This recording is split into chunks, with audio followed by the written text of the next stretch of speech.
Under a starry night sky, just beyond the ruins of what looks like a castle, the aftermath of a fierce battle is clear. Amid the debris, a hand breaks through the rubble, and a man hauls himself out. A voice narrates that even a star buried deep in darkness, unseen and forgotten, still remains a star, so long as it holds onto its light and desires to shine. The words clearly refer to the man now standing, struggling to breathe as he uses his sword for support in the cold night. The scene shifts. A voice suddenly cuts in, pulling him from his thoughts. Annoyed, he turns to see who interrupted him. A woman, Geminina, smirks knowingly, telling him she figured she'd find him there again, lost in awe over the same sword. We now learn the man's name is Vlad. Geminina, looking smug, points out that he's been spacing out more than usual lately. Vlad snaps back, telling her not to push his buttons. He barely gets any breaks as it is. But Geminina isn't fazed. She shrugs off his warning and bluntly says that people have started talking about him. Caught off guard, Vlad demands to know what she means. Realizing she said too much, Geminina panics and turns away, changing the subject. She then asks if he still hears voices every time he picks up a stick. Vlad doesn't answer. He just stares into nothing.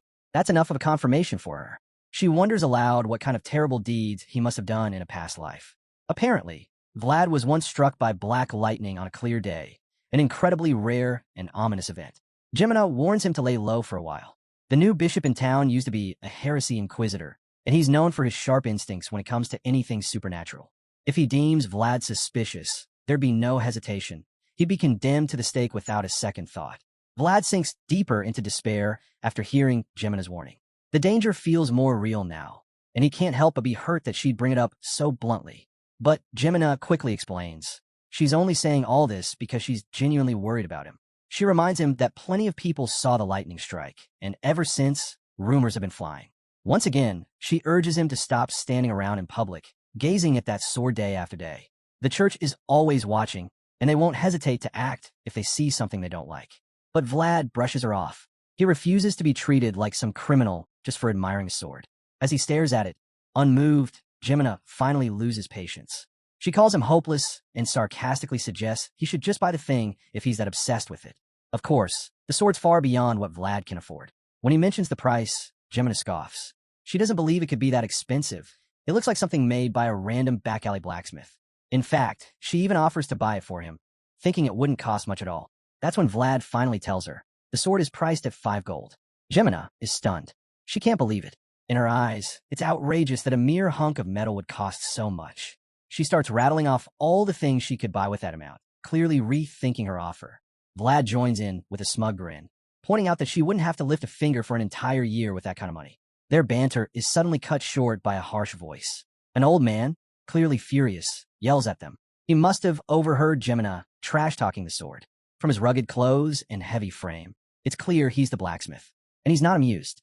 He lashes out, saying the sword isn't meant for street kids like them and demands they leave. But Geminina's not the type to back down. She fires back, asking who he expects to buy it, if not someone from the slums. After all, that's where the sword is being sold. Her tone turns mocking as she questions whether the man's lost his mind. Instead of getting angry at Gemina's challenge, the blacksmith takes greater offense to her calling him old. His fury flares as he accuses her of having zero respect. But Geminina only stokes the fire, teasing that he probably only crafts swords for knights because he's on his last legs anyway. Now with a vein nearly popping from his forehead, the old man snaps. He shouts that she's not wrong, then hurls an insult, calling her a dumb kid and telling her to get back to her shop and scrub dishes. Geminina, not one to take a hit quietly, fires back in outrage. She insists she's a grown woman, clearly insulted by being called child. The tension crackles as the argument escalates, and Vlad quickly steps in. He pulls Geminina away before it can get worse, telling her to cool down. But she's not having it. Still fuming, Geminina grumbles that she didn't say anything wrong.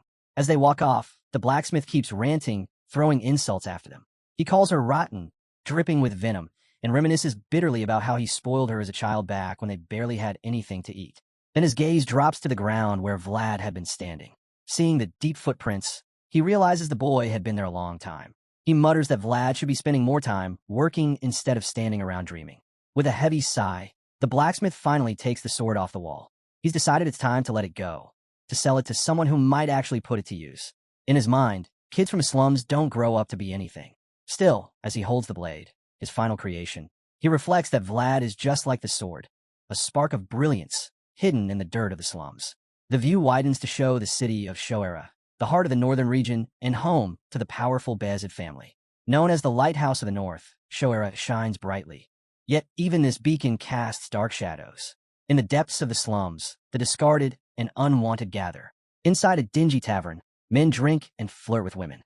But the rowdy fun is cut short when a shirtless man suddenly yanks a woman by the hair, shouting at her and accusing her of trying to scam him. The woman quickly denies trying to scam anyone, but the shirtless man isn't buying it. He accuses her of selling fake medicine, claiming he can tell it's a fraud because he's been a mercenary for 2 decades.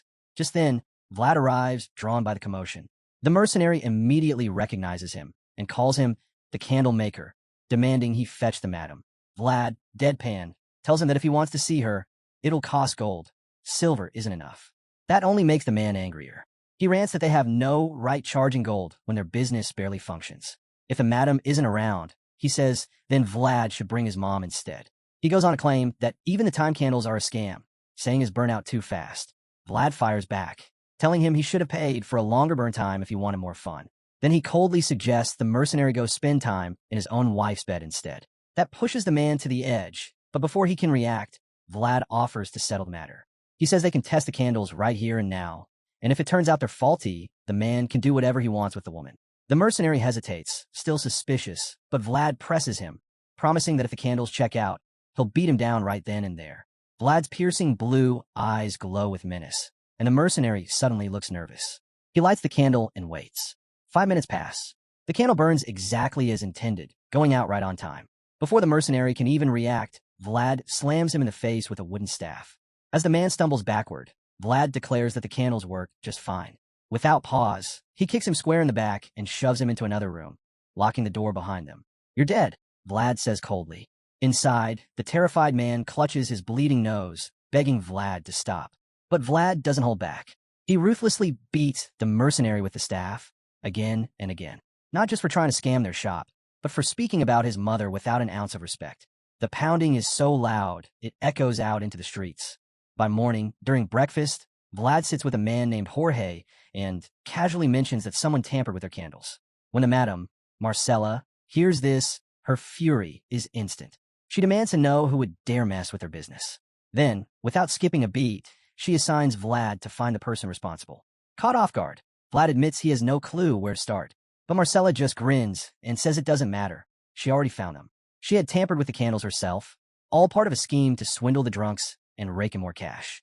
For someone working the streets in a rundown district, she was surprisingly stunning. When she came clean, Vlad was taken aback, especially since he'd gone after the fat mercenary for no reason. But as he made his way downstairs, he shook off the guilt. After all, he was just doing his job.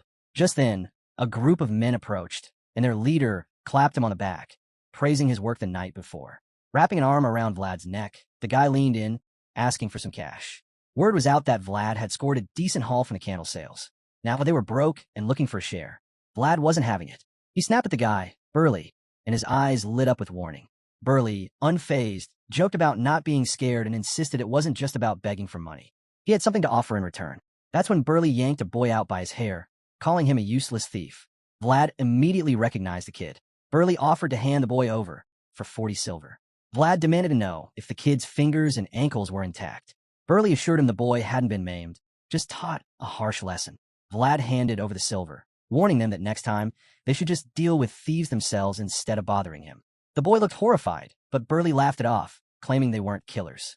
As the gang walked away, Vlad reminded Burley that he was cheating his own people, but Burley was just thrilled to have made some quick cash off the kid. Left alone with the boy, Ned, Vlad scolded him. Ned apologized, saying he tried to be careful. Vlad only told him to get lost after confirming he wasn't seriously hurt. Ned thanked him and ran off, while Vlad sighed, realizing his goal of saving 5 gold had been pushed back once again. Later on, Vlad stops by to see a man named Harbin, who works under the notorious Captain Hoover, also known as the Whale Hunter. Vlad brings up the incident with Ned, mentioning that the kid didn't lose any fingers. Harbin's eyebrows shoot up. He remembers when he wasn't so lucky. As a kid, he lost his fingers and had his ankles slashed for stealing. Vlad and Geminina had watched him bleed out back then. He became a brutal example for the rest. Harbin then brings up the rumor that someone tampered with the candles. Vlad is caught off guard. How did he already know? Harbin says the word's been spreading fast, with whispers that Marcella is cheating the customers. Still, he doesn't buy it. Vlad agrees, but admits Jorge seems to be onto it too. Harbin then says that even if someone did mess with the candles, there had to be a solid reason. Vlad asks what kind of reason that could be. Harbin, staring him down, says there's only one: urgent need for money. And that usually points to just one thing: preparation for war. He warns Vlad to tread carefully. If someone's trying to gather cash fast, it's probably because a gang war's brewing.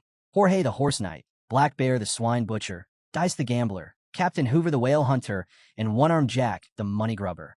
These are the 5 big players running the slums of Shoera. Darkness is closing in on Vlad, and he doesn't even realize how deep he's in.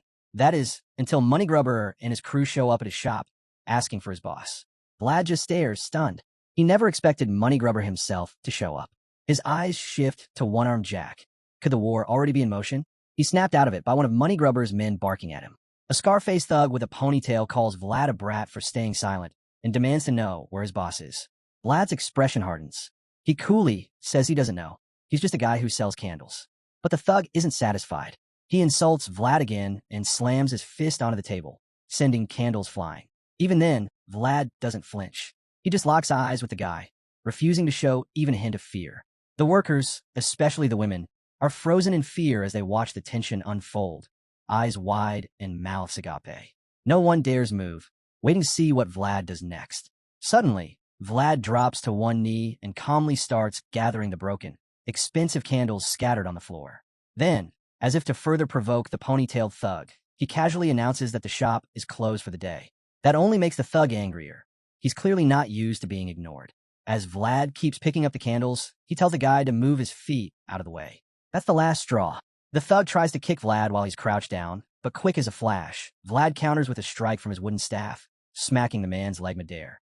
The attacker stumbles, and Vlad follows up with a clean, powerful hit to the face, knocking him flat on the floor. Everyone is stunned. No one expected that. But Money Grubber, he's grinning, clearly entertained. As Vlad stands tall, his glowing blue eyes locked on the thug below, he presses his staff against the man's face. A silent message rings loud. In the back alleys, only the strong stand tall. Money Grubber's men are furious. They're ready to retaliate, but their boss raises his hook, signaling them to hold back. Confused, they watch as the towering crime lord breaks into applause, one hand clapping, the other a hook. He's impressed. Money Grubber praises Vlad, joking about the noise, and Vlad replies that he doesn't discriminate against the disabled. No hesitation, no filter. Instead of taking offense, Money Grubber bursts into laughter. The blunt honesty only amuses him more. He steps closer, touches Vlad's face with his hook, and muses aloud, asking if Vlad remembers who he once took from him. Vlad shoots back that whoever it was must have died early, because he doesn't recall. Before Money Grubber can respond, one of his men calls out urgently. Both he and Vlad turn, and standing before them is Jorge, flanked by his men. Jorge greets Money Grubber with a sly remark, saying he would have grilled some meat if he'd known the big guy was coming. But the towering man brushes it off, reminding Jorge they're not exactly on friendly terms. Still, Jorge plays the host, inviting him upstairs. Jack, however, says he'd rather have some good liquor than meat. Jorge's green eyes flash dangerously as he assures him that Marcella never disappoints in the hospitality department. Money Grubber's red eyes gleam with that same deadly edge as he agrees to sample the drink. One of Money Grubber's crew helps the ponytailed thug back on his feet, and the whole group heads upstairs. Once they're gone, the thick tension finally eases, and Vlad lets out a deep breath, realizing just how close he came to serious trouble. After collecting the last of the broken candles, Vlad quietly counts how many were shattered in the chaos. Just then, Money Grubber calls out to him, referring to him as a shining star. Looks like their meeting with Jorge and Marcella is over, and they're about to leave. Money Grubber tells him that both Jorge and Marcella had nothing but praise for him, saying he's seen Vlad's potential firsthand. He offers an open invitation. If Vlad ever tires of the candle business, he's welcome to join his crew. But Vlad politely declines. He's content with his current job. It may be simple, but it gives him food, shelter, and stability. Money Grubber chuckles, saying he can offer all that and more. Then, without another word, he tosses Vlad a gold coin for the broken candles. Vlad is stunned. It's way too generous. But Money Grubber insists, adding that there's a lot more where that came from if Vlad ever changes his mind. He even reminds the young man of his nickname, Money Grubber, before thanking Jorge for the meal and walking off with his gang. As Vlad watches him leave, he notices how cheerful the man looked, making him wonder how that meeting really went. That's when Gemina's voice calls down from above. Jorge wants to see him. Later, we find Vlad, Jorge, and Marcella gathered in the same room. Vlad stands silent, eyes fixed on something that's clearly caught him off guard. It's a knife, rare and clearly valuable. Jorge, noticing his reaction, admits he had planned to gift it to him later. But with how things are unfolding, now's the time. He urges Vlad to keep it on him at all times. As Vlad accepts the dagger, it becomes clear from the heavy atmosphere that things haven't gone well. He glances around the room and picks up on the tension. The mood is grim. Everyone seems weighed down, Marcella included. Clearly, something's wrong. That's when Jorge drops another bombshell. Vlad should stop selling candles. Confused, Vlad asks what he's supposed to do instead. Jorge doesn't leave him hanging. He explains that they've received a tip. One-armed Jack is sneaking outsiders into the slums. Not just anyone, though. These are mercenaries, likely former knights. Vlad, alarmed, comments that these men sound like Jorge. Jorge nods grimly, confirming his suspicion. Jack was already dangerous enough with the muscle he had. But now, with seasoned fighters who match knights in skill, everything has changed. The fragile balance they once had is gone. Jorge admits that they're already on the losing side. That's why they need Vlad. They believe in his potential. And to prove it, Jorge tells him his first mission is coming soon. The news leaves Vlad stunned. He wasn't expecting this so soon. As he tries to process it all, he thinks of Harbin, a man with no fingers and legs who still managed to climb up through sheer intellect and grit. Harbin mastered language and numbers, carving out a place for himself under Captain Hoover. Vlad sees him as proof that effort and learning can change everything. With that in mind, Vlad trains with his wooden staff. But then, the voice returns, quiet but clear, suggesting he adjust his elbow's angle. The advice is precise. And just like that, Vlad gets annoyed. The voice is back again. You're probably wondering how Vlad ended up hearing voices in his head every time he trains. It all started a month ago, right after he was hit by a bolt of pitch-black lightning. Since then, this eerie voice, which he calls demonic whispers, echoes in his mind whenever he grips a sword or anything close to one. Annoyed by its presence, he tries to shut it out, even saying he needs to buy some holy water before he even considers picking up the sword from the blacksmith. Determined to ignore it, he grips his wooden staff again, vowing not to respond. He focuses his mind, channels his strength, and prepares to strike. But right before he brings the staff down, the voice cuts in again, this time advising him to adjust his elbow angle. Despite himself, Vlad follows the suggestion, and to his shock, the result is far better. The strike feels natural, precise, like he's wielding an actual blade. It hits him then, this path might just lead him to mastery. For a moment, it feels like he's holding a real sword, and he can't help but wonder what exactly has wormed its way into his head. The story then shifts to a snowy mountain range, where a man is calmly wiping blood from his blade. He mutters about how experience can't be faked and admits that he now feels the chill of winter deep in his bones. His gear give away his identity. He's clearly a knight. Hearing rustling nearby, he quickly guesses someone's hiding. Smirking, he calls them out for being either reckless or just plain foolish to think they could deceive him. The white-haired knight walks toward the sound and demands the hidden figures show themselves. After a pause, a voice responds, asking if he's Sir Stanga, the Scarface Knight. As the figure steps into view, Stanga immediately recognizes him. The distinct blonde hair and piercing blue eyes give him away. It's Vlad. He's heard all the rumors from the slums, especially since the boy's name has been coming up more and more. Stanga remarks that with his looks, anyone unfamiliar might assume Vlad's a noble. But Vlad doesn't respond to that. Instead, he gets straight to the point, handing over a sealed letter from his superior.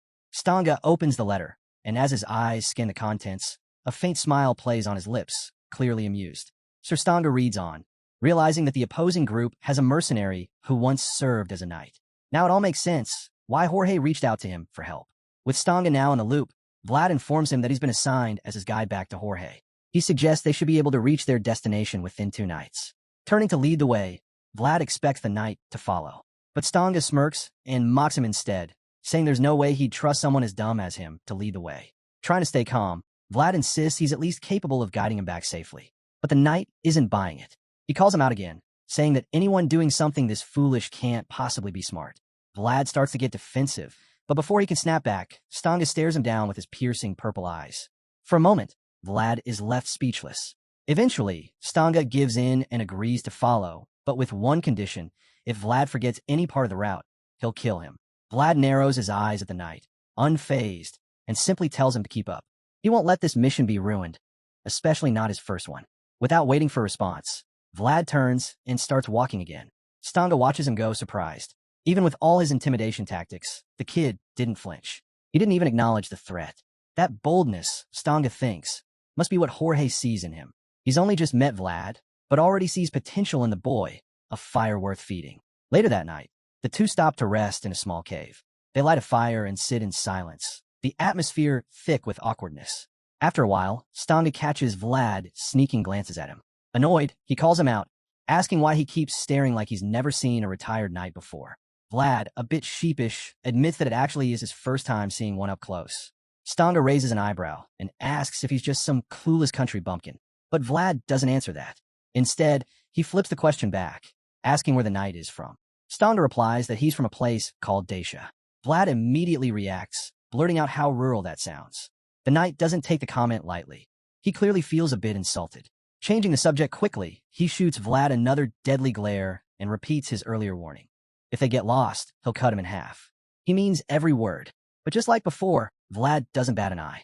Calmly, he tells the knight to stop saying such terrifying things as he casually unwraps some beef jerky. Then he adds that he wants her to saying, every knight's joke is actually a threat in disguise.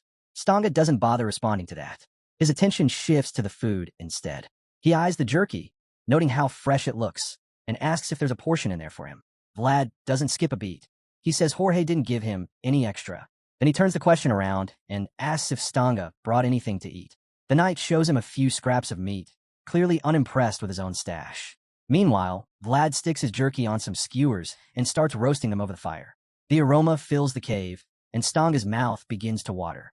Eventually, in a moment of desperation, the knight offers a deal. He'll answer any question Vlad has in exchange for a piece of jerky. He calls it a rare opportunity and urges Vlad to take advantage of it. With a mouth full of meat, Vlad looks at him and considers the offer. Then, completely unfazed, he asks how many pieces the knight wants, saying he could have just asked if he wanted some. Stanga scowls again, telling him that his pride won't allow him to beg for food. Knights, he explains, live by code. They only get something if they give something in return. Folding his arms and closing his eyes, he makes it clear he won't budge. Vlad simply reminds him that he's retired now. But Stanga doesn't care. He's lived by that code his entire life and has no intention of changing now. So, Vlad goes along with the deal. He starts with a basic question, asks for his name. Stanga gives it. Then comes the next, his age. Stanga says he's 42. That's when it hits him. Vlad never handed over any jerky. Annoyed, he glares at the kid and calls him a brat. Vlad brushes him off again and moves right on to his next question. He wants to know if the retired knight can actually use aura.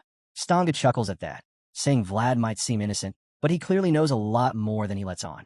He then explains that having aura and being able to control it are two very different things. Not every knight is capable of using it. Sensing that Stanga is dodging the question, Vlad presses him directly. Can he use aura or not? Stanga just smiles and pauses, which makes Vlad so desperate for an answer that he offers all his beef jerky in exchange. After stalling for a bit longer, the knight reminds him that a true knight only takes something when something is offered in return. With that, Stanga decides to show him instead. He pulls out his sword and grips it tightly in front of him. Then he shuts his scarred left eye. Curious, Vlad asks why he's closing that eye. Stanga replies that he needs to summon his inner world from deep within his soul. As his closed eye starts to glow with a blue hue, he tells Vlad to pay attention. The sword begins to glow too, emitting a radiant blue light. Stanga declares this is the very soul of a knight. The light intensifies, shining so brightly that Vlad has to shield his face. Later that night, the two head towards city. Stanga starts complaining, saying he feels awful. Vlad, thinking he's talking about their ragged appearance, says it's better to look dirty and blend in rather than look like knights and attract attention. But Stanga isn't talking about their looks. He's talking about how all of this is messing with his pride. He grumbles about sneaking in through a hole in the wall, clearly annoyed. Vlad explains that he was ordered to bring him in quietly, and using the main gate would defeat the purpose. Even after the explanation, Stanga still acts like a sulking kid. Vlad urges him to keep going and promises to prepare a nice bath as a reward. As they make their way through the hidden passage, Stanga suddenly comments on how eerily silent it is. The stillness clearly unsettles him. Vlad casually replies that it's just the time of night. Everything's asleep.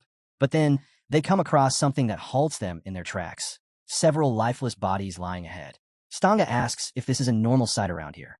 Vlad quickly responds that it definitely isn't. Judging from the scene, he guesses these men probably ended up fighting each other.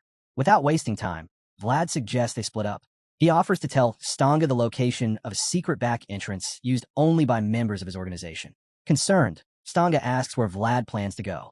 Vlad explains that he'll head through the main gate instead. It'll help draw attention away from the real path. As he walks off, Vlad tells Stanga they'll regroup soon. After a while, Vlad reaches the shop and is stunned to see it in chaos. The place has been torn apart. Amid the wreckage, he finds Jorge, badly injured and wrapped in bandages, with Marcella tending to him. When Jorge spots Vlad, he greets him warmly, glad he made it back in one piece. Unfortunately, he also shares some grim news. Money Grubber was the one who attacked them. Jorge had suspected it. Those with wealth often possess power far beyond the norm. Vlad, clearly worried, asks Jorge if he's all right. Jorge admits it's been a long time since he fought someone night level, and the clash left him badly hurt. Still, he's more focused on something else. Did Vlad bring Stanga? Vlad confirms that he found the retired knight, but they had to separate because the main gate was under surveillance. He also mentions that he gave Stanga directions to the back entrance, and figures he should have arrived by now. Pleased, Jorge reveals that they're planning to strike Money Grubber the next day in hopes of ending things once and for all. He then asks how Stanga looked. Vlad assures him the old knight seemed well, and even remarks that he appears to be a good man. Jorge nods, saying that Stanga has a solid heart. Vlad adds that he's surprisingly agile too. The boss wonders aloud if Stanga has lost weight, joking that staying fit is key to living a long life. Finally, Vlad shares what might be the most important detail. He knows now that Stanga can use aura. That alone gives him hope that they'll come out victorious in the coming fight. Instead of being relieved, Jorge is stunned. He can't believe Stanga has that kind of power. Just then, Vlad hears footsteps and assumes Stanga has arrived. But before he can go check, Jorge stops him and asks if he's absolutely sure the man could really use aura. Suddenly, Jorge grabs his sword and orders Vlad to stay behind him. In a chilling reveal, Jorge says that Stanga doesn't know how to use aura at all. Before Vlad can even process what that means, the so-called knight steps into view, his sword and coat soaked in blood. The imposter greets Jorge in a sinister tone, saying it's been a long time since they crossed paths. Then, we flash back to the snowy mountains. After finishing off someone, the imposter had been wiping blood from his sword, speaking coldly to the corpse. He mocked the man's age, saying the winter wind must have gotten to his bones. That's when he heard rustling in the bushes, what turned out to be Vlad. Back in the present, the imposter wears a twisted smile, noting how much Jorge has changed. Jorge demands to know why he's resurfaced now, and the man replies that Count Gaidar has died. The news clearly rattles Jorge. The imposter continues, saying the death hasn't been officially announced due to certain complications, but soon, the truth will spread. With a smug expression, the purple-eyed knight pours himself a drink and starts mocking the late Count Gaidar. He lifts his glass in a cruel toast, fully aware it'll strike a nerve. And it does. Jorge, boiling with rage, curses him and draws his sword. He charges. The imposter doesn't flinch. He just raises the glass, provoking Jorge even more. As Jorge's sword nears its target, the imposter vanishes from its path in a blink, moving so fast it stuns everyone. He shatters the glass with his blade and, with a mocking grin, toasts to the new Count, Siegmund. The insult hits harder than any blade. Jorge, now fuming, realizes the man is not only mocking the fallen Count Gaidar, but is celebrating the rise of someone far worse. Already wounded, Jorge whirls around and takes a swing at the imposter, Godwin. But Godwin meets the strike head-on with his own blade, and their swords clash with fierce intensity. During the heated exchange, Godwin reveals Count Siegmund's first command. The deserter knight, Jorge, is to be brought back immediately. Jorge refuses flat out. He declares that Siegmund is no lord of his, and he won't follow his orders. Godwin smirks, admitting that the Count never really expected Jorge to return without resistance, or to survive the encounter at all. The duel escalates. Both men trade powerful blows, but Godwin's speed gives him the upper hand. He easily dodges Jorge's slash to his legs and narrowly avoids a heavy strike aimed at his chest. As the battle rages on, Vlad quickly turns to Marcella and tells her it's not safe. She needs to get out of there. He grabs her hand and rushes her outside to safety, knowing things are about to get even worse. Once outside, the men downstairs shout up, asking what's going on. Vlad spots Burley and immediately commands him to gather everyone and head upstairs. He tries to explain that their boss is in a serious fight, but before he can finish, Jorge comes crashing down from above. Vlad and Marcella freeze in horror. The others stare wide-eyed as Jorge falls from the upper floor. Just when he's about to hit the ground, Godwin suddenly bursts through the wall, mocking Jorge for still making such foolish choices. Then Jorge slams into the floor with brutal force. The men gather around, shocked and unsure what just happened. Their confusion is cut short as Jorge starts coughing, struggling to move. Up above, Godwin stares down at him, his purple eyes cold and calculating. waiting to see what Jorge will do next. That's when a dagger slices through the air. Vlad's dagger, the very one Jorge had given him. Godwin deflects it just in time with his sword, the blade clattering into the wooden floor. Now, it's Vlad's turn to meet Godwin's glare, his blue eyes locked in defiance. Without a word, Godwin leaps down with his sword raised high, aiming to finish Jorge off. Vlad yells at him to move, begging Jorge to get out of the way before it's too late. Just as Godwin is about to strike, the boss reacts in the nick of time, summoning the strength to leap away. The silver-haired knight's sword crashes into the ground, narrowly missing him. Jorge drops to his knees once again, gripping his weapon tightly. Godwin rises and questions why Jorge refused to follow the orders he was once given. Jorge answers firmly. He couldn't obey something so cruel. He's a human with a conscience. But Godwin cuts him off, reminding him coldly that he's a knight, not just a man. That it's a nerve. Jorge growls with rage, and his comrades rally behind him. Realizing he's outnumbered, Godwin sighs. He's had enough of this drawn-out battle. Closing his left eye, he mutters that all he wants now is peace. Vlad instantly recognizes the signal. He dashes forward, desperate to stop what's coming. But it's too late. Godwin's eyes and sword blaze as his aura surges to life. Blue line-shaped marks start glowing on Jorge and his men. They're the chosen targets. The energy erupts in a blinding flash. Vlad is flung back helplessly as the wave obliterates everyone around Jorge. When the dust clears, only silence remains. Jorge's men lie motionless, bloodied. Godwin is nowhere to be seen. Jorge groans, barely able to move, and is paralyzed by the sight before him. Everyone is gone. His eyes drift to the floor, watching blood drip from his face. He's shattered. Vlad stares at the aftermath in disbelief. His mind floods with memories. Jorge was the one who found him as a street, the first to believe in him when no one else did. The knight who raised him to be strong, to be someone. And now, that pillar of strength had been destroyed. Under the haunting light of the blue moon, Godwin appears once more, this time holding Jorge's severed head. Vlad stares, frozen, a part of him still hoping it's not real. But the truth is clear. His world has just crumbled, all at the hands of the monster he had welcomed into his life. Crushed by grief, Vlad grabs Jorge's sword and screams out in pure agony. Just as he's about to bring the blade down in rage, a voice echoes in his mind, urging him to stop. But he ignores it and swings with everything he's got. Godwin dodges effortlessly. The strike wasn't a real threat, but what surprises him is Vlad's form. He swung the sword with precision, following the correct arc. That shouldn't be possible for a street rat from the slums. What Godwin doesn't know is that this rat was once struck by jet black lightning. Still, despite his confusion, Godwin is impressed. He admits it aloud. But Vlad doesn't care. He's not here for praise. He's here for revenge. Fueled by rage, Vlad charges again, yelling for Godwin to die. The imposter fires an energy blast, but Vlad twists midair and knocks it aside. He lands a clean hit, hard enough to send Godwin flying and make him drop his sword. Staggering to his feet, Godwin stares in disbelief. He starts to realize this kid might have been born with something rare. Maybe that's why he moved the way he did, purely by instinct. But it came at a cost. Vlad's body can't keep up. He crashes to the ground, groaning from the sharp pain. The voice inside urges him to stay calm, to breathe, to hold on.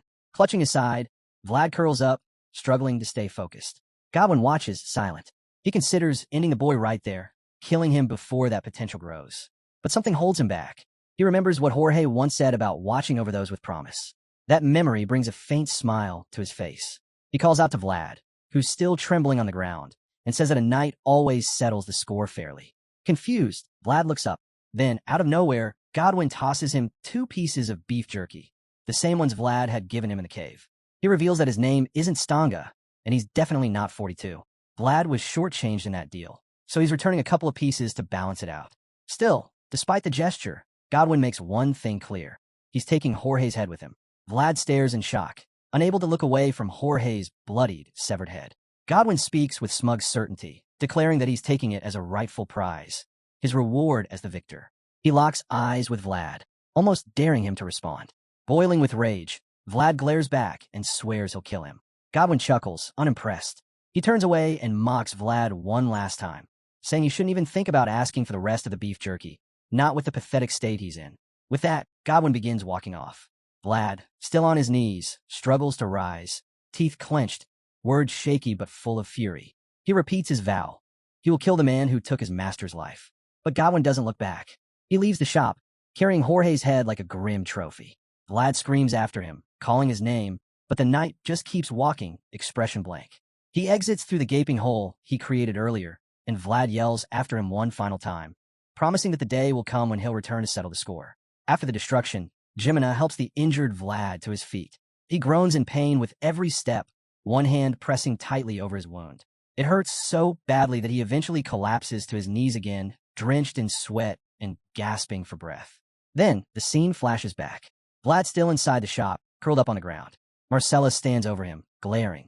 She doesn't sugarcoat anything, just tells him bluntly to get up. When he doesn't respond, she slaps him hard across the face. She demands he pull himself together and hits him with a question. Does he know what separates those in the heart of the city from the ones rotting in the slums? Vlad has no answer. He just stares at her, dazed, still reeling from everything, afraid, maybe of being hit again. Marcella doesn't hesitate. She tells Vlad straight. The difference between people in the city and those from the slums is opportunity. In the city, you can fail and still bounce back. They've got room to make mistakes. But for people like them, one failure is all it takes to lose everything. She gestures around the ruined shop, littered with the bodies of their comrades. Does it look like we can afford failure? She asks. This massacre, she says, is the price they pay for just one slip. Marcella grabs Vlad by the shoulders, locking eyes with him. She tells him not to waste the one chance life gives him. For people born into hardship, that rare moment of opportunity might never come again. Back in the present, a new fire burns in Vlad's eyes. Geminina notices the pain he's in and gently asks if he's okay, suggesting they slow down. But Vlad shakes his head. There's no time for that. He wipes the sweat from his face and, with Seaman's help, forces himself to rise. Just then, one of the enemy soldiers spots them. He shouts, announcing he's found Jorge's little underling, the one they've been hunting. Vlad's adrenaline kicks in. Moments ago, he could barely walk. Now he's sprinting.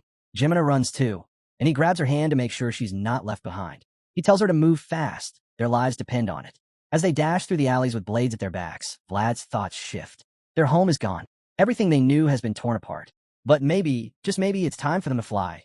Two young birds forced to leave the nest and take to the sky. They manage to slip away, disappearing into the chaos. Their pursuers are left behind, bewildered and angry, spinning in circles trying to guess which path the kids took. One of them growls in frustration, calling them little rats, while another suspects they slipped into a different alley. The gang leader suddenly barks out an order. Every corner must be checked, and whoever finds the kids gets a hefty reward. As he steps forward, his face becomes visible. It's the same ponytail thug Vlad embarrassed back at the shop when Moneygrubber first arrived. That little showdown didn't just bruise his ego, it cost him some teeth. Now he's hell-bent on revenge, itching to make Vlad suffer for the humiliation. Hearing there's a reward, the goons jump into action, eager to be the one to cash in. They scatter in all directions, convinced Vlad and Geminina couldn't have made it far. Ironically, in their rush, they storm right past the very door where the kids are hiding, completely missing the fact that it's slightly ajar.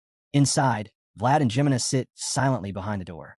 Vlad grips his dagger, ready for the worst, while Geminina does her best to stifle her sobs with both hands. Every muffled footstep that fades into the distance gives Vlad a clearer picture. They won't get far like this. It's only a matter of time before someone checks more thoroughly. Realizing this, he tells Geminina to wait for a quiet moment and then slip outside to escape. Naturally, she's worried about what he plans to do. Vlad explains that moving together would only increase the risk. It's too dangerous with the gang so close. But Geminina refuses to leave. She insists on staying with him, reminding him of the promise he made to Marcella to get her somewhere safe before going off on his own. Vlad tries to reason with her. He tells her to head for the convent before sunrise, or Harbin if she prefers. Still, Geminina refuses to budge. She throws a fit, wailing that she doesn't want to be left behind. That's when Vlad loses his patience. He snaps, calling her out for never listening and even calling her an idiot just to drive the point home. He tells her bluntly, he can't protect her right now. Shocked by his outburst, Geminina starts to cry. And in that moment, the noise they made comes back to haunt them. Suddenly, a voice calls out, someone demanding to know who's inside. Geminina freezes for a moment, then quickly snatches a knife from the floor, ready to defend herself if needed. A man steps into view from another room, holding a lamp. It's the blacksmith they met earlier. He recognizes Vlad and Geminina and asks what they're doing in his house.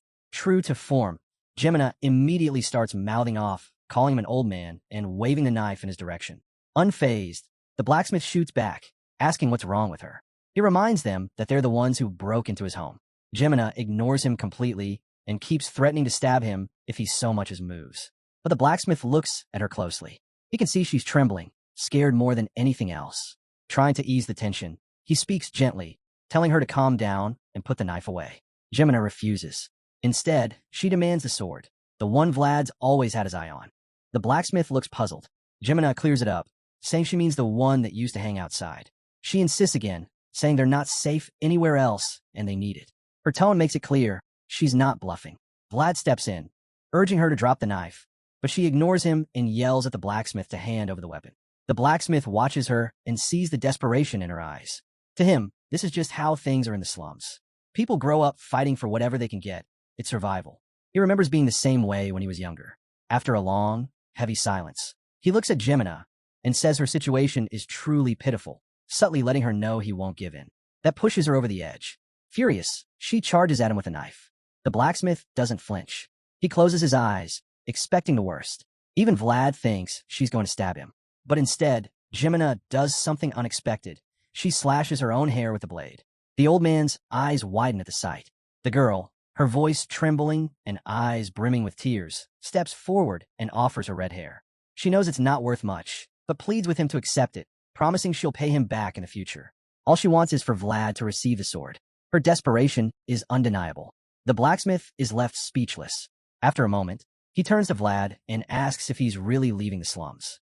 Vlad confirms it, and the old man quietly admits that the boy is doing what he never could, chasing a dream he had his entire life. Now, it's Vlad's turn to take flight. Though reluctant, the blacksmith gives in, moved by the kid's determination. The scene shifts. The old man now pushes a wagon filled with trash and dirt, with Geminina behind him, her face hidden beneath a hood. He tells her this is the only way out, though she complains about the stink. Suddenly, a group of thugs blocks their path. The blacksmith recognizes them instantly. They question why he's taking out garbage at this hour. He snaps, swearing at them and blaming their recent street fight for blocking the alleyways.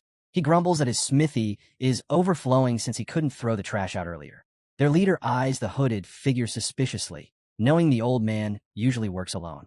Thinking quickly, the blacksmith lies, saying he gave some bread to a poor kid to help out because he was too tired. Unconvinced, the thug steps forward, knife in hand, and warns the hooded figure not to move as he lifts the cloth. Geminina, disguised as a scruffy boy with short ginger hair, plays along perfectly. Her act convinces him, and he backs off. Before leaving, the blacksmith asks what they're really after. The thugs reveal they're hunting for Jorge's blonde-haired son. With a scoff, the blacksmith brushes them off, but the thug insists on checking the cart. He orders his man to inspect it and tells the blacksmith to step aside. The old man begins to doubt their route. Maybe they shouldn't have taken this path. But then he remembers they had no other choice. One of the thugs starts going through the trash, commenting on how much there is. Then, spotting a subtle shift beneath the pile, he coolly says not to take it personally. It's just his job. Without warning, he jabs his staff deep into the mound. Both the old man and Geminina freeze in horror. Hidden under the dirt, Vlad braces himself in fear. Just then, the thug casually brings up Harbin putting a boat out on the water, hinting that there must be a reason behind it. He tells him to keep that in mind. After stabbing the trash a few times, the man declares that he's now repaid the 40 silver coins his younger brother, Ned, once owed. With that, he lets him go. It becomes clear he knew Vlad was hiding all along, but chose to let them pass. The boy must have once helped Ned, and this was the thug's way of returning the favor. Soon after, Geminina and the blacksmith reach the outskirts of town, where garbage is dumped into a water channel that flows beyond the city walls. As they toss out the trash, Geminina bids farewell. The blacksmith looks on, thinking about the sword Vlad now carries, a blade forged from his dreams and paid for with the girl's tears. Now, it rests in the hands of a boy heading toward a larger world. Vlad emerges from the dirt, gripping the sword. He starts talking to the voice inside his head, asking if it can hear him. The voice responds, yes. Curious, he asks who the voice really is, but it seems to have no idea. Despite knowing so much about swords, the voice has no memory of itself. Vlad decides that maybe it's for the best. He offers to help the voice recover its memories, asking it to be his sword going forward. He doesn't care if the voice belongs to the devil. He's already haunted by the thought that he may never be strong enough to stand against the godlike figure who destroyed his friends. Moved by his resolve, the voice tells him it's time. It's going to reveal the story behind his sword. The scene shifts to a snowy mountain range, where soldiers have set up camp beneath the banner of a noble house. Inside a command tent, a man is carefully moving chess pieces over a map, clearly deep in strategy. This is too easy, he mutters to himself. This man is Joseph Beazid, the second son of the influential Beazid family. His eyes stay fixed on the map, repeating the same thought It's just too easy. He's soon interrupted by the arrival of a subordinate. The man greets him respectfully as young master and announces his return. Joseph brightens slightly, addressing the newcomer as Jaeger. Jaeger, an eye-patched soldier with a stern appearance, senses something is troubling Joseph. He voices his concern, and Joseph admits he's uneasy. The battle seems far too simple. Jaeger begins his report, detailing the recent monster suppression efforts. Everything has gone smoothly, with only minor losses, just a handful of mercenaries. But Joseph's mind is on something else entirely, the deserters. He worries that word of desertions could damage his credibility. If news spreads, his father and the vassals might start doubting his leadership. And then there's his stepbrother Lucker. Joseph is certain he'd seize any chance to undermine him. Jaeger remains silent as Joseph contemplates his next move. He knows the stakes. If he fails to secure his future as the next count, chaos will follow, and Lutgear won't show mercy to those left behind. Joseph reflects on the Beazid family's legacy, generations defined by ruthless ambition and a culture that glorifies military might. He's seen it firsthand in how his father and brothers clawed over each other for power. The young master knows he's running out of time and out of swordsmen. Besides Jaeger, he doesn't have many to rely on. That's when Jaeger steps forward with something new to report. Joseph's interest is instantly piqued. He demands to hear it. Jaeger explains there's a particular soldier in the ranks who's caught his attention. Joseph immediately suspects it could be a spy sent by his brother. Jaeger doesn't deny it, but says that's not why this soldier stands out. He suggests that Joseph will understand better if he sees the soldier's work for himself. The scene cuts to the mangled corpse of a goblin, likely slain by Joseph's soldiers.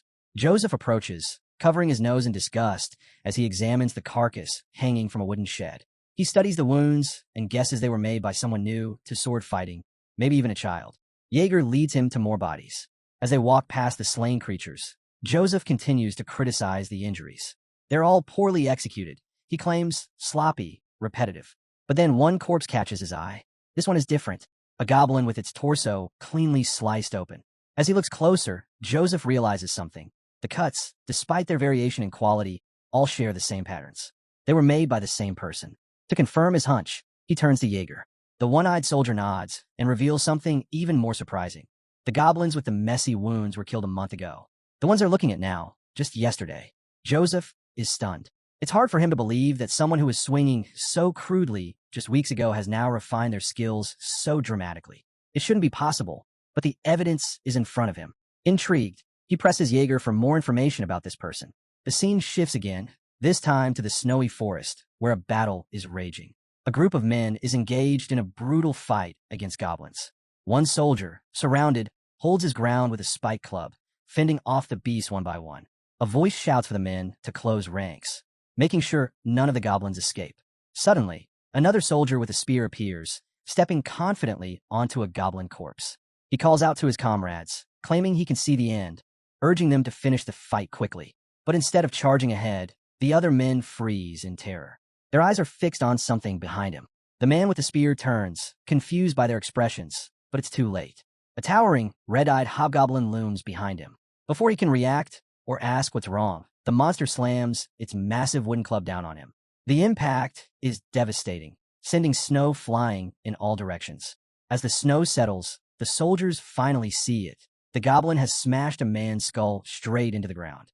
Fear grips them all, but they grit their teeth, resisting the urge to flee. The creature lets out a furious roar, but still, they hold their ground. That defiance doesn't last.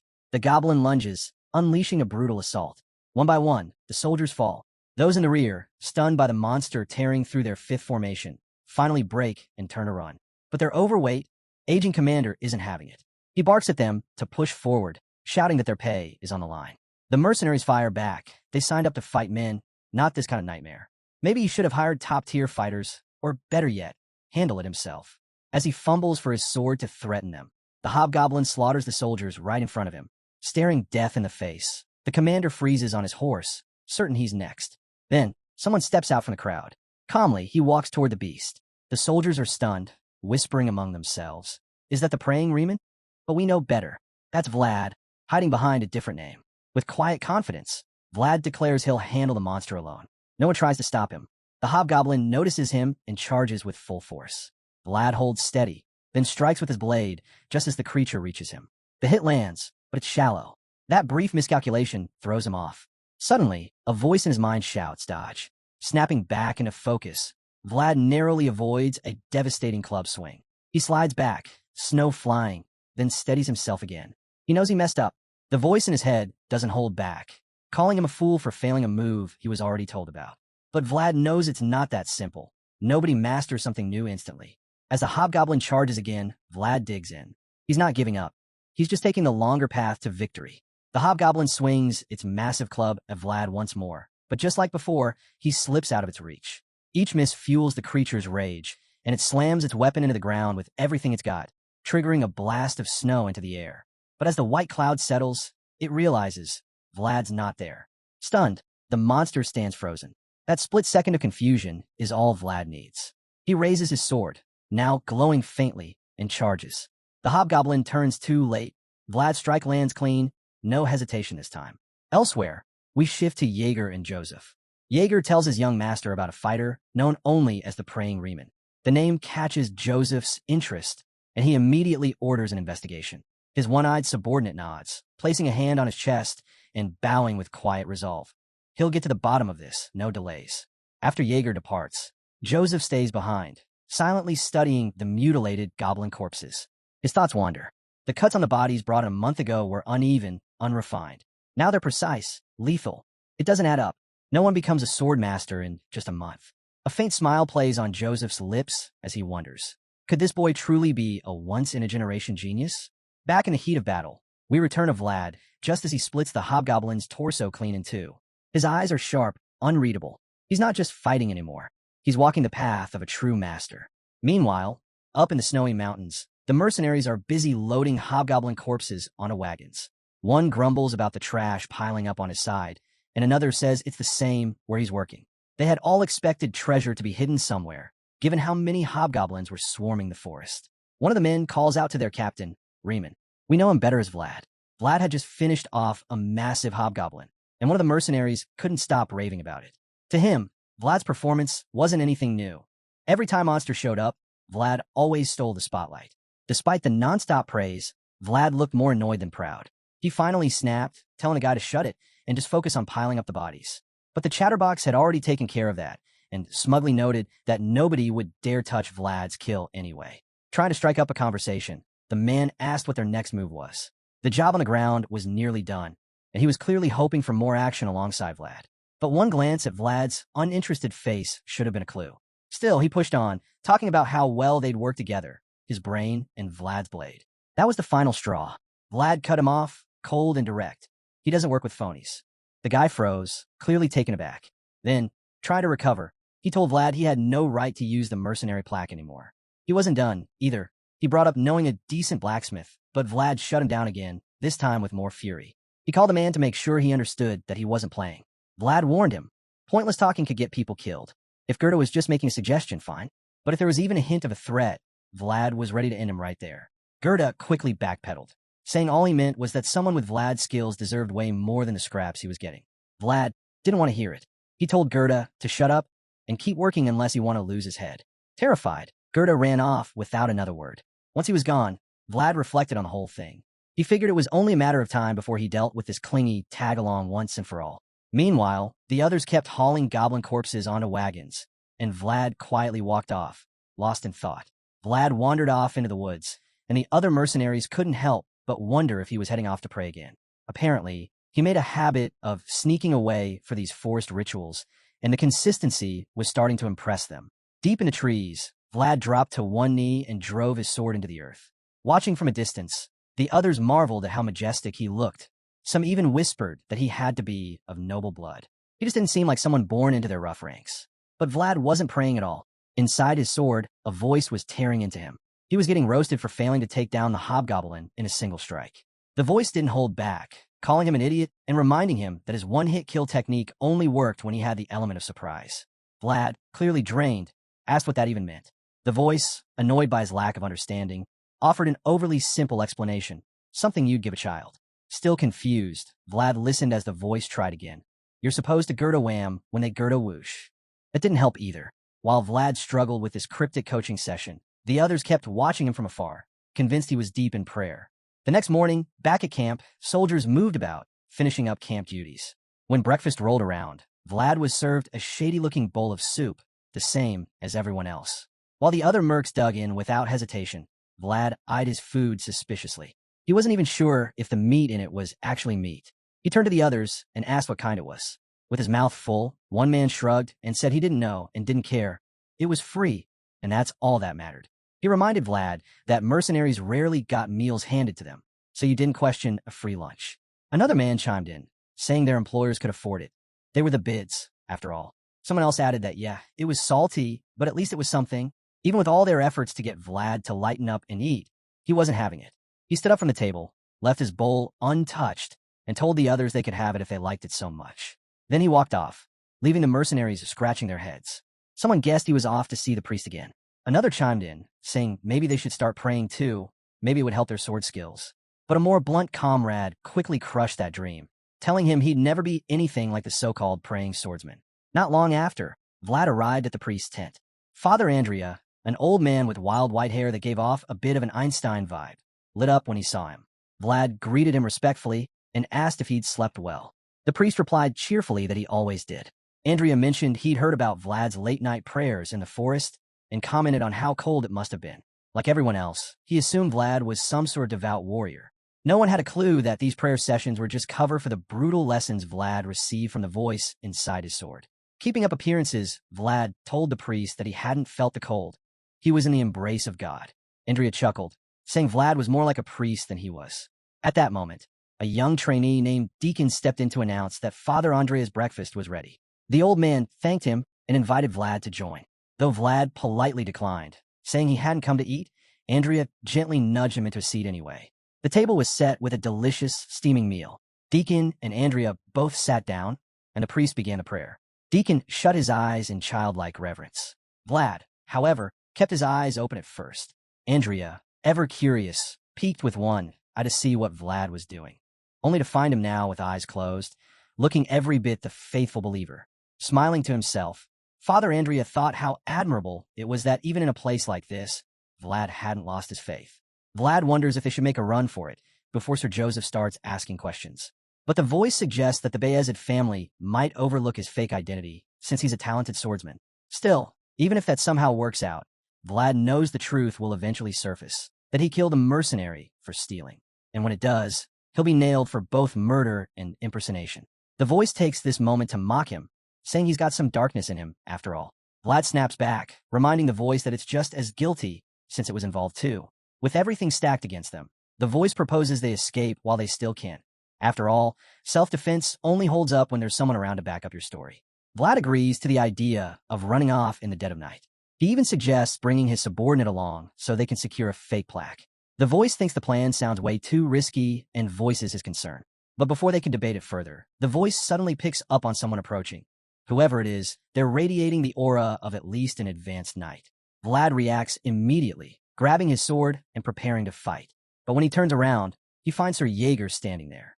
The green-eyed knight is surprised Vlad sensed him and admits the kid's even sharper than he expected. Keeping his guard up, Vlad listens as Jaeger says Sir Joseph wants to see him. Vlad instantly regrets not scheduling the meeting himself, knowing this could go south fast if he doesn't play it right. Despite the nerves, he calmly tells Jaeger it's an honor to be summoned. Trying to keep his cool, Vlad puts on his best poker face. Jaeger asks if he was expecting him, and Vlad replies that Father Andrea told him, though he didn't think he'd show up this soon.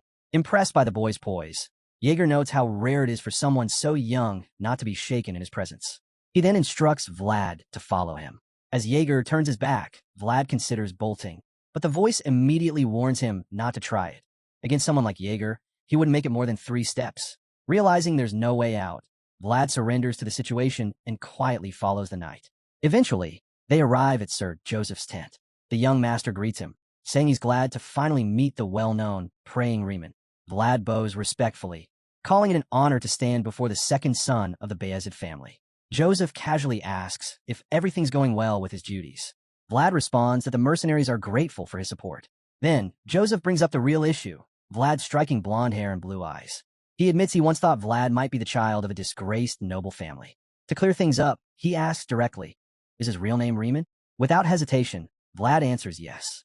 At that moment, Joseph shuts the blue book he'd been reading and calmly says Vlad should have just told the truth from the start. Out of nowhere, Sir Jaeger slaps Vlad hard across the face. Joseph then says he can't stand liars. Wiping the sting off his cheek, Vlad endures Jaeger's glare. Joseph, however, drops a bombshell. He knows the boy is actually someone named Vlad from the city of Shoera. As Vlad rubs his jaw, trying to keep composed, Joseph continues. According to their findings, Vlad's mother was unmarried, and no records exist about his father.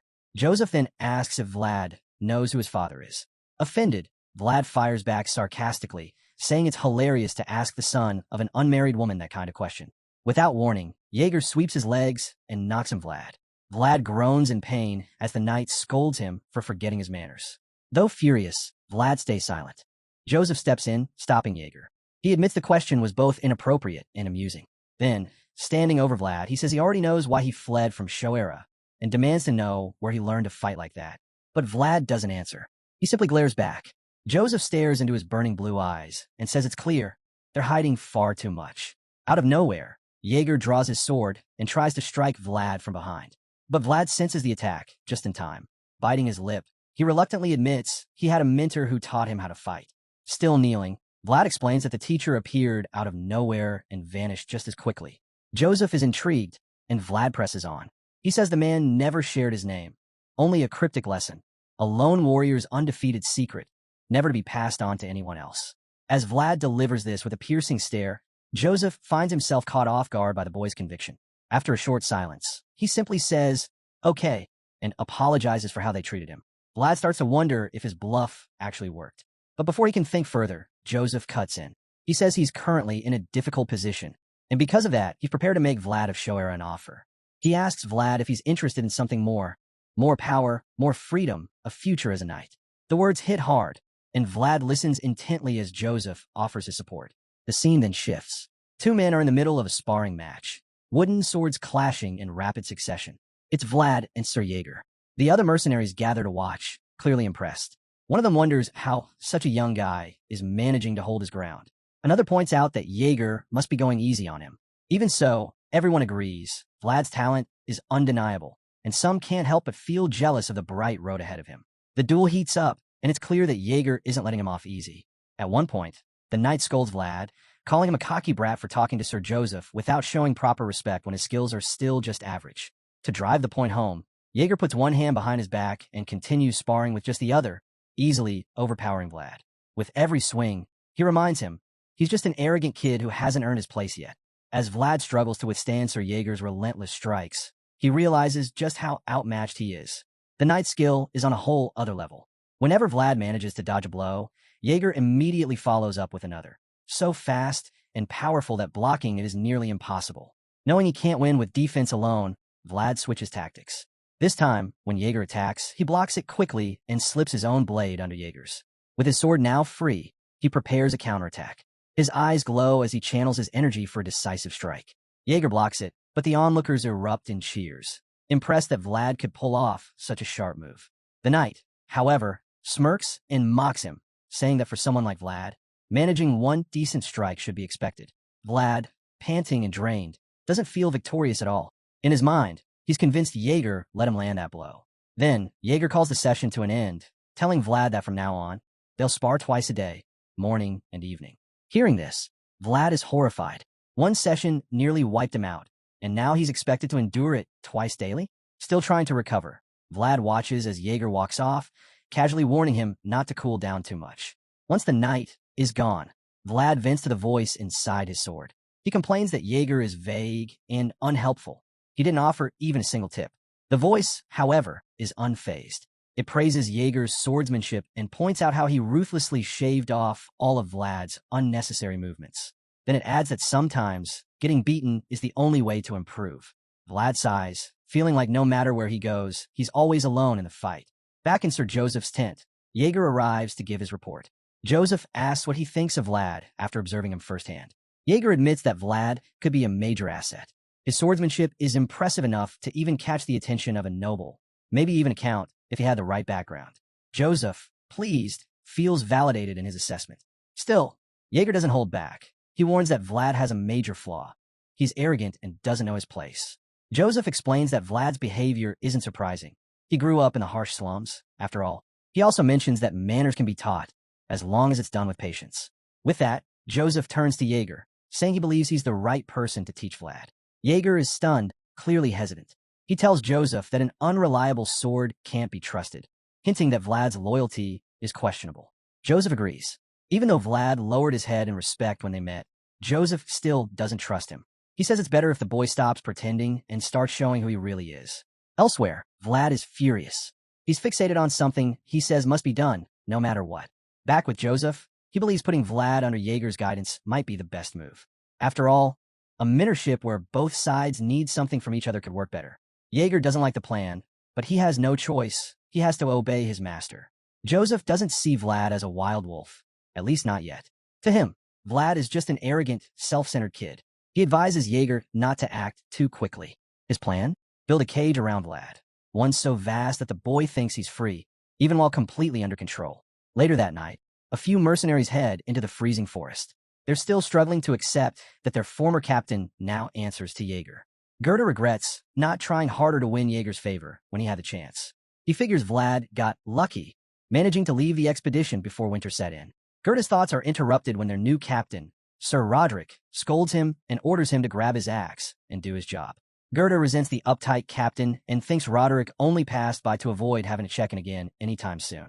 Hoping for some rest, Gerda lies down, but Roderick's voice wakes him. Curious, Gerda listens as Roderick speaks with a woman searching for a child. Roderick scoffs, saying there are no kids around here, but then he abruptly goes silent. Alarmed, Gerda gets up to see what's going on. As he approaches, he sees Roderick silently walking away from camp. What terrifies Gerda most is the eerie, dirty aura now surrounding Roderick's body. As Roderick walks deeper into the woods, it's as if something's taken control of him. Meanwhile, the episode kicks off with Vlad groaning, rubbing his sore shoulder. He complains that the advanced knight should have taken it easier on him, but the voice in his head disagrees. It tells Vlad he's lucky. Getting to train under someone like Sir Jaeger is a rare chance, one that many would pay dearly for. It insists he should be grateful. Still, Vlad isn't convinced. He mutters that Jaeger just wanted to beat him up. And honestly, it makes sense. Jaeger already sees him as an arrogant, disrespectful kid. Vlad argues that the knight's harshness was just payback, nothing more. But the voice pushes back, saying that tough conditions are what make training truly valuable. After all, if you're scared of getting beaten to death, you'll fight harder. Vlad falls silent for a moment before grumbling that the logic is still pretty messed up. Just then, a whisper calls out from the bushes. Vlad spins around, startled. A figure steps out from behind a tree. It's Gerda. Vlad is surprised and asks when he got back, since the rest of the expedition team hasn't returned yet. Gerda doesn't answer right away. He glances around, checking to make sure no one's watching. Once he's sure they're alone, he finally speaks. He's planning to sneak out of camp after nightfall. Vlad stares at him, completely thrown off. He demands to know what's going on. But instead of answering directly, Gerda cryptically says he's only here out of concern, as a friend. He throws in a vague warning and then casually suggests they hang out later. Vlad's confusion only deepens. He starts thinking Gerda has lost it, but Gerda insists he's serious. He says he saw something in the woods with his own eyes. Then he drops the real bomb. He claims the forest they're supposed to explore is cursed. Vlad is clearly shaken, but also intrigued by what Gerda's just said. So Gerda presses on with his theory. He points out how deserters were once common, but not anymore. Why? Because the Both family pays well and takes care of its people. So, logically, no one should want to leave. Vlad agrees. That's when Gerda hits him with a real twist. Those so-called deserters didn't run. He believes they were taken by the forest itself. Vlad's concern deepens. Gerda insists he saw it happen. Ghostly figures dragging people into the woods. There's a brief pause, and then Vlad smacks him over the head, calling him a troublemaker for dreaming up such nonsense. Gerda yells that he's serious, even as Vlad keeps hitting him. He finally blurts out that he saw a knight get taken the previous night. That gets Vlad's full attention. He quickly realizes Gerda means Sir Roderick. Gerda nods and goes on to explain that while heading back, he pieced something else together. All the missing men had black hair. Sometime later, Gerda is cursing under his breath. His secret mission has been exposed. Sir Jaeger arrives on horseback with the rest of the mercenaries, and Gerda, now reluctantly leading the way, mutters to himself, full of regret. He wishes he'd just run off with his gear while he had the chance. As the group moves out, Jaeger notices Gerda's strange behavior and turns to Vlad, asking if he trusts the guy. Vlad admits flatly that he doesn't, but he also knows Gerda isn't crazy. That's enough to make Jaeger pause. He remembers how Joseph sees this entire expedition as a strategic opportunity. If they can uncover a pattern in these disappearances, it might prove useful. Still, the knight can't shake his discomfort, especially with that black hair detail. Jaeger, who also has black hair, starts to get uneasy. Just to be sure, he asks Vlad if what Gerda said about the hair color is actually true. Vlad replies, assuring Jaeger that 3 knights are already stationed at the post in case anything happens. But as an advanced knight himself, Jaeger doesn't exactly trust in the abilities of others. Despite his unease about having black hair, just like those who went missing, he knows he has to lead from the front. With Sir Roderick already gone, someone more capable needs to step up. Lost in thought, Jaeger is snapped back to reality when Gerda announces that they've arrived at the expedition camp. There, they meet a man named Iran, who introduces himself as Roderick's subordinate. Jaeger questions him. Has the entire forest really been searched? Iran confirms that they've found absolutely nothing. Even the experienced ex-hunter mercenaries couldn't locate a single footprint. That settles it. Jaeger knows he'll have to search the woods himself. Still on horseback, he orders the mercenaries to split into groups of 3 and cover as much ground as possible. The men quickly get to work. Later on, Gerda vents his frustration, accusing Vlad of betraying him. He's furious, saying he came in good faith, and now he's being treated like a fool. Vlad brushes it off, telling him to focus on the mission and promising to make it up to him later. The two eventually cross paths with Jaeger, who immediately asks if they've found anything. Vlad says no, and Jaeger snaps, calling them useless country bumpkins. But Vlad defends himself, saying he's from the city. That gets Jaeger's attention. He asks how city folk track down missing people. Vlad shrugs and says it's easy. You just beat someone up until they talk. That answer doesn't exactly inspire confidence. Jaeger becomes even more convinced that Vlad is hopeless. Just then, he notices the sun is beginning to set. Nightfall is coming fast. Jaeger considers whether they should head back to camp. As he's thinking, he spots a river nearby and asks if anyone searched past it. Gerda admits he doesn't think so. The path of the expedition never crossed it. Jaeger realizes something. They've combed the woods twice and found nothing. If there's still no sign of Roderick or the strange woman Gerda mentioned, then it's likely they're looking in the wrong place. With that, he makes up his mind. Jaeger calls the men together and announces that they'll be crossing the river. Without question, he follows the order and signals the rest of the mercenaries to gather. Jaeger steps onto the ice first, testing its stability. It's not fully frozen, he notes. Vlad figures that must be because winter's already come to an end. Still, it looks solid enough to get them across the river. Jaeger agrees, but suggests they split into smaller groups for safety. Meanwhile, the other mercenaries show up around Gerda, assuming he's found Sir Roderick. But Gerda quickly clears that up. He didn't call them for that. That's when Jaeger announces that they'll need to widen the search by crossing the river. He admits the ice isn't fully solid and decides they'll split into 3 groups to cross it more carefully. Everyone agrees with the plan, no hesitation. The soldiers get moving, splitting into their assigned groups and stepping onto the frozen river. As they move across, Gerda begins to act oddly, something that doesn't escape Vlad's attention. He asks what's wrong. Gerda admits something feels off. He's getting that same sinking feeling from before. Vlad brushes it off, accusing him of just being scared. Gerda doesn't deny it. He knows he's not on the same level as Vlad or Jaeger, and that's exactly why he has to trust his instincts. His gut's telling him they're walking into trouble. He says it flat out, they shouldn't be crossing. Vlad stares at him for a moment, then replies. He might not get the whole intuition thing, but there's one thing he's sure of. Gerda watches him, confused, waiting for the rest. And Vlad delivers it cold. If Gerda runs now, he's dead. Not from the danger ahead, but from Vlad himself. He warns him not to try escaping. Gerda is their only lead in finding the missing people. Shaken, Gerda falls silent. Vlad gives one final warning. Forget the gut feeling. The only chance he has to stay alive is by crossing that river. Vlad steps onto the ice and calls for Gerda to follow. Gerda hasn't changed his mind, but he knows he's out of options. Like everyone else, he starts walking, nervously, each step trembling as if the ice might give way beneath him at any second. Vlad quickly loses patience with his whining. He snaps, saying if the ice doesn't break, he'll smash it himself and toss Gerda in if he doesn't shut up. But in a full-blown display of panic, Gerda drops to the ground and starts crawling, hoping to avoid cracking the ice. He mutters that he just can't do it. Fed up, Vlad grabs him by the shirt and demands he stand up. They're the only ones left behind. As he tries to pull Gerda to his feet, the mercenary suddenly starts screaming like he's seen death itself. Vlad's fury turns to confusion until he looks down. That's when he sees it. Bodies under the ice. Gerda loses it, shrieking so loud the rest of the squad hears him. He yells that there are corpses in the river. And then, everything unravels. The frozen bodies begin to rise, pushing toward the surface. Cracks spider across the ice. Chaos erupts as the mercenaries scramble, try to make it to the shore. But it's too late. The ice gives way, and the dead burst through, climbing out of the river. The squad is trapped on the ice, surrounded by the undead. In a panic, the mercenaries look to Sir Jaeger for answers. It's only then that he understands. The whole mission was a setup. The undead weren't just wandering, they'd been waiting. Lure them in, ambush them in the dead of night, in a place no living soul should walk. As Vlad, Jaeger, and the others face off against the rising horde, the scene cuts to the main camp. There, the priest kneels in prayer, thanking the Lord for his protection. With a young acolyte beside him, he asks for divine guidance to keep them walking the path of light. Suddenly, the priest stops mid-prayer. The boy beside him grows uneasy, glancing over with concern. He calls out to the priest, but before he gets a response, the ground begins to tremble. The water in a nearby chalice starts to ripple, then rises, suspended in midair. The priest stares in shock as the dark water swirls above, moving on its own. A thick fog creeps into the camp, and from within it, a mysterious woman emerges. Wrapped in shadow, she drifts through the mist, wandering the camp in search of her child. Back on the frozen battlefield, all hell has broken loose. The living clash with the undead in a brutal struggle. The worst part? The man they were searching for, Sir Roderick, has already turned. Now, he's one of them, striking out his former allies.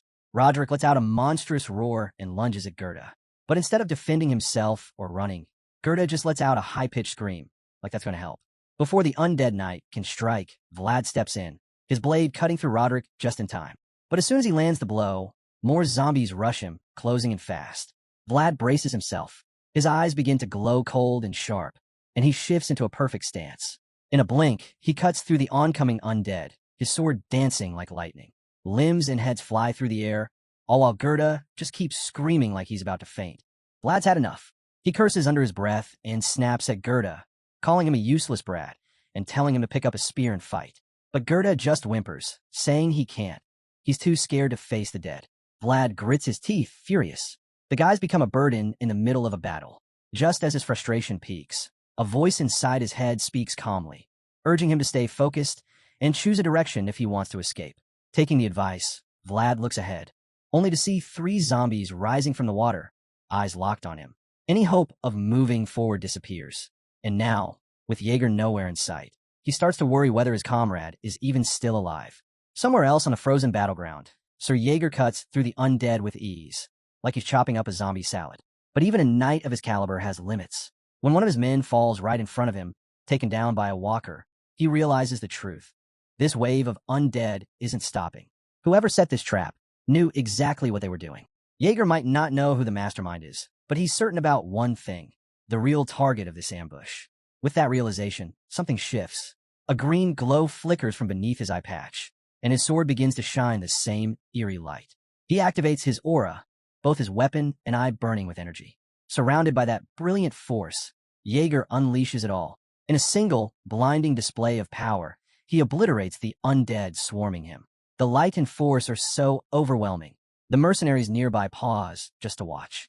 Inspired, their morale shoots up. They're fighting alongside a legend. Amid the chaos, Jaeger shouts to Vlad. He's locked in his own battle, but hears the call clearly. Fighting off the zombies around him, he yells back, asking what the knight needs. The order is straightforward. Defend the right flank and protect young Master Joseph, no matter what. That's the contract. That's the mission. Vlad doesn't hesitate. He slashes his way through the remaining undead, clearing a path forward. As he moves, he calls back to Gerda, telling him to follow. The mercenary is already scrambling behind him, begging Vlad to wait up. As Vlad pushes on, Jaeger's glowing eye burns even brighter, green flames now flickering beneath the patch. The veteran knight offers up a silent prayer, asking for Vlad to make it in time and protect the young master from whatever's coming. This knight is the real deal. While he's surrounded by undead trying to drag him to the grave, his mind is fixed on only one thing, protecting the one he serves. Without hesitation, he dives back in the fight, cutting down the undead one after another. Then, out of nowhere, a low growl rumbles behind him. Even with enemies pressing in, Jaeger senses the new threat and spins around, only to lock eyes with the zombified figure of Sir Roderick. Jaeger offers a quick apology for not saving him sooner. But it's too late. Roderick and the rest of the horde are long gone. Now they want him dead. Back at the main camp, young Master Joseph sits in his tent, looking completely uninterested despite having a book in hand. It's clear he'd rather be doing anything else. His quiet is broken by someone shouting nearby.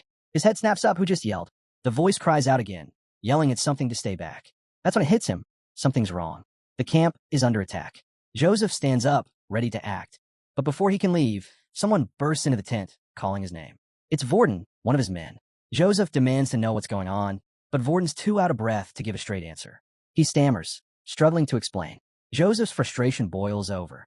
How could Vorden rush in without even knowing what's happening? Trying to save face, Vorden insists he came to check on Joseph's safety. But the young master isn't buying it. The lack of a weapon makes it obvious Vorden wasn't here to fight. Joseph points out the empty sheath on Vorden's belt, exposing the truth. On any other day, Joseph says he'd have had him executed for this level of stupidity. Panicking, Vorden immediately starts pleading for mercy. And just then, Father Andrea and a group of men step into the tent. Joseph turns to Father Andrea to ask what's happening, but before he can even finish, the priest answers, something wicked has made its way into the camp. He opens his holy book and urges Joseph to take a look. The ink, written in sacred script, shudders across the pages like it's alive. Joseph stares in disbelief. The text is moving. Clearly shaken, he looks to Father Andrea for answers. The priest admits it's no ordinary book. Joseph, growing uneasy, asks if there's any way to stop what's coming. Andrea, with a solemn tone, explains he's no exorcist. Still, he promises to call on every ounce of divine power. He has to push the evil back. But even then, he warns, this darkness may be beyond him. Joseph's concern deepens. He starts running through his options. The remaining knights may not be the strongest, but they're all he has. He rises, issuing a sharp order for the knights to follow. No hesitation. They fall in behind him, faces hard with resolve. As Joseph steps out of his tent, he's met with an unsettling sight. A thick, ghostly fog smothers the entire camp. But this isn't just fog, it's something far worse. It clouds vision and invades the minds of the mercenaries, seizing their bodies like puppets on strings. There's no doubt, this is the work of the strange woman. The men stagger and twitch, their voices overtaken by a spirit that calls them her children. They resist, but there's no winning against something not of this world. Covering his mouth and nose, Joseph turns to Father Andrea. Does this fog drive people mad? He asks. The priest doesn't know exactly, but he's sure of one thing. It's not natural. The effects hit quickly. Joseph breathes it in, and the voice comes. Soft, eerie, calling him her child. The others feel it too. One by one, the spirit's whispers creep into their minds. Then, through the fog, she appears. Long black hair, white gown dragging in the dirt, barefoot and ghostly, she glides through the mist, scanning every corner of the camp. Searching, seeking. Where's my child? She whispers, turning her eyes to Joseph. As soon as the ghostly woman locks eyes with the young lord, panic ripples through the men around him. They're frozen in fear, unable to look away from the terrifying figure. Joseph, though, remains silent, still clutching his handkerchief, unable to move. The witch's blackened eyes and twisted mouth stretch wide as she lets out a chilling shriek. She cries out in glee, claiming she's finally found her child. And shockingly, she means Joseph. She lunges, arms outstretched, racing toward him with desperation in her voice. But just before she can reach him, a glowing barrier snaps into place. Father Andrea is on his knees, locked in prayer, summoning a divine shield to block her. Behind him, his young apprentice is a mess of fear, screaming and sobbing uncontrollably at the horrifying sight. Inside the protection of the barrier, Joseph remains still, mind racing. He begins to wonder if Sir Jaeger is the only one capable of dealing with this possessed monster. And it's not just a wild guess. Two of his most skilled knights, Cade and Maxim, have already fallen to her. Even the blessings of Father Andrea weren't enough to keep them standing. The witch slams into the barrier over and over, convinced her child is on the other side. Her hand presses through the shield, burning away as it passes the divine threshold, but she doesn't stop. Joseph watches, horrified, as he begins to suspect the truth. This isn't some random haunting. This is a malicious curse, meant specifically for him by an enemy yet to reveal themselves. Andrea does everything he can to keep the shield intact. But when Deacon, the young trainee priest, suddenly coughs up blood, the priest is shaken. Distracted, he turns to the boy, reassuring him gently. The sun will shine on you again, he says. Moved by the words, Deacon pushes past the pain and begins singing holy hymns to strengthen the barrier. Their efforts are brave, but Joseph can tell they're nearing their limit. Andrea is weakening, and the hymns can only gird on for so long. The clock is ticking, and Joseph knows it. He watches the ongoing standoff, his mind turning rapidly, trying to formulate a plan. Waiting for sunrise seems impossible. It feels like an eternity away. But then, something jolts him back to the present. Out of nowhere, a familiar figure comes soaring through the fog, sword glowing bright blue. It's him, the blonde-haired knight, launching straight at the witch with his blade raised, ready to strike. The witch doesn't notice him sneaking up. She's too focused on Joseph. But just as Vlad's about to strike, a voice speaks to him, warning that she's driven by a curse, and an ordinary blade won't do any damage. Vlad halts mid-air, ducking behind a rock. He quietly asks the voice what they're supposed to do, and in return, the voice asks if he can channel any aura right now. Vlad responds quickly, no, he can't. The voice pauses, clearly puzzled, before admitting there's another way. Naturally, Vlad wants to know what that is. The voice then makes an unexpected request. It asks to borrow his body. Possession. That's the only way it can handle the witch directly. Vlad hesitates. Is that even possible? The voice explains that while it can control aura, it's unsure whether it can manifest it inside Vlad's body. And even if it does manage to pull it off, there's a chance Vlad won't be able to move for a while. Dangerous in a battle like this. The voice warns against it, calling it a risky move. But Vlad doesn't flinch. He knows full well, if he doesn't stop her, he's dead. That's all the motivation he needs. He tells the voice to go ahead. The sword's path is full of peril, but he's made his choice. He gave his word to Joseph, and now his purpose is clear. It's no longer just loyalty, it's conviction. The voice respects his resolve and sets the plan in motion. Vlad leaps toward the witch again, but this time, she senses him and turns. As he soars through the air, the voice begins to take control. It tells Vlad to shut his right eye. He obeys. Then everything shifts. Vlad's consciousness drifts into what the voice calls the world of voices. At that moment, Vlad's body begins to glow. His sword radiates with light, infused with pure aura. He closes in on the witch in a flash, and slashes straight through her as if she were nothing but mist. The onlookers gasp, stunned by what they just witnessed. But Vlad doesn't celebrate. He drops to his knees, screaming in agony. The voice is still surging powerful waves of energy through his body, and he's barely holding on. Seeing Vlad collapse, Joseph is instantly alarmed and calls out to him, hoping he'll respond.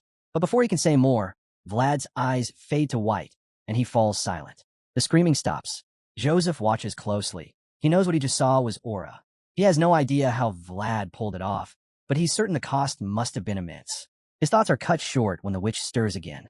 She rises, her voice echoing through the fog as she calls out for her missing child once more. Vlad, still weakened from the possession, can't move. And now, the witch is reaching toward him, trying to reclaim what she believes is hers. Joseph doesn't hesitate. He yells for Father Andrea not to stop the hymns, then bolts from the barrier, ignoring the priest and the others calling after him. He reaches Vlad and quickly helps him up, urging him to lean on him. Vlad groans in pain, but manages to stand, slowly moving with Joseph as they try to escape. But the witch isn't giving up. Furious that her child is slipping away again, she lunges and grabs hold of Joseph's leg. He struggles to break free, but her grip is like iron. Frustration boils inside him. He feels helpless, useless. Just as it seems he's about to be dragged back, Vorden charges in from behind and grabs Joseph's cloak, yanking him and Vlad out of the witch's grasp. With a mighty heave, he tosses them both toward the safety of the priest's side. The witch shrieks in rage and heartbreak. As Joseph hits the ground, he looks up and, despite everything, smiles.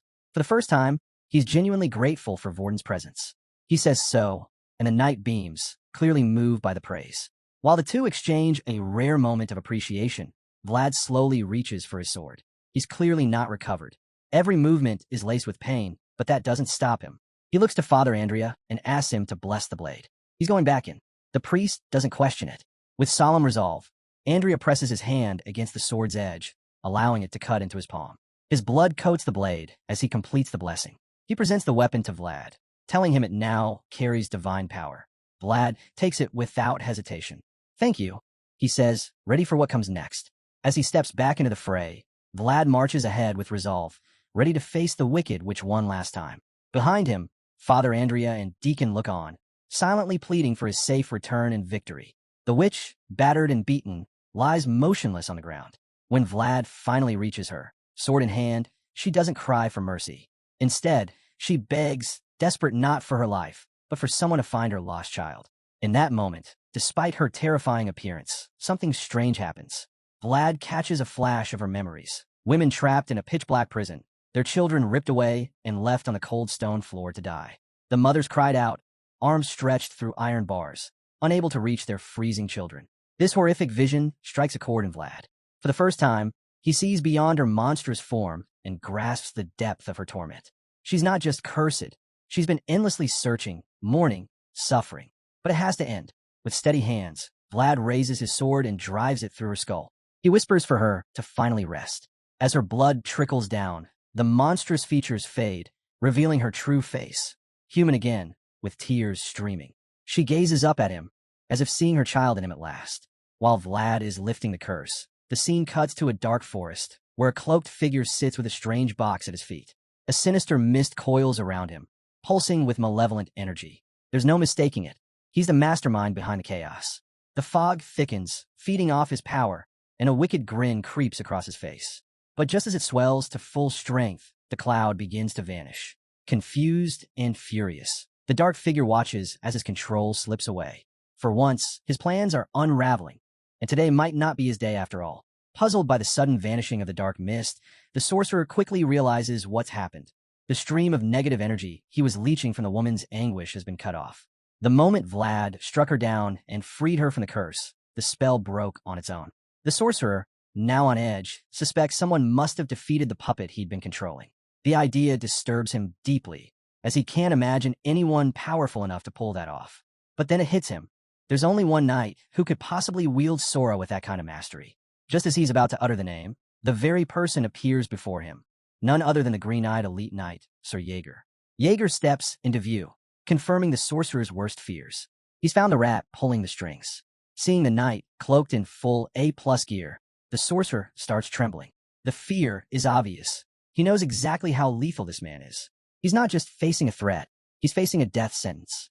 Jaeger wastes no time. He's here to make the sorcerer pay for all the havoc he's caused. The dark mage knows it's over, and before we can see the end of him, the scene cuts forward. We jump ahead to a meeting between Jaeger and the young master, Joseph. As Jaeger arrives, Joseph looks him in the eye and asks whether the man he's slain is truly the one behind the curse and chaos. That's when we learn the grim truth. Jaeger decapitated the sorcerer and now stands before his master, holding the severed head by the hair. Jaeger confirms it. This was the source of the darkness.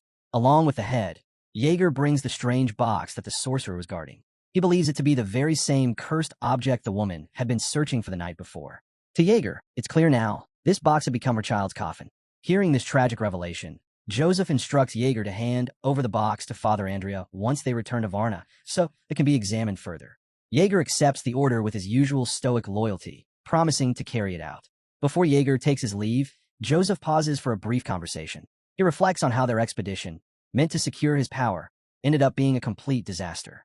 Jaeger agrees without hesitation, admitting that he too feels ashamed by how things unfolded. Standing on a cliff's edge, Joseph gazes down at the quiet camp below. With a heavy sigh, he admits once more that their mission was a failure. Still, he knows it's time to head back home, and he says so with a calm determination. Just then, Jaeger turns to him and asks a pointed question. Did he find the blonde-haired hero useful? Joseph glances at the knight sideways, pauses for a beat, then breaks into a subtle, knowing smile. He admits that he might have found someone worthy enough to replace him as the sword. As Joseph reflects on the events of the previous night, his expression softens. He speaks of the blonde warrior's potential, believing the boy will grow into a swordsman who will outshine them all. We're given a glimpse of that vision. Vlad engulfed in a swirl of blue flames and crackling sparks, his body blazing with the raw power of AA. It's a majestic image, but it doesn't last. The scene quickly snaps back to reality, where Vlad is anything but majestic. He wakes up looking like a complete mess, his hair in total disarray, his eyes wide and dazed like someone who's just been hit by a truck. Turns out he's just learned he's been unconscious for 3 whole days. In disbelief, he asks the voice in his head for confirmation. The voice casually affirms it and suggests he be more cautious going forward. Apparently, even the voice didn't expect the recoil to hit this hard. Still in a daze, Vlad sits in bed like a zombie, trying to process everything.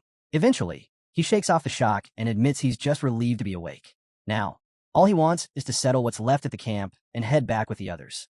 That's when the voice chimes in again, letting him know that Joseph and the rest have actually been waiting for him to recover before starting the return journey. As Vlad grabs his sword and uses it to steady himself, the voice mentions one more thing. The young master seemed genuinely concerned about him. Vlad finally manages to stand up and steps outside his tent. But as he pulls the fabric aside, he's met with a strange silence. No one's around. The entire camp is eerily empty. At first, he's caught off guard. but it doesn't take him long to figure it out. It makes perfect sense that everyone would bolt after the chaos from last night. Still, he realizes he might have jumped the gun when he hears a familiar voice behind him. It's Gerda. Vlad turns, and the nervous mercenary starts rambling about how worried he was after what happened with the blonde hero. Hearing this, Vlad can't help but smile. He instantly starts poking fun at Gerda, reminding him how he tried to bail, but somehow ended up being the last one sticking around. Most of the mercenaries may have scattered, but Gerda and a handful of others stayed behind. Why? Simple. They were promised to pay raise if they stuck it out until things settled down. Gerda then starts bragging about his so-called heroic moments, how he helped carry the blonde hero back to camp when he couldn't ride, and how he went back into the forest to look for the Lord Knight. But it's not for praise. He's just hoping Vlad will put in a good word for him when he meets the young master. Vlad casually tells him he'll see what he can do. Then Gerda remembers something. Sir Jaeger asked him to send Vlad over once he woke up. Joseph's waiting at the barracks, and Gerda urges Vlad to head there quickly so he'll still have time to say good things about him.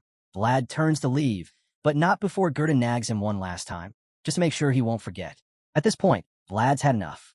He silently wishes someone would just shut Gerda up. The scene shifts. We're now inside Joseph's tent. The young master is hosting Vlad, pouring him a glass of red wine. He starts with some small talk, asking if Vlad even drinks. Vlad isn't sure how old Joseph thinks he is, but assures him he can handle it. After all, he used to work in a brothel and a bar. Even though he's had booze before, he admits this is the first time he's trying something fancy. Joseph then tells him, this isn't just any drink. It's the kind of liquor only nobles get to enjoy. Before pouring the wine, Joseph pauses and tells Vlad he wants to thank him first. He knows Vlad could have bailed when things got ugly, but instead, the kid stayed and fought through it all. Vlad, ever direct, replies that he was just sticking to the contract. But Joseph counters with a deeper point. The contract only asked for his faith, not loyalty. As Vlad's blue eyes meet his, the young master reflects. Those written words meant little at the time, yet Vlad stuck by them, seeing it through to the end. That's why Joseph sees him as someone too valuable to lose. Actually, he corrects himself. Vlad isn't just a talent he can't lose. He's someone Joseph must have on his side. Then, pushing a glass of wine toward him, Joseph says it's time for him to honor his part of the deal. But this time, it's not a demand, it's a reward. With that, he formally invites Vlad to join the powerful Beazid family. The scene shifts, and we're taken to the stunning county of Beazid, Varna. Joseph and his group have returned, and while things are still getting organized, Sir Jaeger informs him that the mercenaries have been dismissed. Joseph nods and tells him he did well. He then informs the rest that they'll be staying in Varna a bit longer, at least until the expedition report is handled. Meanwhile, Vlad is caught up in the scenery, turning his head constantly to take it all in. Jaeger notices and asks if it's his first time here. Vlad simply replies that it's his first time anywhere. He's never left the slums before. That earns him a sarcastic grin and a new nickname from Jaeger, Country Bumpkin. Joseph overhears and tells Vlad to take the day off and explore the city. Vlad's clearly glad to hear it. Before leaving with Joseph, Jaeger throws one last comment his way. Don't get lost, and make sure you're at City Hall by nightfall. Vlad already didn't like Jaeger much, but after the non-stop teasing and stern orders, he's starting to seriously dislike the guy. Still, the voice in his head suggests Jaeger might actually respect him, just like Joseph does. Vlad disagrees. One more dose of that tough love, and it might actually kill him. He brushes the thought aside. Right now, there's only one thing on his mind, spending his fat paycheck on a greasy, satisfying meal for the first time in forever. While Vlad's daydreaming about what kind of food Varna might offer, someone suddenly tugs at his arm. He turns around, surprised to see Deacon. The cheerful kid beams and says the priest wants to see him, if he's not too busy, of course. Soon, the two are standing outside a towering church. Vlad's eyes widen in amazement. Even the churches back in Show era weren't this huge. Deacon explains that although Sturma is the capital, Varna is actually the heart of the kingdom's religious life. Deacon asks Vlad to wait inside while he goes to fetch the priest. As Vlad steps into the church, his jaw nearly hits the floor. The place is breathtaking. The ornate design and grand structures leave him stunned. It's in that quiet moment he realizes something. Despite going by the name Praying Riemann, he's never actually offered a real prayer. A wave of guilt washes over him, making him feel like he's sinned. Just then, Father Andrea arrives and apologizes for keeping him waiting. Vlad, ever polite, says it's no trouble and thanks him for the invite. The priest laughs and hands him an ID token, explaining that although Joseph would have managed to get Vlad one, a token from the church carries special weight. The Lord's favor reaches far and wide. Vlad's even more stunned when he sees the guarantor name etched on the token, Father Andrea himself. The priest gently pulls him out of his daze and tells him he's welcome to visit anytime. From this moment on, he's Vlad's official guarantor in the city. The boy is left speechless. Who would have thought that a nameless kid from the slums, someone who didn't even have his birth registered, would one day have someone write his name into the world with sincerity? Overwhelmed, Vlad drops to one knee in front of the priest, silently expressing his gratitude. From now on, he's no longer just Vlad from the alleyways. He's Vlad of Shoera. As the story unfolds, we get a glimpse of Beazid's layout. The country is made up of 3 main cities and 12 villages. There's Shoera by the sea, the trading hub, then Varna, the religious center, and finally, Sturma, the main capital. It's Vlad's first time visiting Sturma, and as he rides in with the young master, he's left awestruck just by the city's entrance. Once they arrive, Jaeger gathers Vlad and Gerda, informing them that from this point on, they're guests of Sir Joseph. But he also warns them, any careless move they make will reflect poorly on the young master. Sir Jaeger also throws in a not-so-subtle jab, telling them to stop craning their necks like clueless bumpkins and just stand still like proper guests. Vlad, who's been listening carefully, immediately nods in agreement, while Gerda just slouches and grumbles under his breath. The knight informs them that some snacks will be brought over shortly. He seems about to say more, but pauses. Then, thinking better of it, he warns them not to touch anything until he returns. Clearly, he's worried the two might tear into the food like wild animals. Naturally, the two aren't thrilled with this rule. Vlad tries to ask if they could at least have a small bite, but before he can finish, Jaeger shuts him down. Vlad, don't touch the food, he snaps, making it clear that's the end of the discussion. Once the knight is gone, the two decide they've had enough of standing still. So, they begin to explore a bit and quickly stumble upon an opulent waiting room decked out in gold. The sheer extravagance of the place stuns them. Gerda stares in disbelief, taking in every detail. It's more luxurious than anything he's ever seen. He admits as much, comparing it to his modest hometown. Vlad, equally overwhelmed, completely agrees. As they're still soaking it all in, a voice suddenly cuts through their wonder. Haven't seen you two around here before. They turn toward the sound, only to spot a figure partially hidden behind a curtain. The stranger steps forward, explaining that he was just planning to relax here until they walked in. He finally reveals himself, and the moment Vlad sees his face, something clicks. He knows this guy from somewhere, but can't recall where. The man walks up and directly asks who they are, but Vlad is too busy racking his brain to even register the question. Then he feels it, the man's presence. It's overwhelming. His gaze is sharp enough to pierce steel, as if just a look from him could bring someone to their knees. The intensity is unreal, like his eyes are burning with fire. Gerda, clearly shaken, steps up and nervously introduces himself, stammering as he speaks. He quickly adds that he was part of Sir Joseph's conquest team, before launching into a ramble that doesn't really concern anyone but himself. The mysterious noble cuts in, confirms the kid's name, then turns the question around. Wants to know who he is. The blonde kid introduces himself, Vlad of Shoera. That name catches the noble's attention, not because he knows it, but because he doesn't. Still, something about Vlad stands out. As he studies Vlad's face, he silently notes how sharp the kid looks, how much fire he sees in his eyes. What really surprises him, though, is that Vlad doesn't even blink while speaking to him. Most people flinch under his intense aura. It's rare, impressive even. He figures Joseph might have landed himself a solid right-hand man. Thinking that, the noble casually pulls out a handful of peanuts and offers them. Vlad stares at the outstretched hand silently for a moment. Then, coolly, he tells the noble they've been instructed not to eat anything. The noble's caught off guard, completely stunned by the response. Vlad, noticing the confusion, bluntly repeats that they were told not to eat the food here. At this, Gerda's face goes pale. He's freaking out inside, wondering if Vlad's lost it. Who turns down a noble's hospitality like that? It's almost unthinkable. Meanwhile, the noble stands there, clearly surprised and a little disappointed. And just like that, Vlad of Shora's first act at the Beazid family estate becomes turning down Ratiger Beazid, the eldest son's gesture of goodwill. Gerda is mortified, practically trembling from embarrassment. Ratiger, on the other hand, just shrugs, helps himself to the peanuts, and admits they're pretty good. Cut to a different scene, an older man writing on paper. This is Joseph's father, and someone's briefing him about the new guest, Vlad. Still focused on his writing, he calmly notes that his sons never brought anyone home before, except for Jaeger, who was assigned by his mother. Then, as if making a big decision, he declares that if Joseph can successfully raise Vlad into a knight of the Beazid family, he'll reward him. Joseph thanks his father for the gesture and bows respectfully. While he's still in that position, his father continues, reminding him that wielding a sword has never been his strength. But regardless, he warns him, He's in Beazid territory now. Joseph nods, taking the words seriously, and assures his father he won't forget. Then the old man hesitates for a moment before asking about his health. Joseph replies that he's doing fine and receives permission to leave. As he turns to go, he offers a simple take care before walking out. His father watches him leave, eyes full of concern. Once Joseph's out of sight, he quietly mutters that he should prepare a tonic for him. The gray-haired man beside him, Ragmus, agrees, saying the young master would probably appreciate it. He adds that Madame Oksana would be pleased too if she knew. At the mention of Joseph's mother, Lord Beazid reflects for a moment, acknowledging how particular she is when it comes to her son. But then he shakes the thought off and refocuses on the paperwork in front of him.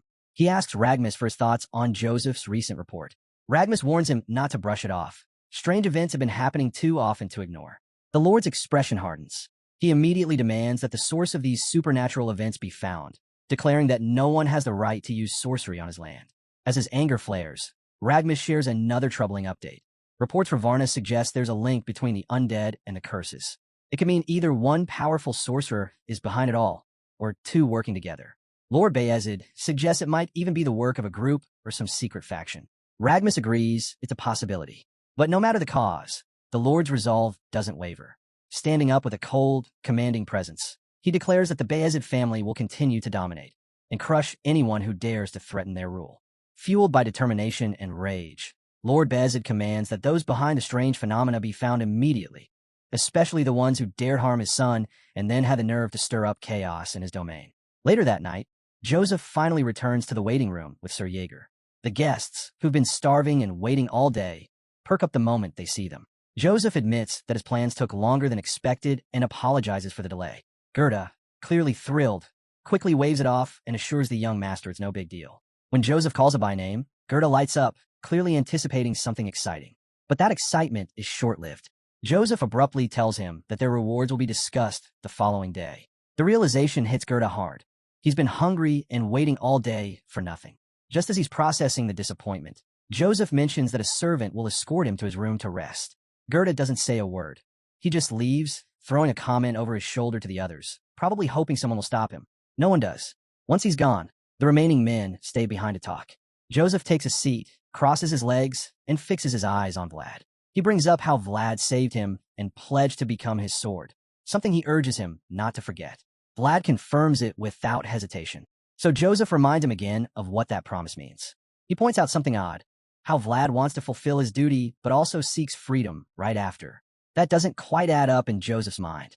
It's here that Vlad starts to realize just how deep he's in. Joseph, still sitting like a mob boss, lays it out plainly.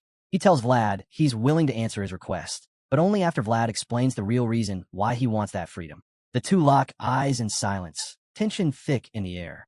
Eventually, Vlad speaks up, asking Joseph if he knows a knight named Godwin, the one tied to the blue moon.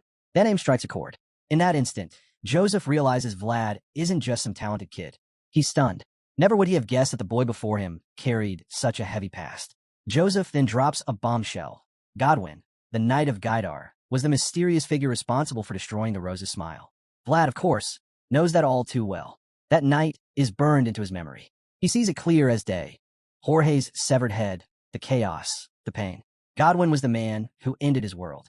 Yet despite all that, there's a strange admiration buried somewhere inside him. Even if Godwin brought him nothing but agony, the man left an impression he can't deny. Back in the moment, Joseph stares at Vlad, lost in thought. When he finally speaks, it's to tell Vlad that he's powerless to help. Even as the Count's son, the people Vlad seeks are far out of reach. Vlad doesn't flinch. He expected this. Deep down, he knew Joseph wouldn't be able to do much. Still, he appreciates the honesty and gives the noble some credit for that. So, he suggests that maybe it's time to renegotiate their terms. But before he can even finish the thought, Joseph cuts in, already a step ahead. He proposes a new contract, 7 years of service. Vlad is stunned. That's a long time. Before he can argue, Joseph calmly states that offering this deal meant swallowing his pride, making it very clear just how serious he is. To make matters worse, Sir Jaeger, still looming like a predator, keeps his eyes fixed on Vlad. The pressure is real. Vlad considers it. He doesn't fully trust Joseph, but there's something about him that feels genuine. Still lounging in his chair, Joseph assures him again. He's his savior, and if Vlad accepts the deal, a promising future awaits.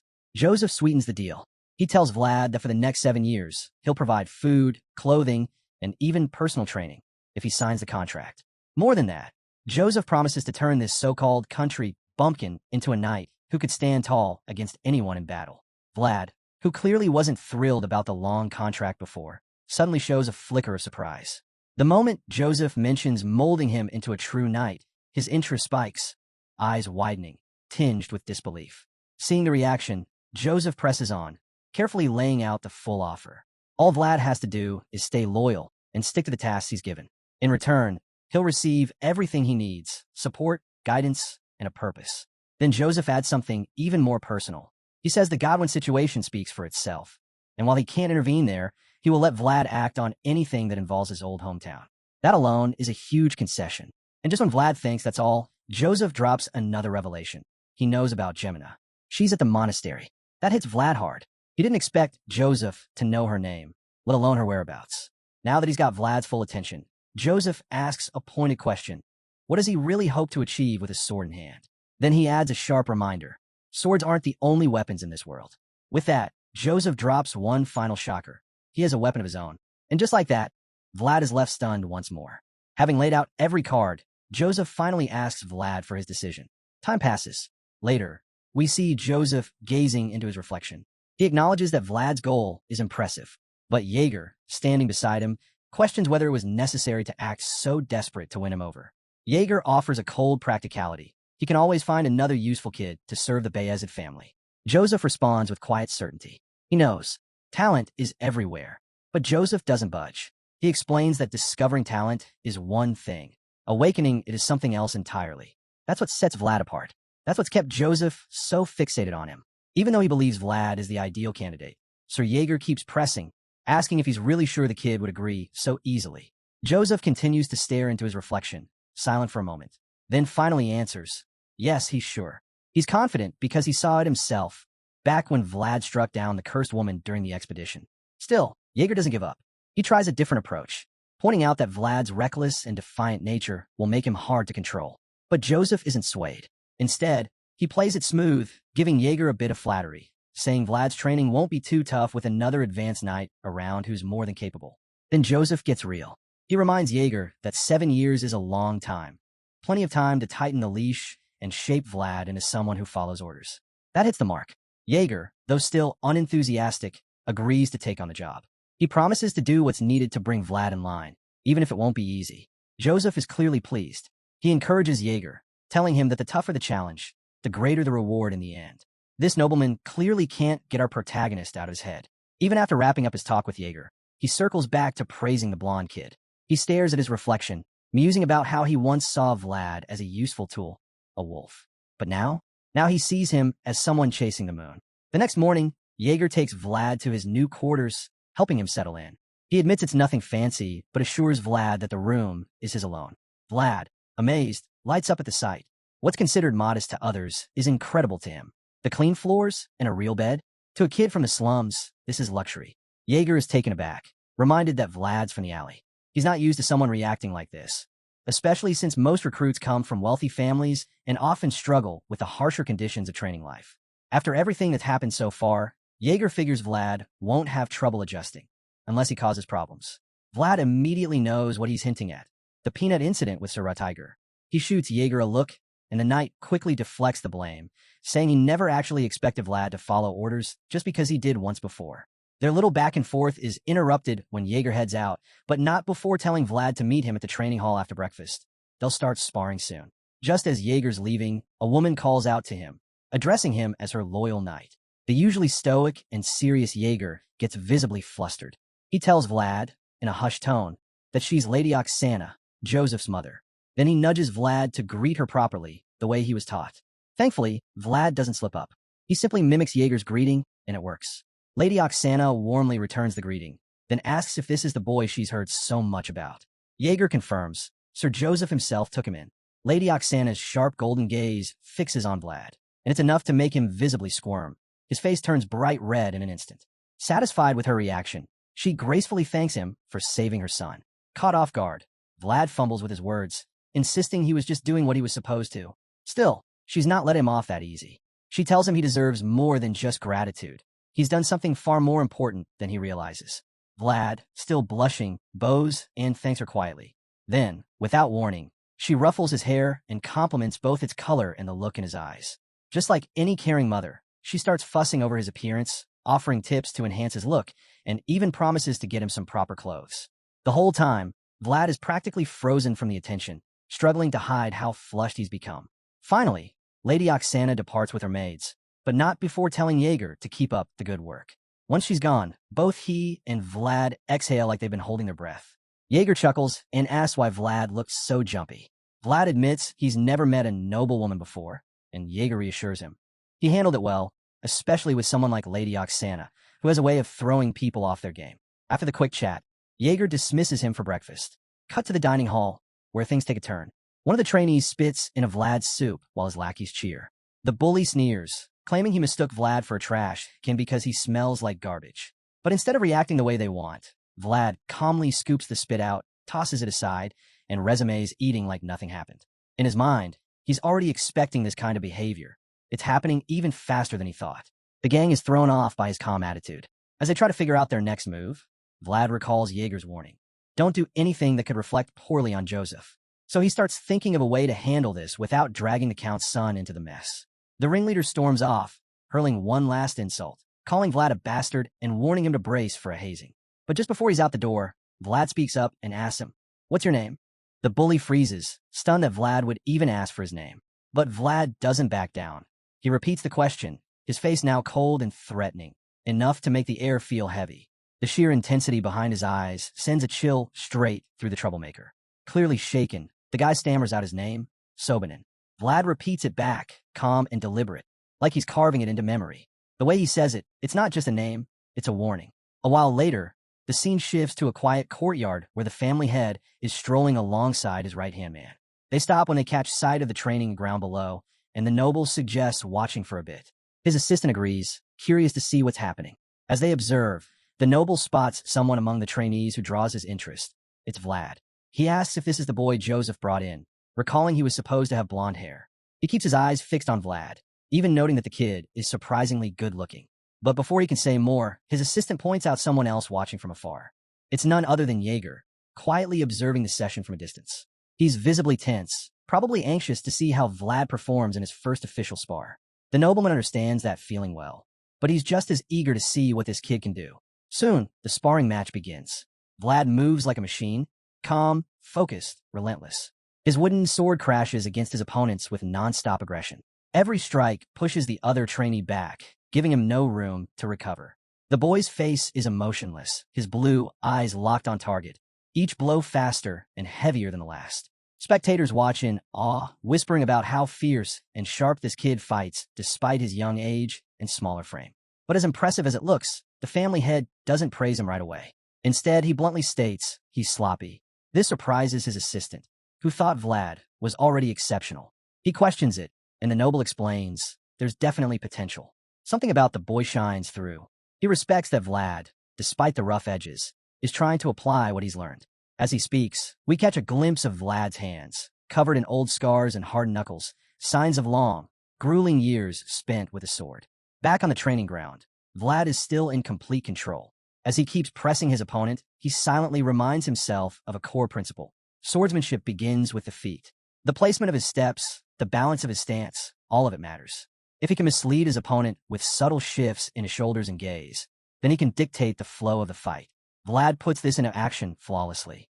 He adjusts his footing, drops his shoulders, and uses his body language to bait his opponent in. His icy blue eyes stay locked on target, making every movement part of the setup. Sure enough, the opponent takes the bait. He charges in with what looks like a heavy, downward slash. But Vlad slips out of the way with a sharp backstep, dodging cleanly.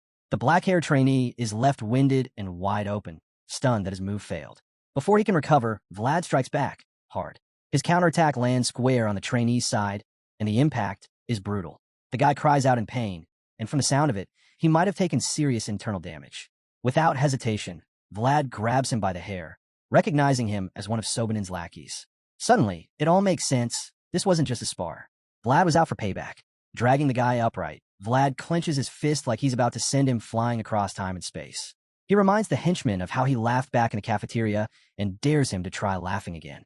Vlad's eyes are glowing with fury as he drives a punishing punch straight into the guy's face, breaking his nose and leaving a mess of blood. The entire training ground falls silent. The spectators are frozen in horror, watching Vlad unleash blow after blow. Above, Jaeger watches with intense focus, clearly invested in the fight. His superior, the king's right-hand man, starts to protest, saying maybe it's time to intervene. But the family head stays calm. He tells his assistant to let play out. He believes a knight needs this kind of fire, and points out that even Jaeger seems to be fully engaged, watching every second. Meanwhile, Vlad continues hammering the trainee, only stopping once he's thoroughly wrecked him. One of the other students finally shouts for him to stop. Vlad ignores him at first, but after a few more hits, he finally pulls back.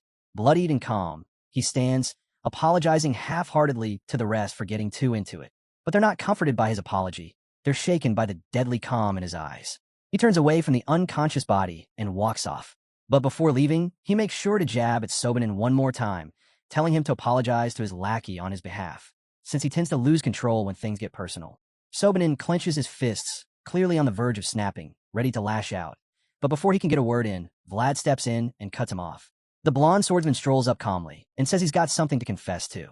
Unlike earlier, though, next time he won't hold back. He gives Sobanin a hard stare, then turns to leave, but not without one last dig. If the soup's too bland, he says he'll make sure Sobanin gets called in just to spit in it again. With that icy threat hanging in the air, Vlad walks off, leaving Sobanin thoroughly unsettled. The encounter drives home one clear point. The new guy's completely unhinged. Sobanin's now convinced that Master Joseph dragged a rabid dog straight off the streets. Meanwhile, Vlad tosses a chilling smile over his shoulder, only adding to the crazy vibe. The scene shifts to Gerda, now cleaned up and looking sharp, enjoying his meal at a table.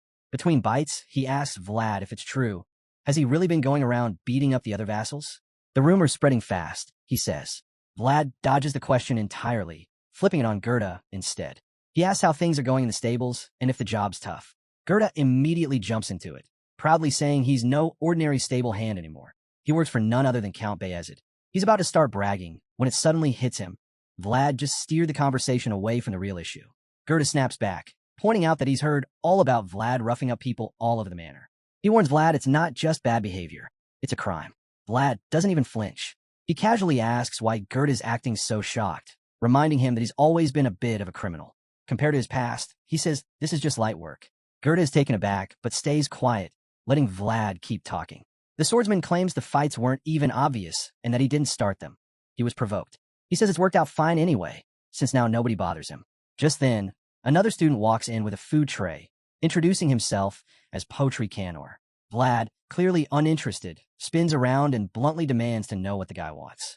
Vlad's blunt tone sends a chill down Potri Canori's spine. He starts trembling, unsure what to do. But then Vlad gives him a choice, either grab a seat or get lost. To everyone's surprise, Potri lights up like a kid on his birthday. The thought of sitting beside the blonde swordsman had never even crossed his mind. He scurries over, full of gratitude, but Vlad just sighs, clearly regretting not just kicking the guy out. Potri, completely oblivious, starts talking about how he usually eats alone, sometimes even hiding out in bathrooms to do it. Vlad, now visibly grossed out, reminds him that he's holding a prize sausage and might want to avoid saying things like that. Still, Potri doesn't stop. He asks Vlad if the food's good, then casually mentions that his family, the Canor, are the manor's official meat suppliers. They've been in the livestock game for generations, he says, proudly naming his father as the one behind the meat being served. Suddenly, he remembers seeing Vlad earlier asking for more sausage, so he offers him some of his personal stash. Vlad, naturally suspicious, snaps at him, questioning all the friendliness. He acts like he's not impressed, but the next scene tells another story. We find Vlad standing in what looks like a sausage paradise. Turns out, Potri's father sends him an overwhelming amount of food, way more than he can handle. So he wants to share. Seeing all this, Vlad comes to a realization. All these vassals are actually young heirs from powerful families. For a moment, he'd forgotten. If he were still in the alleys, he wouldn't even be allowed to speak to guys like this. So, with a new mindset, he makes a move. Out of nowhere, he asks Potri if he'd like to eat with them from now on. Potri's eyes nearly pop out from excitement, as he quickly agrees. Vlad nods, giving his approval. He follows it up by saying that vassals should get along. And even though it might seem like he's only cozying up to Potri for the sausages, that's not entirely true. The scene shifts again, this time to the green-eyed, advanced knight walking alone through a vast hallway. He looks worn out, the weight of his responsibilities clearly taking a toll. After all, being the one to raise and serve the young master is no small burden. The pressure's mounting, and he knows he won't get any real rest until Cade and Maxim recover from their injuries. His thoughts are cut short when a burly knight with a thick beard steps into his path. The man casually asks where he's off to in such a rush. Turning around, the green-eyed knight identifies him as Sir Gregory and immediately groans inwardly. This was not the conversation he wanted right now. He tries to mask his irritation, but Gregory picks up on it instantly and chuckles, teasing him about being terrible at hiding his mood. The advanced knight, Jaeger, doesn't waste time. He tells Gregory straight up that he's busy and doesn't have time to chat. Gregory just laughs again, amused, noting that Jaeger must be incredibly busy since he handles all of Joseph's responsibilities alone. Already drained, Jaeger cuts to the point and asks Gregory if he actually has something to say. Grinning like he's holding onto a secret, Gregory finally gets to it. He suggests that Jaeger should consider raising a vassal himself. He insists it's not too late to start now. Uninterested, Jaeger shoots back that Gregory should probably focus on properly raising his own vassal before worrying about others. Despite usually tuning out Gregory's rambling, something about this sudden vassal talk nags at him. Why bring it up now? Gregory reveals that his vassal is none other than Potri. He proudly claims the kid is basically grown up now, though he admits the boy could lose a few pounds. That thought sends him into another fit of laughter. Jaeger, clearly losing patience, demands that Gregory just get to the point already. But instead of cutting to the chase, Gregory takes the scenic route, saying he thinks Vlad shows real promise. He praises the blonde newcomer, calling him confident, bold, and full of grit. Jaeger's had enough. He reminds Gregory, again, that he doesn't have time for idle talk and demands he stops circling around the issue. Still chuckling, Gregory finally says it. Knights interfering in vassals' matters can come off as inappropriate, even humiliating. Gregory mentions that Vlad has been spending more time with Potri lately, but Jaeger isn't buying it. He insists that Vlad doesn't do friendships, and even if he did, the guy thinks he's above everyone else. Still, Gregory presses on, asking Jaeger to tell Vlad to hang out with Potri. Turns out, the chubby knight has a personal reason. Potri is his nephew, and he doesn't want to see him get roughed up. After laying it out, Gregory says Jaeger's the only one with any shot at getting through to Vlad. But Jaeger's not about to do it for nothing. He wants to know what's in it for him. Gregory, still grinning, offers a future favor in return, pounding his chest like a true knight swearing on his honor. But Jaeger shakes his head, saying Vlad doesn't really take orders from him. Gregory just laughs, saying that kind of spirit is exactly why Vlad is going to go to far. Meanwhile, over at the Beazid family stables, a brown horse relaxes as the stable hand tries to explain things to Vlad. He tells the young swordsman the horses are all well trained, but for some reason, they panic whenever he comes near. It's not about riding skills. Other workers have noticed the same thing. Frustrated, Vlad mutters that this kind of thing has plagued him his whole life. Animals, cats, dogs have always reacted the same way, running off the second he gets close. Thinking back, Vlad remembers the time he rode Jaeger's horse during the expedition. He points it out to Gerda, recalling the night they escaped from the undead. But he also admits he was just a passenger. Gerda was doing all the actual riding. Gerda adds that Jaeger's horse is top tier and very expensive. That makes Vlad groan. What is he supposed to say? That he can only ride high-end horses? The thought annoys him even more. He recalls how Jaeger kept pushing him to master horse riding, saying it was essential. As the two stew over the problem, a maid walks in. She informs Vlad that Lady Oksana has summoned him. Vlad's caught off guard when he hears that Lady Oksana wants to see him. The scene shifts to a lavish room where the green-haired noblewoman is already in conversation with him. She remarks that judging by his appearance now, no one would guess he grew up in the back alleys. Dressed in a stunning noble outfit, Vlad looks the part, and Lady Oksana thinks it suits him perfectly. She gently advises him not to get too comfortable in it, though, since he's only 17 and still growing. She recalls that Joseph had a growth spurt around the same age and assures Vlad that she'll have more clothes made for him when summer arrives. Proper attire, she says, is key to physical performance. Vlad's face turns red, and all he can do is bow in gratitude. But Lady Oksana brushes off his thanks, saying she should be the one grateful. After all, he saved her son's life. Ever courteous, she apologizes for interrupting his training and gives him permission to leave. Vlad thanks her once more and heads out. Outside the room, he lets out a relieved sigh. He finds her presence overwhelming, though he can't quite explain why. Glancing down at his new clothes, he marvels at how comfortable they are, almost too comfortable like they don't belong to him. Then he looks at the old outfit in his hands, realizing it wasn't even his to begin with. As he walks down the corridor, Vlad tells himself not to get used to this lifestyle. Even after all his efforts to become part of the Beazid family, something still feels off. He He can't shake the feeling that he doesn't truly belong.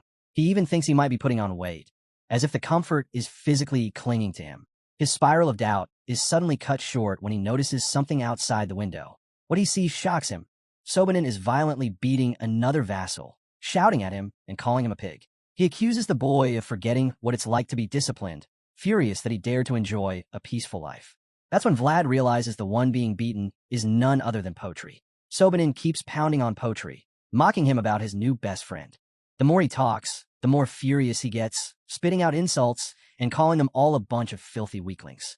Watching from above, Vlad silently observes, and the scene hits him hard. He realizes that no matter where you are, some people always suffer while others live without a care. It's always the same, the strong preying on the weak. Angry and frustrated, he decides he's putting his old clothes back on, at least for tonight. Later that evening, Vlad shows up at Potri's door. When a bruised boy answers, Vlad is momentarily lost for words, stunned by how battered he looks. Potri, confused, asks why he's there so late. Vlad says he needs something from him. Still unsure, Potri waits, and Vlad peers into the room, pointing directly at the largest chunk of meat, some prized ham.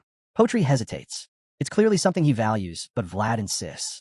Reluctantly, Potri agrees, though it stings. He had hoped that if they ever spoke again, it'd be more friendly, maybe even with a smile. But since that's not happening, he starts to believe Vlad is just there to take advantage of him. It hurts, but to him, it's still better than eating alone. Potri hands over the meat, and Vlad tells him not to see it as an uneven trade. He's paying a fair price. Potri looks confused, unsure what Vlad means. That's when Vlad remembers a knight's words. Someone who once said he only ever takes the price that's rightfully his. With that thought lingering, the scene shifts. Vlad, now, stands alone in front of a group of vassals. He grips a wooden sword tightly, facing down all 14 of them. The others seem oddly calm, even cocky, like they think they've already won. But Vlad's eyes are steady, unreadable. He sizes them up and admits to himself that not even the street gangs back in the alleys went this far, just to bring him down. Just as he finishes the thought, their ringleader snaps at him to shut up. Sobanin's anger boils over, a vein pulsing on his forehead as he points directly at the blonde swordsman. He throws down the gauntlet again, demanding a rematch, eager to test just how long Vlad can hold onto that unshakable resolve. Vlad doesn't hesitate. He accepts the challenge with a calm wave, daring them to come at him fast. With a smirk, Vlad reveals he made the trip just for the showdown and expects Sobanin to match that level of dedication. That only makes Sobanin snap harder. His teeth clench as he snarls, face locked in a deadly scowl. Fueled by pure rage, he orders his crew to attack Vlad all at once, determined to bring him down. The moment they charge in with wooden swords raised, Vlad mutters to himself, relieved he changed back into his old gear. He's got a feeling things are about to get bloody. As the dust settles, the scene erupts into chaos. The blonde swordsman is a storm, tearing through the group like they're nothing. They try to corner him, overwhelm him, but he doesn't give them a chance. Each swing lands with ruthless precision. From the back, Sobanin yells desperately at his lackeys, demanding they hold their ground and block Vlad from every side. But it's no use. Vlad is simply too much for them. Watching the one-sided fight unfold, Sobanin is stunned. This isn't the same Vlad he faced before. 2 months ago, the guy could barely hold a blade, and now he's unstoppable. Even though he can't make sense of Vlad's sudden power, Sobanin refuses to let up. He shouts threats at anyone thinking of backing down, promising death to anyone who dares retreat. Right then, mid-rant, Vlad strides toward him. His patience is gone. He glares at Sobanin and asks if he's ever actually taken a life. That jab hits a nerve. Enraged, Sobanin lunges forward and swings his wooden sword with everything he's got, hoping to shut Vlad up for good. But Vlad's already on the move, quick, controlled, lethal. He slips past the attack effortlessly and sets up for a counter. Just before he strikes, memories flash of the last expedition, where he fought with everything he had. And now, he's ready to do it again. Vlad strikes at Sobanin with force. And though the bully manages to block the initial blow, it's clear this is only the beginning. The blonde swordsman isn't holding back anymore. He's determined to make Jaeger's training speak for itself. As he presses the attack, a familiar voice echoes in his mind, pushing him to keep trapping his opponent in the openings he's creating. Sobanin has no room to breathe. Vlad relentlessly hammers him with strike after strike, each one forcing the bully to respond with nothing but curses and angry shouts. But it's no use. Our boy is finally grasping the rhythm of this technique, mastering the flow of distance and timing. With a final well-placed hit, Vlad knocks Sobanin to the ground. The loudmouth crashes onto his back, clutching his leg and wailing about the pain. But before he can even finish whining, He looks up to find a wooden sword inches from his face. Vlad towers over him, hand raised, looking every bit like someone ready to end it all. Thinking it's over, tears start to fall from Sobanin's eyes as he silently accepts defeat. But just when it seems Vlad's about to smash him into oblivion, he stops short. The sword slams into the ground right next to Sobanin's head, sparing him. The bully trembles, completely broken. Vlad locks eyes with him, cold, piercing, and warns him never to look his way again. He doesn't stop there. He makes it clear, if Sobanin ever bullies the fat kid again, there won't be any mercy next time. Shaken to the core, Sobanin nods repeatedly, unable to do anything else. Vlad, looking down at him, can't help but feel a little surprised the guy genuinely tried to kill him. Still, he figures he's settled the score for Jamin. Turning toward the rest of the crew, he fixes his eyes on the others. With that same deadly intensity, he asks who's next. The threat in his voice is unmistakable. He's not done until they finish what they started. But none of them step forward. The bravado's gone. All that's left are wide eyes and trembling limbs. Vlad, however, doesn't lose momentum. He starts walking toward them, not with wild fury, but with the slow, confident stride of a predator. Every step brings fresh terror, but despite their fear, none of them dare to run. They're frozen, helpless as Vlad closes in to deliver the justice they've got coming. Vlad doesn't hold back. He dishes out a harsh lesson, leaving more than just bruises behind. Blood flies as he carves his message into each of them, ensuring they won't forget this day anytime soon. Watching the scene unfold from a window above, Count Beazid observes in silence, visibly impressed by Vlad's sharp technique and raw control. A few days later, the Beazid family hosts the monthly gathering of the knights. It's held in the throne room, and by some odd twist, the knights are naturally split. Rudiger's supporters on one side, Joseph's on the other. The tension is thick, and it's obvious which side is still sour about the current state of things. In contrast, Joseph's backers look far more at ease, and for good reason. They've finally got the upper hand. Among them, a few knights remain neutral, caught in the middle. Then comes a formal update. Ratiger and his men will be heading out on a new mission soon, so the duty roster has been adjusted. This announcement comes from the Order's captain, Anatolis. He follows it up with the next topic, the distribution of holy items from the church. As the captain continues, Count Beazid drifts into thought. He can't help but notice how charged the atmosphere has become.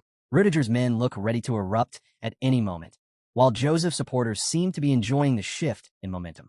Beazid doesn't fault them. It's no secret their morale had been crushed until recently. Now, the tables are turning. Lost in thought, Beazid catches himself smiling as he gazes at Jaeger. The seasoned knight, sensing eyes on him, glances back, puzzled by the Count's grin. Eventually, the meeting wraps up. Captain Anatolis steps in, reminding everyone to double-check their assignments. As the knights begin to filter out, tension flares again. One of them throws a jab at Jaeger, mocking the Beazid family for recruiting what he calls a rabid dog who doesn't even know who he's supposed to attack. He even snidely remarks that a knight's background should matter more. That stings.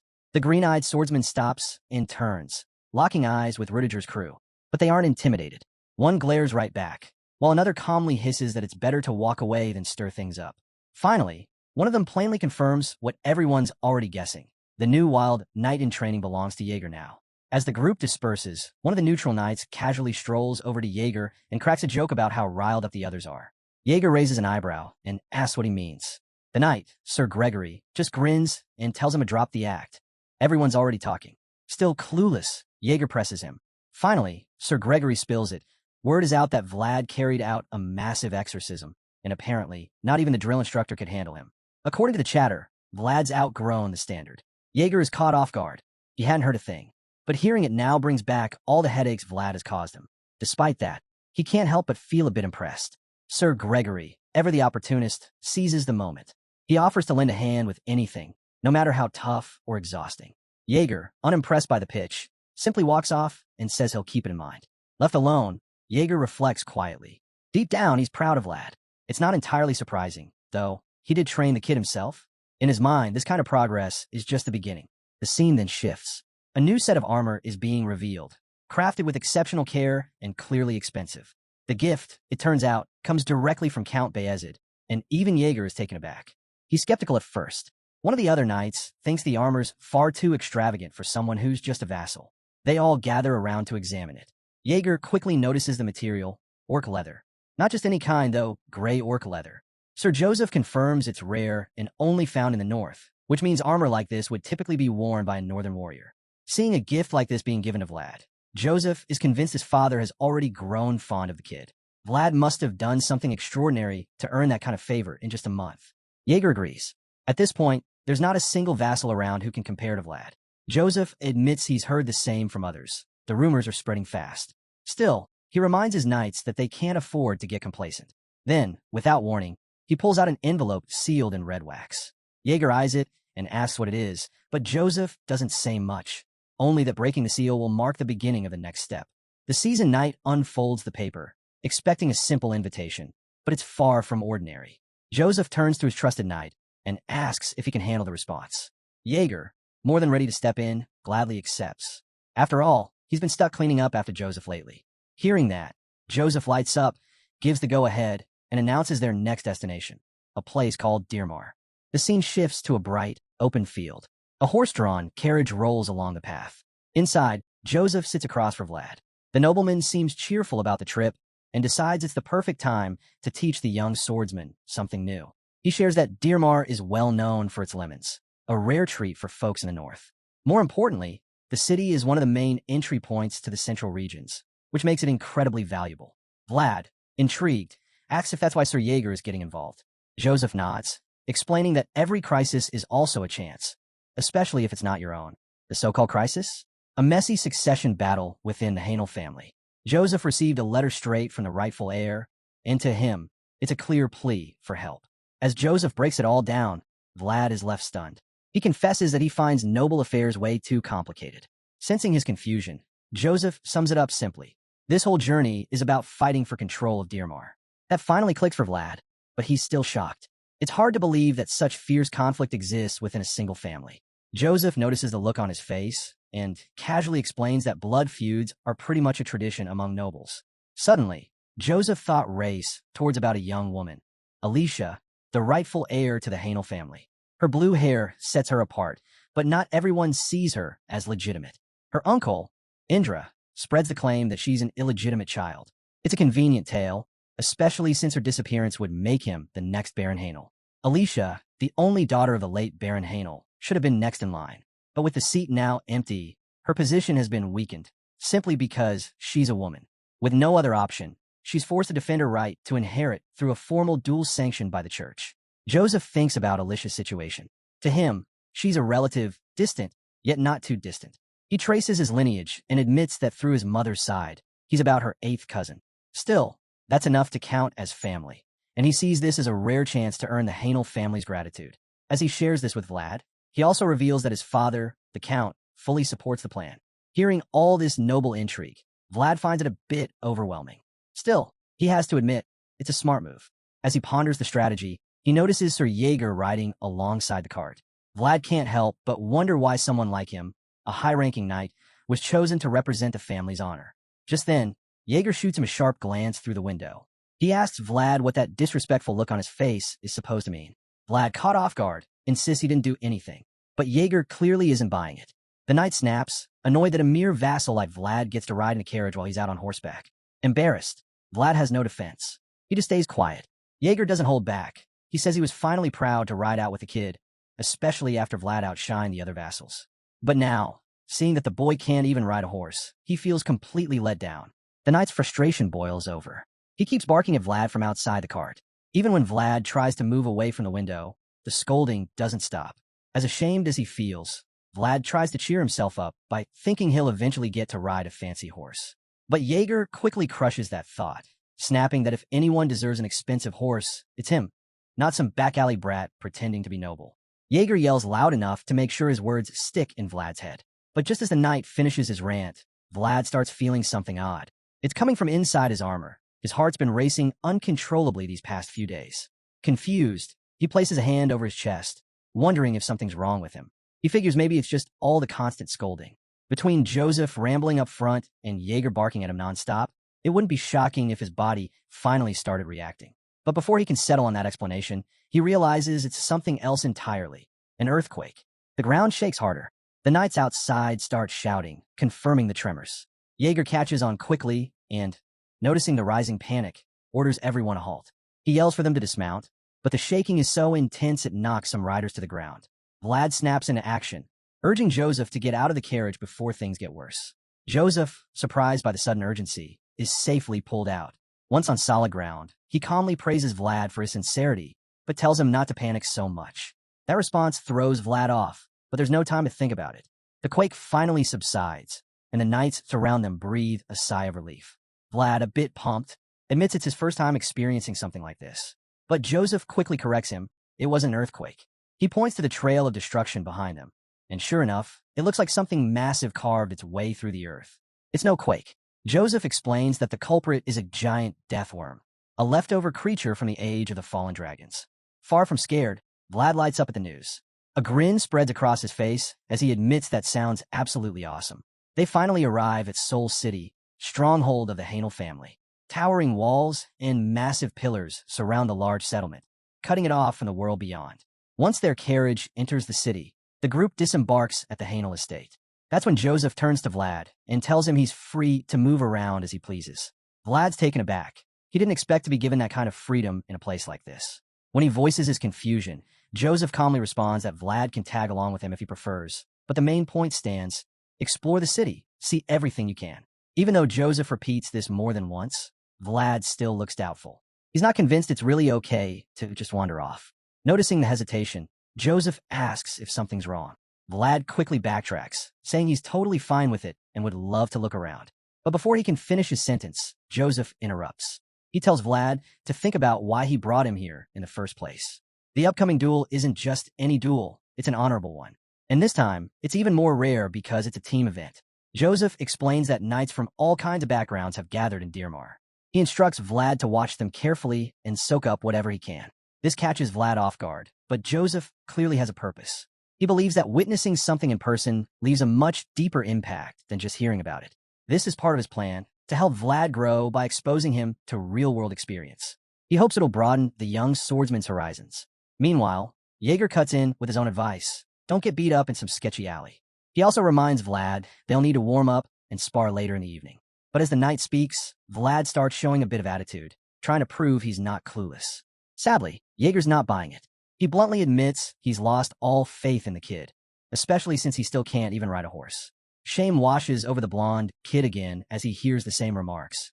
And once Jaeger finishes mocking him, Joseph steps in. He lays out the rules. Report back every evening without fail. On top of that, he must immediately relay anything unusual he sees in the city. As the young master and the knight finally head out, Vlad takes a breath. For the first time in a while, he's got a moment to himself. He starts exploring the building, quickly realizing it's much smaller than the Beazid mansion. The place feels aged, maybe even neglected. It makes him question how they could be known for their famous lemons. It doesn't look like they have any money to speak of. Suddenly, Vlad grips his sword, and like clockwork, the voice begins to speak. It says it's been to the city of Dearmar before and remembers a tree on the hill not far away. Vlad spots the tree and smiles. It's then he admits he'll need somewhere to pray, something he hasn't done in a long time. The scene cuts to a tall, barren tree standing alone in a graveyard. We hear the line, "I'll give you the sword, and you'll give me the memories." At the same time, an unseen figure says it's time to give back. He's been taking for far too long. Meanwhile, inside the Hanel family mansion, Miss Alicia greets her guests and thanks Joseph for making the trip after receiving her invitation. The young master replies with a smile, saying he had to come. It's about the rightful heir. He adds that blood ties are everything. Joseph reassures her that Count Beazid has already approved their involvement. All that's left is her agreement. Alicia answers with certainty. She's already decided. Everything will go according to the Count's plans, but only if she wins the honorable duel that will shape her destiny and the future of the Hanel family. Hearing this, Joseph tells her she has nothing to fear. He adds that Beazid's sword never fails to deliver victory. After the intense meeting, Joseph and his men leave the dark chamber. On the way out, another knight warns not to underestimate Alicia. Joseph agrees. Her strength as a matriarch was clear. She held her ground the entire time. Still, he confidently tells his men that the plan stays exactly the same. Looks like a team fight tournament is just around the corner, and Alicia's future is hanging in the balance. The story picks back up with our armored hero standing quietly in a graveyard, eyes fixed on the old headstones before him. His mind starts to wander. All that's left behind are memories. Maybe that's why people cling so hard to leaving something behind. Scars, mementos, anything that can bring the past back to life. As he gazes at one particular grave, Vlad can't help but wish he could do the same for his mother. Noticing the wilted leaves scattered across the stone, he figures no one's been tending to it. He gently begins brushing them away. Then, he pauses, wondering if the sword might say something about what he's doing. He reminds the blade that it's only respectful to greet those who rest here. But the sword remains silent. Still, Vlad knows what it's thinking. Without another word, he draws the blade, letting it take in the grave it seemed to long for. He'd skipped out on meeting the knights just to come here, and the sword quietly thanks him for it, confirming his guess. Kneeling before the graves, Vlad plants the sword into the ground and bows his head. Time slips by. Suddenly, a spirit materializes behind him. It's the soul sealed within the blade. As Vlad stays in his solemn stance, the spirit begins remembering. He recalls the cemetery tree being smaller once, wondering when he last saw it like that. As more fragments return, he suddenly remembers being at the tree with someone else. But the moment is cut short. His eyes fix on something in the distance, something watching them. He quickly warns Vlad, telling him that not only are they being observed, but whoever's out there, he knows them. Vlad, the blonde swordsman, is caught completely off guard. Before Vlad can even make sense of what's happening, the spirit asks to borrow his body for a while. The request catches him off guard, but he agrees without hesitation. It's only for a moment, after all. He closes his eyes and steadies himself. A moment later, the blue spirit slips into his body, and a surge of energy pulses from him. Still adjusting to the sensation, Vlad's eyes suddenly flash wide. He sees something that nearly knocks the breath out of him. Staring up, he spots a massive white snake curled in the tree. His glowing eyes tremble in disbelief as he mutters, trying to grasp what kind of creature it is. The spirit inside him calmly explains, it's a spirit too. The serpent, with piercing blue eyes, locks its gaze onto Vlad. Confused, he wonders how something like that could be a spirit. Lately, he's been seeing more strange things than he can count. He notices the snake is staring directly at him and alerts the ghost inside. The spirit clarifies, the snake's not looking at Vlad. It's looking at him, the one inside. Suddenly, the serpent begins sliding down the tree. Vlad panics, shouting to the spirit as the giant creature draws closer. The ghost tries to reassure him, insisting the snake isn't hostile. But Vlad isn't convinced. It's massive, it's bizarre, and they have no way of knowing what it'll do. Then something shifts. Despite everything, Vlad doesn't feel threatened. In fact, the snake gives off a strange warmth. It's oddly comforting. As it approaches, face to face with him now, he gets the oddest sensation, like spring has arrived. But just as he starts to take it all in, a voice cuts through the air. A woman appears behind him and demands to know who he is. Vlad jumps, startled, and the snake's spirit fades away without a sound. The woman glares at him, asking how he ended up here. Stunned and speechless, Vlad fumbles for words. Her frustration shows. She snaps that only members of the Hanel family are allowed in this graveyard. By her uniform and tools, it's clear she works for the estate. No wonder she's so serious about this trespass. After hearing her sharp words, Vlad quickly apologizes. He explains that he was just looking for a quiet place to pray and ended up here by chance. The blue-haired woman seems skeptical, clearly finding it odd that someone would choose this place for prayer. Noticing her suspicious look, Vlad pulls out his badge and holds it up for her to see. He tells her he's a vassal of Sir Jaeger, not some random intruder. She examines it closely before finally nodding in acceptance. Relieved, Vlad gives her a grateful smile and thanks her. But then, silence falls between them. It's awkward. They just stand there, staring. That's when it hits him. He's been standing at a nobleman's grave this whole time. Not exactly respectful. Now he's worried. If she reports this, it could land him in serious trouble. Sir Jaeger wouldn't take it lightly, and he knows it. Determined to smooth things over, he scrambles for something to say. Anything to defuse the situation. With no better idea, Vlad suddenly offers to help her. It catches her completely off guard. They just met, and here he is asking to assist. He then asks if she's a maid, and if she came here to take care of the grave. She doesn't even have time to answer before he blurts out that he already cleaned it a bit before she showed up. She stands there, arms crossed, still sizing him up. So he keeps talking, explaining how the leaves had piled up, and he thought it was only right to tidy the place. The revelation genuinely surprises her. Vlad confirms it again. He simply thought it was polite to greet those who rest here. He gestures toward the grave, and she turns to look. Still not saying much, clearly unsure how to react. But Vlad doesn't stop. He grabs her bucket and cleaning tools, insisting that he'll take care of the rest. She remains speechless, just watching him. Then, Vlad drops the real reason. He has a favor to ask. He gently asks her to forget this encounter ever happened. If Sir Jaeger found out, it wouldn't end well for him. Like it's a reaction. Her confused expression shifts to something sly. With a grin forming on her face, she decides to flip the script. She'll let it slide, but only if he cleans the grave properly. Vlad instantly knows he's in deep trouble. He mutters a mental curse, finally admitting to himself that the attractive ones are always the most difficult. Annoyed but out of options, he silently gets to work cleaning. Meanwhile, the cheeky maid watches him, clearly pleased with the turn of events. The scene cuts to the Hanel family estate, where a fierce sword fight is unfolding.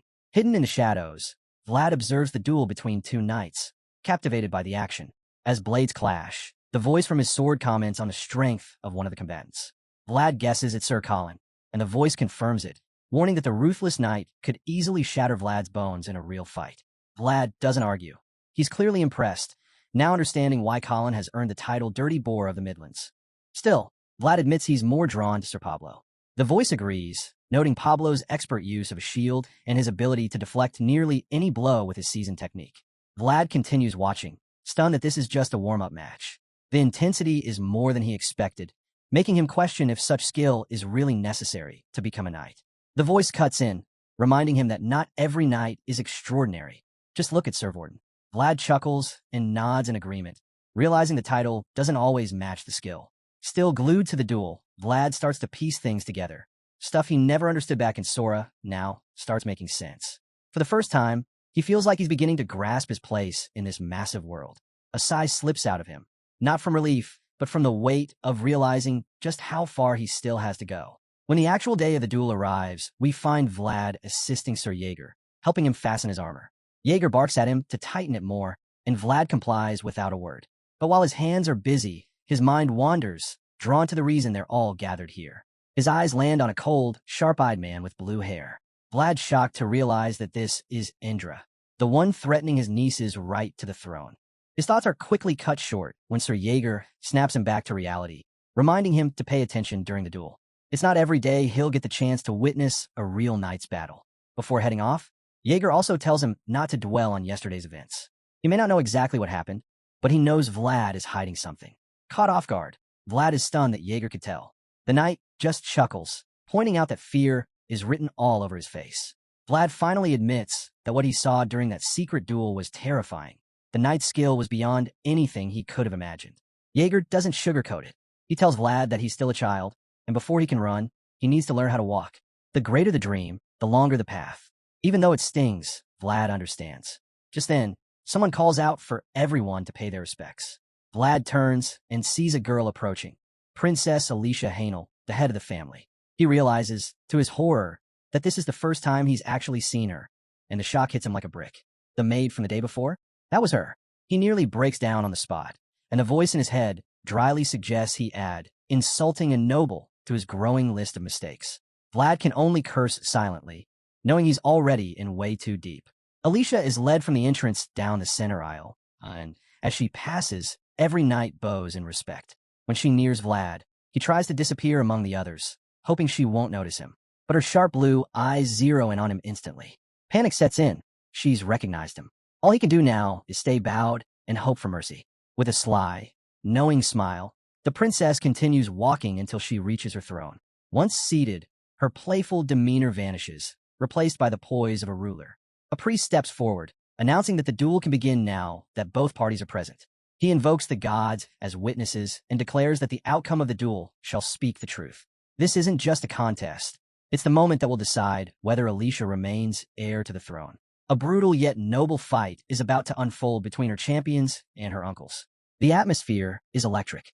Knights on both sides glare at each other, the weight of what's at stake pressing down on them.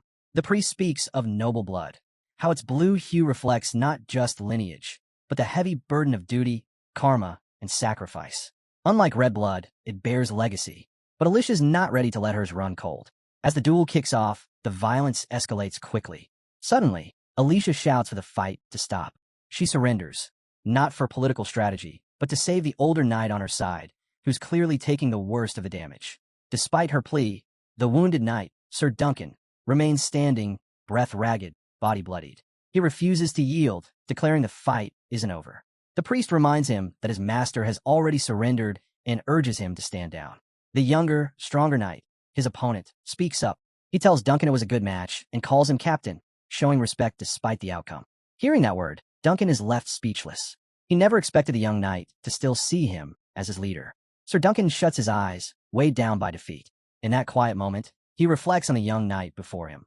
Once his student, someone he trained and molded into a future champion of House Hanel. Never in his life did he think that same student would return one day as the blade that would strike him down. The thought fills Duncan with shame. While he stands there, lost in regret, the priest declares the winner, Knight Siard of Lord Indra's faction. Laughter breaks out from Sir Colin, who's also on the uncle's side. He praises Siard for giving their team a solid lead. Lord Indra grins too, clearly impressed. But the celebration is short-lived. The priest now calls for the next pair of knights to step forward. This time, it's going to be a clash between the seasoned Sir Jaeger and the hulking brute, Sir Colin. Right from the start, it's obvious this fight will be intense.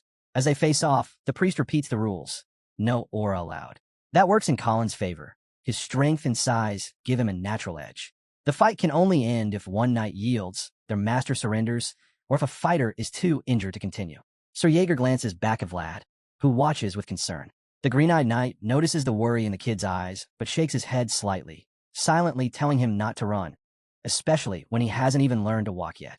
He gestures toward his eyes, signaling Vlad to pay close attention. This duel, Jaeger decides, will be today's lesson. With a composed expression, he draws his sword. Today's subject? None other than Sir Colin, the infamous warthog of the Central Regions. Colin charges first, swinging his blade down with brute force. But Jaeger, calm and collected, blocks it with ease and immediately counters with a powerful strike of his own. Colin holds firm, realizing that their skill gap might not be as wide as he thought.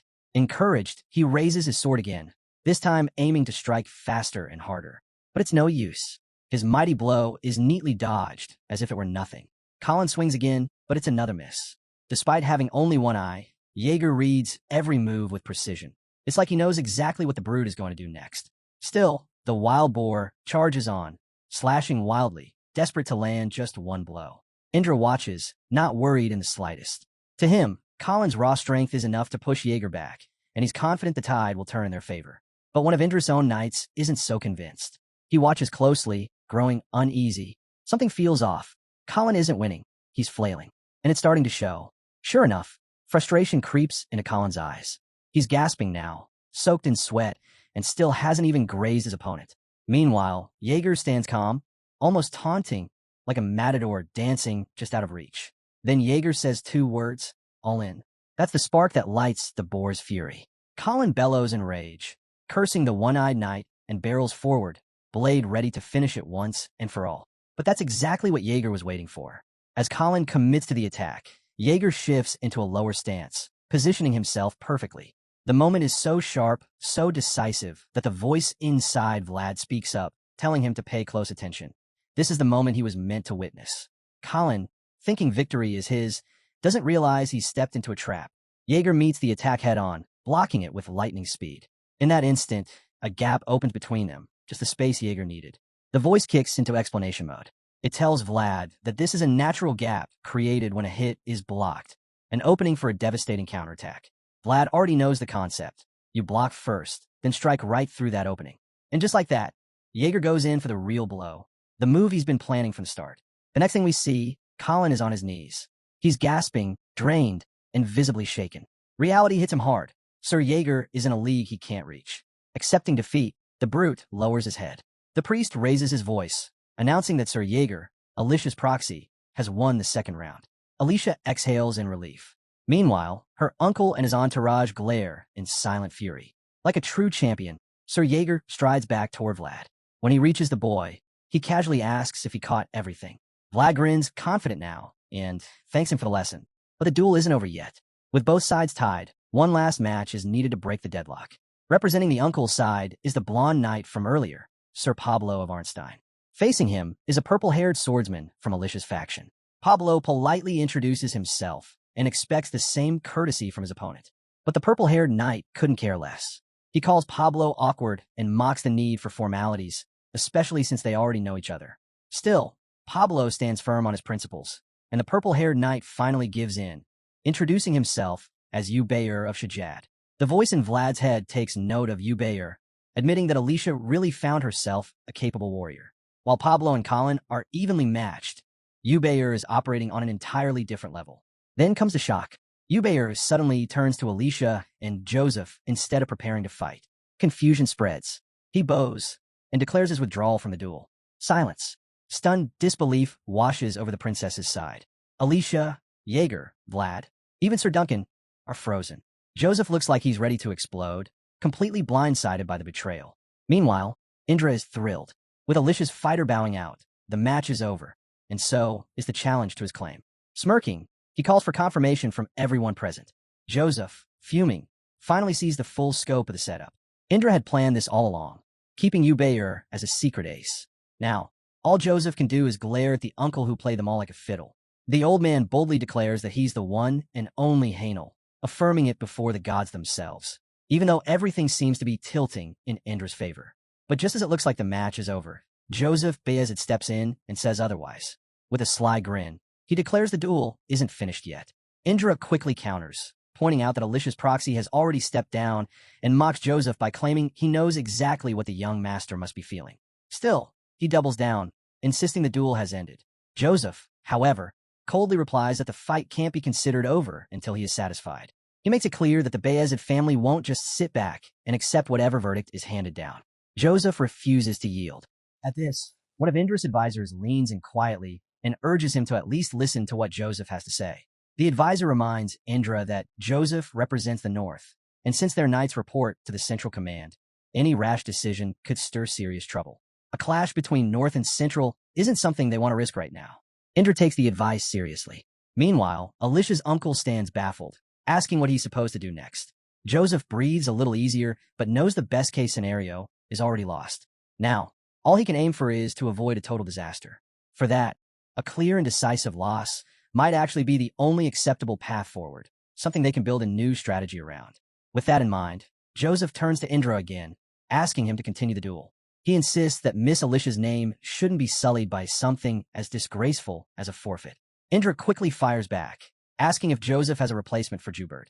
Convinced there's no one left who can step in, he says he'll allow it, if someone is ready to fight. Confident in his position, Indra knows Sir Duncan is the last of Alicia's knights still standing. Plus, with the unofficial rule limiting the number of knights guests can bring, he's sure there's no one else. To him, it's already checkmate. But the young master doesn't flinch. He meets Indra's glare head-on and calmly declares that he's already chosen a fighter for the duel at Jubert Place. Indra's taken aback, completely baffled by the announcement. Then Joseph of House Beazid steps forward and shocks everyone by revealing the champion he's backing, someone fighting for the honor of Princess Alicia. All eyes turn as Joseph dramatically points toward none other than Vlad of Shoara. The blonde kid might not have seen this coming, but he definitely looks ready, solid stance, confident aura. As expected, Indra refuses to accept it. Furious, he argues that Vlad isn't a knight and therefore doesn't deserve to take part in the duel. But Joseph doesn't back down. He throws it right back at Indra, reminding him that as long as someone wields a sword, they have the right to fight in an honor duel. Still, Indra pushes back, claiming it would disgrace Sir Pablo to face someone so far beneath him, a mere vassal. That's when the young master loses patience. He lashes out at Indra and his followers, demanding to know if dishonoring House Beazid was part of their plan when they allowed this to unfold. His voice cuts through the room, and everyone falls silent under the weight of his words. With Joseph standing firm behind Vlad, Indra has no choice. Grudgingly, he gives the green light for the duel, convinced that the so-called vassal won't pose much of a threat. Meanwhile, Sir Jaeger is calmly helping Vlad into his armor. Vlad still can't wrap his head around the fact that he's about to face a real knight in battle. He asks Jaeger if there's any chance he might die out there. Jaeger, in his usual relaxed way, assures him that he'll step in if things get too dangerous. That answer doesn't exactly ease Vlad's nerves. The worst still sounds pretty bad, and when Jaeger doesn't follow up with anything reassuring, Vlad starts getting irritated at the guy's silence. Just then, Joseph walks up and pulls Vlad into a sudden hug. It completely catches the blonde off guard. Weirded out, Vlad awkwardly tells him there's no need for the public affection. But before he can finish his protest, Joseph leans in and whispers, "Just hold on for 10 minutes. What looks like a heartfelt embrace is really part of a carefully laid plan. The young master then shares that everything's already in motion. He's got a plan, and Vorden has his orders. All they need now is for Vlad to buy them some time. Vlad checks in. Will 10 minutes be enough? Joseph admits, the more time, the better. That's all Vlad needs to hear. He nods, ready to give it everything he's got. Their hug ends, and as Vlad turns to walk off, determination in his step, the young master quietly calls after him, telling him to stay safe. Vlad approaches Princess Alicia's throne and bows. The princess acknowledges him with a nod, and with that, he turns to face his opponent, Sir Pablo Arnstein. The two warriors stare each other down. Vlad introduces himself plainly. Vlad of Shoera. He draws his sword. Pablo doesn't respond with courtesy. Instead, he throws down his shield in disgust. He refuses to even say his name, calling Vlad an unworthy brat. To him, the moment Vlad stepped into the arena, the duel lost any shred of honor. But Pablo has no idea who he's dealing with. If there's one thing Vlad can't stand, it's when people start talking about worth. He thinks back to Shoera, to a life filled with nothing grand or glittery. He may come from a forgotten corner of the world, but he refuses to let that define him. Sword in hand, Vlad stares Pablo down and asks, what exactly makes him seem unworthy? His eyes burn with resolve, daring the knight to answer. Pablo, seeing that intensity, just mocks him further, saying the standards of the duel must have dropped if Vlad is allowed to stand here. Vlad's not having it. Before he can shoot back, Pablo ups the ante. He says he's throwing the rules aside. No more formalities.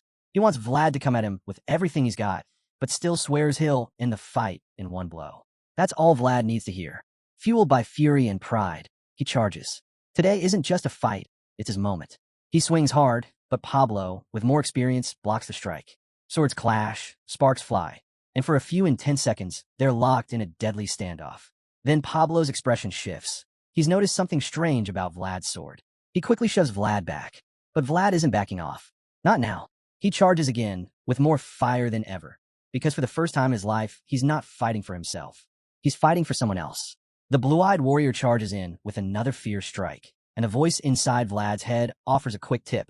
Aim for Arnstein's left side, the same spot he kept shielding earlier. Vlad adjusts his angle and goes for it. Pablo blocks, just barely. The voice mutters that habits really are hard to break. But it's starting to worry, noticing just how fast and sharp Vlad's movements are. This kid is no amateur. Pablo's not about to fold either. He'd sworn to end this quickly, but now he's realizing Vlad isn't just some overconfident youth. There's a wild, relentless energy to him, like a wolf starved for victory. Still, the seasoned knight believes his experience will win out. He even compliments Vlad's spirit, but his eyes make it clear he doesn't think that'll be enough. Vlad reads that look and knows exactly what's coming. Arnstein goes in for a crushing blow. Vlad blocks it, but the force behind it brings him down to one knee. Pablo doesn't ease up. He presses in harder, his weight bearing down, steel grinding against steel. Vlad trembles, straining to keep his blade locked in place, every muscle screaming. It feels like being pummeled with stones. And still, Vlad holds on. Pablo raises his sword again and mocks him. Done with your tricks yet? Before swinging down with even greater force.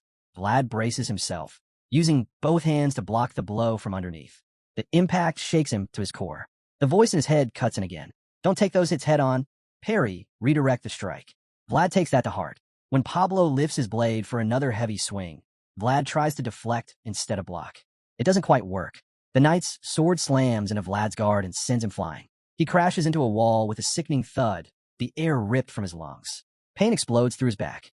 He screams out, but he doesn't collapse. He drops to one knee, breathing hard, still holding his sword. Beaten, but not broken, ready to rise again. As Pablo moves in to finish things, he walks like a predator approaching its wounded prey. Vlad struggles to rise, but Pablo just stands there, eyeing him, something clearly turning over in his mind. Then, surprisingly, he speaks. He calls Vlad's effort impressive. Even though it's still too early for him, Pablo admits the kid's worthy of standing his ground. But that doesn't mean much to Vlad. He's never liked being judged on worth. Without warning, Pablo raises his sword again. He says it's a shame they had to meet like this, and tells Vlad to come find him another time. But Vlad isn't about to quit here. The voice inside his head reminds him he's worked too hard to give in now. Something snaps. His eyes blaze with renewed intensity. As Pablo's blade comes down to end the match, Vlad does the unthinkable. He blocks it. Not just blocks it, but deflects it in a stunning counterattack that leaves the entire arena frozen. Sir Jaeger, who was about to step in, halts mid-motion. His men stare dumbfounded. Princess Alicia's eyes widen in disbelief. No one saw that coming. Even Pablo is stunned. Did Vlad just pull off a counter technique? Yes. It's a move he learned from none other than Sir Jaeger. While the knight is still processing what just happened, the audience tries to make sense of it. There's no way a mere squire could parry a seasoned knight's killing blow. At least, that's what Indra tells himself. Looking at the breathless blonde kid, Indra convinces himself it had to be a fluke. Vlad is clearly exhausted. His chest heaves, arms shaking. He looks ready to collapse. But his eyes say otherwise. He's not done. Behind him, Pablo hears the crowd and Indra's doubts. But in his mind, he knows better. That wasn't luck. That was real skill. Something extraordinary. He's still wrestling with that thought when Vlad breaks the silence, asking vaguely why the knight doesn't understand. It catches Pablo off guard. Vlad isn't a mind reader, so why does he sound like he knows exactly what he's thinking? Vlad only adds to the confusion by softly asking Pablo, "Why is it only you?" The question makes no sense, and Pablo starts to think the kid's losing it. Maybe he's out of it, maybe even unconscious. Then Vlad mutters again, his words slurred and nearly unintelligible. His blue eyes begin to close, and Pablo leans in, puzzled. Is this kid dreaming? We shift into Vlad's mind. He's exhausted, lost in a haze, and his body seems to be running on fumes. In his vision, we see a memory, his old shoes caked in dust, standing in the gritty streets of Shoera. A poor boy with no rights. Always on the outside, looking in, but even then, he wanted more. He longed for things others took for granted: strength, opportunity, recognition. Most of all, he wanted the right to have a future. In that moment, young Vlad's eyes lock onto a gleaming sword hanging outside a blacksmith shop. It was the first time he saw something that truly shined, and he couldn't stop dreaming about it. He couldn't afford it. He couldn't even touch it, but the desire it sparked never left him. That longing for something brighter, something more, it's what's fueled him all this time. As the memory fades, Vlad snaps back to the present. His eyes shoot open, burning with fire and purpose. He declares with clarity, he wants to stand in the light too. This sudden jolt of energy catches Pablo completely off guard. It's like the kid just came back from the dead. And now, something's changed. The knight senses it instantly. The confidence in his face wavers. Something incredible is about to unfold. A powerful aura explodes around Vlad as he rises, ready to continue the duel. It's like watching a flower bloom, one that no one's seen before. The next moment, their blades clash again, but this time Vlad is steady, unwavering. The crowd is stunned, especially Indra and his men. They can't believe what they're seeing. Vlad's grip tightens on his sword, blood streaking down his hands, but he doesn't flinch. Sir Jaeger watches in disbelief. He'd only shown Vlad the technique to help him focus, not to use it in actual battle. Yet here he is, pushing its limits. The fight ramps up as both swordsmen gird up blow for blow, neither one backing off. Sir Jaeger is still processing what he's witnessing. His vassal isn't just holding his own. He's using a dangerous, advanced technique with no hesitation. And he's not done yet. Vlad swings hard at Sir Arnstein, who watches carefully and notes something critical. The edge of Vlad's blade has dulled. That's when he realizes the boy from Shoera isn't just swinging a sword anymore. He's fighting with the full weight of his convictions. Intrigued, Arnstein keeps his eyes on him. Vlad unleashes a powerful attack, channeling all his strength and determination. But it raises a question: what exactly is this resolve driving him toward? Just as Vlad's strike is about to land, Pablo is already braced to meet it. Their blades crash together once more. Then Pablo notices something that stops him cold. Vlad's hands are torn and bloody. It hits him. The sword Vlad wields is howling. The bloom is near. As this realization sinks in, Vlad is already winding up for another fierce strike. Understanding what's coming, Pablo steels himself. If he's going to fulfill his duty as a knight, he has to face it head on. He lifts his weapon to meet Vlad's, and they clash again. Pablo isn't just defending. He's trying to draw out everything Vlad's sword has to offer. He's waiting for the moment it fully blooms. Their battle holds steady, neither giving in, until something begins to radiate from Vlad's blade. It's subtle at first, but quickly turns into something undeniable. Everyone witnessing the fight is stunned. Joubert can't believe what he's seeing, and even Sir Jaeger is left speechless. They realize they're looking at a sign. Something significant is about to happen. Pablo sees it too, and in a panic shouts for a shield. A squire races over and hands him one. Armed again, Pablo pounds his sword against the shield and formally introduces himself as Sir Pablo of Arnstein. Preparing for the next round, he acknowledges Vlad, calling him the boy with rights, and demands to know his name. Vlad meets his gaze, his eyes gleaming, and responds, "I'm the boy born without rights." This moment takes us back to the sands of Shoera. Vlad walks away from the sword mounted on the wall, each step leaving a mark. But he's not wandering. He's moving toward a place filled with light. In his mind, a voice speaks. It tells him he's proven his worth. He stands before the shining place, captivated. His blue eyes shift to gold, then fade back to blue. He now knows exactly who he is. The voice urges him to declare it proudly, and he does. Vlad charges forward, his entire body surging with raw power. With energy radiating off him, he declares himself as Vlad of Shoera. The aura blazing around him grows so bright it becomes a blinding light, too intense for most to watch. Even Joseph shields his eyes, but not Sir Jaeger. He stares ahead, tense, refusing to miss a single moment. Just like Indra, who watches on, eyes locked. As intense as Vlad's aura becomes, Sir Pablo stands firm.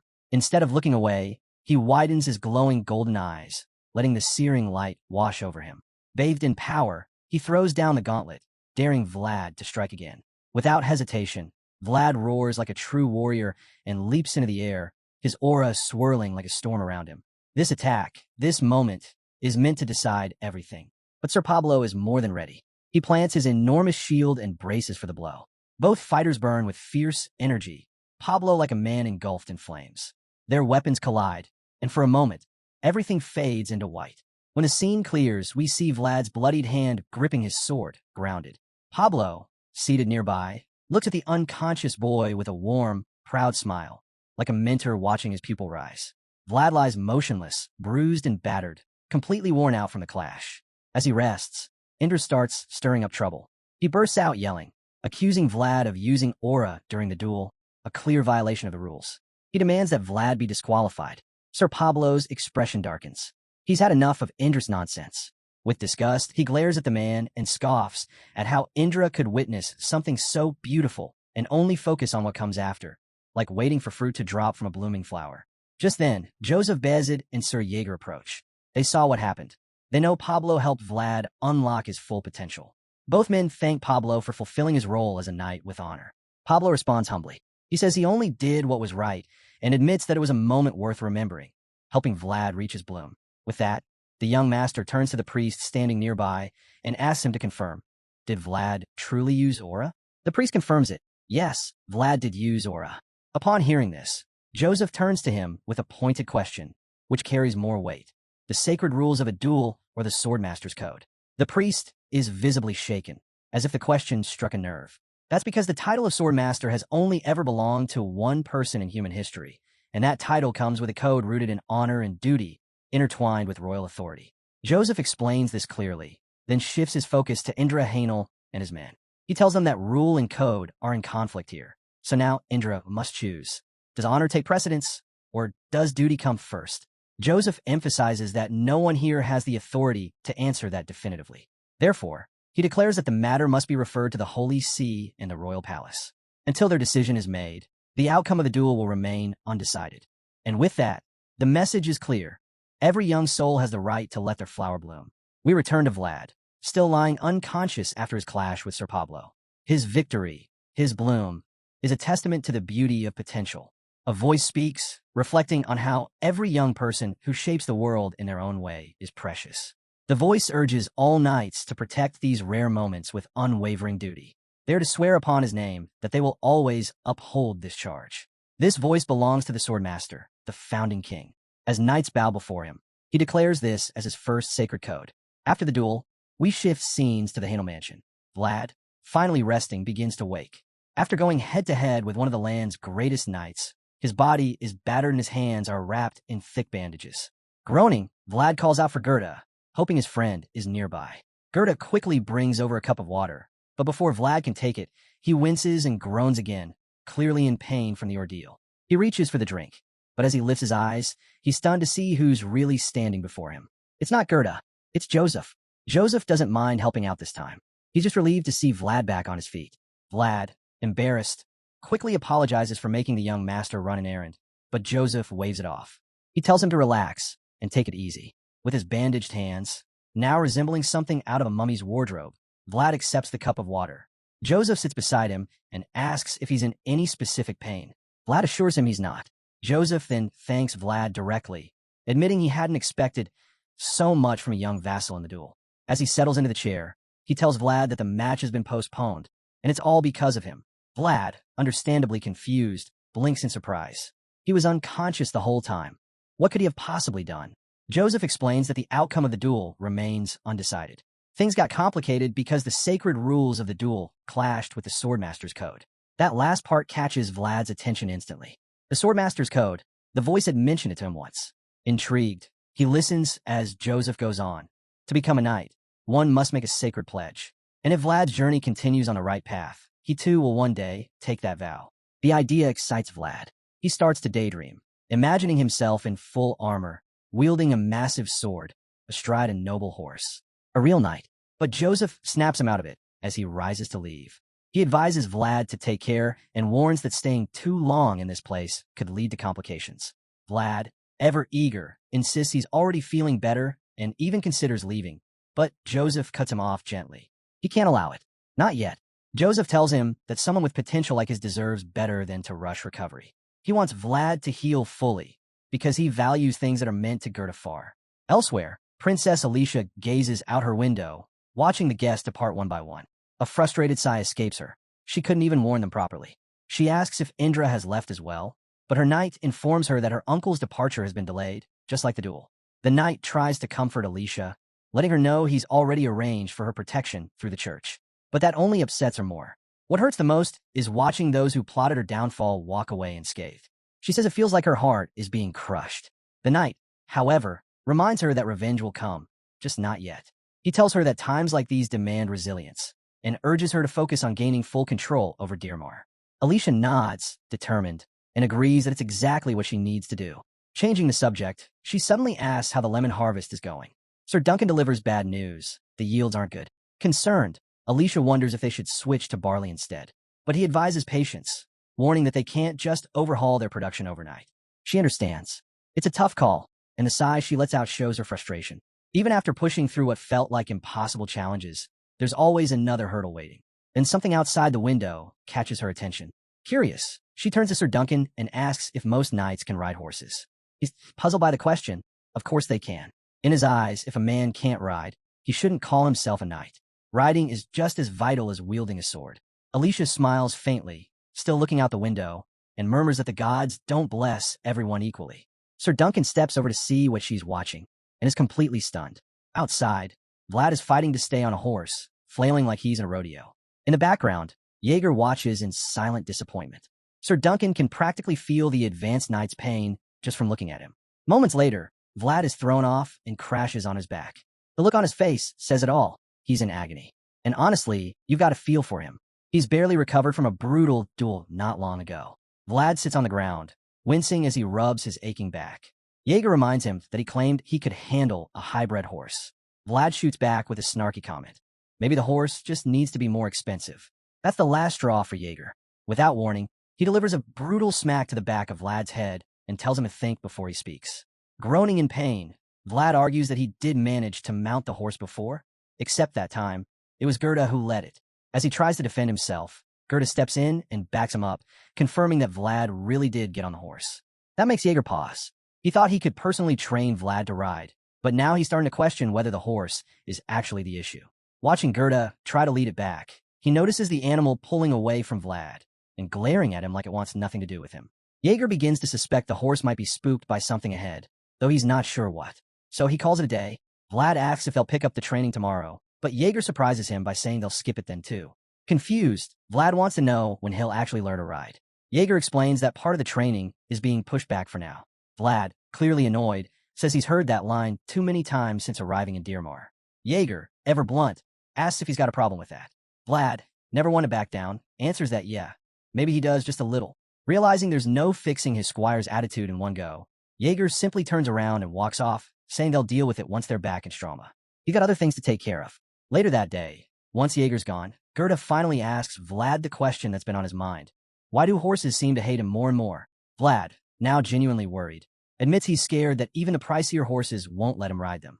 Trying to lighten the mood, Gerda jokes that maybe Vlad should try riding a cow instead. They're slower and probably easier to manage. But Vlad's not having it.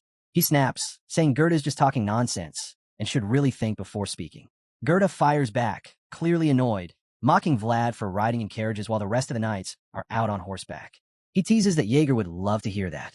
Deciding he's done trying to help, Gerda grabs the reins and leads the horse back to the stable.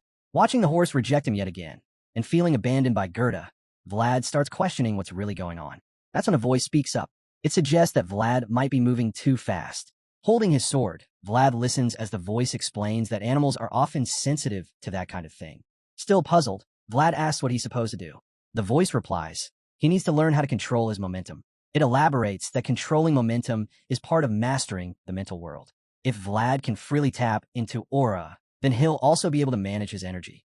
But right now, that seems like a distant goal. He can't even draw his aura out properly, and when he does, it's barely visible. The voice reassures him. That's normal. Real combat level control takes practice and time. It then echoes Jaeger's earlier advice. Don't try to run before you can walk. Vlad lets out a deep sigh, absorbing everything. Then he suddenly remembers. They're supposed to return to Strama right after the farewell ceremony.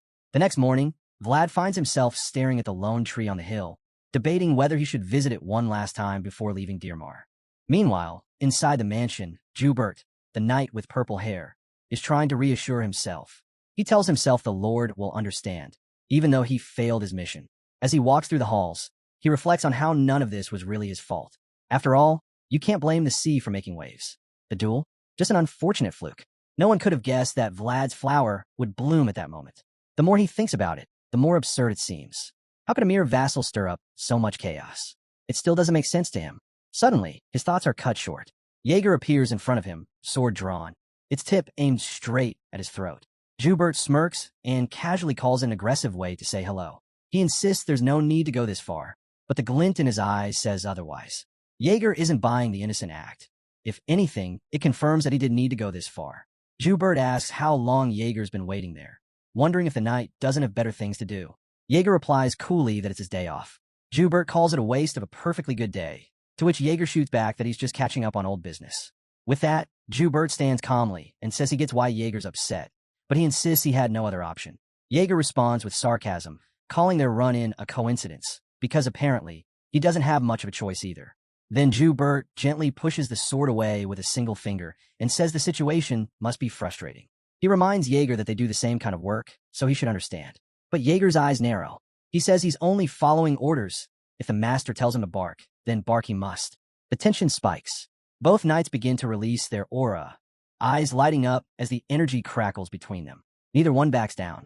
The sly knight tries to shake Jaeger with intimidation, but Jaeger doesn't flinch. Realizing the threat is real, Joubert backs off, lifting his hands in surrender as Mr. Eyepatch makes it clear he's not playing around. He claims Jaeger's warning was enough. But even then, the seasoned knight doesn't lower his blade. Joubert tries to defuse the situation with words. He suddenly shifts the topic, questioning why they're even called swordsmen. For a second, it seems like he's about to make peace. But instead, he throws shade, calling Jaeger nothing more than a guard dog that bites only on command. With a smug look, he tells him to enjoy his day off, if he's done barking. Joubert is sure he's safe, knowing even a scratch could spark a war with the Shazer family. But before he finishes his sentence, bam, Jaeger punches him straight to the ground. Joubert groans as he hits the floor, and Jaeger mocks him, saying a small bite is no big deal when his master's a generous one. Then, without hesitation, Jaeger charges again. Joubert throws a weak jab, but Jaeger lands another blow, this time straight to the gut. While Joubert struggles to breathe, Jaeger coldly says he's not done yet. Coughing violently, Joubert finally admits defeat. Jaeger says he expects him to understand. After all, they're both in the same line of work. Winded but still standing, Joubert concedes that the beatdown was enough. Jaeger, not fully satisfied, says he hopes they'll cross paths again, especially since he couldn't punish him properly inside the Hanel mansion for insulting Joseph. Clutching his stomach, Joubert agrees they will meet again. The Empire's collapse is inevitable, and with chaos rising, their paths are bound to cross. Limping away, Joubert casually waves, promising a rematch soon. Jaeger watches him leave, silently agreeing. That time is coming. The time when blades will decide fate, and their world will be torn apart by war and ruin. Meanwhile, outside the mansion, Vlad returns to the old tree in the graveyard. Standing before it, he recalls how the spirit they encountered last time felt oddly familiar, like an old friend. So he suggests that the voice in his head try reaching out again. The voice admits he's just as stunned. That snake actually recognized him. He hadn't expected that at all. Still, Vlad figures they should take a quick look and leave before running into the princess again. The last thing they need is more trouble. Kneeling before the tree, Vlad plunges the sword into the ground, just like before, preparing to let the voice take control once more. His eyes begin to glow, and instantly, the white serpent appears. He's startled by how fast it shows up, and even more so by how close it is. The snake is practically nose-to-nose with him. Trying to keep calm, Vlad asks if this is really the spirit the voice called a friend. But the voice isn't certain. He just hopes it is. The glowing serpent begins circling him slowly, as if sizing him up. Vlad doesn't love the attention, but tries to believe this is just the snake's way of saying hello. The voice agrees, it probably is. Then, the blue-eyed serpent stops and locks eyes with Vlad. It stares, then squints, then moves erratically. Weird, doesn't begin to cover it. Vlad finally asks what's going on, but the voice just shrugs it off, saying there's no point trying to make sense of spirit behavior. They're a different kind of existence. The snake keeps twisting and swaying, and the voice chimes in again. Mortal souls simply can't grasp the full scope of what spirits are. Suddenly, the serpent lifts into the air and starts a strange ritualistic movement. The grass and even the tree itself begin to glow. The air fills with a warm, buzzing energy. Vlad is confused until something clicks. As the energy wraps around him, he begins to understand. The voice catches on too and sounds genuinely shocked. What they're witnessing is the blessing of a forgotten enigma. The glowing serpent remains fixed on Vlad, bestowing its mysterious power on the young swordsman from Shoera. The scene shifts. Joseph and his group are preparing to depart. Before they leave, they stop by to see Princess Alicia. She admits she feels ashamed to send them off like this. If things were different, she would have hosted a grand banquet. She says so with clear regret. But Joseph gently reassures her. Her intent is more than enough, and he understands the situation perfectly. Right now, her focus needs to be on mending the fractures within the Hanel family. His kind words bring a smile to Alicia's face. She thanks him sincerely for everything. The Beazid family representatives take one final bow, and Joseph announces that it's time to leave. But just as they turn away, Sir Duncan steps forward and asks for a moment. Without warning, he calls Vlad to the front. Confused, Vlad looks to his mentors for direction. Joseph nods, giving him the go-ahead. As Vlad steps forward, Jaeger leans over and suggests that this must be some sort of farewell ceremony. Joseph agrees. He had instructed them to keep things simple, just in case.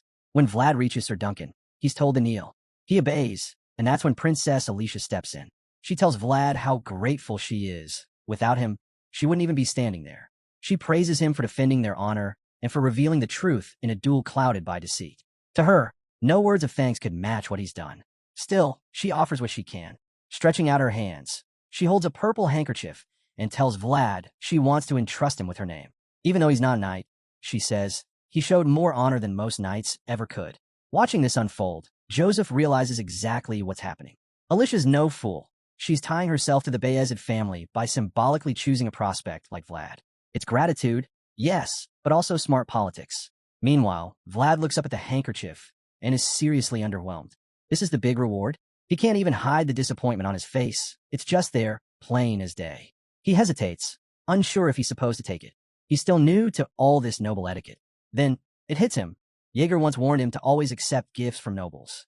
The memory is loud and clear. He even recalls the lecture he got for turning down Rudiger's peanuts. Not eager for another beatdown, Vlad reluctantly accepts the handkerchief and thanks the princess. Fans might be wondering what he'll ever do with a fancy piece of cloth, but etiquette is etiquette.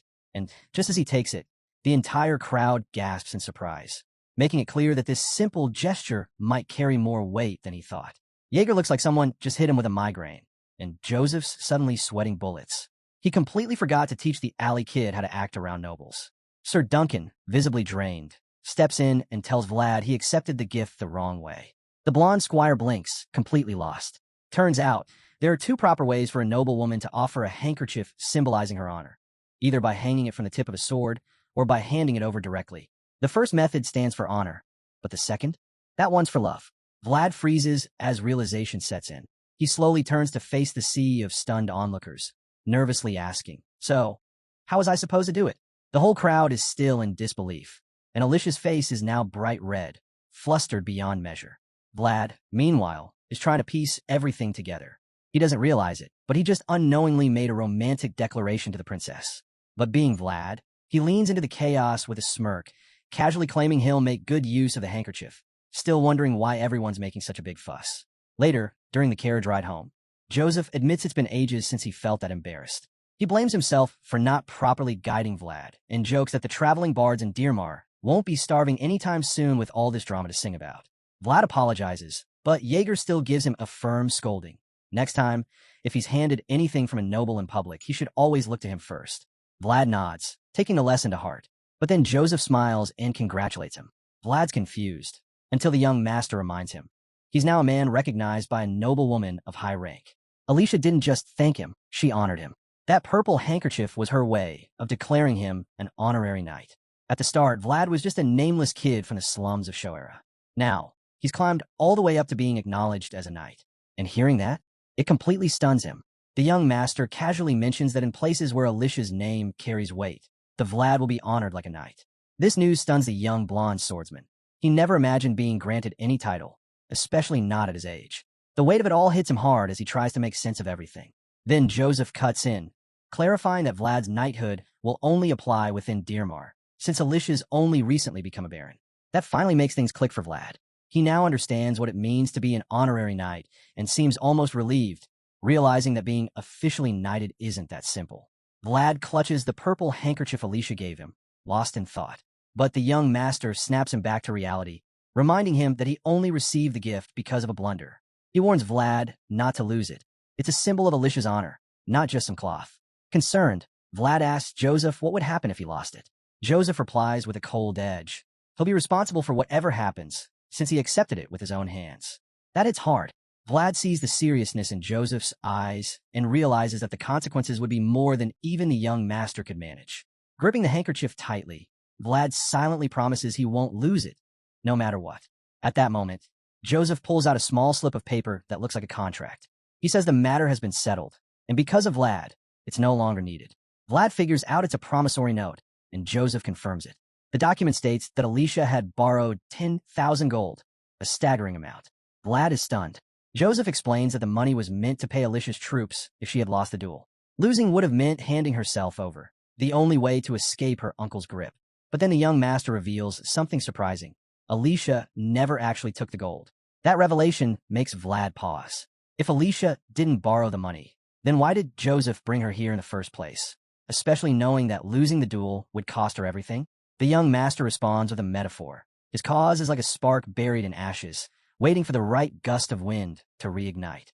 In other words, with Alicia now tied to the Beazid family, Indra can't ignore the pressure building around him. Vlad begins to grasp the deeper layers of this political game. He's starting to see how nobles constantly seek justification for their moves. But before he can think more, something feels off. He senses something strange behind him. Joseph notices the change in Vlad's expression and asks what's wrong. The blonde swordsman quietly says he heard something from the woods to the west. Meanwhile, in the forest, everything appears calm, until clouds of dust erupt on the horizon. An army of riders is charging toward Joseph's convoy. Vlad spots them through the window and panics. The oncoming force clearly isn't friendly. Without wasting time, he shouts a warning and draws his sword, ready to defend. But just as he's about to leap into action, Joseph stops him. Calmly, the young master tells him to lower his weapon. Vlad is baffled, but Joseph simply smirks and says he had this handled long before the duel even began. In an unexpected turn, the riders turn out not to be enemies. They aren't bandits on the attack. They're here to kneel. Their white-haired leader bows before Joseph and explains that they were delayed while finalizing a transaction. Still kneeling, the scar-faced man presents Joseph with a blood-stained sack. The young master casually asks if this is what he requested, noting that he'd ended up changing his order. Joseph praises the man's work and tells him to stand. As he does, the bandit leader notices Vlad standing nearby. He immediately asks if the young swordsman is the one who received Lady Alicia's honor personally. Word of the incident has already spread far and wide. Joseph confirms it without hesitation. He seems surprised at how fast the news traveled, but tells the bandit leader to save his admiration for later. There's still business at hand. Vlad starts getting nervous just looking at the scar-faced man. That unease spikes when the white-haired stranger casts a subtle glare his way. There's something deeply unsettling about the man. Vlad can feel it in his bones. This aura isn't like that of any knight he's encountered before. It reeks of something darker, something that reminds him of the back alleys of Shoera, where danger always lurked just out of sight. Every instinct in Vlad is screaming. This man is no one to mess with. Joseph then casually asks the bandit leader if he plans to return to Stroma with them. The man respectfully declines, saying he and his men need to move quicker since they're on horseback. Joseph seems a bit let down, but accepts it, thanking him again for his service. The man simply responds that he was just fulfilling his role as Beazid's hidden sword. The title sounds more like a poetic label for an assassin, and hearing it only deepens Vlad's confusion. He now fully realizes these men aren't common bandits, and he's even more curious about the bloodstained sack they handed over. Noticing Vlad's gaze locked on the sack, Joseph turns and asks if he wants to know what's inside. Vlad admits he's a little curious. Joseph responds cryptically. It holds the world of nobles, a world that's cold, ruthless, and unforgiving. Even without opening it, the blood-soaked cloth speaks volumes. Meanwhile, Back at the Beazid estate, Joseph's father is informed that a group of pilgrims is passing through Stroma. He turns to his advisor and asks whether he should welcome them. The white-bearded elder replies that the pilgrims don't seem to want any attention. They've said they'll quietly visit the Dragon's Trail and move on. Hearing that, the head of the Beazid family reflects that these pilgrims must be voices of the gods, wanting nothing in return. He hasn't seen such sincerity in a long time. Still, he insists on watching over them, even if from a distance. His advisor already knew he'd say that. The nobleman simply smiles and says that it's only fair. Those who deserve to witness something beautiful should be allowed to do so. The advisor assures his lord that preparations will be made to discreetly keep an eye on the pilgrims. Then, the conversation shifts to something closer to home, his second son, Joseph, and Vlad. The master has heard of their recent accomplishments, and he's clearly impressed. The advisor confirms the reports and adds that one particular word in them would make even an old man's heart race. Count Beazid is intrigued. That word reminds him of the Swordmaster's first code, a term he hasn't heard in ages. He reflects on the origins of elite education, which selected only those born with talent and noble blood. These young swordsmen were considered rare gems, carefully shaped during training. That's why invoking the first code is so rare. Situations rarely escalate to such a degree in this age of pampered knights. Joseph's father is certain it must have been something extraordinary to call for such a move. The advisor agrees, saying the master would have loved seeing Vlad in action. The count nods but adds that he's not the only one. Others from the past would have been thrilled too. Thinking of Vlad's performance brings to mind the golden generation of Beazid, filling the old noble with pride. At this pace, he jokes, the elder knights will probably show up bearing sweets for the rising stars. The advisor laughs and says Joseph would enjoy that. Then, in a moment of quiet, the head of the Beazid family closes his eyes and recalls a time when Joseph, gasping and beaten, was expected to fail. But the boy crawled through the muck and returned with a treasure, a shining light pulled from the slums of Shoera. He was talking about Vlad, but that warm memory quickly fades. A shadow of sadness falls over the count's face.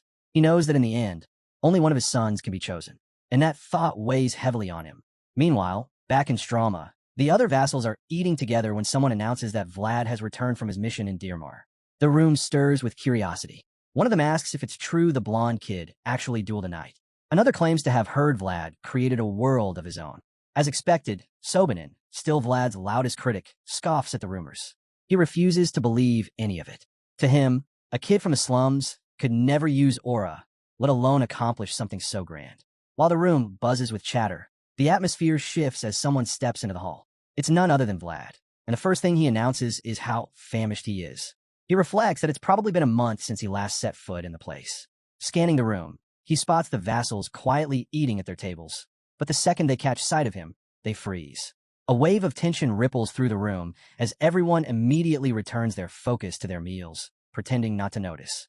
Vlad takes it all in. It hits him that social standing, whether someone comes from a noble lineage or a humble background, doesn't mean a thing anymore. That part of their world, the fierce rivalry among young heirs, has ended. And it all changed because of one person who stood apart from everyone else. Next, we cut to Vlad sinking his teeth into a plate stacked with sausages. The way he's tearing into the food shows just how much he missed it. But peace doesn't last. Eyes keep darting his way, whispers floating from every direction. It's getting to him.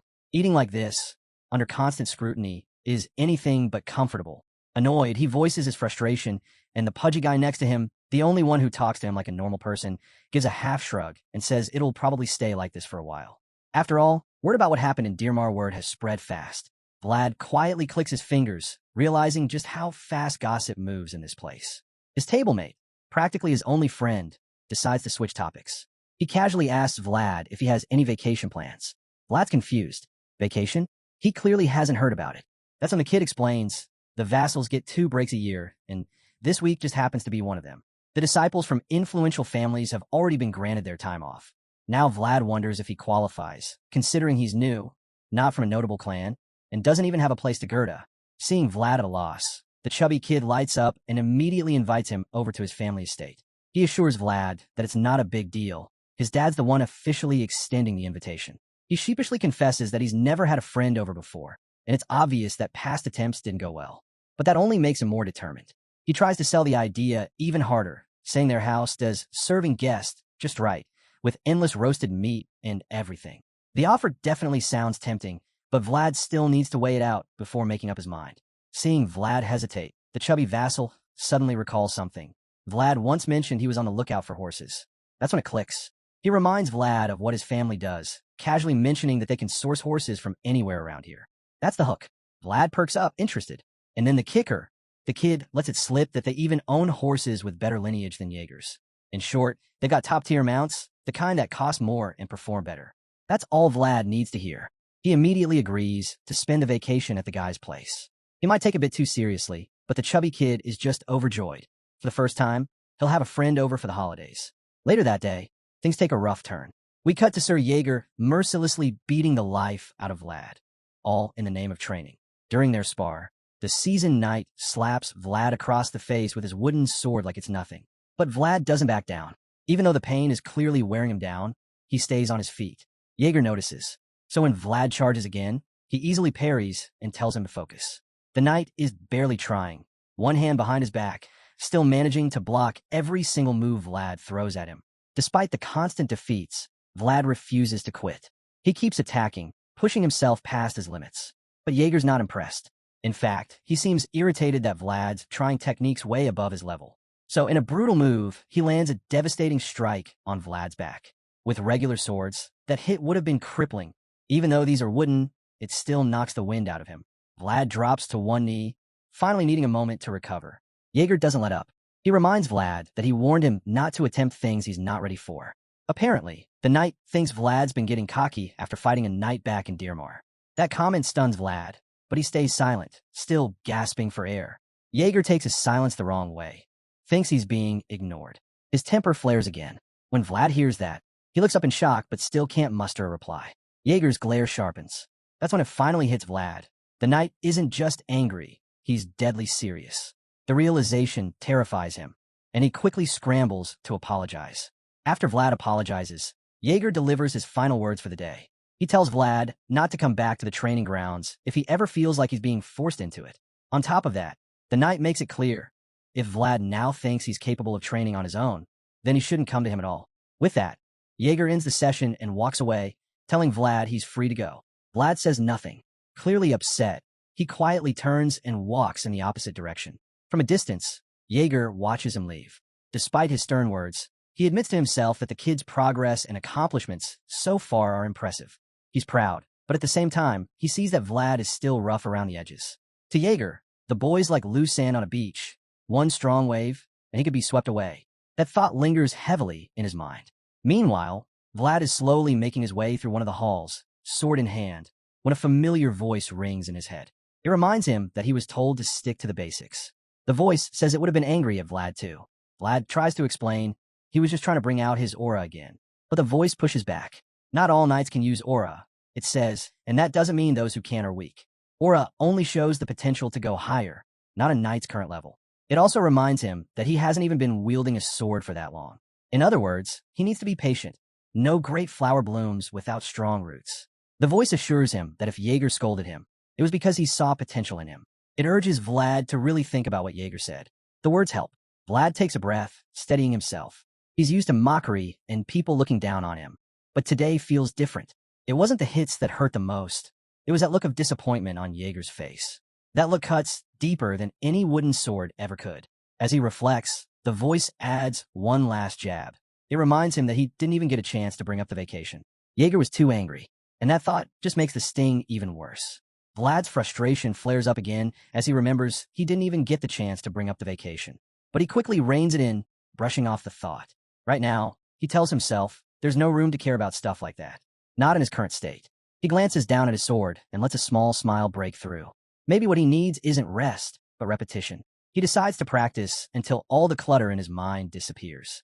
Later that night, long after everyone else is likely asleep, Vlad heads into the woods alone. He begins swinging his sword, over and over again and again. Each motion is heavy, deliberate, following the arc of the blade. His grip tightens as he pushes through, and eventually, the sheer force of his swings slices deep into the earth, leaving a huge gash in the ground. Panting hard, he takes a breather. That's when the voice in his head chimes in, suggesting they wrap up the training. Vlad's surprised. It's not like the voice to call it quits this early, but it calmly explains that Vlad passed his daily limit a while ago. Pushing further will just wear him out. Of course, Vlad doesn't want to hear that. He's never been one to stop just because something gets tough. But the voice doesn't let up. It warns him that all his effort, all his progress, could mean nothing if he ends up hurt or worse. The warning finally sinks in. Begrudgingly, Vlad agrees to stop for the night, even though he's clearly not thrilled about it. He turns his gaze to the sky, the moonlight bathing him in a soft glow. At first, his mind still feels clouded, but slowly, a wave of calm, and something more, washes over him. Confidence. It's subtle, but it's there. He stands under the open night sky, beginning to understand the voice's wisdom. From a balcony above, Sir Jaeger steps out and catches sight of him. He sees Vlad glowing under the moonlight, unmoving, eyes fixed upward. The knight quietly watches him, taking in the scene. As Vlad continues staring at the moon, Jaeger can't help but follow his gaze. Something stirs within the seasoned knight. He looks at his vassal and sees not just a swordsman, but a wolf chasing the moon. The two remain like that for a while, bathed in silver light. Their eyes never leave the sky. And just like that, the scene begins to shift in a smooth, cinematic transition, carrying the story into the next chapter. The scene shifts to a dark sky hanging over Trinova, a county that belongs to the territory of Roma. Unlike Strama, Trinova is engulfed in chaos. The entire county is ablaze, fire tearing through everything, inside and out. Buildings crumble as flames roar, and the air is filled with the screams of townsfolk and the sound of crackling fire. This isn't a natural disaster. Trinova is under attack. Inside the throne room, the aftermath of a brutal slaughter is clear. Bloodied corpses of knights lie scattered across the floor. Only one knight remains alive, though he's barely holding on. Suddenly, he's approached by the one responsible for the carnage. Despite his injuries, the knight realizes his killer has been searching for him to finish the job. With blood dripping from his blade, the assassin steps forward and coldly suggests the knight is simply completing his final duty. Gasping for breath, the knight manages to speak, acknowledging that his enemy has come a long way just for this moment. Then, the assassin's face comes into view. It's Godwin, the same man who killed Vlad's superior back in Shoera. Using his last ounce of strength, the knight warns Godwin not to follow commands blindly. He reminds him that true knights, like those who once served Count Gaidar, stood for more than obedience. But Godwin coldly retorts that it's precisely why they're all dead now. The knight, undeterred, tells Godwin that his time will come too. But before that day arrives, he wants a message delivered to Count Gaidar. He'll be waiting for him in hell. Without hesitation, Godwin raises his sword, promises to deliver the message, and finishes the job. Back in a more peaceful moment, Vlad is caught off guard when Master Joseph tells him he's going on vacation. It's unexpected. Vlad had been committed to sharpening his sword skills without any distractions. But Joseph insists. He says the invitation came from the Canor household. Vlad is stunned. How did Joseph even know about that? Just as Vlad begins to ask, Joseph interrupts. Word travels fast, he explains. Apparently, Sir Gregory's vassal, Potri, has been excitedly telling everyone. As soon as Vlad hears it, everything clicks. Of course, Potri must have told Sir Gregory, who passed it on to Jaeger, and naturally, Jaeger ended up telling Joseph. Vlad now sees the whole chain of gossip. Joseph then claims he was planning to give Vlad a break anyway, so there's no harm in letting him choose where he wants to go now that he's already decided. Vlad thanks him, but he's still annoyed at Jaeger for spilling the news. He shoots him a look, but Jaeger plays innocent, pretending he didn't do anything. Joseph picks up on the awkward vibe in the room. He's confused for a second, but quickly figures it out. Something clearly went down. Even though he could smooth things over, he chooses to stay out of it. Some bonds, he figures, are better left untouched. The tension lingers. Finally, Vlad admits it's getting tough to even breathe in here. Despite his irritation, he decides it's best to just acknowledge Jaeger and slip out. While he's mulling it over, Jaeger suddenly speaks. He reminds Vlad that even on vacation, a knight should never let go of his sword. Vlad is caught off guard by the comment, but he knows it's solid advice. He nods without arguing. Jaeger warns him, skip one day of training, and you'll feel it. Skip a week, and everyone else will too. He knows Vlad isn't someone who needs a constant push, but a reminder never hurts. It's about keeping him grounded. With that, Jaeger tells his young vassal they'll see how he's doing once he gets back. Vlad is thrilled. He's just gotten Jaeger's approval. Joseph notices the burst of happiness, but before Vlad can enjoy it too much, he throws in a reality check. Don't expect too much from the horses, he says. The Canor household might not be able to help with your current issue either. That comment deflates Vlad's excitement a little. Joseph then advises him to observe how the horses respond to him, especially the ones that reject him less. That might help him figure out where the problem really lies. Vlad nods, taking Joseph's advice to heart. The young master then tells him he's free to go, until they meet again in a week. As Vlad heads for the door, he's stopped by Joseph, who casually says there's no need to bring back any gifts. Vlad freezes for a moment, caught off guard. Then he reassures Joseph with a smirk that he won't forget. In his mind, though, he's pretty sure that was Joseph's way of hinting that a gift is exactly what he wants, especially since he'd seemed pretty pleased with the jam poetry he had brought last time. With that, Vlad finally exits, leaving Joseph and Jaeger behind. Alone now, Joseph still finds it hard to believe that the Canor household actually invited a young swordsman from Shoera. Jaeger, sensing what's on Joseph's mind, lightly hints that Vlad might run into someone interesting, if he's lucky. Joseph agrees, thinking back on how both Vlad and that mysterious person have always stood out. Then Jaeger poses a serious question. What if someone's keeping an eye on both of them? Joseph pauses, taken aback, before answering. If someone's watching, he says they're probably the kind of person who doesn't ask unless they expect to get something.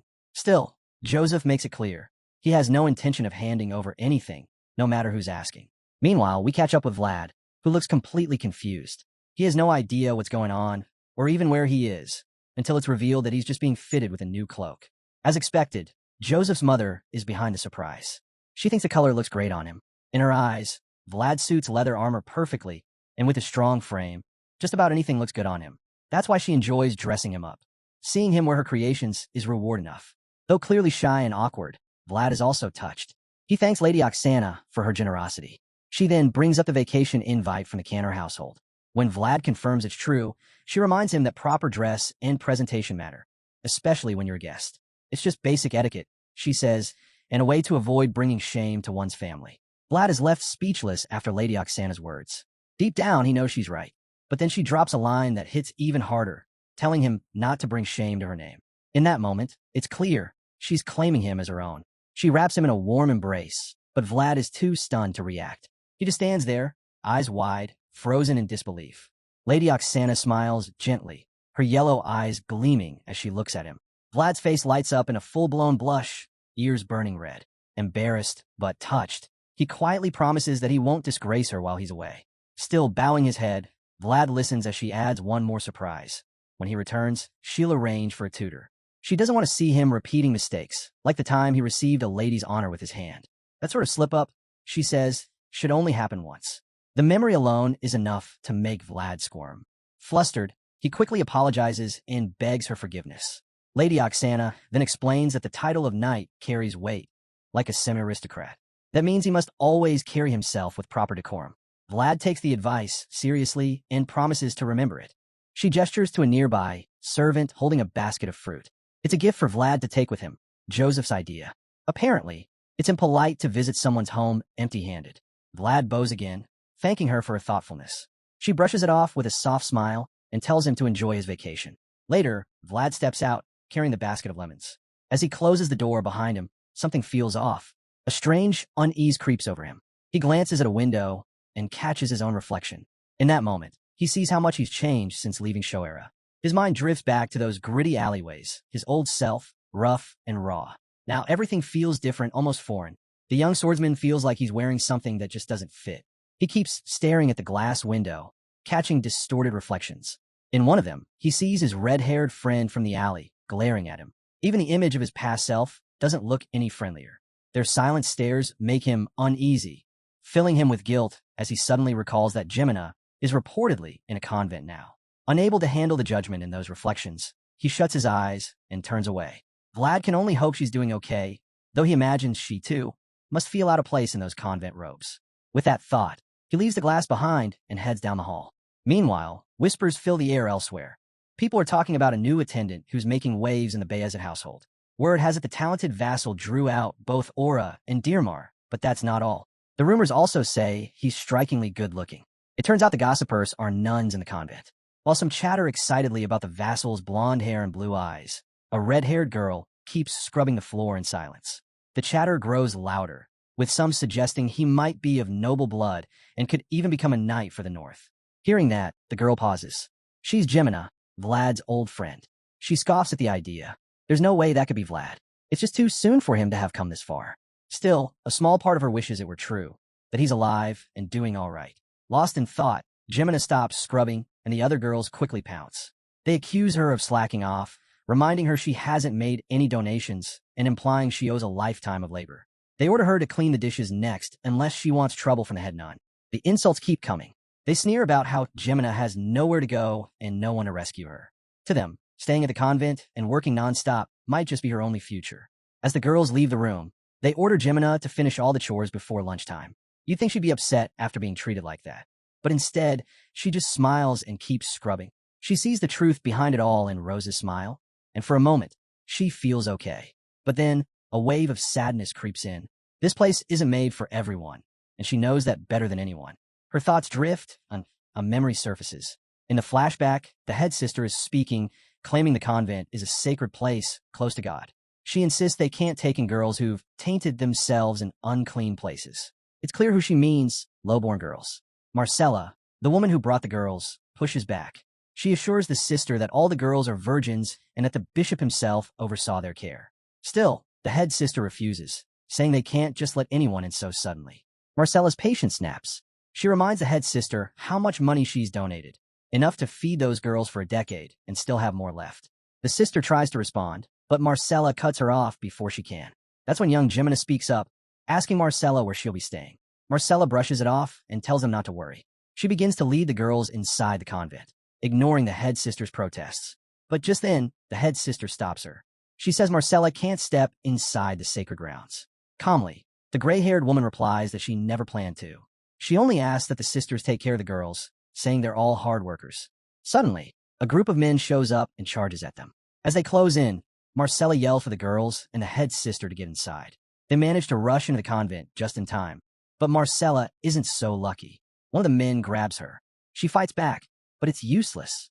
From inside, Geminina screams in horror as she watches Marcella being pulled away, while the head sister drags her further inside to safety. The thugs drag Marcella away, yanking her by the hair as they disappear into the woods. No matter how hard she fights, she can't break free. Behind her, the convent doors shut tight. She's completely at their mercy now. Back in the present, Geminina is still on her knees, scrubbing the floor. Tears fall silently as she remembers that awful day, and as thoughts of Vlad flood her mind, she cries even harder. Elsewhere, Vlad stands in front of a house, completely stunned. He's speechless as he stares at the Canor family mansion. He always knew they had influence in Stroma, even without noble status, but seeing it with his own eyes is something else entirely. As he steps through the grand gate with his chubby companion, they're greeted by an elderly man and several servants. Turns out, this man is the family's longtime butler. Potri instantly lights up, rushing into his arms for a big hug. "I miss you so much," the kid says, clearly thrilled. The butler smiles warmly and says he's just as happy to see him again after all this time. Potri quickly asks about his father, and the butler explains he's busy welcoming some unexpected guests. Since the lord of the house is tied up, he suggests they show Vlad around the pasture, one of the estate's highlights. Vlad agrees without hesitation, thanking him for the offer. But before they head off, he makes a request. He wants to see the horses first. He's been looking forward to it and has high hopes. The butler doesn't mind at all. He says the Lord will personally introduce the horses later, but it's fine to get a preview now. With that, he leads the boys to the stables. Vlad was hoping the horses here would be different. Maybe they'd react better to him. But no luck. Just like before, the animals are terrified. The moment he gets close, they bolt. Even the cattle don't stick around. They all scatter like he's some kind of monster. Vlad stands frozen, crushed by embarrassment. All he can do is watch as every animal on the farm bolts at the sight of him. Horses, cows, even the sheep want nothing to do with him. It's humiliating. At this point, he feels like giving up completely. He mutters to himself that he might as well be dead if even cows won't let him ride them. The butler watches this unfold, clearly concerned. He finally speaks up, suspecting something more serious, possibly even supernatural. He asks Vlad if he's gone to the church about it, but Vlad waves it off, insisting it's not a curse. After all, his guarantor is none other than Priest Andrea. The old man is taken aback by that, but Vlad doesn't even notice. He's too caught up in his misery. Watching the animals flee makes him wonder what the point of anything is. Even if he masters aura, what good is it if he can't ride a horse? He imagines himself choking on dust while other knights gallop past him in glorious cavalry charges. The thought alone makes him want to disappear. Potri, seeing his friends so down, decides to step in. With all the determination of a true best friend, he vows to help Vlad no matter what.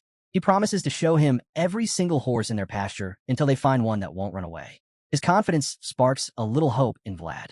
Potri assures him there are many fine horses he hasn't even seen yet, top-class ones with perfect pedigrees brought in by his father. He promises to convince his dad to personally show Vlad the best of them and suggests they continue the search tomorrow. For now, Potri tells him to just enjoy his first dinner in their home. Later that evening, the Canor household is buzzing as a grand feast is being prepared. Potri takes Vlad to the kitchen, where the air is thick with the scent of roasted meats and spices. Vlad admits the sight is breathtaking. Nothing about this household is ordinary. Right then, Potri spots his father, Lord Orson Canor, returning. He quickly apologizes to him for not being there earlier to greet their special guest. Our boy steps forward and greets the Lord, introducing himself as Sir Jaeger Squire. The Lord chuckles with excitement, saying he's already heard of him, the genius vassal making waves across Stroma. Lord Orson warmly welcomes him again, noting he's the one who awakened the Swordmaster's discipline. To Orson, Vlad is a rising star in Stroma, and he's glad Potri made such a remarkable friend. He invites them in a chat while the food is being prepared, clearly delighted to host such special guests. That's when Vlad remembers he wasn't the only one who arrived earlier. Curious, he wonders who the other guests might be and if they'll all be sitting together. Potri casually mentions that the rest are all from Beazid, which only makes Vlad more intrigued. As they step into the hall, Vlad is stunned to see someone familiar sitting at ease. He's caught off guard, wondering why this person is here. But before he can react, the man grins in an unsettling way and says it's been a while since he's seen the blonde kid. It's Sir Rutiger. Vlad and Potri greet him, and Vlad admits he didn't expect to run into him here. Rutiger invites Vlad to sit and eat, saying the food's too tempting to pass up. Vlad, feeling awkward, suddenly regrets turning down those nuts Rutiger had offered before. He quickly realizes everyone in the room is glaring at him. It hits him. They probably despise him for disrespecting Beazid's first son and for beating up their squires earlier. Still, he figures backing down won't help. So he gathers his courage and accepts Rutiger's offer, saying he's been looking forward to it. Rutiger, clearly entertained, grins and casually asks if Vlad is free tomorrow, since he's on vacation. That throws Vlad off a bit. Rutiger then suggests they hang out again the next day. The following day, Rutiger and his knights take Vlad out on horseback to a desert-like area. Vlad finds the whole trip boring and pointless, until a beast woman named Dorothea from the Liu family suddenly approaches. She calls him out for staring and demands to know if it's his first time with the Beastmen tribe. Vlad simply shrugs and replies, "There's a first time for everything." Dorothea shrugs, saying it would have been weirder if Vlad had seen Beastmen before. She figures he's from Shoera and is curious how he ended up among the Beazid. Vlad casually fires back, saying him being a Beazid knight is just as strange as Rutiger having a Beastman as his mage. That hits a nerve. Dorothea takes offense and snaps, asking if he's ever even used aura before. She can't believe he can't ride a horse, especially since even chubby Potri manages just fine. Vlad, clearly drained, replies that life just plays out in odd ways. Dorothea isn't having it. She thinks the situation is too ridiculous. But Vlad's already tuning her out, starting to regret taking this so-called vacation. He wonders why they're even doing falconry all of a sudden. Before he can think too much, Dorothea jumps back in, checking if he's still listening. Annoyed, Vlad shoots back, asking if all beastmen are this chatty. She immediately accuses him of being racist. He retorts with another jab. Are all mages this talkative then? Which just makes her cry discrimination again. Finally, Watcher steps in and tells Dorothea to lay off Vlad. She snaps, calling Vlad a bastard and complaining about the faces he makes when he looks at her. Rutiger simply blames her for irritating him nonstop, which leaves Dorothea sulking. One of the knights points out a vantage spot, and Rutiger agrees. It'll give him a clear view of everything around. Potri thinks maybe they're out here to hunt, but Vlad couldn't care less. He doubts that's the case anyway, since no one's even let the falcon out yet. Just then, a knight calls Rutiger over, pointing out something in the distance. A group of pilgrims appears on the horizon. Surprised, Rutiger orders his men to raise the family banner to signal peaceful intent. As the Beazid flag waves in the wind, Rutiger announces it's time to start searching for prey somewhere else on the plains. Out there, a herd of horses grazes peacefully, but one stands apart from the rest. A striking black horse, perched alone on a cliff, towering like a ruler above the herd. Without warning, a surge of energy shoots up from beneath the earth, hitting the horse. And just like that, we're thrown into the thick of it. Rutiger's forces are seen launching an ambush on the pilgrim group from across a cliff, while the unsuspecting travelers continue pushing their wagons along the wild, dusty road. Rutiger and his men stay close to the pilgrims, but never engage. It's like they're just shadowing the group, watching without any intention of stepping in. Vlad quickly loses interest. This doesn't feel like a hunt to him, more like babysitting. He figures Rutiger never really came out here for falconry after all. While he's silently grumbling, the wagon he's riding in suddenly jolts hard after hitting a massive rock. The impact nearly tosses him out. The bumpy ride starts messing with his stomach, and motion sickness kicks in. Frustrated, Vlad decides he'd rather walk than deal with this anymore. As he hops off, Poetry notices and checks on him. Already sensing what's up, he asks if Vlad feels like throwing up. Vlad denies it's that serious, but admits his heart's been racing nonstop. He's sweating now, clutching his chest, trying to get a grip. Poetry guesses it might be from the shaking, but Vlad can't even pinpoint what's wrong. He just figures a bit of walking might help. As he looks around, he finally takes in the view, and it's actually stunning. Turns out Poetry's been meaning to show him this spot. He explains that the grassland they're on stretches all the way to Varna. Sometimes, monsters show up here, Poetry adds, but that's not an issue this year, thanks to Sir Joseph. Vlad's surprised. He can't figure out how Sir Joseph got tied to monster patrol duty. Poetry explains it's all thanks to the subjugation effort last winter. Vlad was part of that too. Hearing that makes Vlad smirk. He remembers how well he did during that campaign and decides to claim a little credit for the peace and quiet they're enjoying. But before Poetry can even reply, a strange noise cuts through the air, catching both of them off guard. Dust rises in the distance, and Vlad's concern spikes. He stares, trying to figure out what's causing the rumble. That's when he sees them. A wild herd of horses is charging through the plains, heading straight toward him. The instant Vlad sees the stampede barreling toward them, a chill runs through him. But it's more than fear. Something deeper is gnawing at him. Among all the thundering hooves, one figure stands out, a black stallion leading the charge. Its presence rattles Vlad in a way he can't explain. The herd isn't slowing down, not even a bit. Each second brings them closer to Rudiger's group of knights. Up on the cliff, Ratiger and his men also spot the stampede racing below. They can tell these are no ordinary horses. The herd is made up of high-quality beasts. But the timing is awful. Ratiger frowns, thinking their presence is a bad omen for the pilgrims they're accompanying. Then something odd catches his attention. The horses are running south. That raises eyebrows. The men exchange looks. This is wrong. The horses should be heading north around this season, chasing the fresh sprouts. Not only that, but they're moving far too quickly for a typical migration. It's urgent, almost desperate. Ratiger starts piecing it together. He suspects the herd is fleeing from something. He's not alone in that feeling. Vlad is clearly shaken. His heart's pounding again, worse than before. He locks eyes with the black stallion in front, and something clicks. The animal is terrified. It's not just running. It's running for its life. Vlad keeps staring, disturbed. What could scare an entire herd like this? While he's lost in thought, the knights up on the ridge suddenly suggest it might be an earthquake. But Vlad knows better. He's felt this exact tremor before. He remembers it clearly. This isn't a natural disaster. And before he can even voice what he's thinking, the truth bursts from the earth itself.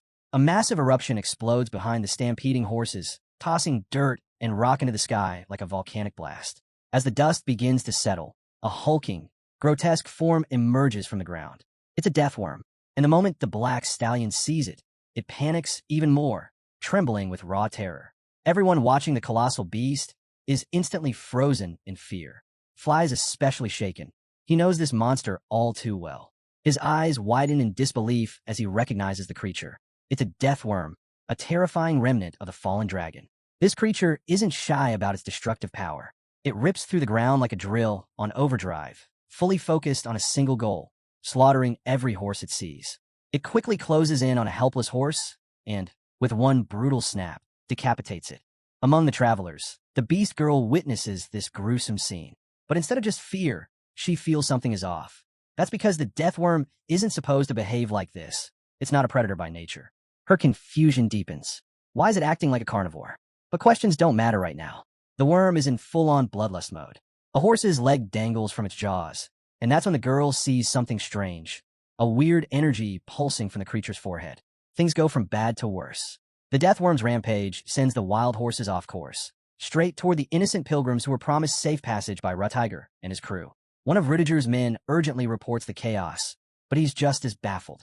The eerie energy from the worm keeps pulsing, and the horses, driven by sheer panic, won't stop. They keep stampeding toward the pilgrims, and the worm charges right behind them. Caught between the stampede and the monster, the pilgrims have no choice but to run for their lives. But it's clear they're running out of time. Seeing the danger, Ratiger immediately calls out to Dorothea, asking her what the death worm responds to, hoping she can help stop the nightmare. But even the so-called expert is gripped by fear. Dorothea has no plan, and worse, no idea of any weak spots the death worm might have. It doesn't have eyes or ears, making it nearly impossible to distract. Still, she remembers one thing. It's highly sensitive to vibrations underground. That might be the only way to catch its attention. Ratiger notices the beast girl is paralyzed with fear, so he snaps at her to get it together and figure out a way to draw the monster away from the pilgrims. His commanding tone jolts her back to focus. Dorothea nods and takes on the task. Sir Rutiger quickly takes charge. He orders Vlad to get Dorothea to higher ground where she'll be safer, and where they can signal him if they come up with a plan. Vlad, ever the fearless fighter, doesn't hesitate. The moment he gets the order, he jumps into action. Meanwhile, Sir Rutiger steps up to face the stampede of wild horses, and the death worm charging behind. He raises his sword high to rally his men. Right now, it doesn't matter if their plan makes sense or not. What matters is standing their ground and doing what they were sent to do. Rudiger's words hit hard. He reminds his men that their duty is to protect the pilgrims, just as they were commanded by the Count. Fired up by his fearless spirit, every knight unsheathes their blade, ready to give their all. With a powerful cry, Rutiger commands them to defend the innocent. Then he charges ahead on horseback, and his knights follow without hesitation. He rides with everything he's got, fully aware that this choice defies every rule and protocol. But that's exactly why he's convinced. There's something or someone orchestrating all this chaos. And the thought of that makes him furious. Fueled by this belief, Rutiger charges forward, determined to confront the force behind it all. Right now, Sir Rutiger is like a blazing inferno charging straight at the enemy. He figures that whoever dared stir up this chaos in Beazid must be seriously bold or incredibly foolish. While Rutiger and his men dive into battle, Vlad, Potri, and Dorothea stay up on higher ground. The beast girl tosses a pouch of mysterious jewels onto the ground, rifling through them as she tries to remember which one triggers the vibration engraving. Unfortunately, she's completely forgotten its color. Vlad's got no clue what she's doing either, but that's when the voice in his head chimes in. It explains that an engraving is a kind of mystery, infused with both divine and aura energy. It represents the mystical trinity. Suddenly, things click. Of course, she's Sir Rudiger's mage. With artifacts like these, her position makes perfect sense. Suddenly, the earth erupts with flames. A fiery tornado bursts from the ground, forcing Vlad and Potri to spin around and see what caused it. What they see leaves them stunned. Rising from the inferno is none other than the death worm itself. And within the blaze, Sir Rutiger is actually fighting the beast head-on. The sight is jaw-dropping. Vlad is speechless. He's witnessing pure courage in action and realizes Sir Rutiger operates on a level far beyond anything he's ever known. But that voice in Vlad's head? It's unimpressed. It calls the knights move shallow. And when we look closer, it's clear Rutiger jumped into this fight without proper preparation. The death worm dwarfs him. Even with his flaming sword activated, Rutiger is clearly at a disadvantage. He knows it too, muttering a curse under his breath. The sheer size and power of the beast make this battle nearly impossible. Still, Rutiger doesn't back down. He taunts the worm, daring it to prove it's the mightiest dragon. Fearless to the end, he stands his ground. The death worm answers his challenge. It launches into a brutal nosedive, trying to crush Rutiger and his horse into the dirt. But the knight yells for his steed to move, and just in time, the horse bolts out of the impact zone, barely dodging the monster's deadly strike. The other knights all saw how close that attack came to ending Sir Rutiger right then and there. They're obviously worried and quickly ask if he's all right. Rutiger brushes it off and reminds them to stay alert. This isn't the kind of monster that just gives up and vanishes. He warns them to be ready for a counterattack or an ambush at any moment. Up on the ridge, Vlad is locked in place, tension thick in the air. Even a voice in his head admits this situation is spiraling. The greatest warrior in the world still can't fight what he can't see. Rutiger understands that too. He's not about to sit around and get ambushed. So he gives a clear order, hunt down the death worm now. He's convinced it hasn't gone far, just hiding nearby, ready to strike again. His knights don't hesitate. As loyal as ever, they immediately begin scouring the area. But Rutiger is restless. He keeps turning, scanning every inch of ground, searching for any sign of the creature. It doesn't take long. One of his men suddenly shouts he's found it. And worse, the death worm is charging underground, heading straight for the pilgrims. Rutiger spins around and sees it too. The beast tunneling like a missile straight at the innocents they vowed to protect. There's no time to waste. He jumps into action, charging after it on horseback and yelling for his men to follow. From above, Vlad sees everything unfold. He knows they're almost out of time. He turns to Dorothea and tells her they need to hurry. But when he looks at her, she just looks lost, like she has no idea what she's doing. That's it for Vlad. He's furious. The look on his face says it all. He scolds her sharply for wasting time when lives are on the line. Dorothea snaps back immediately. She's clearly offended and insists she's not messing around. Still holding her painted tail, she tells him this is a sacred method of the wee beasts. The page in her hand suddenly begins to glow, proving she might actually be onto something. She tells him she's almost finished. Even without Vlad bothering her, Dorothea is already furious, and she vents that frustration on Potri, snapping at him and calling him fatty. She shoves a painted piece of paper into his hands, telling him to take it to Rutiger immediately. It turns out this paper is their signal, and she explains it can be activated by either rubbing or tearing it. But Potri just stands there, shocked that she's even talking to him, probably because he never imagined he'd be dragged into something this serious. Dorothea doesn't hold back. She shouts at him, saying that casting the marking spell drained her to the point where she can barely walk. As for our guy, he can't even ride a horse, so there's no one better for this job under the circumstances. That's when the voice in Vlad's head chimes in, reminding him that even if he could ride, it wouldn't help. Deathworms move underground way faster than any horse on the surface. The voice points out that the Rutiger Knights wouldn't be able to catch up to it on horseback anyway. That hits our guy hard. He suddenly gets serious, realizing there's only one way left to stop the monster and save the pilgrims before it's too late. Without warning, he grabs the paper from Potri and takes off. The others are left in shock, totally confused, but he doesn't explain, just says this is their last shot. Dorothea is too weak to get up or follow. She calls out, demanding to know what he's planning, but he ignores her completely and jumps straight off the cliff. She's so mad she calls him a lunatic, and honestly, who wouldn't? He literally dove off a cliff without hesitation. Meanwhile, Vlad is sliding down the slope, his thoughts racing. He thinks about how Mr. Joseph and Rutiger are both competing to become the family head. The knights backing Rutiger are the elite of Beazid, which means a vassal like him shouldn't even need to get involved. But that creature, just thinking about it drives him crazy. He can still feel the fear, remember the destruction, the helplessness of watching his home get wiped out by something unstoppable. The memory is still raw as he closes in on his target. The voice in Vlad's head urges him to channel his strength through his toes, right before he trips over a rock. He goes tumbling down the hill, and as he's falling, the voice quickly tells him to curl up like a ball to soften the impact. Vlad tries, but it doesn't work out. He crashes hard when he hits the ground. For a moment, he just lies there completely still. The people watching from above are frozen, worried he might actually be dead. Then a groan escapes him as he starts moving. Potri gets teary-eyed, relieved to see that Vlad's still breathing. Dorothea, on the other hand, is just dumbfounded. How did Blondie survive that fall? Vlad gets to his feet slowly, dusting himself off. He admits that even he's surprised he's still in one piece, fully expecting a few broken bones. That's when it happens again, that strange sensation. The black horse from earlier turns to look at him, as if it's drawn to him. The connection between them feels real. Suddenly, Vlad begins to glow with a brilliant blue light. The horse keeps staring, eyes filled with longing. The voice in his head chimes in, explaining that this is the blessing.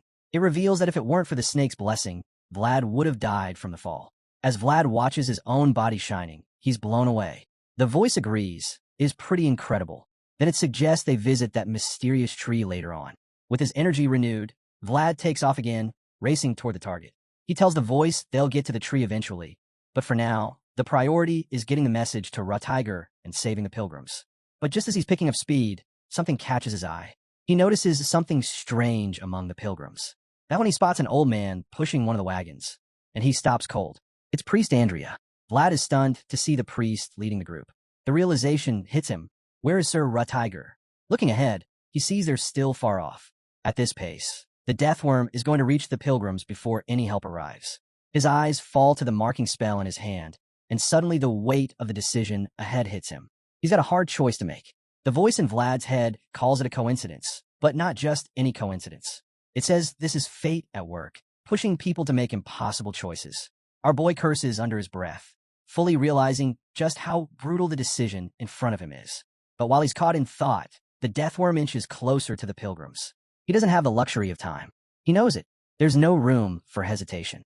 So, with a deep breath, he makes the call. He activates the spell himself. Channeling magic into his sword, he drives into the ground and calls out the monster, making it clear that he's ready for a fight. Energy surges through the earth, but the voice isn't satisfied. It tells Vlad to amplify the vibrations, so intensely that they echo through the very fabric of his world. Vlad listens. He keeps pushing, forcing the tremors to grow stronger. His body lights up with a wild surge of power, and he stays kneeling, straining every muscle to summon enough force to drag the deathworm out from underground. And finally, it works. With a thunderous burst, the beast erupts from the ground, looking for the challenger bold enough to summon it. Rutiger sees it and is stunned. Dorothea and Potri are frozen in fear, their eyes wide at the monstrous sight. But Vlad stands firm, sword in hand, facing down the colossal worm. He makes sure the remnant of the fallen dragon knows he's not running. He's here. The death worm lunges, its massive jaws open wide, razor-sharp teeth flashing as it dives for Vlad. But just before impact, Vlad sidesteps with perfect timing, and the monster crashes headfirst into the earth. The impact shakes the ground and sends Vlad skidding back several meters. Somehow he stays standing. Breathing hard, body worn, he grips his aura-charged sword, ready for another clash.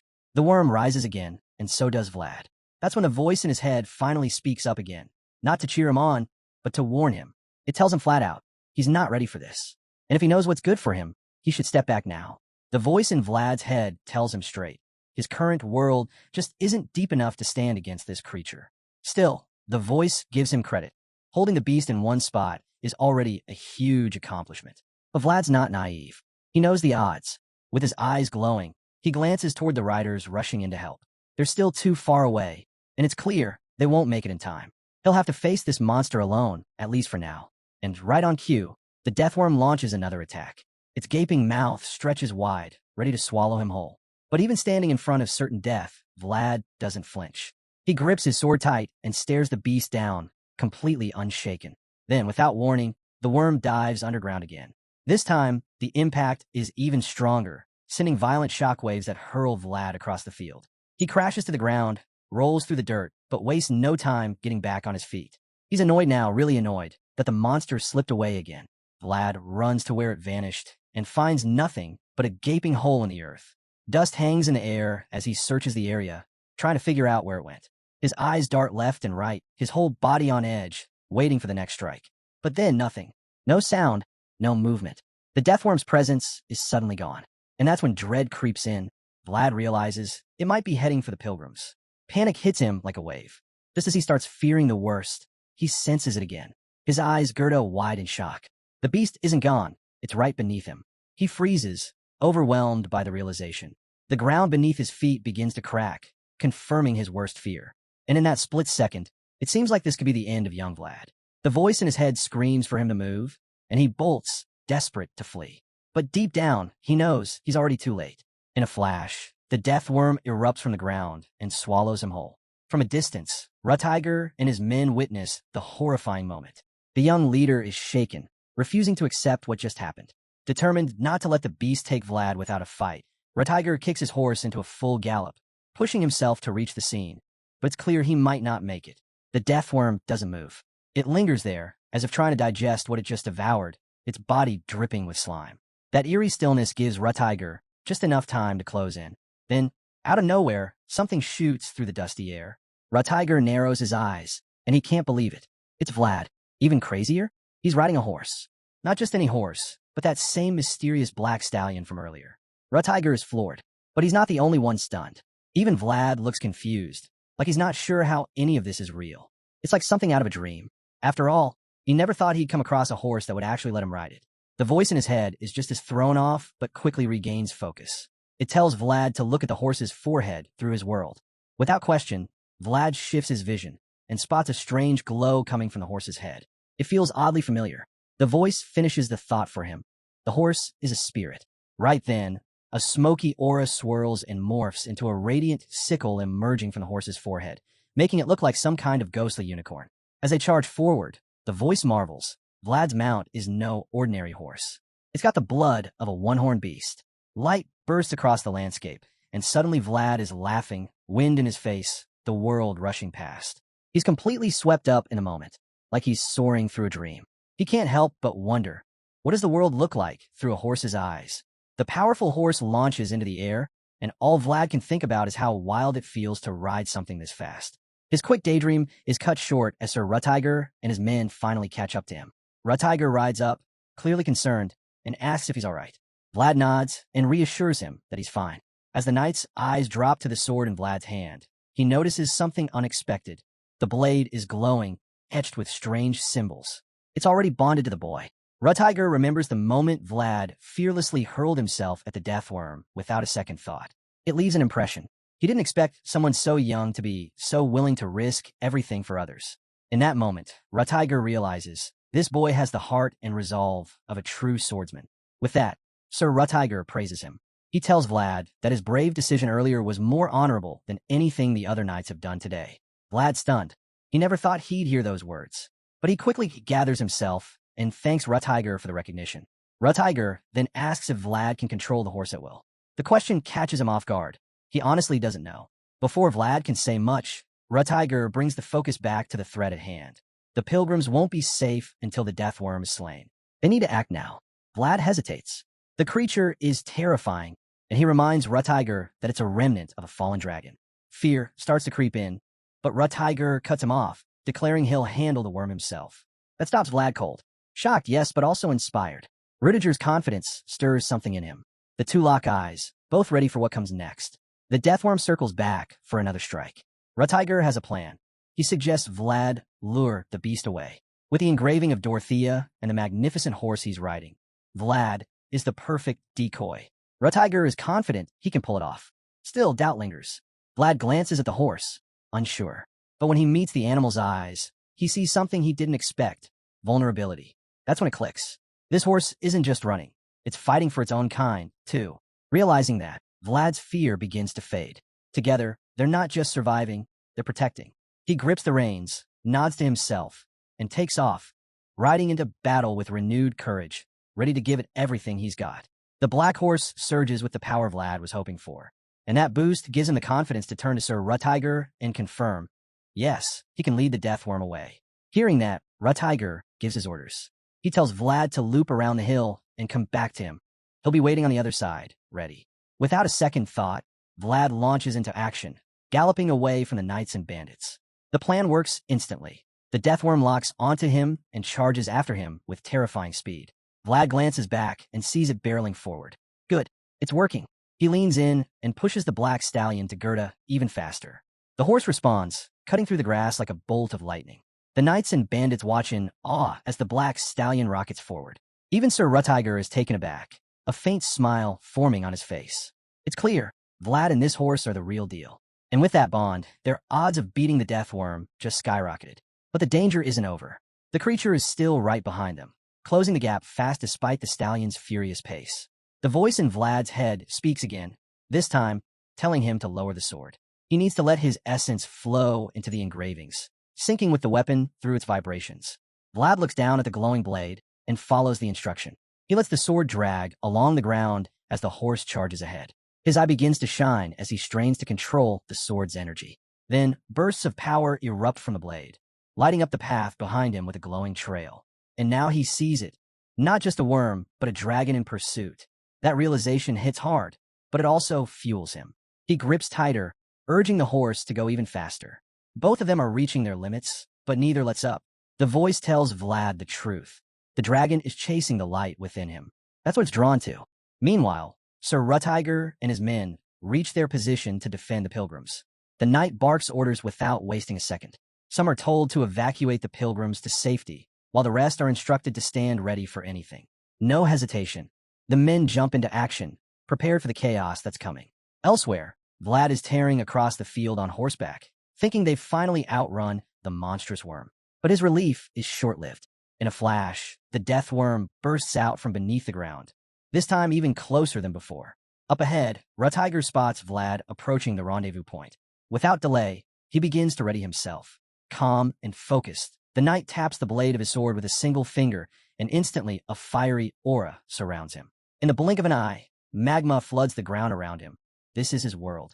Vlad is still dragging his sword behind him, leaving a luminous trail to lure the beast.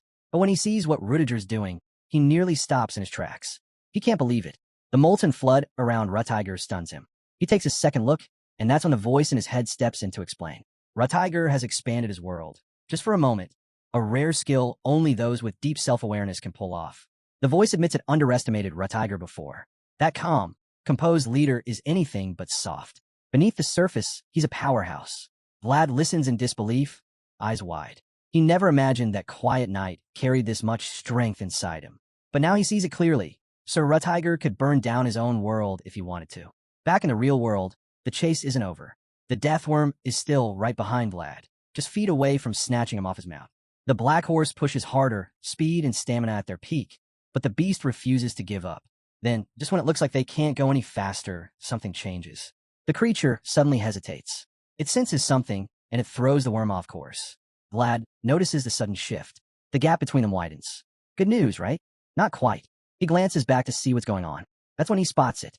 The death worm has locked onto a new target, and it's heading straight for Sir Tiger.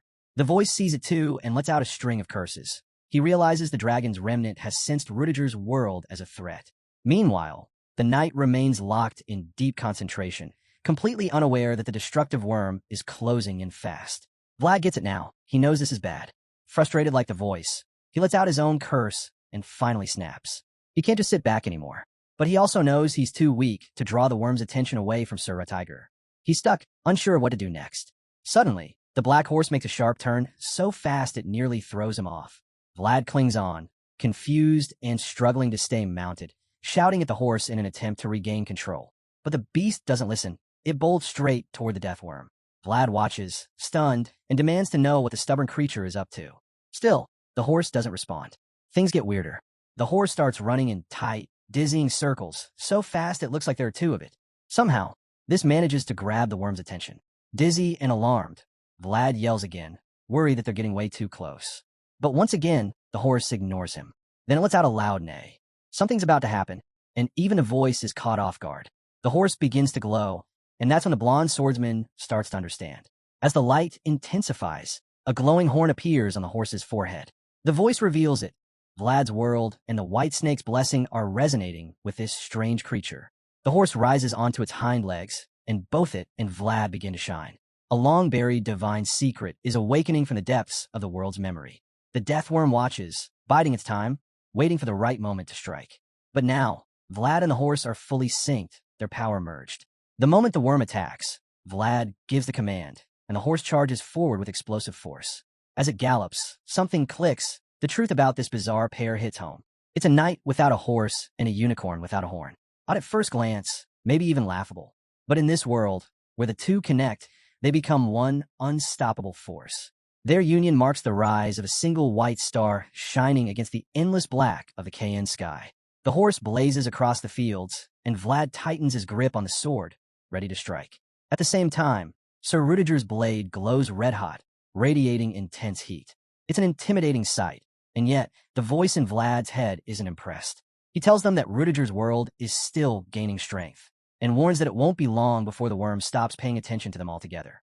Vlad lets out a grunt. He's already pushing himself to match the knight's overwhelming power, and now he's nearing his limit.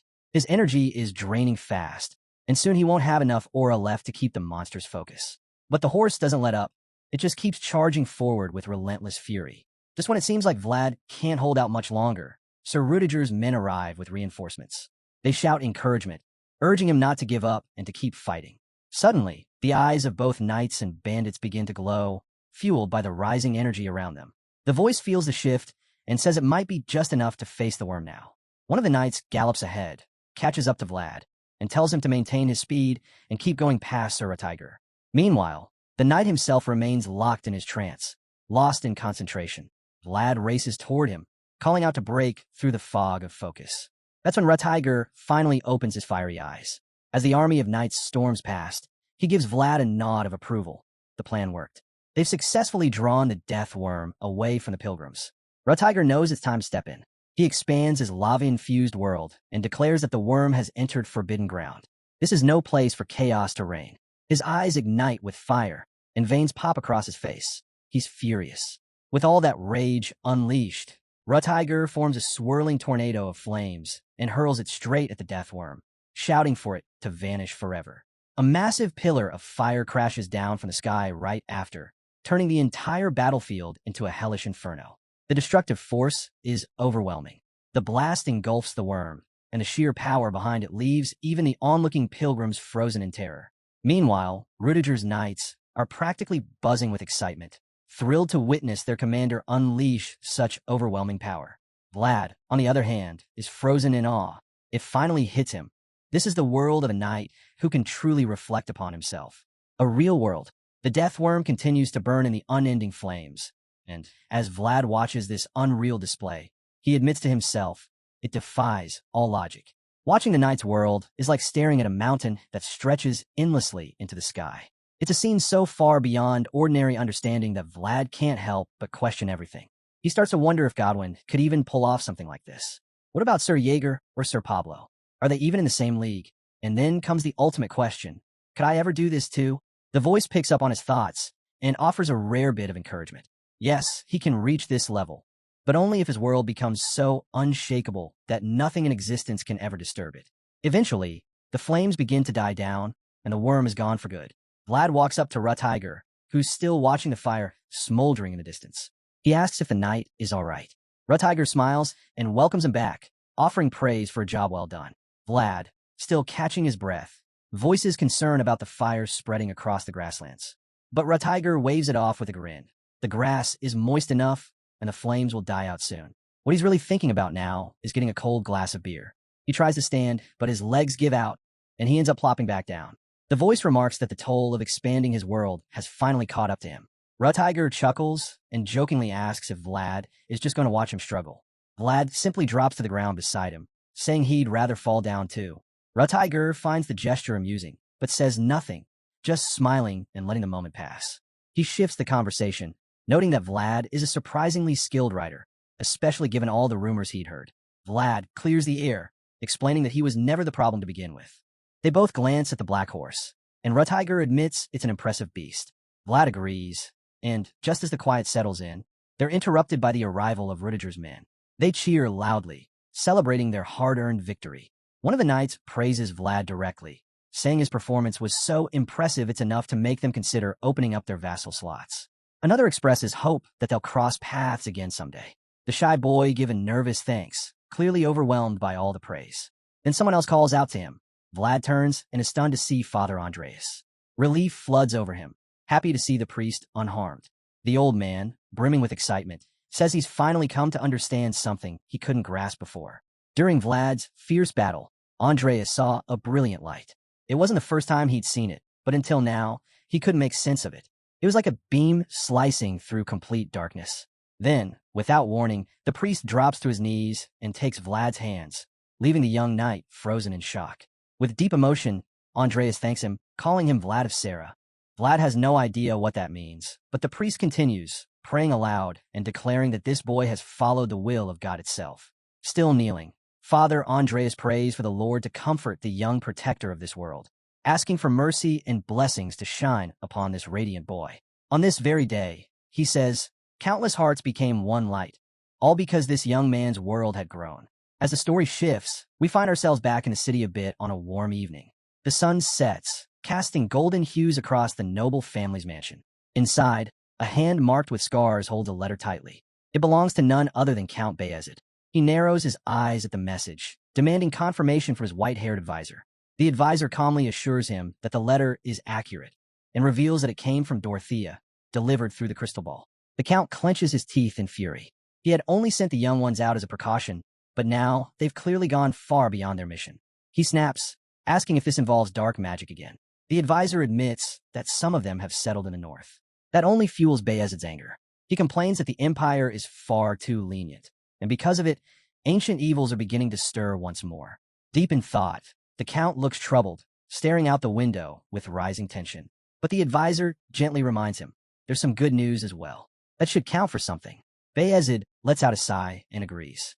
After all, one name keeps popping up everywhere now, the name of a certain young prodigy. He starts reminiscing about all the moments Vlad proved himself over the years, from the intense monster hunt to the honorable duel at Heinel. Each memory paints a clearer picture of Vlad's brilliance as a swordsman. And now, after his involvement with the Pilgrims, the Count adds yet another impressive achievement to Vlad's growing list. It's becoming more obvious just how much attention the boy's recent feats have drawn.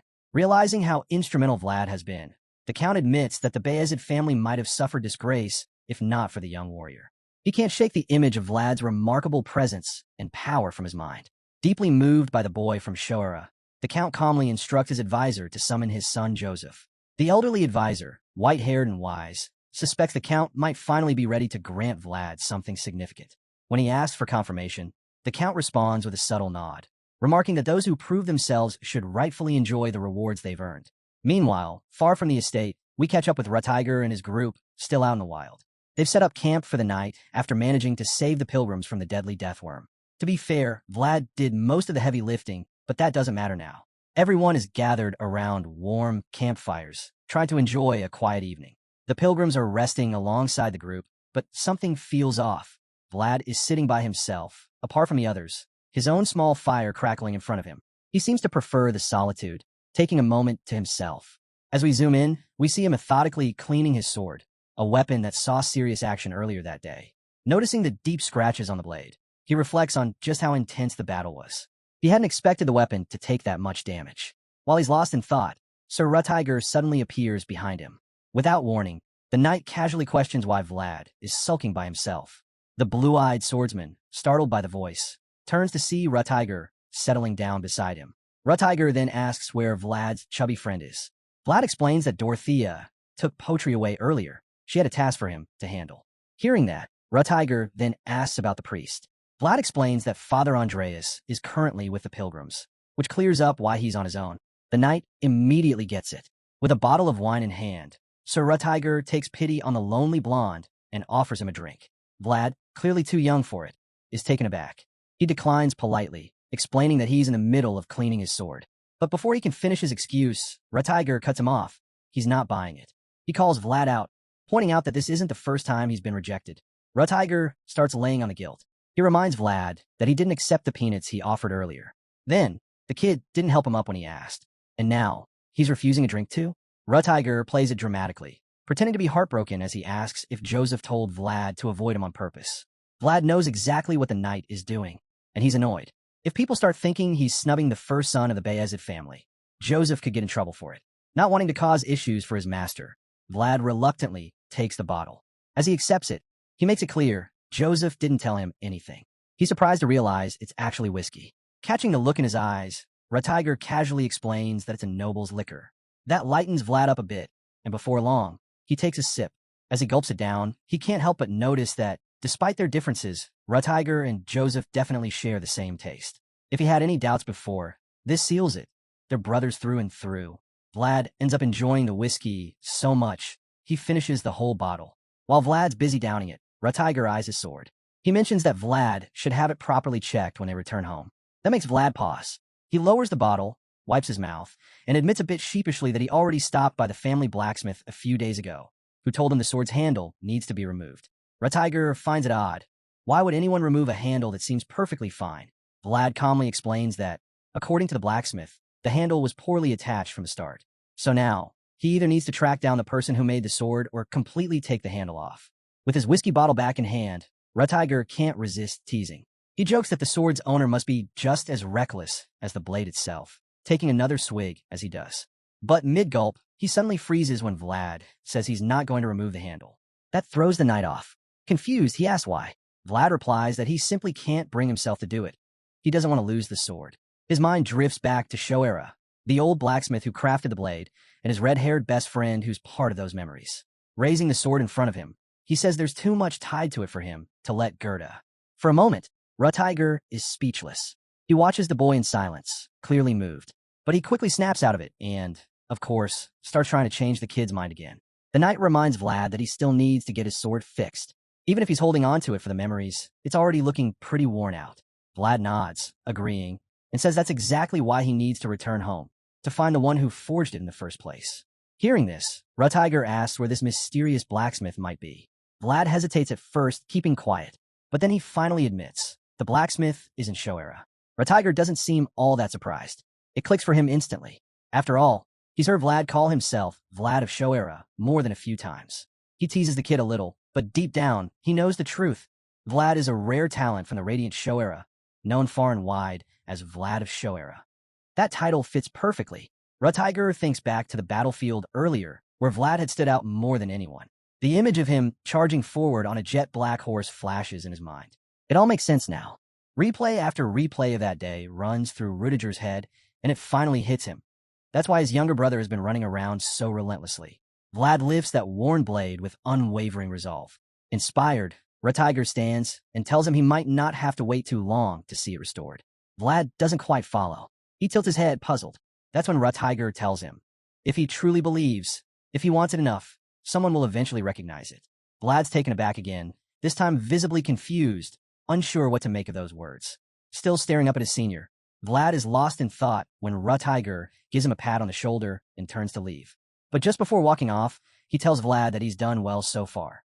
Those words hit the boy unexpectedly, leaving him stunned and speechless. Rutiger heads off, reminding Vlad to get some rest because they'll be leaving for Sturma first thing in the morning. Watching him disappear into the distance, Vlad quietly agrees. He really believes the sword can be restored one day. As he sits there, thoughts of Shoera flood his mind. That sword is more than just a weapon. It's the reason he has somewhere to go back to. Memories of his old life start to resurface. His boss, the bar, the comfort of that simpler time. The weight of it all nearly brings him to tears. From a higher ledge, we see Vlad still sitting quietly beside his fire. While laughter and celebration echo from the other side where the rest of the group has gathered, he remains alone. Just then, the same black horse he rode into battle appears, watching him silently from the cliff above. It doesn't make a sound, but there's a deep connection between them. Their presence alone says it all. They're kindred spirits. Meanwhile, back in Sturma that same night, Lady Oksana is passing time with embroidery alongside one of her maids. She's clearly still learning, asking the maid if her work looks all right. The young girl happily assures her that it matches the pattern perfectly. Excited, the Countess asks to move on to the next crest. The maid hands her the book, and as soon as she sees the next symbol, Lady Oksana doesn't even need a second glance. She picks up her needle and begins stitching immediately, saying she remembers it clearly. Even though it's her first attempt, her hands move with ease. She explains that while she and her siblings never tried it themselves, they spent years watching their mother do it, so the pattern's been etched in her memory all along. The maid responds with a gentle remark that watching her mother makes the Countess's work even more meaningful. Lady Oksana agrees, calling it something truly precious. She adds that this craft is slowly fading away, a tradition slipping from memory. Her thoughts drift to the modern-day knights, nobles raised in luxury, far removed from the weight of legacy. She doubts they even deserve to raise the banner that belongs solely to them. Cut to the next morning. Sir Rutiger and his men are ready to depart for Sturma. As always, the red-caped leader of the Beazid family takes the front. Just as the group sets off, one of his men calls out in awe. He's completely taken aback. He's never seen anything like this in his life. Rutiger turns to look, and sure enough, an enormous herd of wild horses is running alongside them. The majestic creatures move in unison with the knights and pilgrims. The sight is breathtaking. Rutiger nods, saying it's rare. So rare, in fact, it might be the only time they ever witness it. As the herd gradually veers away, the red-caped leader throws a glance back at Vlad, mischief dancing in his eyes. Vlad, now horseless, is stuck riding in the carriage while the others ride ahead on horseback. It stings. Rutiger notices. He knows that the bond between Vlad and the black horse wasn't ordinary. There was something unique between them, even if it was brief. But now that chapter's closed. They're back to their own paths. Vlad, clearly affected, stares out the window, struggling with the loss. Just like Rutiger, he knows it's time to let go. The black stallion races across the plains, fierce and free. Vlad keeps his emotions in check, reminding himself that he has a mission to complete. As for the horse, it has a duty too, leading its herd. In the end, they were never meant to stay together. Suddenly, the horse comes to a halt as it reaches the edge of a towering cliff. With the convoy moving farther away, it can't follow any longer. It rises up on its hind legs in a powerful stance, one last, unforgettable image for Vlad to carry with him. This is their farewell. Vlad knows it. His eyes fill with tears as he watches the horse from a distance. They've come as far as they could together, but this is where their paths split. It's a tough moment, one that hits hard. While he's caught in his emotions, Father Andreas appears out of nowhere, telling him not to take it so hard. Vlad tries to play it off, claiming it was just a simple goodbye. But the old priest sees right through him. He laughs, saying it's funny how people always try to hide what they're really feeling. To the priest, life is just a cycle of hellos and farewells. The goodbyes bring tears, the hellos bring joy. And yesterday's events? Even to him, there was something truly special.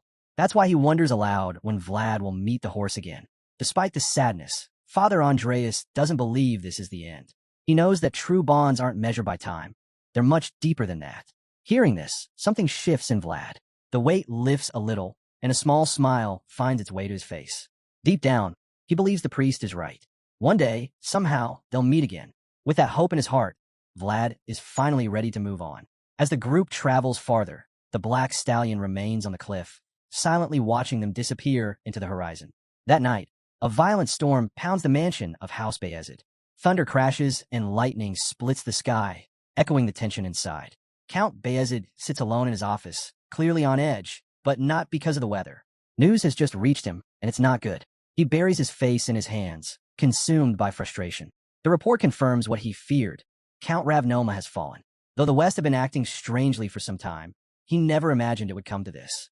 How did Count Gaidar's forces become this powerful? His advisor explains that several Western houses have formed an alliance, with Gaidar leading the charge. Even Ravnoma, the true head of the Western region, was overwhelmed. Outnumbered and without enough forces, he didn't stand a chance. Count is stunned, not just by the news, but by the royal family's silence. They've done nothing. The advisor explains that when it comes to central affairs, the palace usually stays out of it. Rising from his seat, Count reflects on the north. Their independence from royal influence had made them strong, but also blind to everything happening outside their walls. That ignorance, he now sees, led to the fall of Ravnoma, a guardian of the pact, brought down so easily, it shakes him. The old rules, the traditions they clung to, suddenly feel useless. Power now lies in new hands. Count sees the signs of chaos rising. His advisor agrees. This is a dangerous time, and the Empire must tread carefully. As he stares through the rain-streaked window, he realizes the worst is yet to come. The so-called pilgrims arriving in Sturma aren't just travelers. They're refugees from Ravnoma, carrying the weight of the fallen pact.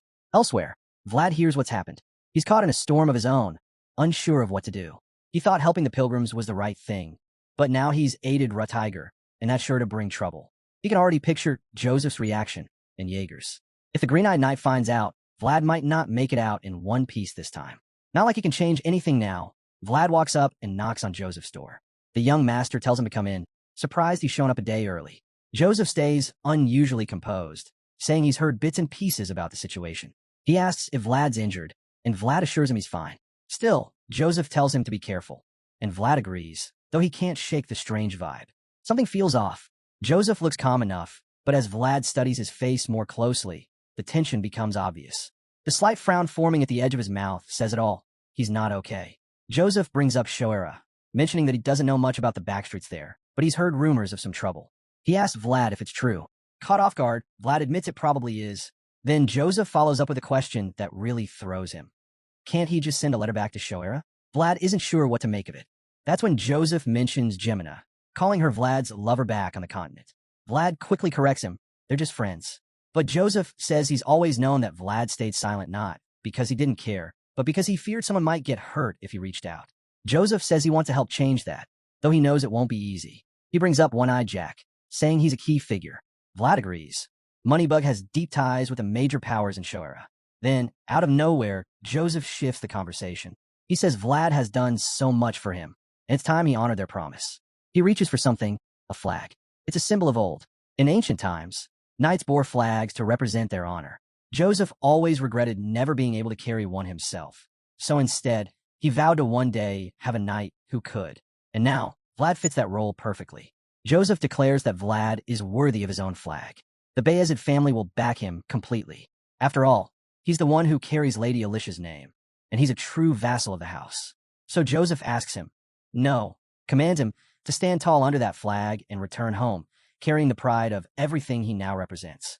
Joseph urges Vlad to break free, cut down anything or anyone holding him back, so he can claim his freedom in return. Jaeger, silent but firm, gives his nod of approval. Seeing this, the young man from Shoera feels the weight of the moment hit him hard. Vlad's thoughts drift back through everything that's brought him here. The plain sword handed to him by the girl and the old man. The identity token given by the priests. The handkerchief that bears Lady Alicia's name. And now a flag, his own flag, bearing the crest of the Beazid family. Each item, each gesture, has become a part of him. Together, they form his foundation, proof of his journey, his struggles, and his growth. Overcome with emotion, Vlad drops to one knee, like a knight before his lord. With tears streaking down his face, he pledges to fulfill Joseph's command. Meanwhile, in the Count's throne room, a new scene unfolds. Father Andreas stands before a massive, chain-bound chest. Behind him, the pilgrims kneel in unison, showing respect to the head of the Bid family. The Count stares at the eerie crate. It radiates a sinister red glow. There's no mistaking that whatever lies inside isn't just a relic. He hesitates, but eventually asks if this is truly the proof of the pact. The priest doesn't hesitate. He confirms it and reveals something even more staggering. Inside the chest is a fragment of the Prime Dragon, a legendary creature of pure gold, once slain by the founding king himself. Father Andreas makes sure the Count remembers that history. Count is stunned. His response is little more than a hum, his thoughts spinning from the revelation. The idea that such a powerful artifact now rests at the heart of his own court leaves him speechless. Sensing the Count's shock, the old priest offers an apology, because there's more. He bows deeply and shares another heavy truth. Count Ravnoma's house was the only one in the West capable of guarding the pact. And now, with Ravnoma's family fallen, there's no one left. But the Count understands immediately. Without needing to hear the rest, he declares that he knows what the priest is asking. The leader of the Beazid family doesn't hesitate. He promises his knights will stand with the pilgrims. He vows to protect the proof of the pact and ensure it's moved with the highest care. Understanding how exhausted the travelers must be after such a long, draining journey, Count Beazid kindly offers them a place to rest. He even invites them to stay at the mansion as honored guests until preparations are complete. The gentle priest bows in gratitude, and with formalities settled, the pilgrims move quickly into action. The hooded figures cover the glowing chest with a white tarp and lift it out of the hall in practiced silence.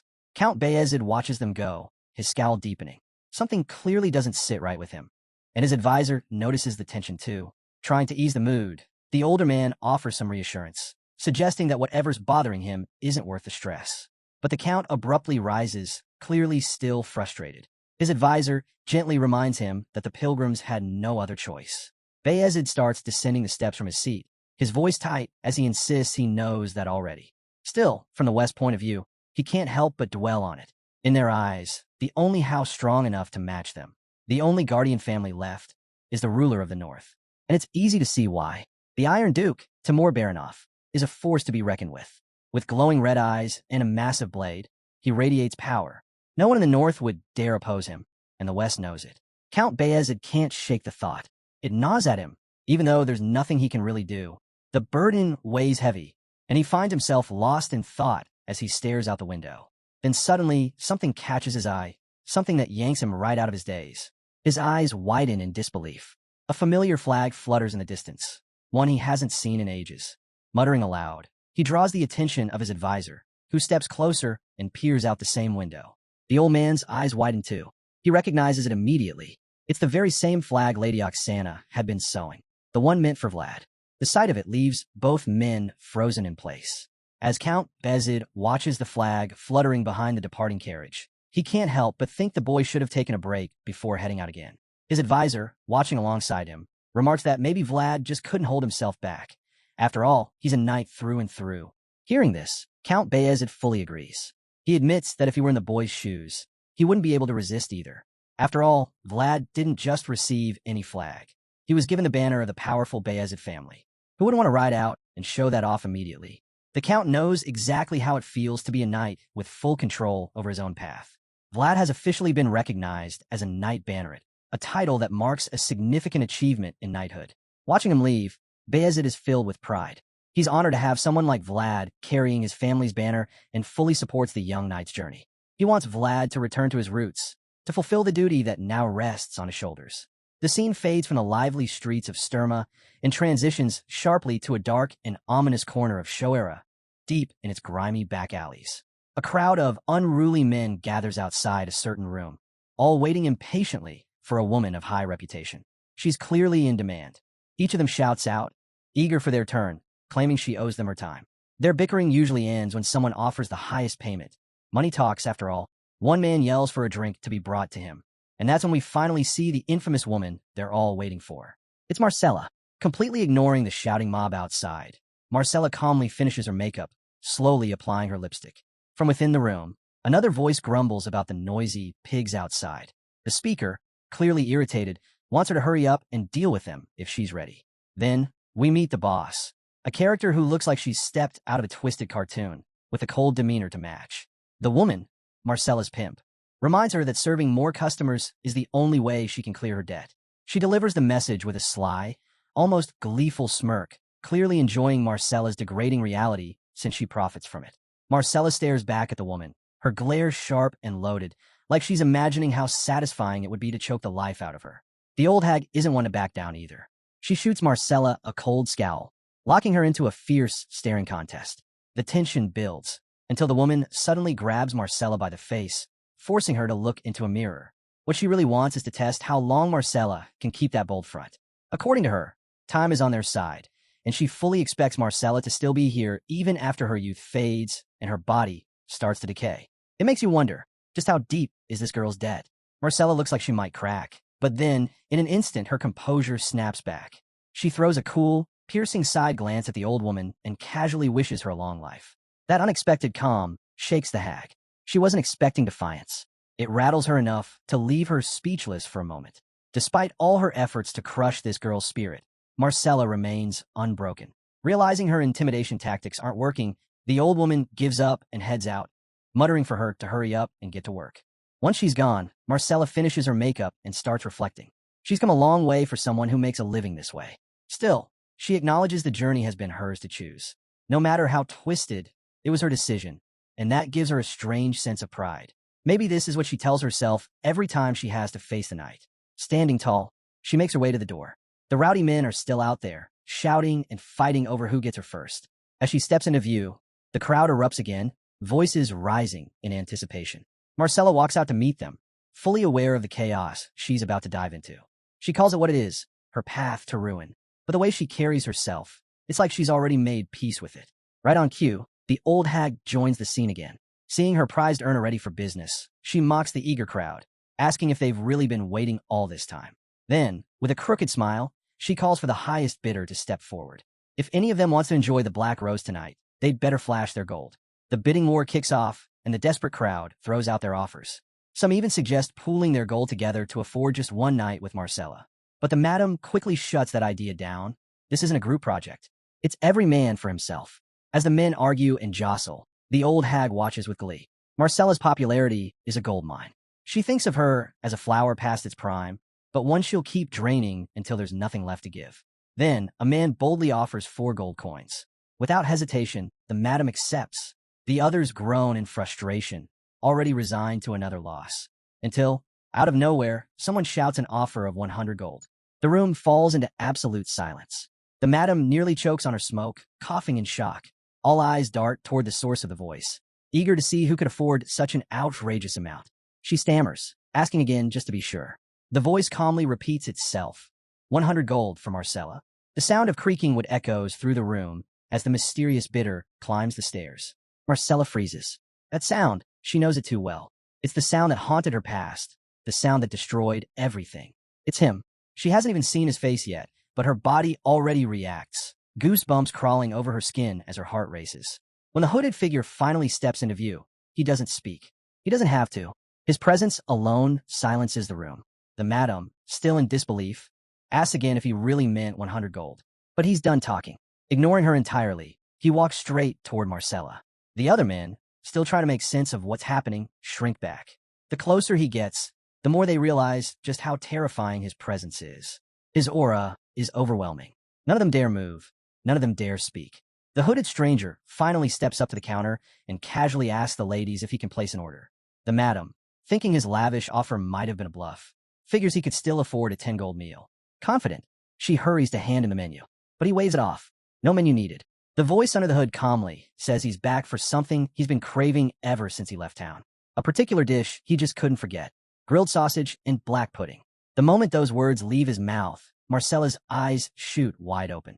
That order, she knows it by heart. There's only one person who would ever ask for that. And then, he pulls back his hood. Blonde hair glows under the light. It's him, Vlad. He's back. The very same boy she once knew, now standing before her as a knight, has returned to show her not just to see her, but to honor his late master, Jorge, with his favorite meal.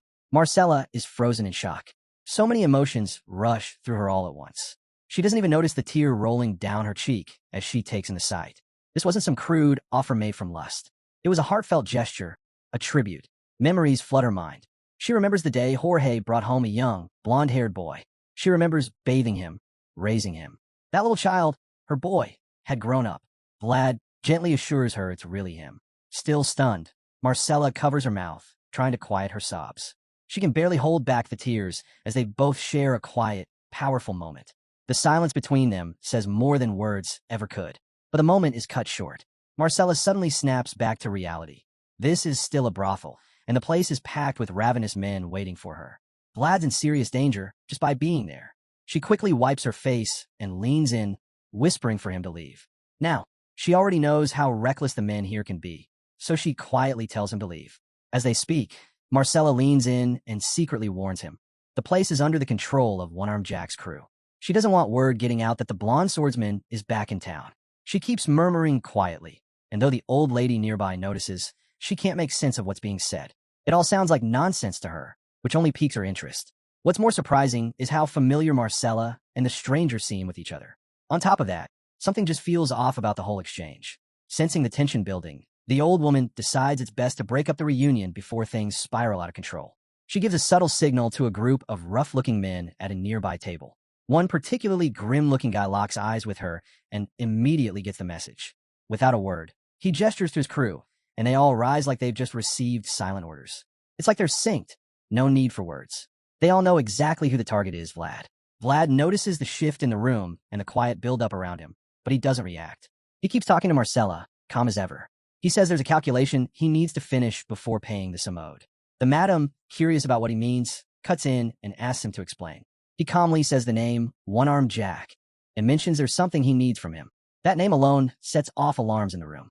As expected, the men running the place, Jack's underlings, don't take it lightly. The scarred one is especially furious.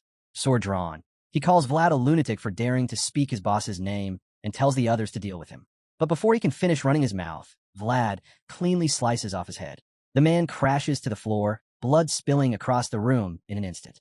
The old woman shrieks at the sight of it, but Vlad shuts her up with a glare.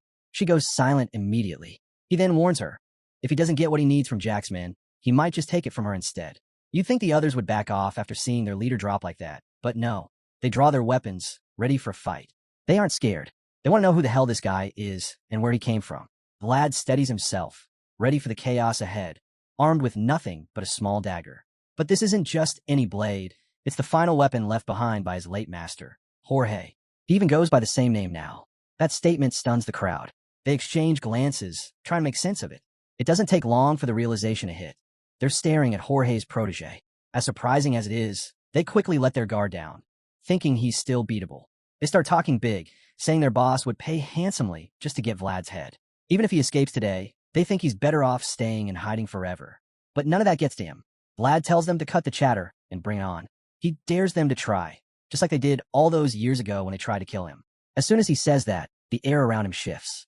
A dark, chilling energy begins to seep out of him, so intense that the men freeze in place. The boy they once knew is gone. What stands before them now is a savage, untamed beast. And before they can react, Vlad strikes. Anyone who raises a blade meets the same fate. He cuts through them one after another, each scream marking another life taken. He's not holding back, not tonight. With every swing, he's paying back the pain Marcella endured.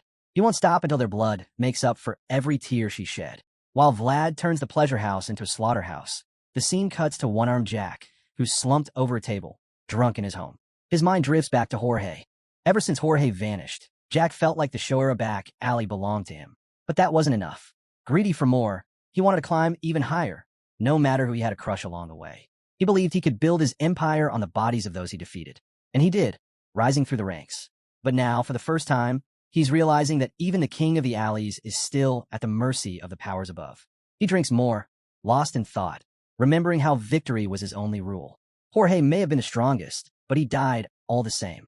Jack knows the same fate could catch up to him too. And when it does, it'll be someone from above who decides it. He curses the rotten world he's stuck in, right as his men burst through the door with grim news. They're panicked, completely surrounded. But Jack, too drunk to fully register it, just stares at them blankly. They explain that the entire back alley has been swarmed by soldiers. So much so that even their escape route through the back is cut off. Confusion erupts. Some of the men argue that these soldiers must be part of Shora's security force. After all, they've been paying their dues every month. One guy suggests it's just a routine patrol, but others shoot that down. There are far too many soldiers for this to be random. It's clear the attackers came with a solid plan. Hearing all this, One-Armed Jack bursts into laughter. He always suspected this day would come. He just didn't know it would be today. Still, he's weirdly relieved. Better to face the collapse now than live in constant fear of it. Watching everything fall apart in front of him feels like closure. The scene then shifts from the bar to another corner of the small town. Soldiers are lined up, ready for action. A high-ranking officer rushes over to meet a knight, Sir Vorden, and delivers an update. The man informs him that the garrison setup is complete. The large, grim-faced commander casually asks whether the other alley has also been sealed off. The nervous officer, who turns out to be the mayor of Shoera, confirms it and insists they did everything they could to secure the area. But the commander isn't buying it. He doubts they really tried their best, given how far things have spiraled. The mayor lowers his head in shame, unable to defend himself, as the soldier scolds him harshly. What really sets the commander off is that the count got wind of the situation. He makes sure the mayor knows just how big a screw-up this is. The mayor, thoroughly embarrassed, admits he has no excuse. Still, he tries to shift the blame, pointing out how skilled One-Armed Jack is. He repeats that he has no excuse, yet clearly, he's about to start listing some anyway. Unfortunately for the mayor, the knight doesn't even let him begin his excuses. With a sharp clear of his throat and a glare cold enough to freeze blood, he shuts the man down instantly. That look alone tells the mayor there's no outsmarting this one. Now rattled, the mayor wonders how a soldier could know so much about the shadowy dealings in Shore's back alleys. Realizing lying is pointless, he switches tactics. Suddenly, he starts pretending to be relieved, saying it's a good thing the corrupt network in Shoera is finally being cleaned out now that the knight and his troops are involved. But that only makes things worse. The knight glares at him again, clearly not buying a word of it. To him, this scheming politician is the very rot he's talking about. The knight is furious. He can't believe a low-level alley boss like One-Armed Jack managed to build such a powerful empire. The only explanation? Someone higher up, like the mayor, allowed it to happen, covering everything up with his position. And he's sure of it. The mayor had to be getting something big in return, some form of bribe. The knight knows this because he's taken bribes before. Just like a carnivore can recognize another, he can spot corruption on sight. The mayor, visibly shaken, tries to steer the conversation in a different direction. He nervously asks when the rest of the knights are expected to arrive, especially those from the House of Bit, who are supposed to be en route to the city. But before he can ramble on, the commander cuts him off with a surprising reveal. The knight from Beazid is already here. The mayor is stunned, and as if on cue, a figure steps out from the shadows. A knight, boots soaked in blood, clearly fresh from battle. The commander wastes no time and introduces the mayor to this deadly new arrival. The corrupt mayor freezes in shock when he sees that only one person has arrived. Panic sets in, and he turns to Vorden, asking nervously if that lone warrior can really handle things. He's clearly not confident, especially since the knight is from Beazid. So, trying to take control, he suggests letting his own elite knights handle the situation. After all, he's already deployed the best of them. But Sir Vorden immediately shuts that down. The seasoned knight makes it clear nothing like that is happening on his watch. The mayor is completely taken aback. He can't believe his authority is being dismissed so bluntly. So he demands an explanation from Sir Vorden. That's when Vorden lays it out. This entire operation, the setup, the positioning of troops, it was all orchestrated by Mr. Joseph. And it wasn't just a routine move. It was designed specifically to mark Vlad's first official battle. Vorden refuses to let anyone disrupt that. Just then, Vlad steps out of the shadows, his armor and coat soaked in the blood of the enemies he's already taken down. It's a haunting sight. Sir Vorden quietly approaches him, making sure the mayor doesn't hear, and asks if he's truly ready to face so many opponents alone. He warns Vlad, over 50 enemies are still waiting inside, and if anything happens to him, Vorden won't be able to handle Joseph's wrath. But Vlad stays calm. He tells Vorden not to worry. He'll make sure the blame doesn't fall on him, even if things go wrong. Still, that doesn't ease Vorden's concern. He's made it clear he can't allow the kid to get hurt. And now he's anxious. He doesn't know what Vlad is planning. And that silence as the boy stares at the massive building only makes things worse. After a long pause, Vorden realizes there's no changing Vlad's mind. He lets out a heavy sigh and reluctantly steps aside. Before Vlad heads in, Vorden reminds him of his promise, to shield him from any consequences if things go south. Vlad nods, confirming it. With that, Vorden hands over the banner he's been holding, saying that Mr. Joseph specifically asked him to give it to Vlad in front of everyone. As expected, the other soldiers are all gathered behind him, witnessing the moment unfold in full view. Sir Vorden hands the banner to Vlad, who accepts it without hesitation. He then drives the pole into the ground, letting the flag unfurl for all to see. The sight leaves the soldiers stunned. They're taken aback. Banner bearing was a long-lost battle tradition, something they never expected to see revived. Intrigued and amazed, they begin whispering among themselves, trying to figure out who this mysterious young knight could possibly be. It's unheard of for someone so young to be given his own flag. The gravity of the moment isn't lost on them. One soldier finally speaks up, pointing out that the boy was personally sent by the House of Beazid. That only deepens the mystery. While the crowd buzzes with speculation, Vlad stands still, gripping his banner, his icy gaze locked onto his target. In his mind, He claims the land before him as his own. Under the noble names that grant him authority, he declares his dominion over Shoera and over all who live within it. These thoughts fuel him. His eyes begin to glow as he prepares to strike. Meanwhile, Sir Vorden unrolls a scroll and calls out toward the alley, addressing the criminals inside. His voice booms as he names One-Armed Jack and the others, accusing them of violating the laws of the Beazid family and draining the life from Shora's people. He announces that Peter Beazid, the rightful head of the family and true owner of Shoera, has had enough. Unable to tolerate the city's corruption any longer, he has sent a proxy in his place to clean house. According to the scroll, every authority Vorden wields and every right Vlad has comes directly from Peter Beazid and the Church of Faith.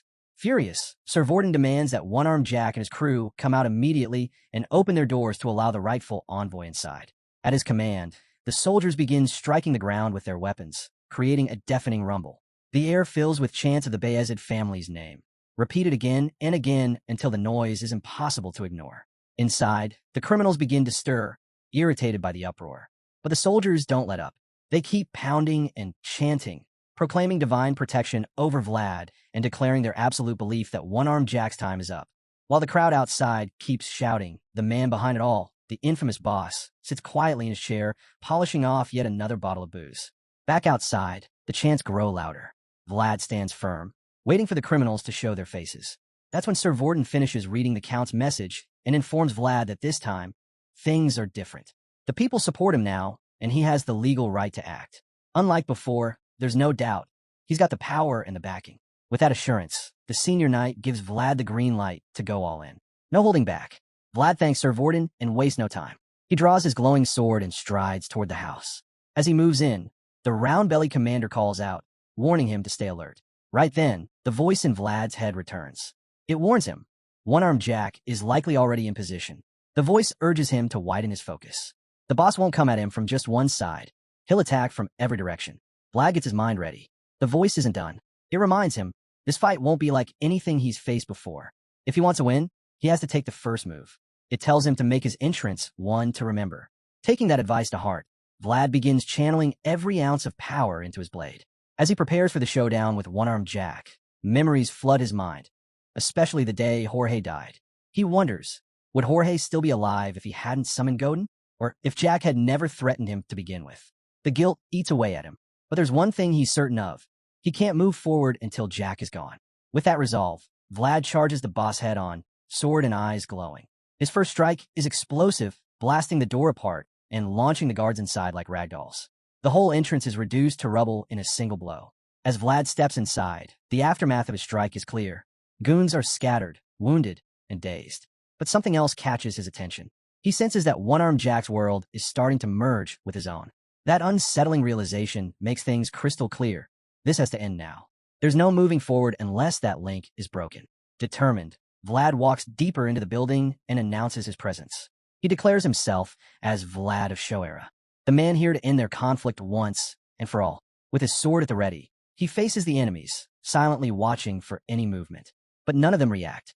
The room is still. Seeing their hesitation, Vlad raises his glowing blade and calls out directly to One-Armed Jack. He lets him know that Vlad of Shoera has returned, back to settle the score. His voice echoes through the space, growing louder with each shout. Finally, the mafia boss stirs. Jack stays seated for a moment, listening to the voice, one that sounds far too familiar. Realization hits. He stands slowly, a cold laugh rumbling from his chest. Now he remembers. That voice, it belongs to the same kid from the alleys. The thought that this blonde boy has been sent as the proxy to take him down, it amuses him. Jack knows all about Vlad's rising reputation, but it doesn't shake his confidence one bit. If anything, the idea of facing this so-called prodigy thrills him. To him, it's just a game. While Jack treats it like child's play, Vlad stands firm, waiting. His eyes stay fixed ahead, anticipating his enemy's move. Suddenly, the boss's arrogance seems to infect the others. One of the goons yells for the rest to attack, tired of Vlad disrupting their hideout. They charge, weapons drawn, thinking they can overwhelm him. But Vlad doesn't hesitate. With his sword in hand, he launches himself straight into the fight. Unsurprisingly, Vlad tears through the goons with unmatched speed and power. They're caught off guard, stunned by how brutal he is, but by the time fear sets in, it's far too late. He carves through them without mercy, a blur of motion and steel leaving behind a blood-soaked trail of limbs and bodies. One thug tries to get clever, sneaking up from behind, but Vlad senses it instantly. He spins around and, in a flash, takes the man's head clean off. The severed head arcs through the air, blood spraying before it crashes to the ground. The sight sends a jolt through the remaining men. They suddenly realize who they're facing. It's that same deadly blonde from show era. The streets remember him, and so do they. Each of them seems to carry some old grudge, and instead of backing down, their hate drives them forward. Fueled by vengeance, the thugs rush at him, aiming to overpower him with sheer numbers. They quickly surround Vlad, thinking their unity might be enough. One of them urges the rest to strike together, hoping to use teamwork to take down the knight. But despite their aggression, they hesitate. Everyone knows Vlad's reputation. Nobody wants to be the first to die. The group circles him cautiously, too scared to attack without backup. For a while, they just keep him boxed in, trying to find the nerve to move. Vlad doesn't react. He simply waits, calm and still, for someone to make a mistake. The tension builds. They start nudging one another, whispering, begging someone else to go first. But no one's willing to be the first sacrifice. Going head-to-head with Vlad alone? That's suicide. Things start to drag. Vlad's clearly getting bored. He didn't come here to deal with cowardice. He came for one-armed Jack. So, when no one steps up, he decides it's time to end this slow dance himself. Cutting through their anxious whispers, Vlad breaks the silence with a chilling declaration. He calmly tells them not to overthink their next move, because he's going to slice every single one of them to pieces anyway. With that promise hanging in the air, their choices suddenly mean nothing. And true to his word, Vlad launches into a second, even more brutal assault. This time, he activates his world. A radiant light bursts into the sky, momentarily blinding everyone around him. The thugs freeze, paralyzed by the sight, completely overwhelmed. It's now clear to them that this isn't a man they're facing, it's something far beyond. Harnessing the glowing energy, Vlad unleashes it in a sweeping slash. The brilliant beam of light rips through the enemies surrounding him.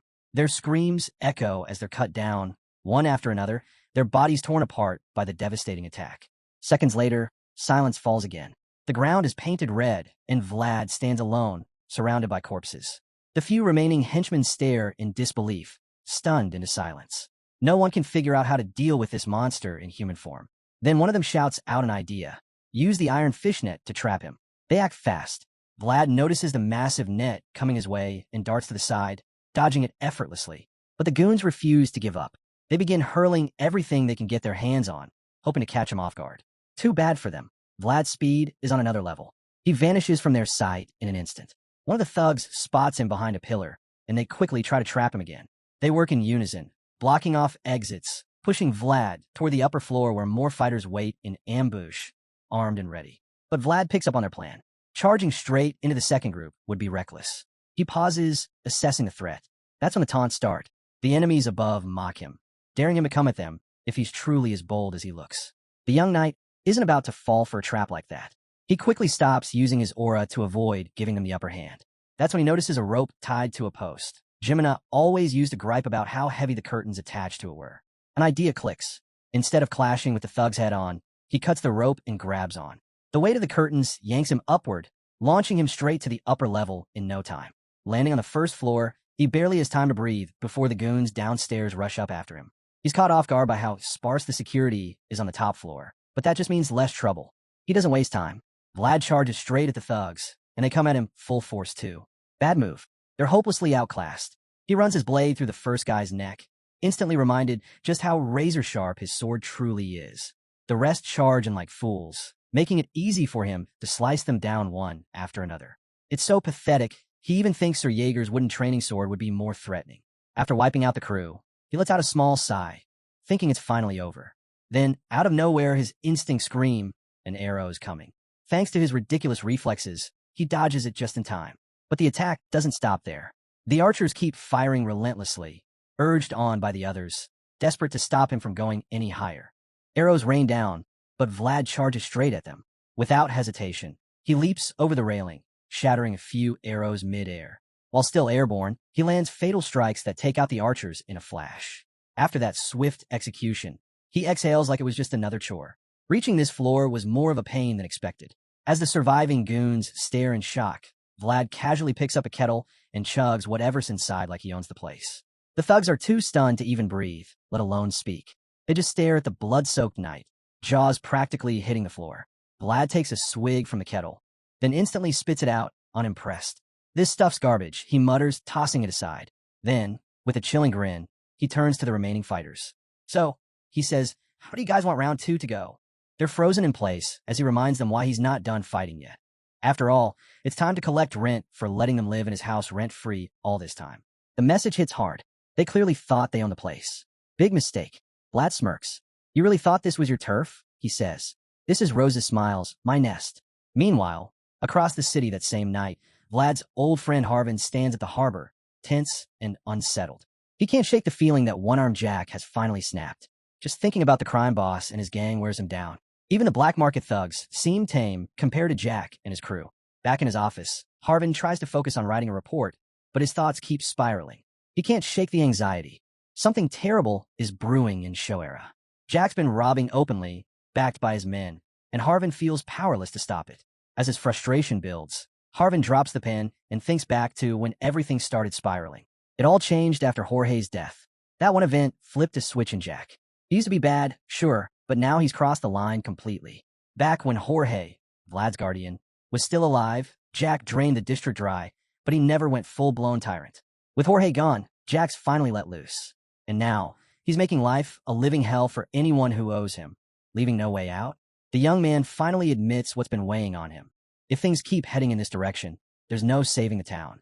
In just a few more months, the entire back alley economy could collapse completely. The thought alone makes his head spin. No wonder he confesses that it's all driving him mad. And really, who could blame him? He can't even figure out how to write a report about so much contraband vanishing in such a short span. It sounds too insane to be true. So he sits there, pen hovering, thoughts scattered, frustration boiling. Just then, someone bursts into his office. It's one of his men, breathless and sweating, clearly having sprinted all the way there. Harvin barely notices the guy's state. He's too focused on making sense of the interruption. What are you even saying? Harvin asks, bewildered. The message makes no sense. Lock back alleys? How would that even happen? Trying to catch his breath, the young soldier finally explains. Some people from Sturma came to Shoera, and they're the ones who've shut down the alleys. They're here for one-armed Jack. And it's not just them. The guard soldiers from Shoera have surrounded the area as well. The news leaves Harvin even more drained. It finally clicks. One-armed Jack must have gone way too far this time. Sturma doesn't just send people to Shoera for nothing. That kind of crackdown means Jack's crossed a serious line. Though a part of him feels relieved, Harvin isn't celebrating. He knows that Jack's downfall will bring chaos, a storm of violence that could drown the back alleys in blood. There's no neat ending here, just more destruction. While he's still tangled in those thoughts, the informant suddenly mentions something odd. He thinks Harvin might be close to one of the Sturma visitors. Harvin stares at him, confused. Ooh, the answer makes his heart sink. It's Vlad. Now Harvin's even more rattled. Why bring up Vlad now? What does any of this have to do with him? The worker hesitates, then admits he didn't actually see Vlad himself. But he does mention there's a blonde guy in the group from Sturma. That's all Harvin needs to hear to lose his temper. Blonde? Really? You think that narrows it down? Harvin snaps, slamming his pen down and returning to his report. But the worker isn't done. He drops the real bomb. The blonde guy called himself Vlad of Shoera. Harvin freezes. Everything around him seems to stop. He slowly raises his head, eyes wide, stunned by what he just heard. What did you say? He asks, his voice barely above a whisper. The worker confirms it. No hesitation. And to make it worse, he adds that Vlad had planted his flag in front of Rose's Smiles not long ago. Now it's Harvin who's shaking. His hands tremble as the weight of that name crashes down on him. The worker, worried, asks if he's all right, but Harvin doesn't answer. He's lost in thought. The rumors, he'd been hearing them for months. He just never wanted to believe them. He'd heard of Vlad's aura flaring up during Dermer's Duel of Honor. Heard whispers of a young vassal from Beazid pulling off something incredible during the Deathworm hunt. The name Vlad of Shoera had started to spread. But Harvin pushed all that away, refusing to connect the dots. Now, standing here, the truth is hitting hard, and he still doesn't want to believe it. But it's impossible to ignore anymore. He grabs his walking stick and storms out of the office. He needs to see it for himself. Meanwhile, back at Rose's Smiles, our blonde warrior is still deep in the thick of the battle. The carnage hasn't slowed one bit. Vlad slices into one thug's foot, taking him out of the fight for good. As the guy drops, screaming, another goon tries to rush Vlad from behind. Wrong move. Vlad pivots instantly. Vlad lands a brutal slash straight to the guy's neck, dropping him instantly. But the carnage doesn't end there. The rest of the goons keep charging at him without hesitation, hell-bent on taking him down. Unfortunately for them, they're clueless about who they're up against. Fueled by his own deadly resolve, Vlad bursts forward with lightning speed, rushing headfirst into the oncoming horde. In one fluid motion, he cuts through them all in a single sweeping strike. They don't even get the chance to react. By the time they realize what's happened, they're already falling apart, limbs missing, blood spraying everywhere. Vlad ends up soaked in it, his blade dripping with crimson. Every move he makes shows just how skilled he is with the sword. Even the spirit dwelling within his blade is stunned. Watching Vlad slice through enemies with such precision, the spirit can't help but acknowledge the elegance and power of his form. There's something raw and relentless about the way Vlad fights, something that screams natural-born killer. The spirit can feel it. It's not just technique. It's his unshakable will that makes him unstoppable. Right as the spirit recognizes this, Vlad drives his sword into the chest of the last thug standing. Game over. The guy's done for. With a twisted grin, Vlad locks eyes with him and makes one last cold remark, telling him to shove his broken tooth back in before he dies. Not that he'll need it. Vlad yanks the blade out, ending the man's suffering. He then raises his sword to the guy's face, but before he can go any further, the voice from the blade interrupts, telling him it's over. There's no saving someone with a hole through their heart. The fight's finished. Vlad hears the words and finally comes back to his senses. He glances around and seems slightly taken aback by the mountain of bodies surrounding him. Nodding at the voice, he decides to back off for now, knowing full well he's already done more than enough. Vlad knows he didn't quite recreate the moment from that fateful day, but still, he's content with how things have turned out. He figures it's time to wrap everything up. His blood-soaked blade catches the light for a second, glinting faintly as he makes up his mind to end one-arm Jack once and for all. He closes his eyes, draws a steady breath, and steps onto the final staircase leading to the boss's room. Each creaky step echoes down the dim hallway, amplifying the tension with every move he makes. Finally, he reaches the top and silently slips into the room, breaking the heavy stillness. Vlad calmly announces his presence. He stands by the door while Jack, seated at a modest bar, doesn't even glance his way. With his back still turned, Jack greets him like an old acquaintance, sliding a glass across the counter and offering him a drink. When Vlad says nothing, Jack chuckles and remarks that the kid's no fun. Staring into his own drink, Jack reflects on how the rumors were true. This really is Vlad of show era. He admits he didn't buy into the hype before, but now he wishes he had recruited Vlad when he had the chance. Taking a long swig from his glass, Jack mutters that he should probably have his manager rough the kid up. But even he knows that's not possible anymore. He's almost certain Vlad already took care of him. Instead of being angry, Jack bursts out laughing. Turns out he's glad it was someone familiar who handled it. Makes the loss a little less irritating. He confesses that he deliberately kept Vlad at arm's length, not wanting the hassle of dealing with the kid. But now things have changed. Jack's the type who likes certainty, and there's no room for doubt anymore. He's decided to settle things himself. With that, one-armed Jack stands and suddenly draws his weapon, brandishing a hook and a blade as he turns to face Vlad. The sight of it stirs something strange in Vlad again. That odd, messy overlap of their two worlds. But it's not like before. The awe and respect he once held for Jack are completely gone. Now, all he feels is clarity. Jack's world can no longer contain him. With that realization burning inside, Vlad raises his sword, ready to meet his opponent head-on. Just before making his move, Vlad gives Jack a heads up, letting him know the fight's about to begin. The crime boss, eager to see what the kid's got, braces himself with a grin. Vlad rushes forward, and even as he charges, he can't help but think of Jack as an adversary, someone who stood in his way for far too long. Still, out of some lingering sense of honor, he decides to go all in, giving this final fight his absolute best. Vlad launches the first strike, a powerful blow aimed straight at Jack. The old man blocks it, digging in as the pressure builds. But it doesn't take long before Vlad's sheer strength begins to overwhelm him, forcing Jack back with the force of the blow. The two clash with such intensity that the impact sends both of them reeling for a moment. But Vlad isn't about to give him time to recover. Without hesitation, he comes back in, faster and harder than before. This time, there's no room for restraint. In the underworld, this is what respect looks like. Jack manages to block again, but the power behind Vlad's second strike is overwhelming. His legs begin to tremble as he struggles to hold his ground. But Vlad doesn't let up. Not in this world where only strength speaks. He doubles down, pouring every ounce of force into his attack. Jack's body finally gives out. He drops to his knees, gasping under the pressure. He realizes now, this kid is stronger. It's a hard truth, but an undeniable one. Meanwhile, Vlad keeps pressing forward, unwilling to show mercy. This is the brutal law of the back alleys, and he's here to see it through. Groaning under the weight of the blow, Jack tries to resist, but it's clear he's at his limit. Fear creeps into his face until something shifts. Out of nowhere, Jack roars and shoves Vlad away with a burst of energy so intense it feels unreal. It's like he's been possessed, tapping into something dark and deep. Vlad stumbles back, caught completely off guard. Jack rises with a terrifying expression, any trace of fear wiped clean from his face. With newfound fury, he lifts his blade, ready to strike with lethal intent. Luckily, Vlad reacts just in time.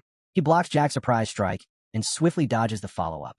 One-armed Jack steps back, shaking his head in disbelief. He admits he never expected the kid who once swung around a wooden sword to transform into someone this unrecognizable.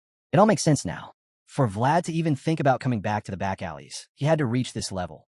Jack acknowledges the growth. He can't deny it's impressive. But admiration doesn't mean mercy. If anything, it fuels his own desire to go all in against Vlad. He starts to reflect on something deeper. Turns out, Jack once had dreams too, just like Vlad. With a grin twisted by memory, he confesses that as a kid, he longed to claim every star in the sky for himself. He wanted to hold those shimmering lights in his hands, no matter what it took. He knew from early on that only immense power would make it possible. The more he chased a dream, the more blood had to be spilled. In the chaos of Show era, there was no right or wrong, only survival. And Jack did whatever he had to, crossing every line, shedding blood to climb higher and higher. But no matter how much he took, no matter how many people he stepped over, those stars always stayed out of reach. Even worse, their shine faded, drowned in greed and stained with blood. Still, he called them his stars, no matter how tarnished. As the memory fades, a flash of brilliant light cuts through the gloom. Jack shields his eyes, realizing too late that it's coming from Vlad. The young swordsman is already mid-swing, his blade glowing with energy, ready to land a devastating blow. Jack can't focus. His eyes are drawn to the blinding light. He's still caught up wondering what it would take to claim that dazzling glow when suddenly he realizes too late that Vlad is charging at him, sword blazing like a star. Before he can react, the slash lands, and just like that, Jack's second hand is gone. That's right. Vlad just upgraded him from one-arm Jack to no-arm Jack in one clean swing. Without missing a beat, Vlad presses forward, ready to end it for good. As he goes in for the final blow, the entire area lights up. His sword and his eyes burn like twin stars, his aura surging wildly like it's about to explode. Right then, Vlad looks unstoppable, like he's hit his ultimate form. After taking Jack's last usable hand, Vlad moves in to strike again, but suddenly pulls back. The crime boss screams in agony as he watches his severed hand hit the ground. All he can do is moan in pain while Vlad stands by, watching without saying a word. For a second, Jack looks like he's about to break down. But then, out of nowhere, a twisted grin spreads across his face. He starts laughing, a deep, cruel laugh that echoes through the air. It's clear now, this guy's completely deranged, who loses both arms and starts laughing like it's a joke. Somehow, he's not even passing out from the blood loss. Still laughing, Jack says he's blown away by Vlad's skills. So much so, he wishes Jorge were still alive to see it. That name hits a nerve. Of all people, Jack's the last one who should be bringing up Jorge in front of Vlad. No surprise, Vlad snaps. He launches into the air, sword ready, shouting for Jack to shut up. The attack lands, but the crazed crime boss manages to block it. To Vlad, there's no redemption for this man. Not after Jorge. Not after Marcella. Jack was part of it all, part of the betrayal, part of the pain. Fueled by vengeance and raw grief, Vlad drives his blade forward one last time. This time, the stab lands clean. And just like that, it's over. Just when it looks like Jack's finally broken, screaming in agony, he flips the script again. The cries twist into unsettling laughter, and he suddenly declares it's a day worth celebrating. According to him, it's the perfect time to throw a party in Show era, because Vlad has finally surpassed him. Vlad's response? A cold, shut up, before he drives his sword straight into Jack's chest. A heavy silence falls. Jack breaks it by admitting this is a far better ending than getting crushed under someone like Jorge. He's actually thankful it ends here, taken down by a young warrior aiming for the top. Vlad asks if he has any last words. Jack gives a twisted compliment, saying Vlad did well. Then he tells him to get some rest before leaving Show era, which clearly ticks Vlad off. Without a word, Vlad yanks the sword out, ensuring the man bleeds out. Barely standing, Jack says it's more than enough. He knows he lived a ruthless life, and owns up to it without a hint of regret. He takes pride in how fierce he was, even if it ended with him losing to a rising star. With his last breath, he chuckles about how good his life was. Then, for the final time, he utters Jorge's name, before collapsing, his body falling from the high ledge. Vlad watches him go, eyes fixed on the drop, quietly taking it all in. Revenge always comes with satisfaction, but for some reason, there's no real relief. No peace, just silence. He notices the drink Jack had poured for him, walks over, and downs it in one go. The empty glass hits the counter with a clink. Then he remembers Jack's words about rising higher. He thinks for a moment and places a single coin on the counter. A small gesture, returning payment to his former boss. Because as Jorge once taught him, a knight should only take what he's earned. Vlad leaves behind more than just an empty glass. He leaves a bloodstained one, along with a blood-smeared coin, paying for his drink one final time before walking out of the place forever. He exits Rose's Smiles, a spot where lives often paused and withered like still water. On his way out, he casts one last glance at Jack's lifeless body. In that moment, he reflects. Today, a stagnant drop finally moved, gone from this world, but leaving behind a ripple in his own. The story doesn't pause for long. Just moments after Vlad's showdown with one-armed Jack, back outside, Sir Vorden starts to get uneasy.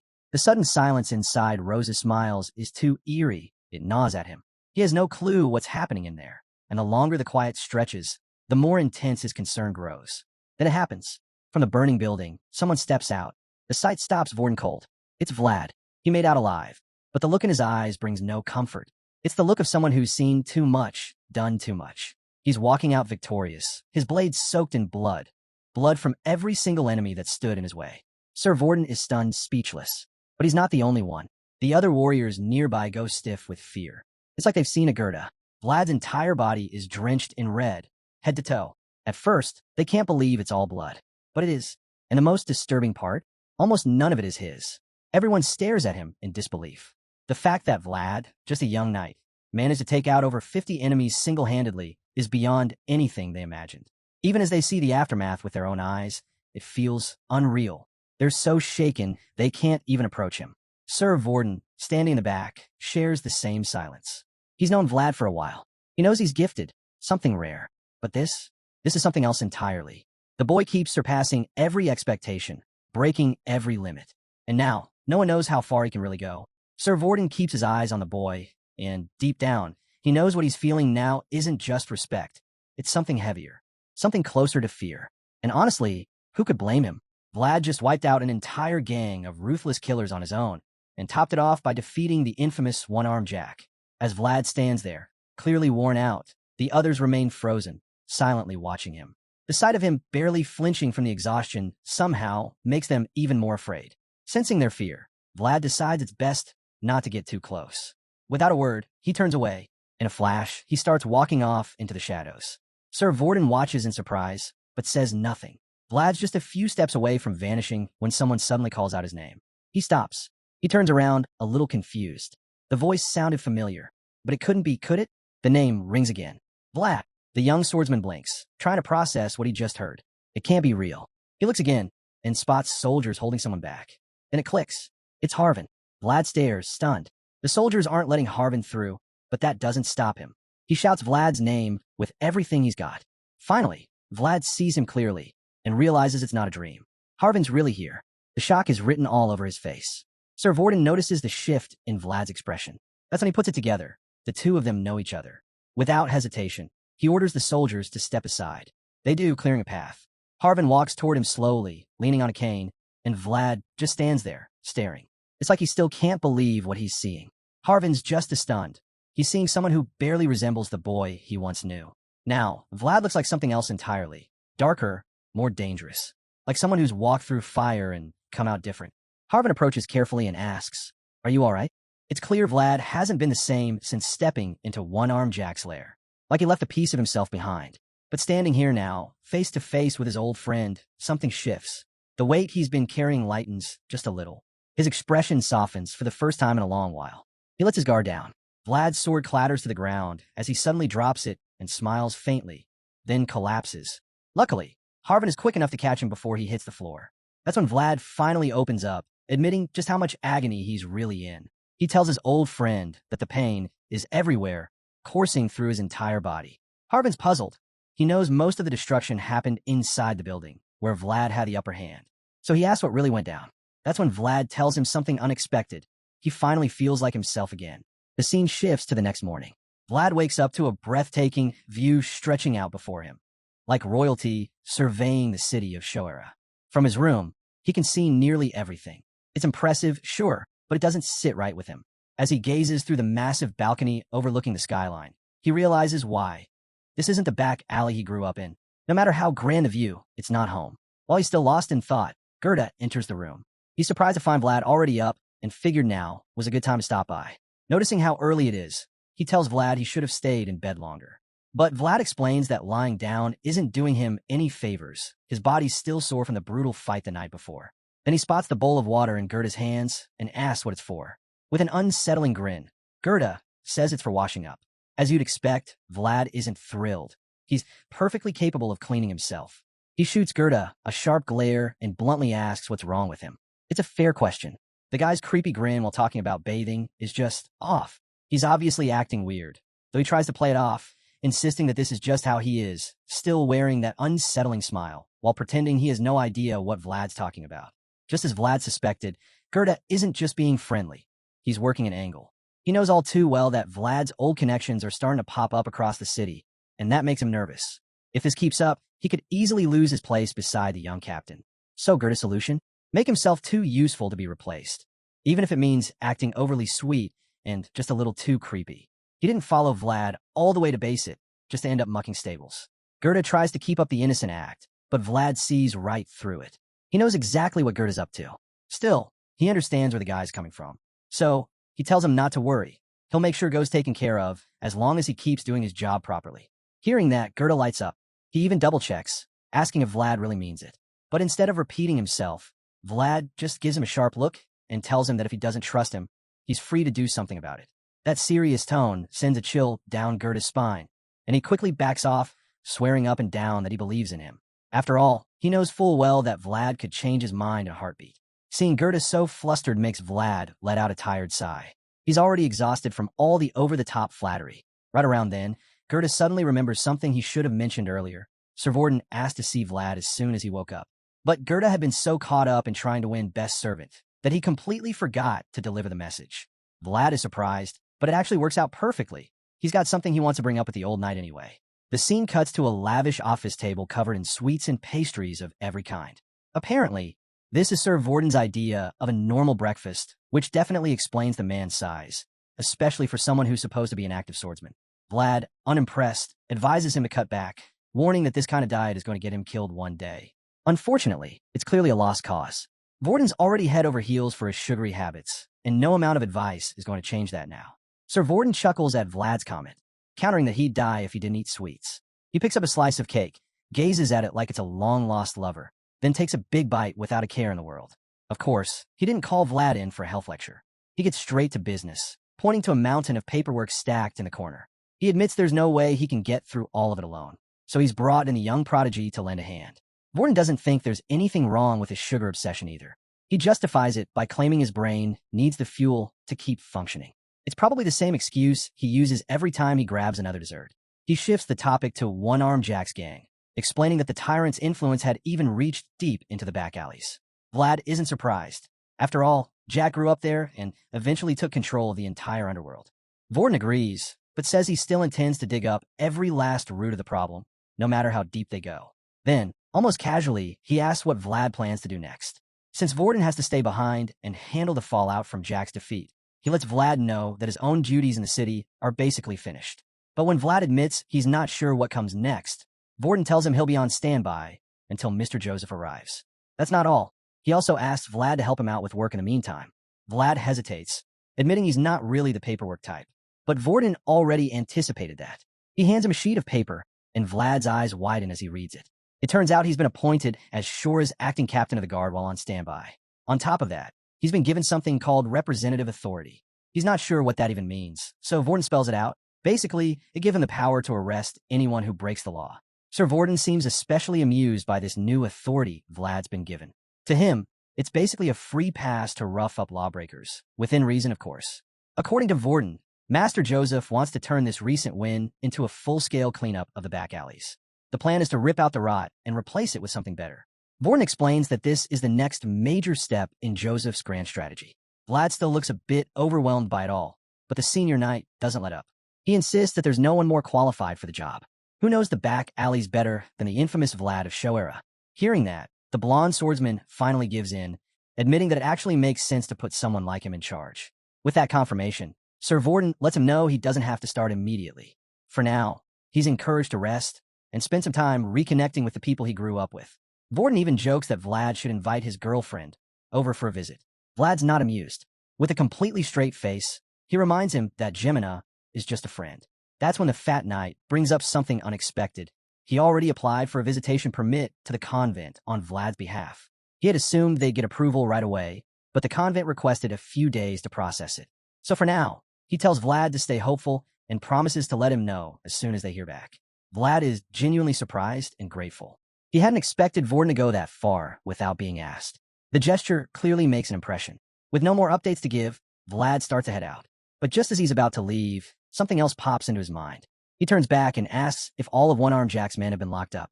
Vorden confirms that they've rounded up every last one, even though they were scattered all over the place. When a young knight makes an unexpected request to visit the arrested henchman, Sir Vorden is caught completely off guard. He didn't expect Vlad to ask something like that, so he immediately demands to know why, his voice sharp and firm. Vlad doesn't flinch. He calmly explains that there's someone he needs to find, and if that person isn't in a cell, he's ready to search every alley in the city himself. Later that night, Vlad arrives at the prison. The guards let him know that One-Armed Jack's men are being held in the deepest section. He gives a brief nod of thanks and steps into the darkness without hesitation. He doesn't have to go far before he finds them. Even behind bars, word travels fast. These men already know what Vlad's been up to. They recognize the blonde-haired knight instantly. Many of them grew up alongside him in those same alleyways. Now, they whisper a new name for him, Jorge's dagger. His arrival sends a wave of confusion and panic through the cells. The inmates are stunned to see the proxy from Beazid standing among them. None of them can guess why someone like him would show up here, until a chilling thought crosses their minds. What if Vlad came for revenge? What if he's hunting down every last man involved in the attack on Rosa Smiles? The idea alone is enough to make even the toughest thugs feel a shiver down their spine. They've already heard the stories, how he took out over 50 men on his own, and then took down One-Armed Jack not long after. Suddenly, Vlad stops in front of a cell. He silently scans the room, eyes shifting from face to face. His piercing blue gaze sweeps across the frightened prisoners, who instantly back away from the bars, wanting no part in whatever he's planning. For a brief moment, Vlad says nothing. He looks almost let down, until his eyes land on someone tucked away at the back of the cell. That's him, the one he came for. The man sitting in the back of the cell is the only one who doesn't look shaken. That grabs Vlad's attention. He steps closer, deciding to talk first before doing anything else. With a dry tone, he complains that the man's so deep in the shadows, he could barely recognize him. The guy looks up, clearly caught off guard by the sound of Vlad's voice. It's obvious he hadn't been paying attention. But the moment he locks eyes with the blonde swordsman, the fear kicks in. His body stiffens, and sweat beads up instantly. But the tension doesn't last. Vlad casually drops a bombshell. He's not here to hurt him. In fact, he offers to set him free. All it'll cost is 40 silvers. The prisoner can hardly believe it. It's Otar, the same guy who helped Vlad escape Shora that night, back when Geminina was hiding him under a pile of trash in a wagon. Now here he is, stunned beyond words as Vlad cracks jokes, even saying he'll take credit if Otar doesn't have the coin. Otar is floored. In a place where people like him are pushed to the margins, he never expected the one hand reaching out to him would be from someone who still had light in him. Light that hadn't been dimmed by the filth they were both forced to crawl through. He remembers that boy clearly, the desperate kid who needed a way out of the city. The scene shifts. Now Vlad's pulling up to a convent in a carriage. As soon as the nuns catch sight of him, the place buzzes with excitement. They're completely taken by his looks, those blue eyes, that blonde hair. To them, it's obvious. This has to be the vassal from Beazid. Peeking through the windows, the sisters can't stop whispering. They've heard rumors, lots of them, claiming the vassal has already been knighted. And now, seeing the headmistress personally escorting him and all those high-ranking locals following behind, they're convinced the rumors are true. Some of the sisters even joke that the real reason the headmistress bought so much wine earlier must have been because she knew he was coming. After all, this level of attention only happens when there's big money or big names involved. While the others gossip nonstop, one girl silently keeps washing dishes on her own. That's when a matron suddenly storms into the kitchen, scolding them all for standing around when such an important guest is on his way. The girls quickly mumble their apologies and scramble to get back to their chores. The headmistress, not in the mood for nonsense, announces that the service is about to begin and storms out of the kitchen. As soon as she's gone, the bullying starts again. They turn on Geminina, blaming her for getting them into trouble. Apparently, she's too slow, and that's why they got scolded. As usual, the redhead quietly apologizes, and they leave her behind to finish everything on her own. She says nothing. Geminina doesn't complain. She just keeps going while the rest rush off, eager to grab front row seats in the chapel. Soon after, the scene shifts to the church. The headmistress introduces Vlad to the sisters, with Father Andreas already vouching for him and the Beazid family backing him. The young knight doesn't even have to say a word. The sisters are instantly smitten. To them, he's like something out of a dream, a golden-haired hero with eyes as blue as the sky. Vlad scans the room briefly, and the girls all begin to swoon, each one convinced he's looking at her. But the truth is, he's not interested in any of them. He's looking for someone specific, Geminina, and when he doesn't see her, his expression tightens. He turns to the headmistress and bluntly demands to know why not every sister is present, clearly annoyed. But for now, the introduction ends and prayer begins. Vlad kneels with grace and discipline, exactly like the knight he is. The sisters are even more charmed now, whispering to one another, totally captivated. Then, we see Geminina sprinting toward the chapel. It's as if Vlad senses her arrival. His face shifts slightly, and a small, knowing smile forms. Geminina reaches the chapel and sighs in relief when she sees the service is still going. She quickly joins in, hoping no one noticed her late arrival. Meanwhile, Vlad keeps scanning the crowd. The moment his eyes land on Geminina, something in him snaps. His whole demeanor shifts. His calm vanishes, replaced by fury. He doesn't care who's watching. The headmistress notices the sudden change and asks what's wrong. Vlad growls out his complaint. Gemina's far too thin. It's so bad. He questions whether they've been feeding her at all. He doesn't stop grumbling as he storms away from the altar, furious. Without warning, he moves straight toward her. Geminina sees him coming, her heart racing. She's frozen in place, staring at the boy she once knew, the one who's suddenly standing in front of her again. At first, Geminina tells herself it can't be him. There's no way it's really Vlad. But then he stops, right in front of her, and softly calls her name. She looks up, hesitant and unsure, asking what he wants. Vlad doesn't say anything at first. He just stares at her, really looks. Her hands are bruised. Her clothes are filthy. The sight of it makes his blood boil. He starts checking her sleeves, inspecting her condition like a man possessed, scolding her under his breath. He can't believe they've been letting her live like this, starving, wearing rags. Gasps echo through the chapel. The other girls are stunned. They suddenly realize Vlad and Geminina know each other. But the knight doesn't even acknowledge them. He's too focused on Geminina. Seeing her like this nearly breaks him. His voice trembles. He's on the verge of tears. Then, without warning, Geminina reaches out and touches his blonde hair. It's the first time in so many years. That one touch shatters all doubt. Her tears spill freely now. That's when Vlad makes his decision. Forget the rules. Forget the procedures. He's not leaving her here. She keeps crying, her body trembling. He gently takes her hand and says the words she's never heard in her life. Let's go home. For a girl who's never had a home, those words hit like a thunderclap. Geminina, abandoned, nameless, forgotten in the alleys, finally hears someone call her home. For the two of them, home was never a place. It was always each other. And now, they ride together in a carriage, finally leaving the convent behind. But Geminina isn't at peace yet. Even though she's been rescued, she sits frozen, clutching a pillow to her chest like it's the only thing holding her together. Not a word comes from her. She looks terrified. Maybe she still thinks Vlad's angry with her. After a while, she slowly lifts her head and dares to glance at him. Right at that moment, Vlad looks back. It's like he's been waiting for her to look, just once. Their eyes meet. Geminina immediately looks away, flustered. Her hands tighten around the pillow. Vlad notices how tense she is. It's so obvious that it starts to make him feel uneasy. He doesn't sugarcoat it. Why are you acting like this? He asks, direct as ever. In his head, Vlad figured she'd be relieved, maybe even grateful, to be out of that nightmare she was trapped in. But instead of joy, she's distant. Even though her nerves are clearly showing, Geminina finally gathers enough courage to speak. She starts to ask him something, but Vlad cuts her off, clearly too tired to deal with the tense silence any longer. He asks bluntly why she keeps staring at him, genuinely curious about what's going through her head. Geminina tries to explain, but the words wouldn't come.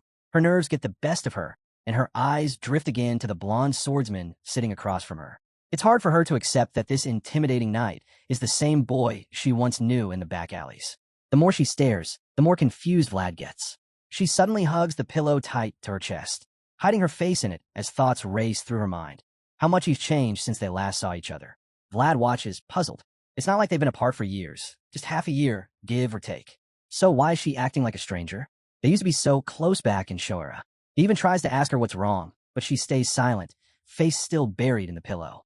At this point, Vlad gives up, tired of trying to drag words out of her. He turns his gaze out the window, deciding to ignore her for now. But just when he does, Geminina peeks up again, unable to resist looking at him. She can't wrap her head around it. He's not the same boy she remembers. Now he's a full-fledged knight, armored up with a massive sword, and his entire presence screams nobility. The realization overwhelms her, and the nerves come rushing back. She grips the pillow even tighter, on the verge of tears. Out of nowhere, Vlad suddenly places something in Gemina's mouth, catching her completely off guard. He presses it in gently with his finger, locking eyes with her before calmly pointing out that she's been totally spaced out. He tells her to eat it. It might help shake off her gloomy mood. Still unsure, Gemina nods and goes along with it, even though she has no clue what it is. Curious, she finally asks him, and Vlad casually explains that it's caramel. He says he got it from a knight friend of his. Gemina is stunned. Caramel? That kind of sweet is insanely pricey, definitely not something you just hand out like candy. Her first instinct is fear. She nervously blurts out that he must have stolen it, which only makes Vlad sigh. He's clearly drained and has no energy to defend himself. Instead, he tells her to believe whatever she wants, then leans back in his seat to rest, trusting that the caramel will lift her spirits. And just like that, it works. A small smile starts to form on Gemina's face within seconds of tasting it. Vlad quietly cracks one eye-open to check on her, only to freeze in surprise. She's shaking.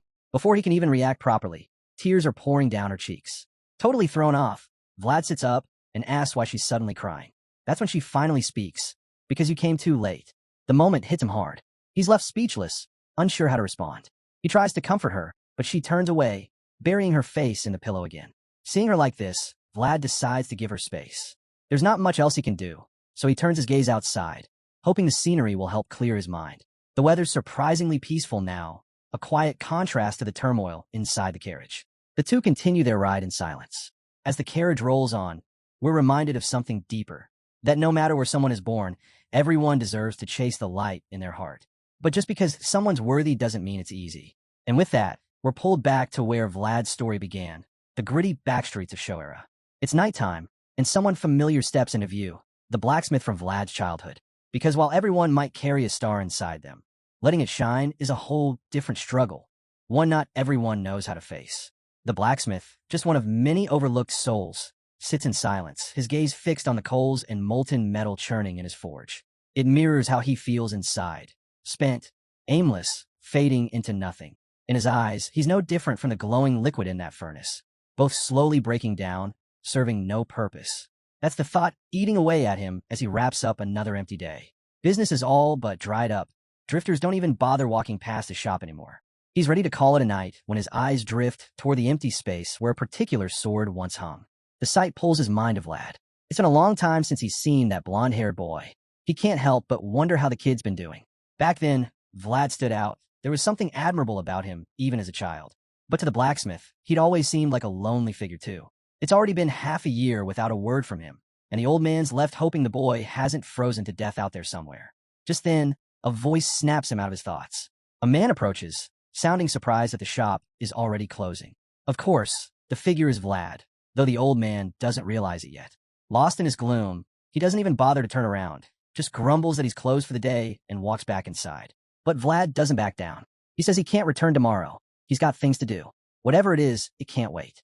His insistence finally gets the blacksmith's attention, if only out of sheer curiosity. After all, what kind of urgent business could a guy from these backstreets possibly have? That's when Vlad reveals the reason he's here. His sword needs repairing. It hasn't seen maintenance in a long time. The blacksmith freezes, shocked. Of all the things he expected to hear tonight, this wasn't it. With a calm smile, Vlad hands over the sword, casually mentioning that another blacksmith had already taken a look but couldn't fix it. He tells the old man that there's only one person capable of repairing it. Him. That's when the blacksmith finally turns to see who's speaking. And there he is, the very boy he'd just been thinking about. Except, he's no boy anymore. Standing in front of him now is a knight, one who commands respect. No wonder the blacksmith is completely floored.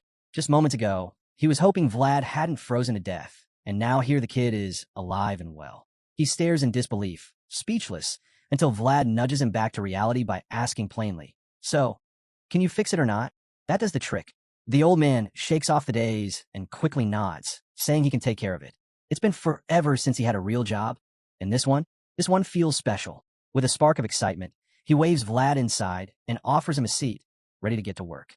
He takes the sword and starts examining it, his eyes running across the worn blade. There are scratches everywhere, but that just makes him proud. Clearly, the weapon's seen real action. One particular mark catches his attention, and he asks where it came from. Vlad explains it happened last winter during a goblin hunt. Back then, he still wasn't fully used to the sword. That's how it got shipped. The blacksmith finds another scar and asks again. That one, Vlad replies, Duel of Honor, in Dearmar. But the questions don't stop. The old man keeps turning the blade over, discovering yet another mark. When he asks about that one, Vlad tells him about a recent mission where he acted as bait to lure out a deathworm. During the chaos, the sword got scraped along the ground. And just like that, the stories begin to unfold, one scar at a time. The blacksmith listens, stunned, as Vlad casually lists all the battles the sword's been through. Monster hunts, duels, even tracking down the remains of a fallen dragon. The old man is left speechless. He never imagined his creation would witness such greatness. He stares into the blade, his own reflection flickering back at him, and the weight of it all begins to sink in. This sword, his sword, has lived a heroic life. And Vlad? The boy who once seemed so pitiful has become everything the blacksmith never managed to be. Instead of wasting his gift, Vlad turned it into something meaningful. The pride is overwhelming. For a man who's spent his days fading into obscurity, watching Vlad shine is a powerful moment. He can't hold it in any longer. He bursts into laughter, louder than the forge itself, declaring that he's happier now than he was the day he forged the sword. With his heart full and spirits burning, the blacksmith tells Vlad to wait while he takes care of the blade. No hesitation, no delay. He rushes to the furnace, fires it up, and gets to work, breathing short, focused breaths as he reignites the forge and his own long-lost passion. As the flames roar and the blade is swallowed by fire, something inside him stirs again. That light he thought he lost? It's back, burning brighter than ever. For the first time in years, he feels alive. By the next morning, Vlad sets out to meet with Harvin. It's been a while since they had a proper chat, so the two catch up. When Harvin hears that Vlad now holds the loon certificate of Rose's Smiles, the very one once owned by One-Armed Jack, he's clearly taken aback.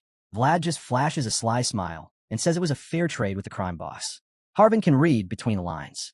He laughs, shaking his head, then finally asks the big question.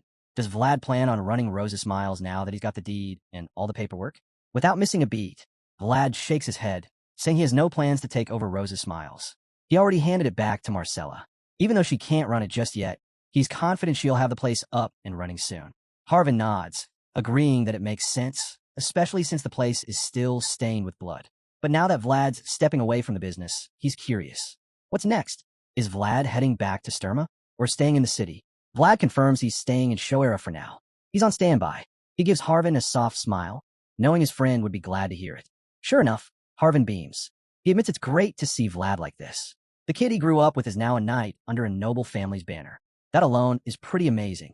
Then Vlad adds something else. He's been tasked with investigating One-Armed Jack's hidden stash. There might be assets left behind that weren't recovered, and he's been asked to track them down. He suspects someone, probably a greedy digger, was busy hiding things all over.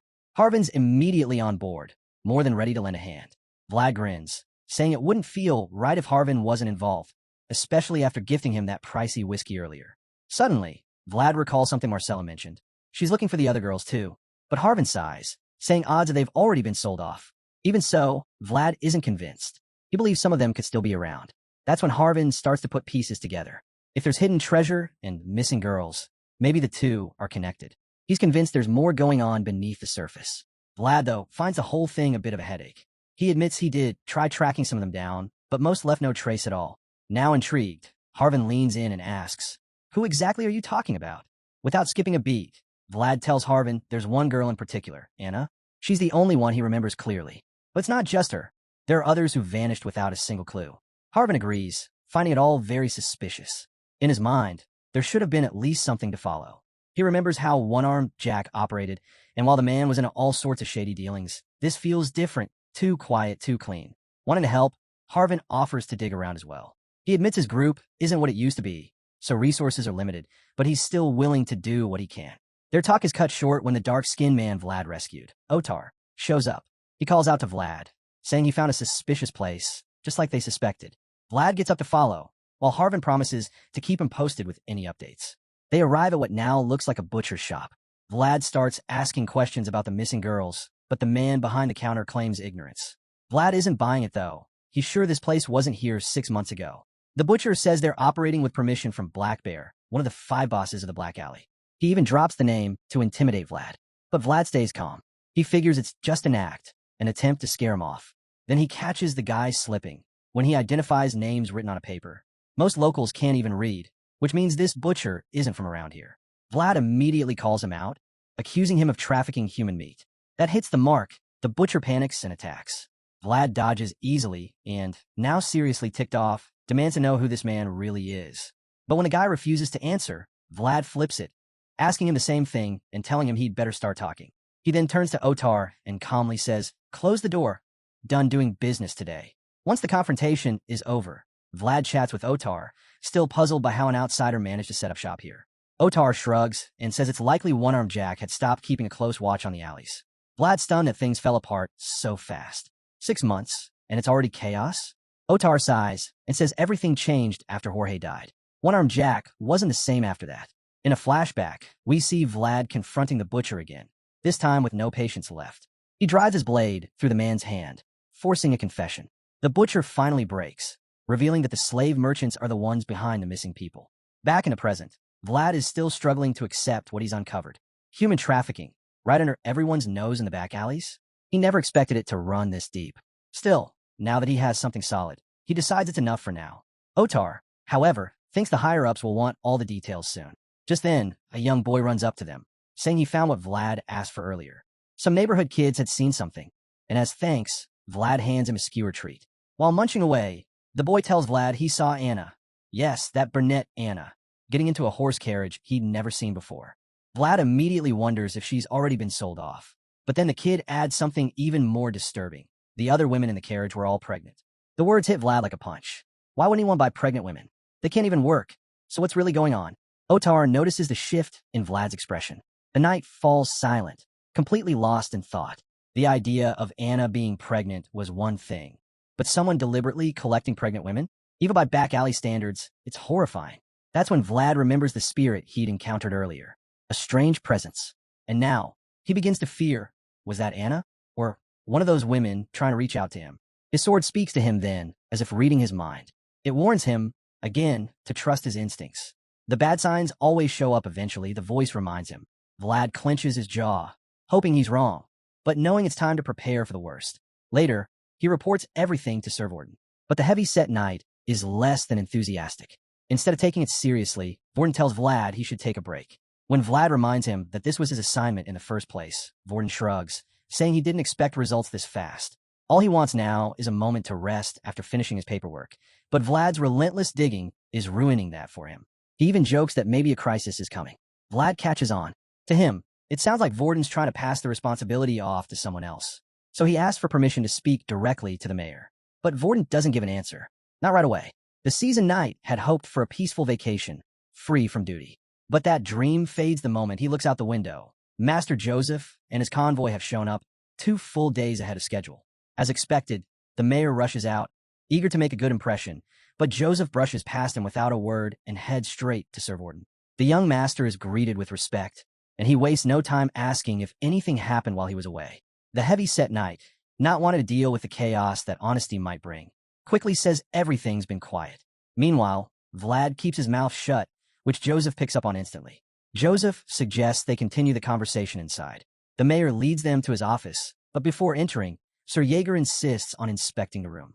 This irritates the mayor, who starts to protest, but one sharp look from the one-eyed knight shuts him right up. Once inside, Joseph suddenly praises Vlad's efforts, then circles back to what the boy was hesitant to say earlier. Vlad admits he might just be overthinking things, but Joseph encourages him to speak freely. Vlad finally says that it might be time to ask the mayor for help with a matter he's been struggling with. Joseph grins, pleased with Vlad's insight. He thinks all the training has paid off. Vlad understands his noble status doesn't automatically grant him power here. Joseph tells him it was the right call. Sir Jaeger then confirms the office is secure, and they step inside. Joseph compliments the luxurious space and admires the panoramic view of Shoera. It stretches across the whole city. But his appreciation ends at the chair. He finds it ridiculously extravagant and casually suggests it be replaced. The mayor, stunned, is about to snap back. But when he sees Joseph settle into the chair without another word, he swallows his pride and stays silent. Vlad is stunned when Joseph casually mentions that he's now the new mayor of Shoera. Not long after, Vlad heads out on a short trip with Otar, grumbling the whole way. The place reeks and is nearly impossible to reach. It's the oldest, most twisted alley in all of the back streets. It's filthy, unsettling, and smells like blood and rot. Even worse are the hollow stares from the locals. People who sleep with death at their doorstep. No surprise, even one-armed Jack stayed away. That's the kind of place they call Swine Butcher's Alley. Vlad finally makes it to a rundown door and knocks. A rough-looking man peers through the peephole and demands to know who he is. Unbothered, Vlad responds with confidence, claiming the guy should have already recognized him. After all, he and his crew had been eyeing the blonde swordsman since he stepped into the alley. But before Vlad can say anything else, the peephole slams shut in his face. He tries to stop him mid-sentence, but a loud bang from behind the door cuts him off. A voice in Vlad's head jokes that the guy's just messing with him, and honestly, Vlad agrees. Still, he can't just walk away. He might have let things like this slide before, back when he was a nobody, but not now. Too many people's names are tied to his. Too much honor. That thought keeps him rooted in place. No matter how frustrating, he wouldn't turn back. So he stays. Hours pass. Otar, stuck by his side, holds up the folded banner the entire time. By sunrise, Vlad's boots are caked with dust. The quiet proof of how long he's been standing his ground. Finally, the rude man from earlier cracks opened the door again. And to his surprise, Vlad is still there, standing firm. With a smug tone, he invites the knight inside, clearly mocking him. Vlad doesn't even flinch. He takes a slow breath, weighing his next move. But before he can act, the guy interrupts him again, asking if he's coming in or not. This time, he's got two hulking men flanking him, clearly feeling bold. From the way he acts, he's convinced Vlad wouldn't be a problem. Even Otar starts trembling, sensing the rising tension. Still, Vlad stays silent. That silence starts to shake the confidence of the man, who realizes things might not go the way he thought. Nervous, but still trying to look tough, he laughs it off and tells him to scram if they're too scared. He turns his back and reaches to shut the door. That's when Vlad finally speaks. In a cold, sharp tone, he warns the man not to even think about closing that door. If he does, the consequences wouldn't be something he can handle. The man freezes, stunned. He had completely underestimated Vlad. But now, something about those piercing blue eyes makes his skin crawl. He demands to know what Vlad means. Without missing a beat, Vlad replies that the man brought this on himself. Then, he grabs the wooden pole Otar's been holding all night and slams it against the ground. As the pole hits the floor, the banner unfurls, revealing the unmistakable crest of the Beazid family.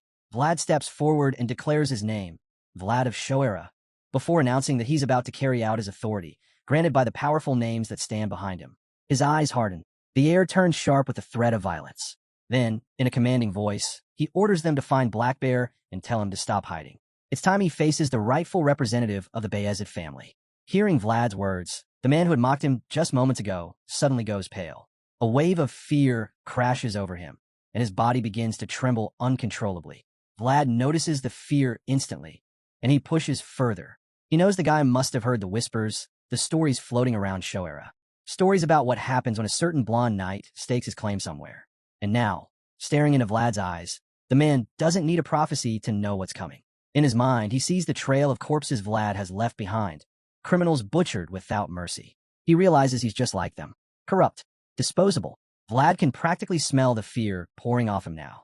So, with one final warning, he tells the man not to brush off what he's been told.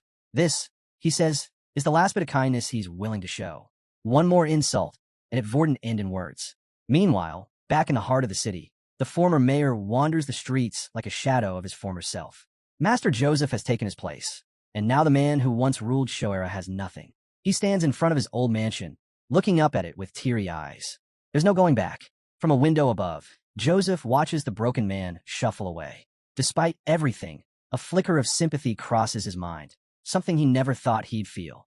But before that thought can settle, the stronger, sharp-tongued knight beside him speaks up. Sir Jaeger reminds Joseph that the man is simply facing the consequences of his actions. There's no room for pity. The green-eyed knight adds that the corruption the ex-mayor and Sturma hid behind has finally come to light. And now, justice is inevitable. The young master nods in agreement, acknowledging that his right-hand man made a good point. He knows the ex-mayor deserves what's coming, yet he can't shake the guilt of accelerating his downfall. As the conversation shifts to corruption, Joseph suddenly recalls that he's yet to receive any updates on Black Bear. He asks about it, prompting Vlad to speak up. According to him, the swine butcher has agreed to cooperate as best he can. Joseph is slightly surprised and admits things are unfolding better than expected, especially considering how stubborn Black Bear is known to be. Vlad mentions that their shared background probably helped him get through to the crime boss, but Joseph isn't convinced. In Joseph's eyes, Black Bear is no ordinary thug. He's a district-level boss. The idea that shared roots were enough doesn't quite sit right with him. Still, he's genuinely impressed with Vlad's results. The kid pulled through in unfamiliar territory, completing a tough mission like a pro. Joseph can't help but think his plan to groom Vlad into a noble knight is actually working out. Recognizing Vlad's solid performance, the new mayor gives him a nod of approval before stepping forward to address the gathered crowd. Right now, Joseph has 5 knights, 1 mage, 10 administrative aides, 30 elite soldiers, and 1 squire. None other than a blue-eyed swordsman. To Joseph, these people aren't just subordinates. They're bound to his destiny. If he rises to lead the Beazid family, they'll rise with him. But if he falls, they go down together. Shoera is the final hurdle in his path. He pledges to govern it with all he's got, knowing full well he wouldn't have time to focus on smaller matters.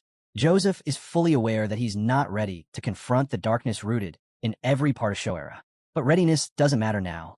He's decided that every move from this point on is a step toward the future, because it might also be his last chance.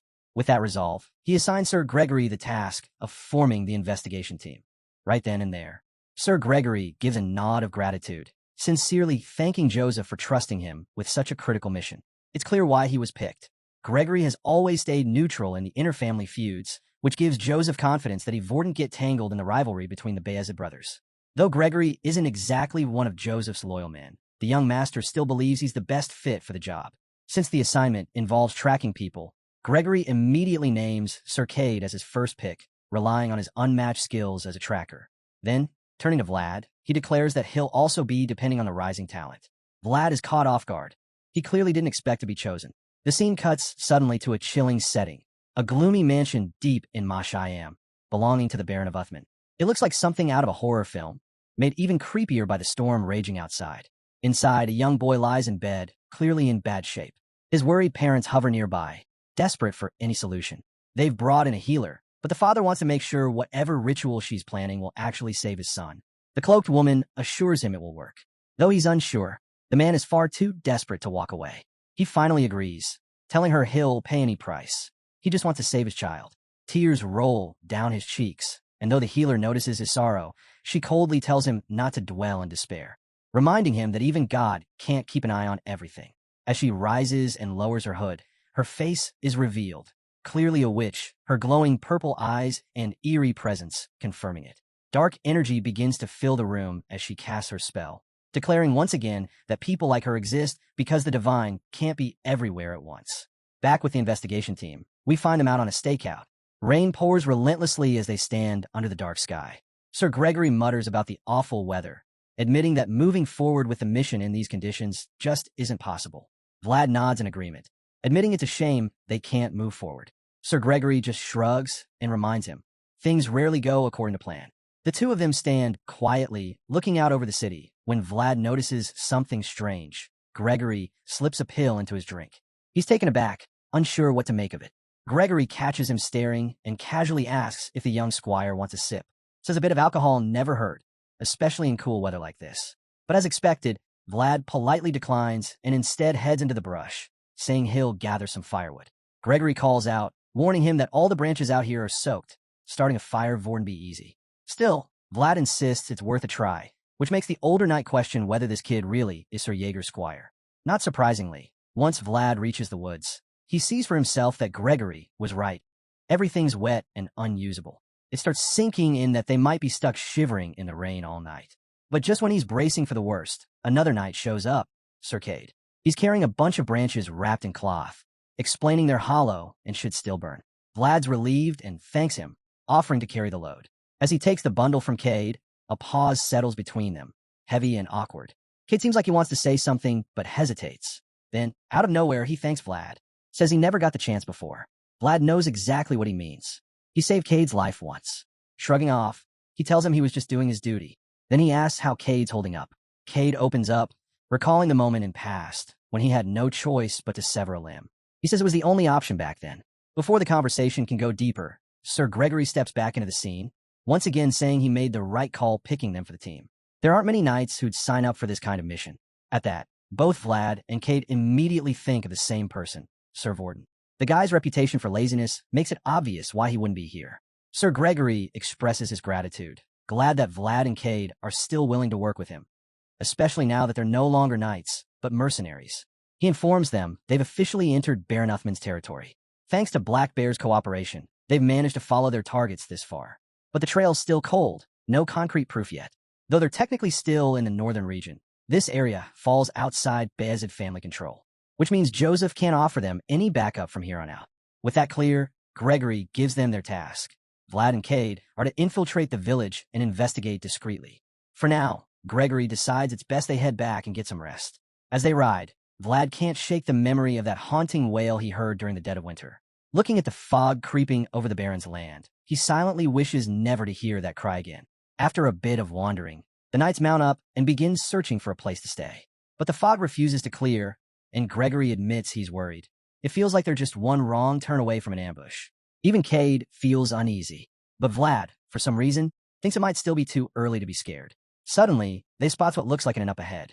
The team breathes a collective sigh of relief and heads straight for it.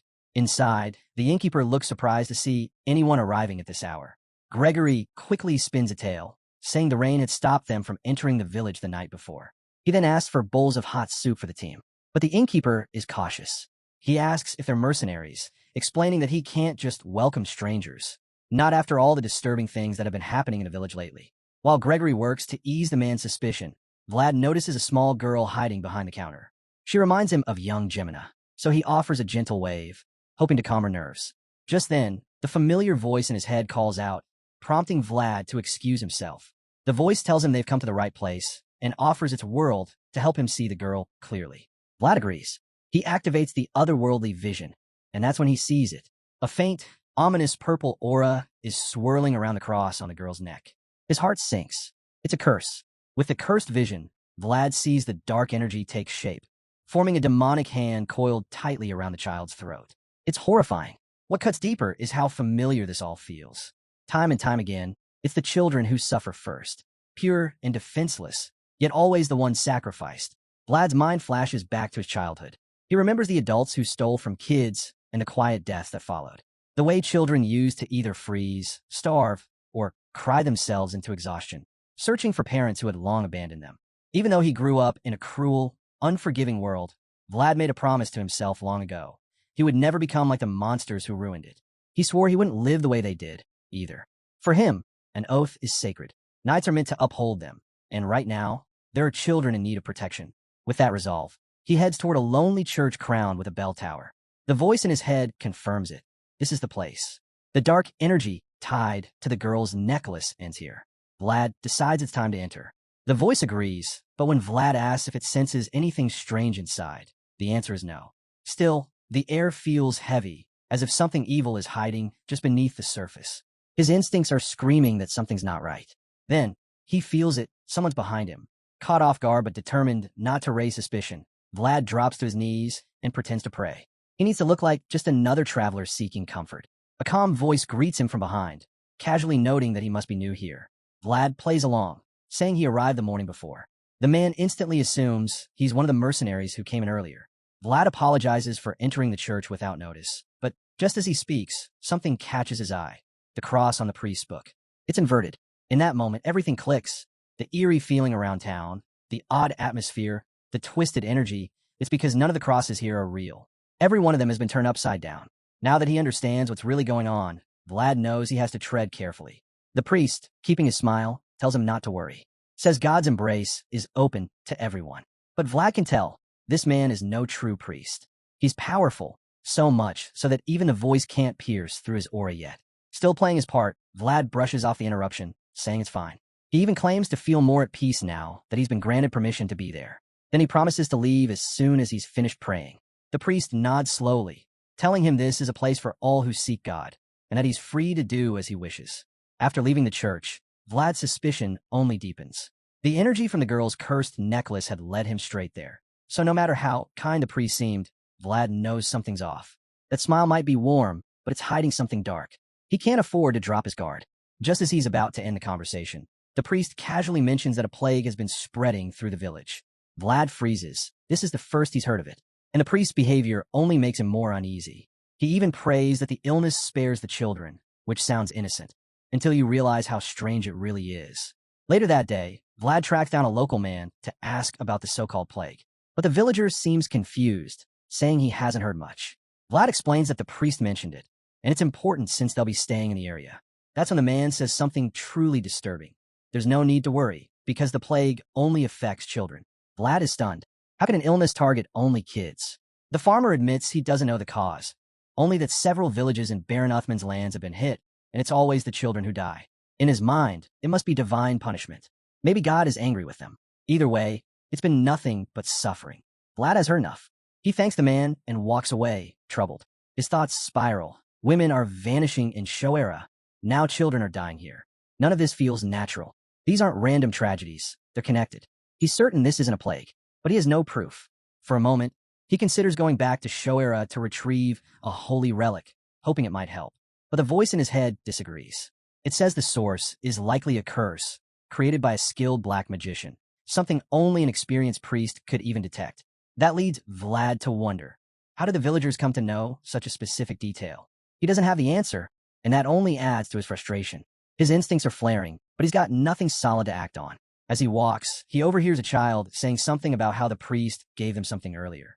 Turning his head, Vlad sees it, a hooded figure handing out inverted crosses to a group of children. The figure walks off, vanishing into the mist, but not before placing another upside-down cross in a small hand. Now Vlad has something to follow. Quietly, he begins tailing the stranger, hoping this time he'll finally find the proof he needs. The voice inside his head quickly warns Vlad to stay alert. The hooded man doesn't seem like a regular villager. But Vlad, cool and confident, brushes it off. He says he'll be fine. After all, long before he became a knight, he was a top-tier pickpocket. He jokes about it like it's a badge of honor. The voice isn't impressed. It reminds him that being a master thief isn't exactly something to brag about. Still, Vlad tails the mysterious figure. But the longer he follows, the more it feels like a trap. The path winds out toward the edge of the village, and something about it doesn't sit right. The voice throws a jab at him, mocking the former pickpocket who's clearly been made. It's obvious now. The hooded man knew all along he was being followed. With his cover blown, Vlad decides it's smarter to back off and report to Sir Gregory. But the voice doesn't think the man will let him walk away that easily. And just like that, Vlad feels the shift. The man's drawing his sword. Before he can react, the stranger lunges, and Vlad barely manages to unsheath his own blade in time. He raises it for a block, but the blow is overwhelming. The force lifts him clean off the ground and hurls him back. Shaken, but not broken, Vlad scrambles to his feet and bolts. There's no room for pride now, just survival. The voice urges him to keep moving, calling out directions to help him avoid slashes he can't even see coming. Strike after strike whizzes past as Vlad sprints through the thick fog, trying desperately to shake his attacker. But it's no use. The man's too fast. Realizing he can't escape, Vlad skids to a stop and turns to face him. As their blades clash again, it becomes clear this isn't just some dark priest or cursed villager. This man's a knight, a real one, and not the kind who fumbles with a sword. The hooded knight glances down at Vlad's blade and sees it glow faintly. Vlad catches the look and, without wasting a second, jumps back into position. He hasn't figured out if this opponent is a former knight or an active one, but he needs to know, and there's a way to find out. He raises his sword and narrows one eye, aligning his line of sight perfectly, preparing to unleash a rare and precise technique. The enemy charges again, but Vlad doesn't flinch. He holds his stance, waiting, because he knows the key to landing a lethal strike lies in timing and surprise. If he moves too soon, he loses his edge. So he stays perfectly still, locking in with razor-sharp focus, waiting for the perfect opening. This is it. One chance, one decision, one move. His sword begins to glow, and just as the moment presents itself, he strikes. With precision, he knocks the enemy's sword off course. But the hooded knight isn't done yet. Holding tightly to the weapon, the stranger suddenly activates a hidden power. Both their sword and eyes begin to radiate with a bright, golden aura. Vlad's stunned. It's aura. There's no time to react. He's already committed. The clash continues, and even though the voice urges him to pull back, Vlad knows it's too late. There's no backing out now. Steel slams against steel, aura against aura, and the sheer force of their clash sends shockwaves tearing through the forest. The blast throws Vlad backward, but luckily he's not injured. Still, it's clear he's outmatched. As he pushes himself up, he sees the knight marching toward him, radiating power. That energy is overwhelming. The voice then drops a bombshell. This knight isn't just anyone. She's the Holy Knight, and she's not a man. Vlad's stunned all over again. After all this, he realizes that everything was a misunderstanding. But before he can even consider clearing things up, the voice cuts in. Talking might not work. She's already made up her mind. Her sword's ready, and words are too slow to change her course now. There's no escape. There's no conversation. Vlad grips his sword tighter, accepting the inevitable. The golden-haired swordmaster is coming for him, and the only way forward is through her. With no other option, Vlad grabs his sword and charges straight back into the fray. Steel clashes against steel as the fight heats up once more. Just as his opponent prepares her next strike, the voice in his head warns him in time to react. He pivots and manages to parry the blow. His sword hums with energy, glowing with aura. Even though he blocked the hit, he feels the sheer weight behind it. Her attack isn't just strong, it's on a whole different level, even compared to someone like Sir Pablo. That alone speaks volumes. Vlad realizes she's easily the most powerful opponent he's faced so far. What puzzles him even more is how effortlessly she channels so much aura without any visible sign. As he tries to make sense of it, the voice speaks up again. What she's using isn't just aura. It's a blessing. That's when a glowing golden cross appears above her, right before she soars into the air and comes crashing down with another monstrous swing aimed at Vlad. Just as the voice explains that she doesn't even need to forge her own domain, because the will of God already covers the battlefield, she lands her brutal attack. It looks like she might have him, but Vlad holds firm. He digs deep, raising his sword and blocking her strike with all the strength he can summon. She doesn't let up, pressing down with all her might, trying to crush him completely. Still, Vlad doesn't back down. As the pressure mounts, he finds it hard to believe that she gained all this strength just by surrendering to divine will. Most would have broken by now, but Vlad of Sword isn't most people. With a surge of power and sheer will, he forces her back, pushing her away and creating just enough distance to reset. He hypes himself up, refusing to let fear take root. Even with the blessing fueling her overwhelming strength, he wouldn't be shaken. He's already figured it out. This mighty warrior has weaknesses, and he plans to exploit every single one. In that split second, Vlad's eyes lock onto multiple weak spots in the knight's armor. Clear vulnerabilities that could turn the tide if he strikes fast enough. With his next move in mind, he tightens his grip and braces for another intense exchange. He sets the trap. She takes the bait.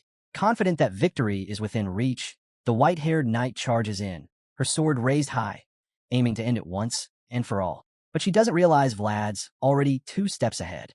Just as she commits to the blow, her defenses open up, and that's exactly what he was waiting for. Vlad feigns a block, but the last second redirects his blade toward the gaps in her armor. The veteran knight's eyes go wide. She's been tricked. But by the time the realization hits, it's far too late. Vlad's sword tip is already hovering inches from her exposed neck. One solid thrust would be the end of it. It should have been game over. But instead of fear, she meets him with a cold, steady stare. That piercing look throws Vlad off completely. In a moment of hesitation, doubt creeps in, just enough for her to shift the blade's path with a subtle but precise move. Vlad's stunned. He can't believe she turned the tables so quickly. Before he can react, she surges forward and drives into him, knocking him clean off his feet. He's still reeling when she slams him into the ground with brutal force. The voice in his head shouts for him to focus, to find his footing, but it's too late. She's already on top of him, using speed and strength that shouldn't be possible. She hurls him to the rocky ground like a rag doll. Most would have been crushed. Some might not even survive the impact. Vlad lies there in a daze, pain shooting through his body, his vision blurring. But he's not down for good. Gritting his teeth, he forces himself up and begins crawling away. He refuses to quit, but she's not letting him off that easy. In a flash, she cuts him off, her sword's tip grazing the side of his face, stopping him cold. Vlad is still too stunned to understand what just happened. He can't figure out how she reversed the situation so completely. The voice in Vlad's head chimes in, finally explaining how she pulled it off. Armor magic. A skill exclusive to Holy Knights. Armor magic lets them manipulate the direction of incoming attacks using their own plate armor.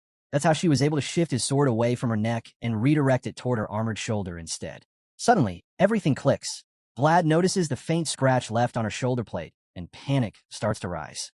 Not only is she blessed, but she's also using enchanted armor? To him, that's straight-up cheating. How is he supposed to win against someone who has divine power and magic-infused armor? She's basically a living cheat code. And looking at her now, cool, composed, not even a single bead of sweat, Vlad realizes she's barely been trying. It dawns on him that she may have let him see those weak points. He thought he was setting the trap, but in truth, she'd been baiting him from the start. She wanted him to go for it, just to show him who's really in control. Now that the whole situation is laid bare, Vlad can't help but let out a small smile. He's not even mad, just impressed. While he's still processing everything, she finally breaks the silence and demands to know who he is. Wasting no time, Vlad throws his hands up in surrender. He knows she could end him without effort in his current state. He quickly introduces himself as a knight from Shoera, explaining that he's in the village for an investigation. Her eyes narrow slightly at the mention of Shoera, clearly taken aback. To confirm what she heard, she asks again, and Vlad nods, affirming it. Apparently, she knows the place well. Just like that, the tension fades. The next moment, the scene shifts. Vlad and the Holy Knight now seated inside the inn. She formally introduces herself as Justia, from the Northern Archdiocese of San Rosino. As far as she's concerned, their meeting must be guided by divine will. It's an honor for her to meet a knight from Shoera, and the feeling is mutual, shared by the rest of the investigative knights as well, including Sir Gregory, who stands by in quiet agreement.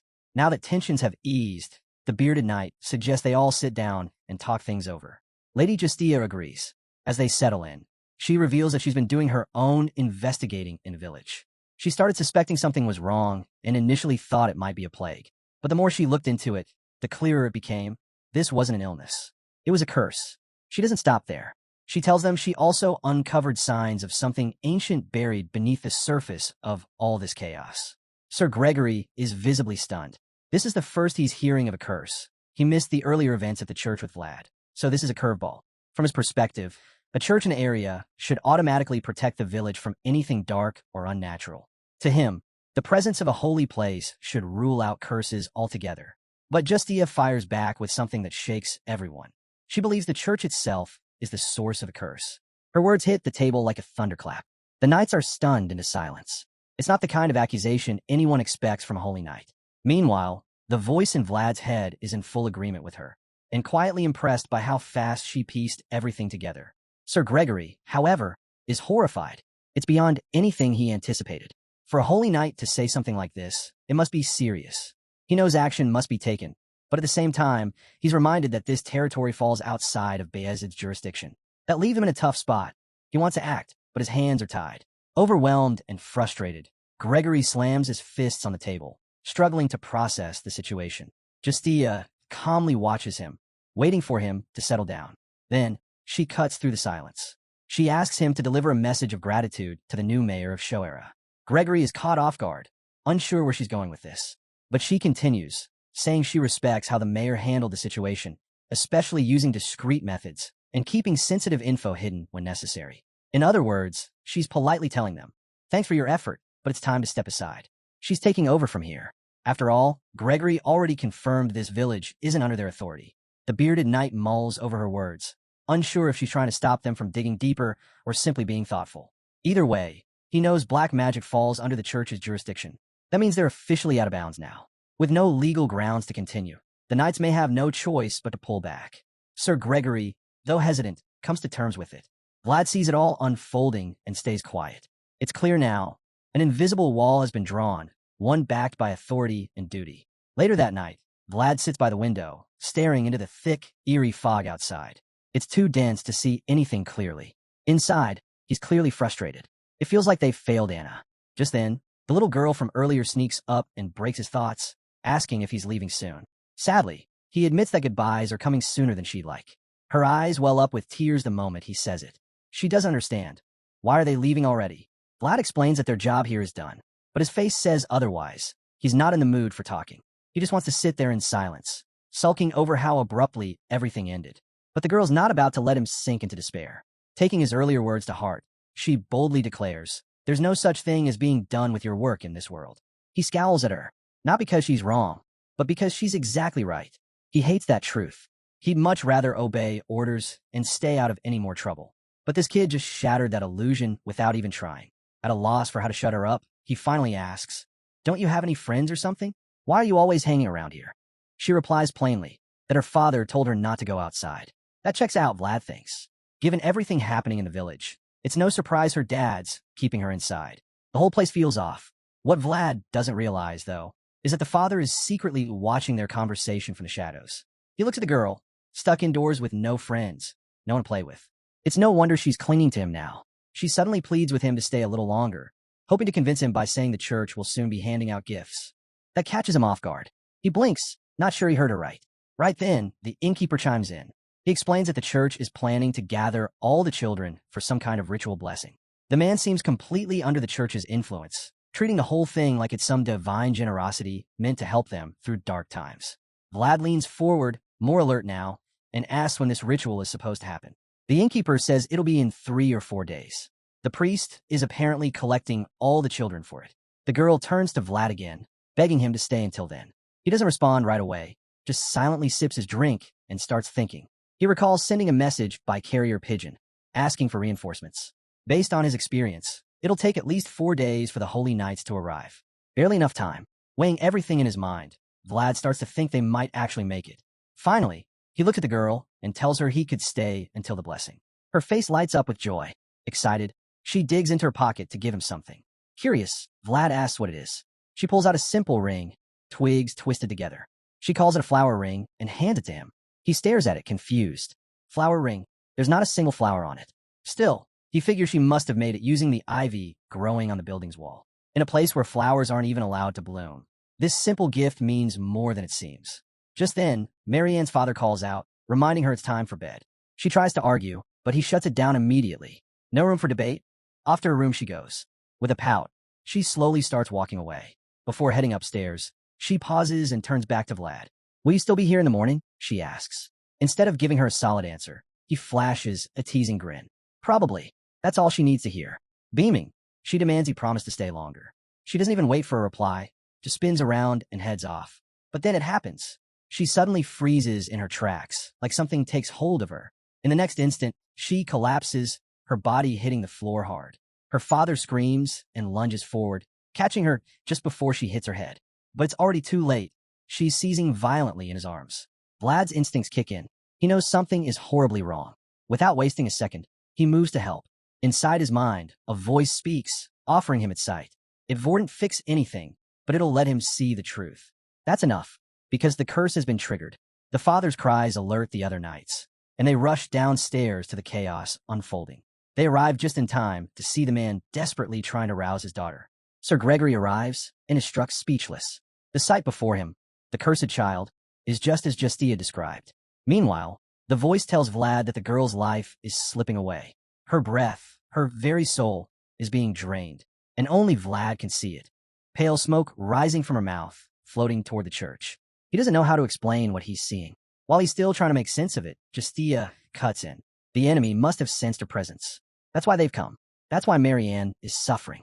Justia blames herself. She thought she'd masked her divine power well enough. She never expected them to notice. Suddenly, Justia steps outside and tells the others that if she doesn't come back, they need to explain everything to the Holy Knights. Watching things spiral out of control, Sir Gregory can only groan in frustration. Vlad, on the other hand, doesn't understand why the senior knight isn't taking action. His anger builds. Why is Gregory frozen in place, shackled by rules, while everything is falling apart? Then the situation escalates, fast. The curse doesn't stop with Marianne. It spreads like wildfire across the entire village. One by one, all the children collapse, trembling violently. Parents scream helplessly, watching their kids fade before their eyes. The village drowns in agony, and Vlad can barely take it. He didn't leave the slums just to survive. He didn't choose the sword because he worshipped knights. He wanted to change something, to fight for those who couldn't. And right now, if he just sits back and watches this unfold, then he might as well have never left that filthy alley. That's enough. He grabs his sword and rushes for the door, ready to find whoever's behind this nightmare. But Gregory stops him. The old knight says he understands Vlad's pain. But a knight's sword, he reminds him, must carry more than just skill. It must carry weight, responsibility. Gregory's voice is steady, but Vlad snaps. What good is responsibility if it can't even protect the ones who need it? Gregory pauses. The kid's right. Then, out of nowhere, he asks Vlad to repeat after him. Vlad's confused. What is this now? Gregory looks him dead in the eye. The Swordmaster's code, he says. It's the only thing that justifies our blade. Meanwhile, the scene cuts to Justia. She now stands in the thick of the curse, deep in a place drowning in dark energy. Still, she knows this land belongs to God. Nothing changes that. No evil has the right to defile it. With that belief burning inside her, she pushes open the church doors, ready to confront whatever's waiting. But the moment she steps inside, she freezes. On the altar, a demonic symbol is scrawled in plain sight. Her eyes narrow. She raises her voice and accuses the false priest of defiling holy ground with blasphemy. The wicked reverend grins the moment he hears her voice, amused as she arrived earlier than expected and all alone. He mocks her, saying 2 people aren't nearly enough to offer the prayers needed for the souls inside. That's when Justia notices something's wrong. The entire church is drenched in unnatural energy, yet she can't detect a single living soul. Then the illusion fades. A swarm of demons reveals itself, lurking in the shadows all along. As they begin to stir, the priest bursts into laughter, declaring that the service is about to begin. Outside, the corrupted dead charge the church like rabid animals. When they reach the doors, they claw and tear at them in desperation. Through their cries, it becomes clear these were once the grieving parents of the children offered as sacrifices. Filled with rage, the holy knight looks at the false priest in disgust, horrified by the truth. She can't comprehend how he feels no fear toward the divine. But he simply scoffs, letting his blackened scripture fall to the ground. He admits God should be feared, but says he's long turned his back on the Lord's embrace. With that, the priest unveils the unholy power he now commands, the very same curse that doomed the village. The moment Justia sees it, she knows she's outmatched. Alone, she doesn't stand a chance. Dropping to her knees, she raises her voice to the heavens, summoning the mighty commander of the celestial army, Saint Rosino, God's warrior against the forces of darkness. In return for a devastating price, she offers herself up, pleading for salvation for the forsaken souls. As Justia makes her vow, her eyes begin to glow. Brilliant golden wings burst from her back, and divine power floods her body. Then, like a spear of light, a radiant beam descends from the heavens, piercing the gloom. Just as the darkness threatens to consume the church, the light of God crashes down, driving out the evil in one sweeping blaze. The dark priest's eyes widen in shock as the sacred light descends. He instantly recognizes it as a solemn exorcism. A light so pure, it pierces even the deepest shadows and reveals itself to the blind. But instead of retreating in fear, he grins. To him, this is a worthy test. He admits it's impressive that she summoned such divine force without any ritual. Still, he refuses to let go of his twisted sanctuary. He smirks, claiming that no matter how brilliant a single flame is, it will always falter when left to burn alone. With that, he begins weaving another sinister incantation. He knows the holy miracle Justia unleashed isn't without consequences. It demands a heavy price. He warns her that her power is fueled by sacrifice, likely her own life. And once that blinding brilliance fades, he believes only a blacker darkness awaits. The radiant beam crashes through the roof of the church, obliterating the horde of evil spirits in a flash. The undead warriors, moments away from overwhelming Justia, are struck down instantly. It looks like victory, but the silence doesn't last. Though the holy light scorched the enemies within, it becomes clear that the heart of the corruption hasn't been destroyed. It's still pulsing somewhere deep inside, unwilling to die. Lady Justia stays kneeling, her sword planted firmly in the ground. For a moment, she believes the divine attack was enough to save her from being torn apart. But when she lifts her glowing eyes, what she sees is far from relief. The twisted corpses that had collapsed moments ago begin to stir. Possessed victims slowly rise from the floor, their lifeless bodies reanimating like puppets. Worse yet, more emerge from the dark corners of the church, zombies hidden away in other rooms now stepping forward. The Holy Knight realizes with grim clarity, this fight is far from finished. At this point, panic begins to creep in. The white-haired knight hadn't expected so many victims to be hiding inside the church. She thought the first wave was all there was, but now, seeing even more undead rising from every corner, she starts to question just how many souls were sacrificed here. Even though she's drained, she refuses to retreat. Her body's too weak to stand, but she won't let that stop her. With her sword still buried in the ground, she braces herself, hacking at anything that dares come close, all while staying down on one knee. Seeing this, the twisted priest decides it's time to make his move. His army is still overwhelming, and Lady Justia's holy strike, while powerful, didn't wipe them all out. Confident that he now holds the advantage, he approaches her, his blade wrapped in dark energy. He tells her coldly that it's time for the darkness to take its turn. In his mind, she already had her chance. Her holy blast was her shot to end it. But she failed, and now he's ready to end it himself. As he steps closer, Lady Justia looks up at him. She's gasping for breath, her strength nearly gone, but her eyes are locked on him with deadly focus. She knows if she missteps now, it's over. But even with the odds stacked against her, surrender isn't even a thought. The priest walks toward her, full of arrogance. completely convinced this is his moment. But Justia isn't done yet. She begins to call once more upon the glorious commander of the heavenly army, Saint Rosino, who stands at God's side. The priest tries to cut her off mid-prayer, scoffing that her efforts are a waste of time. She doesn't even flinch. Ignoring every word he throws at her, she keeps chanting, her voice unwavering. Before she can even finish, her eyes blaze once again with golden fire. That light, familiar and fierce, returns to her, and it becomes clear the priest was wrong. Holy power surges back in her, and now the tide is about to shift. With renewed determination, Justia continues her plea, calling upon Saint Rosino to bring the wrath of the Holy Church down upon every last enemy. Her voice carries power, and her prayer is answered. A radiant figure materializes behind her, shining so intensely that the priest is forced to stagger backward, shielding his eyes. The light is overwhelming, and for the first time, fear creeps across his face. He can hardly believe what he's witnessing. After ruling over this cursed village with dark power for so long, he never imagined such divine energy could still exist, let alone confront him here. While the evil priest stands frozen in disbelief, Justia rises, her body now pulsing with heavenly strength. She makes a solemn vow. Even if it takes everything she has, even her life, she will bring him down. But before she can strike, a sudden roar interrupts the moment. A flaming cart bursts into the church from behind her. She doesn't even notice it at first, until it's almost on top of her. Sensing the danger, she whirls around and spots it racing toward her, with Vlad clinging to it, shouting for her to move. She quickly realizes this blazing spectacle isn't aimed at her. It's meant for the priest. Without hesitation, she dives out of its path. Just then, Sir Gregory steps into the open and shouts for Vlad to push the cart straight at the priest. Vlad wastes no time. With a solid shove, the inferno is launched right at the villain. It seems like this reckless move might actually work, but it doesn't. The priest watches the fire barreling toward him and only smirks.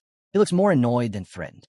With a flick of his hand, he unleashes a wave of dark power and obliterates the flaming cart mid-air, shattering it into burning fragments. The explosion rocks the inside of the church, and from the outside, it looks like the attack might have hit its mark. But Vlad sees the truth first.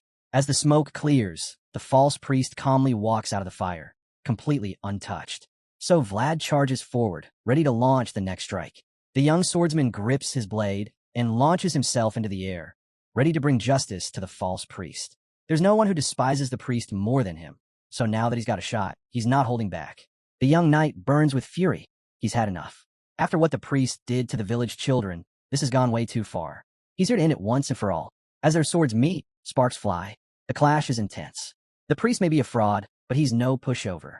He matches Vlad's rage with precision, deflecting each strike as their deadly duel rages on. Meanwhile, the chaos spreads. Flames from the exploded cart have engulfed the church, and the fires quickly consuming everything. The whole place is turning into an inferno, but neither of them cares. Locked in combat, Vlad is too focused on cutting down the priest to notice the growing blaze. The priest, too, is completely absorbed in the fight, not even thinking of escape. As things escalate, their eyes begin to shine with power. That's when something shifts. The priest starts to realize who he's really fighting. He gazes into Vlad's glowing blue eyes and sees a powerful presence staring back. A shadowy figure with lightning eyes and a terrifying aura reveals itself within Vlad. But instead of fear, the priest feels something else, recognition. He knows that presence. And more than that, he's thrilled. It's someone from his past, someone he never expected to encounter again. This bizarre reaction only fuels Vlad's rage. He's swinging for blood, and the priest is acting like this is some kind of reunion. Furious, Vlad shouts for him to cut the nonsense and just die already. With rage pushing him forward, Vlad makes his move. He lunges in, sword aimed for the priest's side, going in for the kill. But the priest sees it coming. While Vlad is doing everything he can to bring down the twisted priest, the others rush to check on Lady Justia. The white-haired knight still looks worn out from her earlier clash with the priest. Sir Gregory quickly approaches, concern in his voice as he asks if she's okay. But she doesn't answer with reassurance, just a warning. She reminds him that simply being inside the church is already putting him in grave danger. Hearing that, Gregory nods and admits they had no other choice. The village kids are suffering, and this cursed church is the cause. They couldn't just sit back and let things continue. Still, he never expected the evil they'd uncover here. The place is crawling with the undead, and none of it makes any sense to him. Seeing how shaken he is, Lady Justia finally reveals the truth. They need to reach the bell tower. That's where the curse is coming from. Gregory understands. He's ready to help, but they don't have the luxury of clearing a path step by step. Time's running out. That's why he suggests splitting up, even if it's a dangerous move. Glancing around, the bearded knight starts to form a plan. Since Cade can't use his aura inside, Gregory figures they need to get the archer out of the church first. And to do that, someone has to make an opening. Without wasting another second, Gregory charges into the chaos. He slams his foot down with force, igniting his aura as he launches himself straight at the priest. The impact is massive. One moment, the priest holding his own. Next, he's crashing to the ground under Gregory's raw power. Even Vlad is stunned by the sudden shift. With all that energy coursing through him, Gregory feels confident that he can hold the priest down long enough for the others to act. He's already pulled the enemy away from Vlad.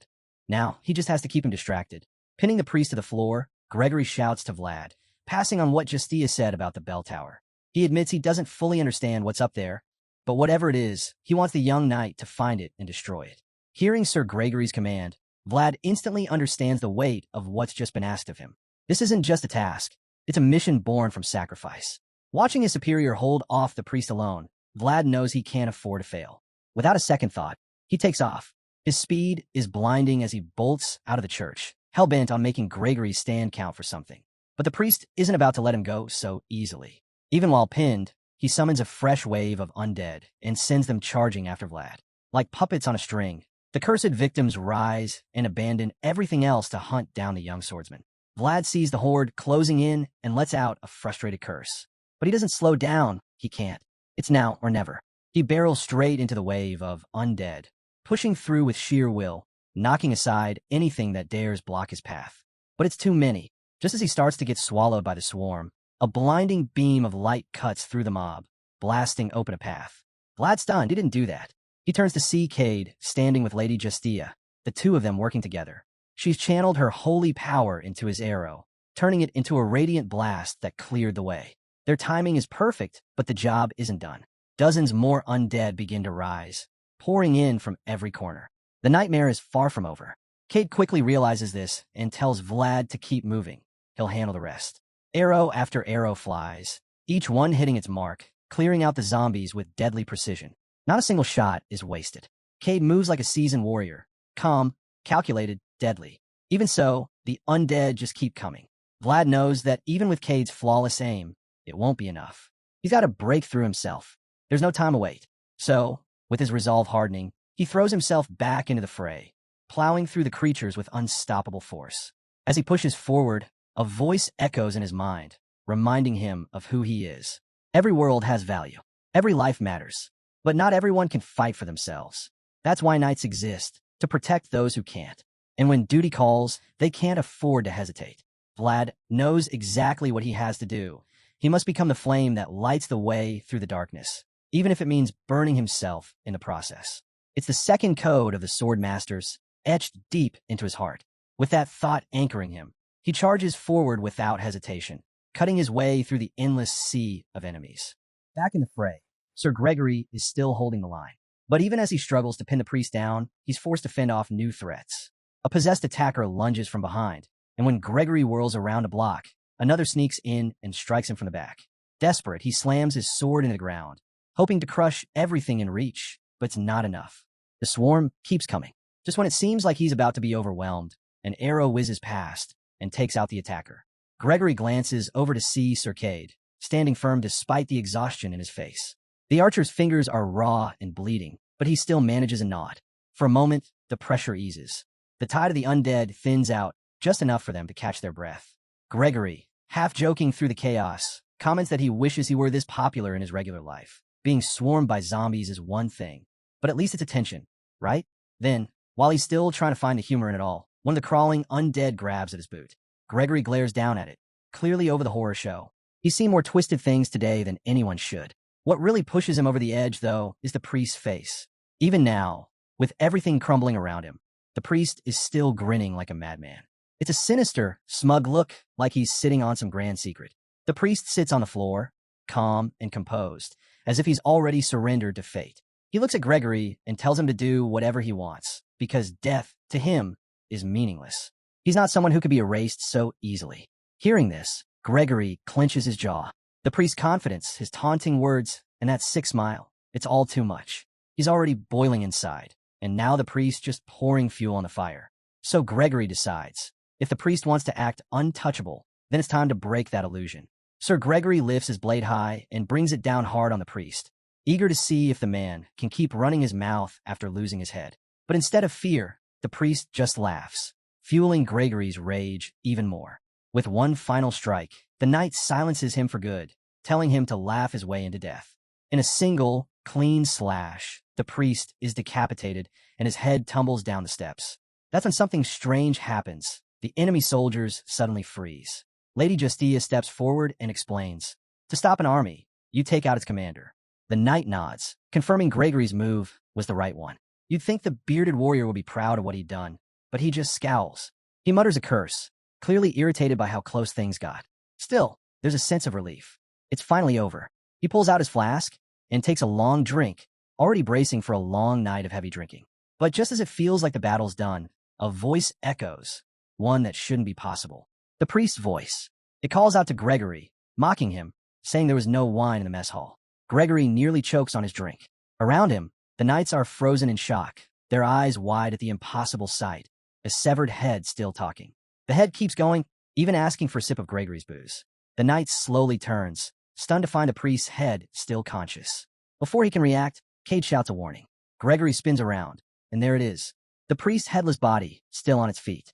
A strange blue flame bursts from the stump of its neck. That's when Lady Justia realizes what they're up against. This isn't just any priest. He's the Headless Knight, the dreaded Dullahan. While the rest struggle with the resurrected monster inside the church, another knight races up the tower steps. Every stride is filled with purpose. At the top, he reaches the massive bell and instantly senses it.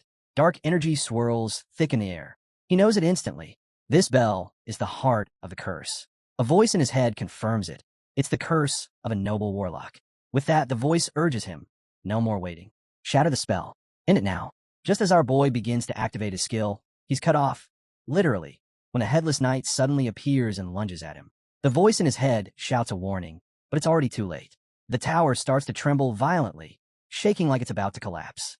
Vlad's eyes widen as he realizes what's coming, and without hesitation, he leaps off to avoid getting crushed under the falling stones.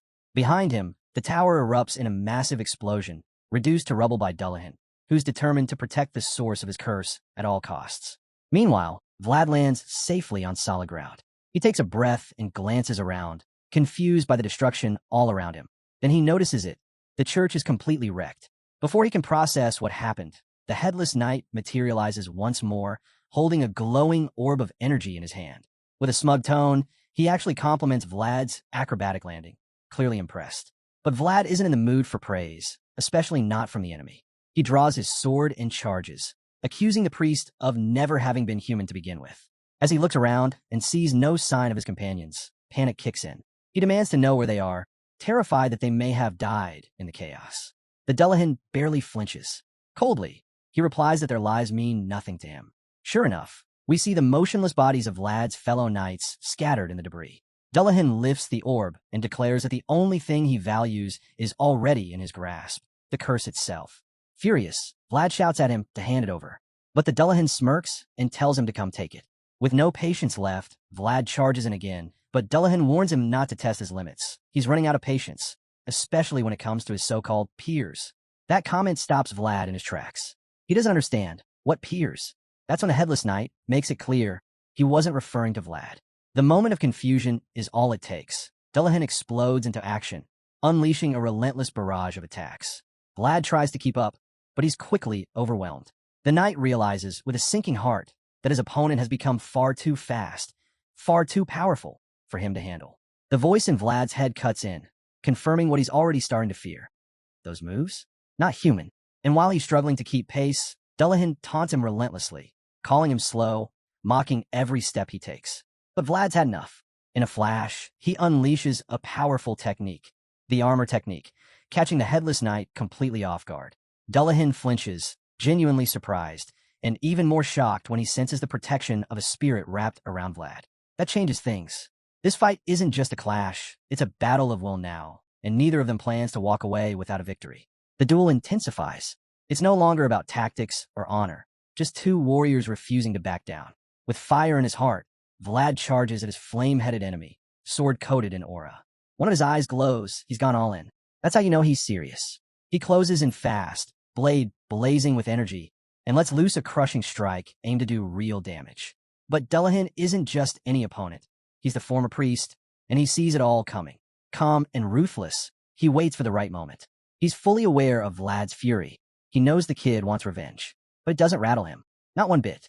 As Vlad's burning sword comes down, Dullahan counters with his own, a black blade pulsing with dark energy. He blocks the hit with ease. It's like he's reading Vlad's mind, reacting before the young knight even moves. No matter how hard Vlad pushes, every attack is met with a perfect defense. The Headless Knight's skill with the blade is on another level entirely. Strike after strike is deflected like it's nothing, and as time goes on, the pressure starts to build. Vlad's swings grow more desperate. He's giving everything he's got, but nothing lands. Panic creeps in as the realization hits. At this rate, he won't win. Not like this. And in that moment, it shows. The desperation is written all over his face. The proud knight from Shoera is up against a monster who may be simply unbeatable. Vlad's mind kicks into overdrive, scrambling for any possible way to survive this fight. He's running out of time, and his face says it all. He's in serious trouble. Desperate, he wishes he had the kind of focus Mr. Ratiger was always known for, the kind of clarity that could cut through chaos. And then something shifts. A spark ignites deep within him. His glowing eye flares brighter, as if a surge of understanding just hit him out of nowhere. It's not just about fighting harder. It's about what fills his world. And right now, the only thing fully connected to his world is the voice in his head. It makes perfect sense. The two have been linked for as long as he can remember. And now, for the first time, something big is happening. They're reaching the horizon where their two worlds collide. But this isn't some puppet show where the voice hijacks Vlad's body. This time, they agree. They're merging, not just in spirit, but in purpose. The voice confirms it. From now on, they're not two separate beings. They are one. If they're going to stand a chance against someone like Dullahan, they can't do it alone. So the voice gives Vlad what he needs most, his world. The fusion begins. Dullahan narrows his focus. He can sense something's changed. Something dangerous. He watches closely as the blue glow in Vlad's eye fades, only to erupt into crackling lightning. His expression shifts. For the first time, he's unsettled. The voice's world manifests, pure lightning, surging through Vlad's body. The energy flows straight into his sword, and the young knight grips the hilt tighter, fully aware of the power he's just been handed. He's been granted permission to wield it, and now he's ready to strike with everything he's got. Now armed with newfound strength, Vlad grips his mighty sword, crackling with immense energy, and readies a devastating blow aimed straight at the Headless Knight. But just before unleashing a massive strike, he turns to the twisted priest and demands, did he really believe Vlad would just walk away and leave those kids behind? No chance. There's no reality where Vlad abandons the children of that village. As a knight, he's bound by oath to defend the helpless. And right now, those cursed kids need him more than ever. The only way to break the curse is to take out the Headless Knight, and Vlad's fully committed to doing exactly that. Fueled by righteous fury and a burning will to protect the innocent, he finally unleashes the colossal attack. The evil priest tries to counter, but this time, the energy is overwhelming.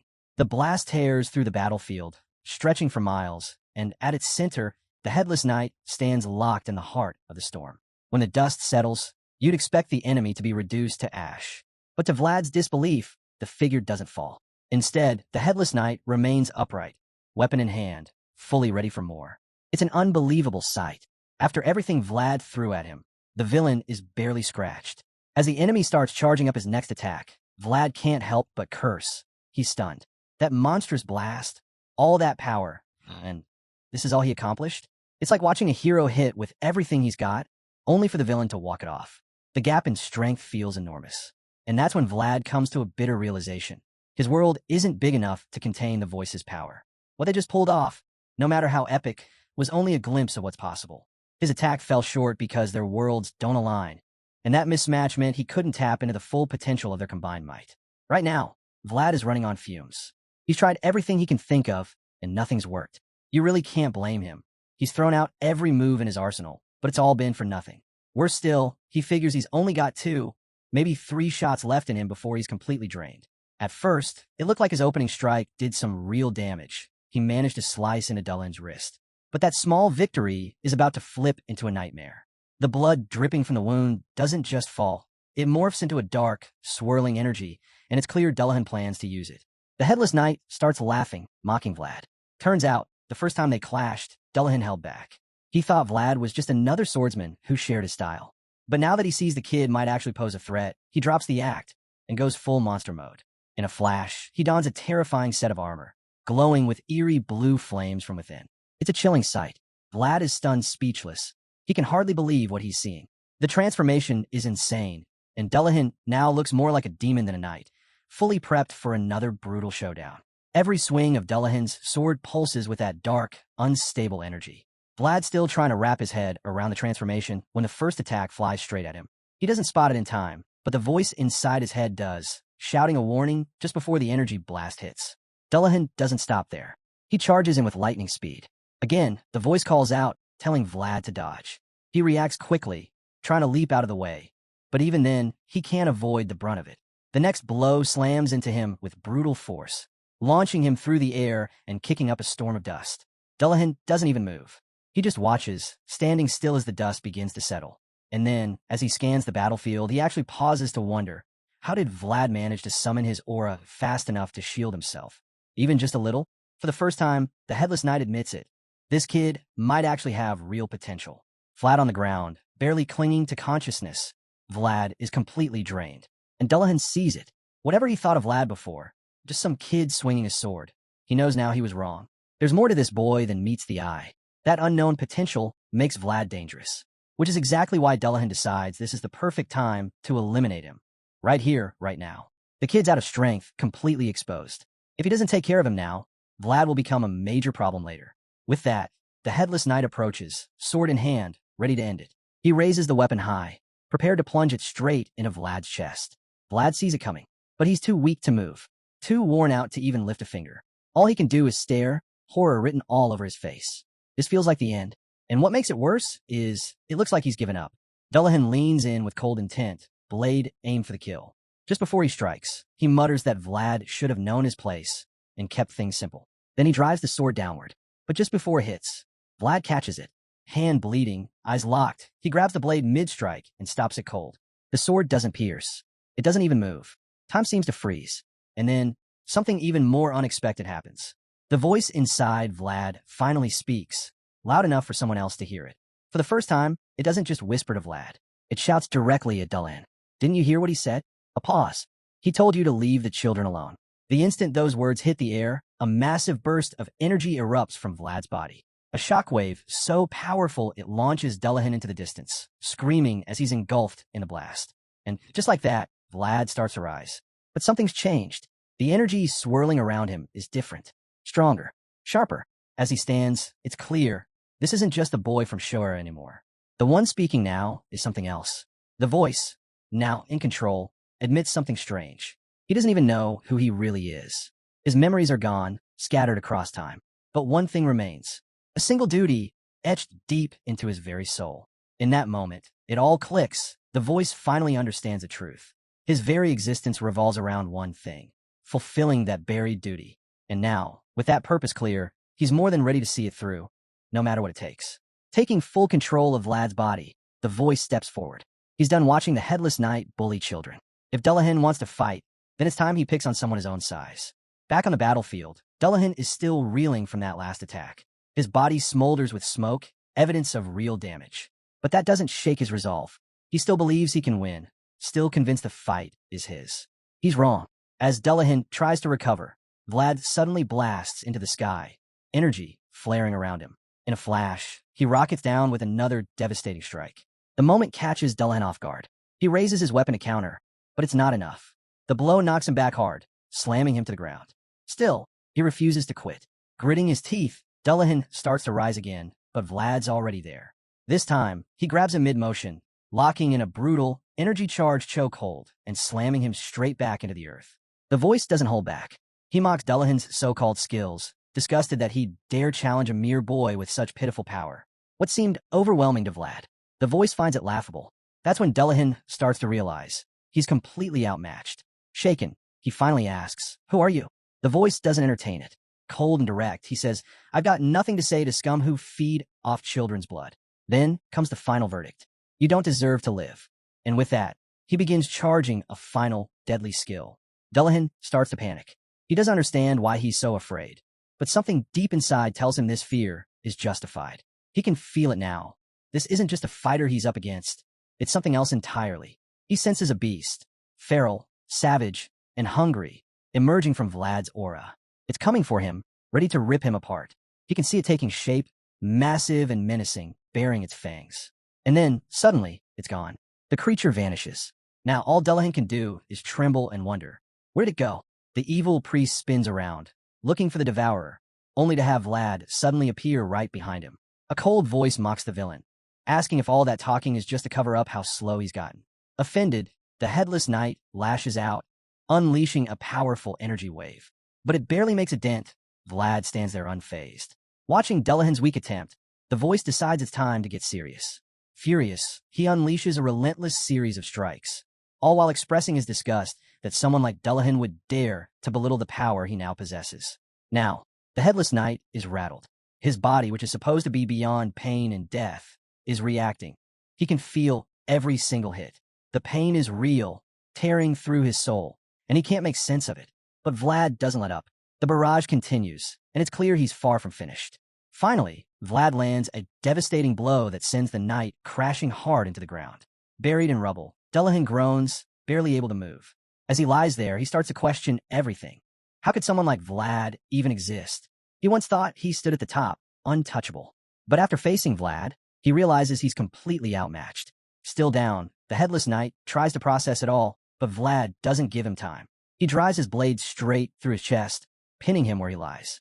Then, the voice demands something from him. Dullahan stays silent, unsure of what he means. But Vlad repeats himself, this time with force. With a raised fist, he channels an immense amount of power, then slams it into the villain's chest, sending shockwaves tearing through the battlefield. At this stage, you'd think Vlad might give the guy a moment to breathe, but he doesn't. Without hesitation, he dives back in, jamming his fingers straight into Dullahan's chest. Slowly and mercilessly, he tears it open. It's brutal, but effective. And there it is, the very thing he's been demanding all along, a radiant, glowing orb pulsing with dark energy. Satisfied, the voice acknowledges it. Wasting no time, Vlad reaches in and yanks the curse core out. As he does, the voice gives a firm command, ordering the curse to return to wherever it came from. The priest, powerless, can only scream in rage as he watches his beloved curse being forcefully expelled. Dullahan screams and thrashes in agony, but Vlad stays focused, ignoring the cries. He presses on, determined to purge the evil completely. It's clearly not a simple process. The struggle intensifies, and as the curse is pulled free, its energy begins to ripple outward across the village. That glowing energy flows back to the children who have been suffering under its influence. The life stolen from them is finally returned, leaving families stunned and overwhelmed. As the power drains from Dullahan, he slumps, breathing heavily, clearly spent and defeated. In the midst of all this, the voice admits something. He remembers that there's a way to truly destroy beings like Dullahan, but he can't recall the exact method. Dullahan tries to defend himself, insisting he was never allied with the curse. He claims they were both just creatures who defied death in their own way. The voice responds coolly, saying there are other ways to end beings like them, even if the most effective one has slipped his memory. With that, Vlad rises and steps over the broken villain, staring down at what's left of him. Then, the voice makes a grim decision. He's going to tear off all of Dullahan's limbs. To him, that's the same as finishing the job. And of course, Dullahan knows exactly how horrifying that fate would be. Faced with the brutal reality, he panics, desperate to avoid what's coming next. Dullahan starts dragging himself away, desperate to escape. But it's hopeless. Vlad closes in and starts tearing him apart, one limb at a time. When there's just one arm left, Vlad gets ready to finish the job. But right as he's about to cut it off, the Headless Knight raises his last remaining arm and screams out a strange word, Lamishtu. The name stops Vlad in his tracks. He's caught off guard, trying to figure out what it means. Suddenly, a dark energy barrier erupts around the crawling priest, cutting Vlad off from him. All he can do is watch, unsure of what's happening. Dullahan keeps dragging himself forward, calling out again, this time to something named Lamishtu. Massive shadowy hands begin reaching out through the darkness. Vlad stands by, watching silently, trying to figure out what the priest is doing. Apparently, Dullahan thought this powerful being would save him. But as he reaches it, the truth hits. Lamishtu isn't here to help. In an instant, the dark presence turns on him. It devours him whole, erasing the Headless Knight from existence until there's nothing left but dust. That's when Lamishtu finally reveals herself to Vlad. The voice inside Vlad admits he doesn't recognize the name, but something about it feels strangely familiar. Just as he starts to wonder what kind of being this is, his train of thought is interrupted. He realizes he's still in control of Vlad's body. It surprises him that he pushed things this far, completely overtaking the kid. He admits he may have overstepped, but even so, he's impressed. Vlad's body held up impressively well, and the voice is genuinely proud of his progress. He decides he'll apologize to the boy when he wakes up. With that, he releases control, and Vlad's body finally collapses. The swordsman lies unconscious through the night, motionless, as the sun slowly rises over the ruined church. Meanwhile, in the barony of Uthman in the city of Mashayam, a cloaked figure sits alone.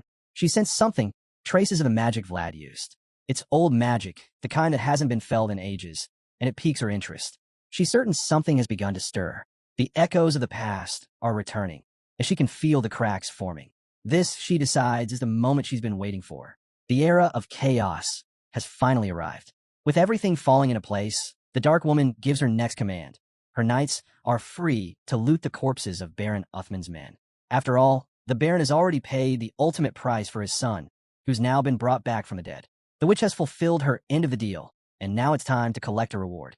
Having revived the boy, she declares that Mashayam will now serve as a new haven for darkness. In other words, she and her Dark Knights have no intention of leaving. The land is theirs now. Days pass, and the scene shifts back to the small village. It's here we finally see Vlad again. He looks rough, disheveled, and annoyed, as he sits up, just waking from a long, deep sleep. Apparently, he's been out for 3 days straight, and strangely, this isn't the first time it's happened since he came to the village. It bothers him. He's a knight, after all, meant to protect others, not sleep through the aftermath.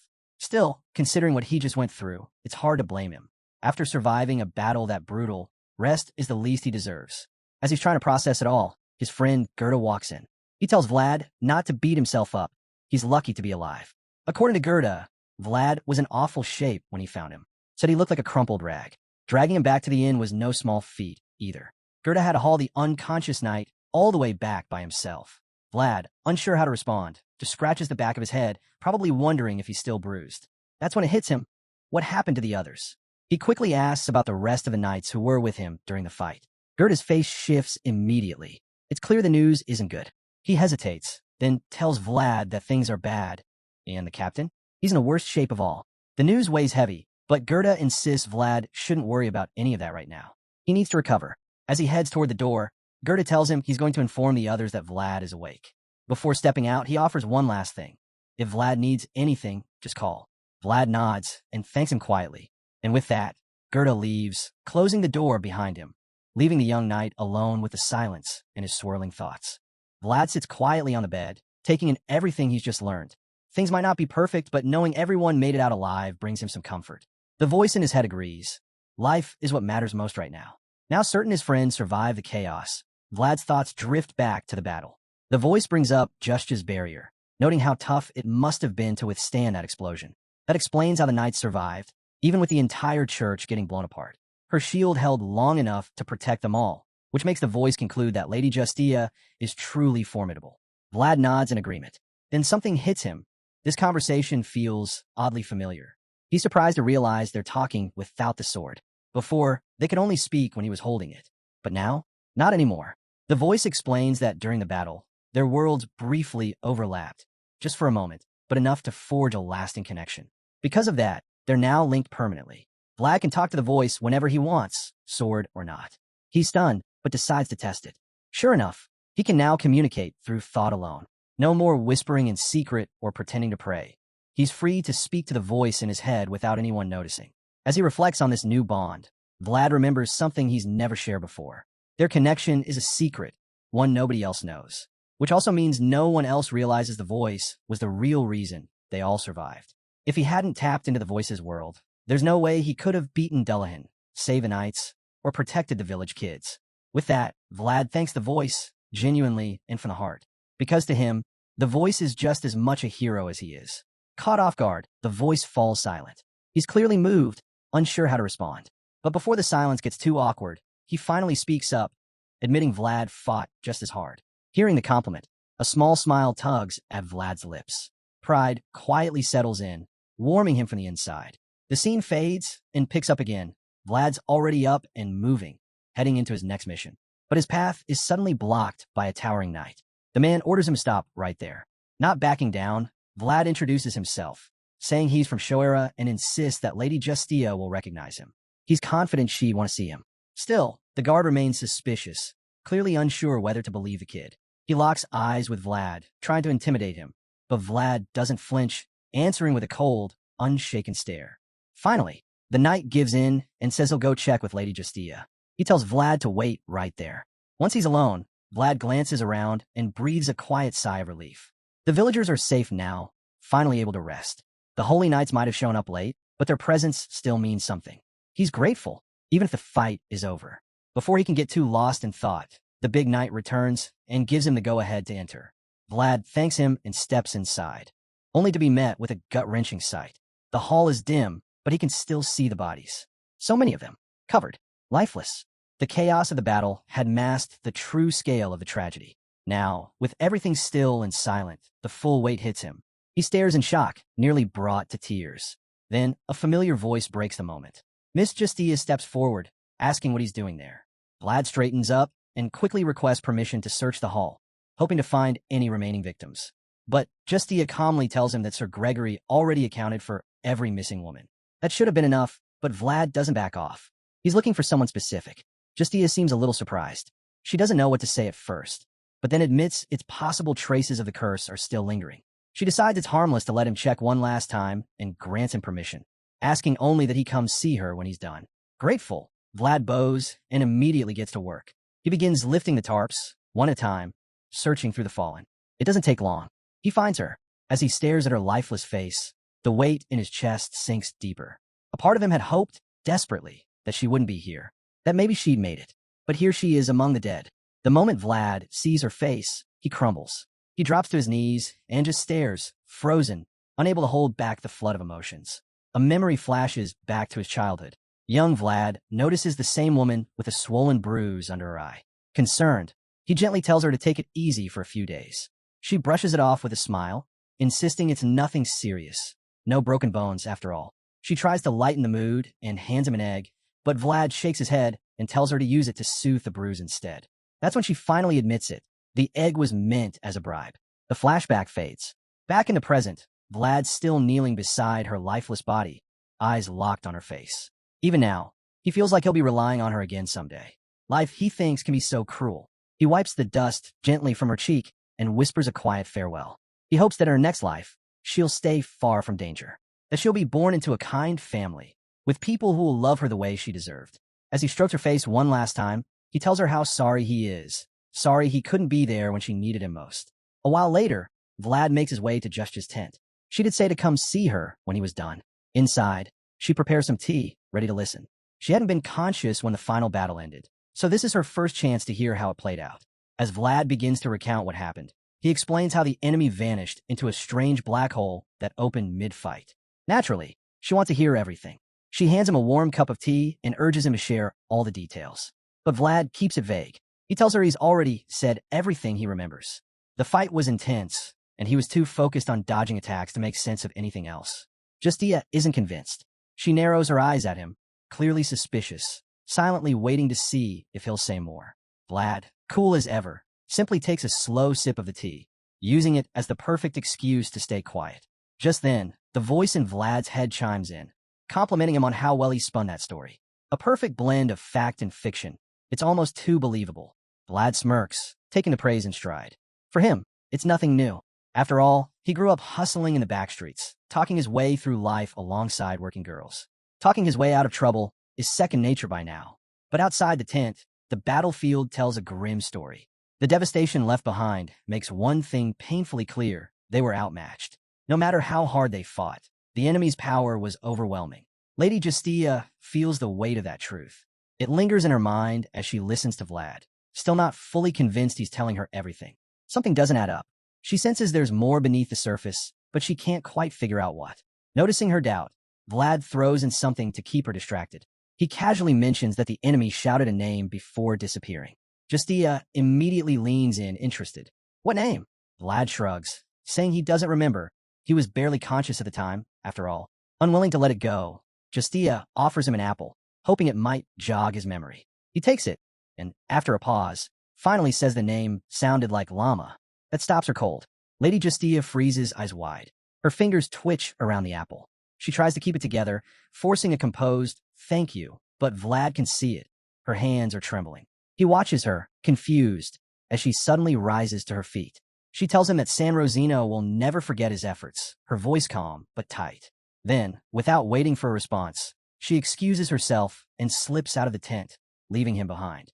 Vlad just stares after her, eyebrows drawn together. Something about her reaction fell off, like she turned into someone completely different the moment he said that name. The voice in his head notes that it's a good thing she doesn't suspect anything. Maybe so, but Vlad can't shake the feeling that something's not right. Her face, her reaction, that name, it all felt wrong. The scene shifts again. This time, we're inside the mayor's residence. Joseph Beazid, the newly appointed mayor of Shoera, is entertaining an unexpected visitor. As he pours tea for his guest, he casually asks when he arrived in town. The visitor is an elderly man named Lamond, who replies that he's actually been in the city for a while now. Surprised, Joseph says he would have gone out to welcome him properly, if only he'd been told in advance. But Lamond brushes that off, calling himself the lowest-ranking person at the moment. He says it wouldn't be right to trouble the young master over something so trivial. He then cuts straight to the point. He's here for something more serious. Without wasting any more time, Lamond asks where the young boy is. Joseph answers that the boy, Vlad, is currently out on a mission. He explains that Vlad went to the Uthman barony and expects they'll hear back from him soon. This surprises Lamond. He didn't expect someone still labeled a servant to be sent out on missions. He then reveals that he visited the Patriarch before stopping by here. With only one ducat left, he's hoping to get everything settled quickly. The moment he mentions that, Joseph looks visibly shaken. It's clear that a ducat holds significant value. At this point, it's clear Lamond's visit isn't just a casual check-in about Vlad. Lamond finally lays his cards on the table. He says the servants in Sturma are hopelessly dull, a real disappointment, considering they're supposed to carry on the Beazid legacy. He then wonders aloud if the ones Joseph trained are any better. That's when Sir Jaeger, who's been silent until now, finally speaks up. He confirms that the young swordsman is far better than the others. Though, he adds, the kid does tend to do his own thing. Lamond is amused by the remark. It's not easy to earn praise from someone like the stern advanced knight. And now, he's more convinced than ever that the boy must be something special. Sir Jaeger is caught off guard. He's stunned that the old man can read him so easily. He doesn't say a word, but Lamond already knows what's on his mind. The elder casually mentions that there's no need to be so surprised. After all, he's already seen every embarrassing side of Jaeger back in the day, grumpiness included. Joseph, hearing this, just grins, while the one-eyed knight looks flustered. Lamond then shifts the focus back to Vlad. He hopes he'll like the kid when they finally meet. But he makes one thing clear. If Vlad turns out to be anything like that knight in training, Sobanin, who bullies others just because his parents are influential, then he won't hesitate to discipline him properly. That's when Joseph drops some key information. Vlad actually has no parents. Lamond looks stunned. Joseph takes this opportunity to reel him in further. Now that he understands the old man's real interest, he begins to stir that curiosity even more. He tells Lamond that Vlad grew up in the slums, no family, no support, and made it to this point entirely on his own. Joseph brings this up intentionally, knowing full well that Lamond would relate. The old man also came from hardship and carved his own path to success. And just as Joseph predicted, Lamond starts to show genuine interest in Vlad. Seeing this, Joseph backs off a bit, saying there's no need to give Vlad the last ducat. Just teach him something valuable, and that alone would mean a lot. It's a sly move, and Lamond knows it. But instead of brushing it off, the old man admits that none of the youngsters he's met lately have impressed him. Still, this time might be different. Since Joseph made the request personally, he agrees to take a serious look at the blonde swordsman. Meanwhile, back in the village, the Holy Knights are saying their goodbyes to Vlad and his group. They're standing outside as the Order spokesperson tells the team that San Rosino will always remember their courage. Sir Gregory replies in his usual blunt style. He just hopes she'll put in a good word for them, especially since their own mayor isn't exactly known for being thorough. The Holy Knight replies bluntly. She can't lie in her official report. Still, she promises to keep his position in mind when she writes it. But Sir Gregory doesn't buy it. He tells her he'd rather she not mention anything at all. Just as the Beazid Knights prepare to leave, Justia spots something unexpected. Vlad is carrying a flag. She's clearly surprised. Gregory steps in, explaining that the Beazid family has finally found someone worth watching. He adds that they're treating the boy well, too. As he speaks, the Holy Knight silently observes Vlad. She takes in the signs of battle, his skills, and the scars that prove he fought Dullahan head-on. All of it paints a clear picture. This boy might just become someone exceptional. Gregory then offers his farewell, and the Holy Knight responds with a quiet prayer, wishing the blessing of Saint San Rosino upon them all. As they leave the village, Vlad looks back and waves. The scenery feels lighter, brighter now that the dark fog has lifted. Gregory, watching the boy, recalls how the village once basked in sunlight and peace. Everything changed because of Dullahan. Now that the threat is gone, Vlad feels some relief. Anna would have wanted to rest in a place like this, warm and free from shadows. He hopes her soul finds peace here in the brightness she was denied. Later that night, the group sets up camp. Everyone else soon dozes off under their blankets. Vlad, however, stays awake, lost in thought. The campfire flickers as he stares into the flames, replaying everything that happened in the village. To him, the mission was a total failure. He's painfully aware that he would have died without that mysterious voice guiding him. He realizes how far he still has to go, that he's nowhere near strong enough. He thinks of Jorge and Anna, how close he came to sharing their fate. The weight of it all hits hard. The vastness of the world feels suffocating, like something he couldn't possibly rise against. His self-doubt runs deep, but just before he's completely swallowed by it, Gregory breaks the silence, asking what he's thinking about so seriously. Vlad isn't ready to open up. He simply says he was thinking about a few things. Gregory doesn't push. He knows it's not the truth, but he lets the quiet settle between them. Vlad suddenly speaks up. He says there are just too many amazing people out there, and honestly, he's not sure he can keep up while living among them. Gregory hears him out and reassures him that everyone feels that way at some point.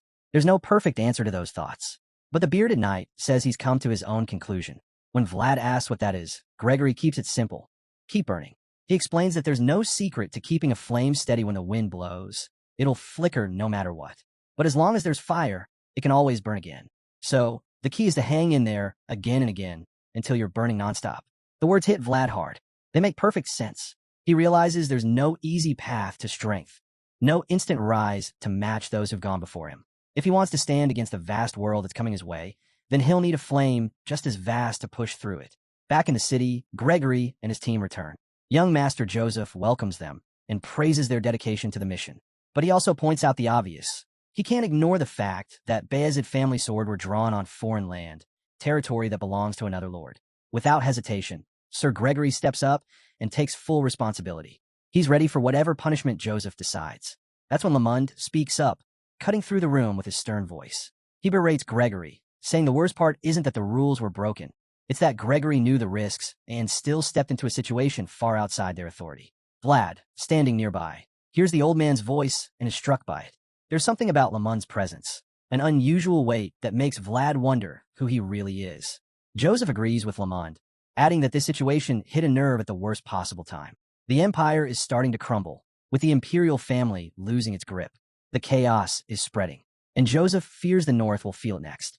Gregory keeps apologizing, but Joseph seems distracted now. He believes the Iron Duke is already paying attention to what happened in the village, especially since the situation involved curses. Joseph acknowledges that the knights meant well, but he still blames Gregory for the scale of the fire, arguing they should have pulled out of the village sooner. That comment hits our boy hard. It's like they're saying the cursed children should have just been left behind to suffer. Lamond steps in now, pointing out that he'd heard the San Rosino were in the village too. Given that, he expected the Holy Knights to handle the situation. And that's when Vlad finally loses it. He snaps, furious that they're all coming down on Gregory, even though none of them were there to witness what really went down. At this point, it feels like they're just trying to provoke a response, and, judging by the tension in the air, it's working. Suddenly, the blonde swordsman explodes. He shouts, saying those kids would have died if they hadn't stepped in. The room falls silent. All eyes on him. Vlad turns to glare at the old busybody, his frustration boiling over. Lamond, though, seems impressed. This reaction from Vlad isn't what he expected. He'd written the kid off as just some brat, but now, he sees it. Vlad's got that fire. He's a beast. The young knight keeps going, standing firm. He tells Lamond flat out that Gregory did everything he could for those children, and the way Vlad looks at him, ice cold. He's not scared of anything Lamond might try. Vlad doesn't care if the old man's insulted. He just wants him to stop tearing into Gregory. He then tells everyone the San Rosino actually saw what happened in the village, and instead of scolding them, the Holy Knights praise their actions. By now, Vlad is fuming. He's clearly not holding anything back, and it's only a matter of time before he says something that could really set Lamond off. But before it can go any further, Joseph cuts him off. The mayor slams his hand down on the table, his voice booming as he tells Vlad to stop talking. His fury echoes through the hall, and in that moment, The blonde swordsman realizes Joseph is angry. One look at his eyes, and it's obvious. The boss is done playing. Sir Jorge and the rest of the knights go quiet. Joseph's rare display of anger clearly rattles them. It's not something they're used to seeing. The tension is thick, and for a few moments, no one dares to speak. All eyes shift to Joseph, waiting for his next move. Breaking the silence, our boy finally lowers his head and apologizes. Joseph doesn't respond. He just stares at Vlad for a moment before glancing over at Lamond across the room. The old man says nothing either, so Joseph takes that as his cue to continue. He pauses, thinking it through, then turns to Sir Gregory. Joseph reminds him that the second rule of a Swordmaster is particularly delicate. Gregory bows slightly in response, admitting he understands and fully accepts responsibility. He says everything that happened was ultimately due to his own misjudgment. Joseph then addresses the room. He explains that several sensitive matters have collided, and because of that, it's their duty as citizens of Beazid to act with integrity before Baron Uthman sends any formal accusations their way. To make their stance clear, and to show they don't condone what took place in the village, he says a punishment is necessary. And just like that, Joseph declares that Sir Gregory is to be suspended indefinitely. The announcement hits hard. The room is stunned. Vlad in particular looks like he's just been struck. He freezes, completely speechless. Joseph continues, detailing the suspension. Gregory won't receive any salary, nor will he retain any of the rights granted to him by the Bit household. But doesn't stop there. Joseph then reveals that Knight Cade will face the same consequences. The two knights say nothing. Despite the blow, they take it with dignity. No complaints, no protests, just silent acceptance like true warriors. While the veteran knights bear the weight of their punishment, Vlad stands to the side, watching it all unfold. Fully aware his turn is probably coming next. And sure enough, right after finishing with Gregory and Cade, young Master Joseph shifts his attention to Vlad. He calls over a servant, and the blonde swordsman just watches him quietly, those sharp blue eyes locked in place. Joseph hesitates. He doesn't want to announce what he's about to do. He reflects for a moment, how he's looked after Vlad since bringing him from Shoera, feeding and clothing him, treating him like a trusted protege. But now, after everything that's unfolded, it hits him. He's failed to keep the boy in line. With his back turned, Joseph admits to himself that Vlad's outburst hurt him. The boy had spoken out of turn, and it stung. Still, he can't say he's angry. What he really feels is disappointment. Once he sorts through his thoughts, Joseph turns back to face Vlad. Calmly, he delivers the blow. Vlad, too, is suspended indefinitely. But that's not all. Joseph feels like he's let Vlad grow too defiant by being too lenient. That ends now. To drive the point home, he adds one final restriction. Vlad is not to come anywhere near him unless he's called. Just like that, the boy is cut off. No more access, no more special treatment. And Vlad? He's floored. He didn't see this coming, and it hits him harder than anything else that day. With the decision made, Vlad turns and walks down the hall, wanting nothing more than to get away from Joseph as fast as possible. His emotions are a mess, but the thought of seeing Sir Jaeger's disappointed face makes everything worse. That alone crushes him more than the punishment. But before he can clear his head, someone steps into his path. A voice speaks up, surprised that a simple servant could provoke the young master so deeply. From the shadows, the figure steps forward. It's Lamond, exactly the last person Vlad wants to deal with right now. For some reason, the old man thinks now's the perfect time to strike up a chat. He asks if he's really speaking to the Vlad.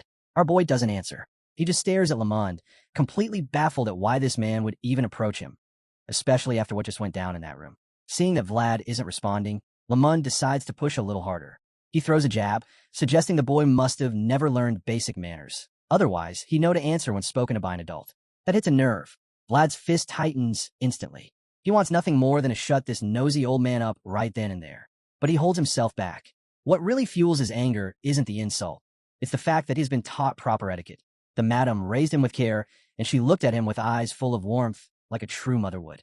Just remembering her gentle smile is enough to calm the storm inside him. He refuses to give Lamond the satisfaction of a second outburst. Taking a breath, Vlad slowly unclenches his fist and places a hand over his chest. The fury inside him melts away. Then, with a calm, steady voice, he speaks up for the first time. He introduces himself, Vlad. His tone respectful, almost serene. But his icy blue eyes? They tell a different story. They're sharp and unflinching, like someone about to draw their blade. And Lamond notices that piercing gaze, the subtle movement of Vlad's hand near his sword. Everything about the moment screams challenge. The old man grins, his face twisting into a wild smile. It's clear, he's loving every second of this. It's been ages since someone made his blood boil like this. Finally, someone who brings that old fire back. Now that Vlad's broken the silence, Lamund decides he'll return the favor. But instead of giving his name, he cryptically says he has no name to offer. Not right now, at least. Vlad just stares at him, blank and unreadable. If he wasn't already fed up with this bizarre conversation, he definitely is now. Then, crack, Lamund slams a pole to the ground. A banner unfurls in his hand. Now, our guy finally gets a clear look at his flag, and he's stunned. It's packed with emblems. Never in a million years would he have guessed that this frail-looking old man ranked that high. But just as he's trying to wrap his head around it, Lamund calmly introduces himself as someone who treads the lowest path. He then admits that his mission isn't over yet. There are knights out there who've grown old without ever falling in battle, unable to retire with honor. For them, walking these low roads is the only way to reclaim the pride they've lost. It's the same choice the founding king, also a swordmaster, made in his final days. The scene shifts quickly. We're back in Dirmar now. Here, the princess and her advisors are deep in some kind of tactical discussion. The old strategist explains that Count Gaidar has set up a bridgehead leading north. More precisely, he secured the region where such a bridgehead could be built. On hearing this, the princess realizes something crucial. If Gaidar wants to head north, he'll have to get past them. That thought unsettles her. What if he really does come their way? Her advisor doesn't have a clear answer either. All he knows is that they need to be ready for anything. This only deepens her worry. She understands all too well. The center is already locked down, and it's only a matter of time before the West tightens its grip. With no time to waste, she decides she must send a letter to Count Beazid before it's too late. She's certain he'll support them now. He has both the reason and the responsibility to do so. Her advisor agrees, pointing back to the map. He reveals the next likely target, Beazid County, once the enemy pushes past Dirmar. Fear creeps in again for the princess, but there's a small comfort. She's relieved she gave Vlad her handkerchief. The old advisor adds that rumors of a blonde swordsman keep circulating lately. He's heard the boy is becoming quite the warrior. The princess nods, wondering if Vlad might have even crossed paths with the San Rosino. That thought eases her nerves a little, because, in her mind, any tie to the church is bound to be a good thing. Hearing that, the old man can't help but tease her, saying she seems awfully proud of him. The princess blushes, knowing deep down it's true. She did believe in him, after all. The man nods, agreeing with her. He even points out that thanks to her constant watch over Vlad's movements, their intelligence network has grown stronger than ever. It's grown so much, in fact, that people might start saying Dirmar's real export isn't lemons, but spies. That joke earns him a sharp glare, but she doesn't take it to heart. It's clear their spy system is solid now. And with that in mind, she proposes expanding their surveillance range. If they can detect any strange movements early, it might give them the time they need, especially with how few soldiers they have right now. Looking out over her city, she silently hopes the enemy will just pass by Dirmar without causing any trouble. The old man agrees. He's just as anxious as she is.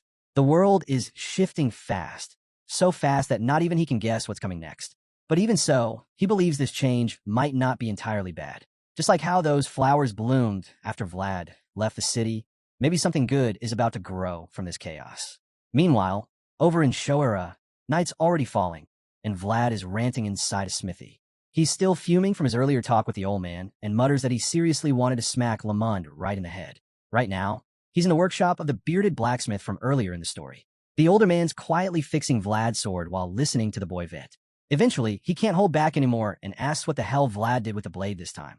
He just repaired it not long ago, and it's already banged up again. Vlad stares at him and casually says he used it on a headless man. He admits that Dullahan was one hell of a fighter, but the blacksmith is just left blinking. What's that supposed to mean? A headless man? Seeing the confusion on the old man's face, Vlad tries to explain, but honestly, he doesn't even know how.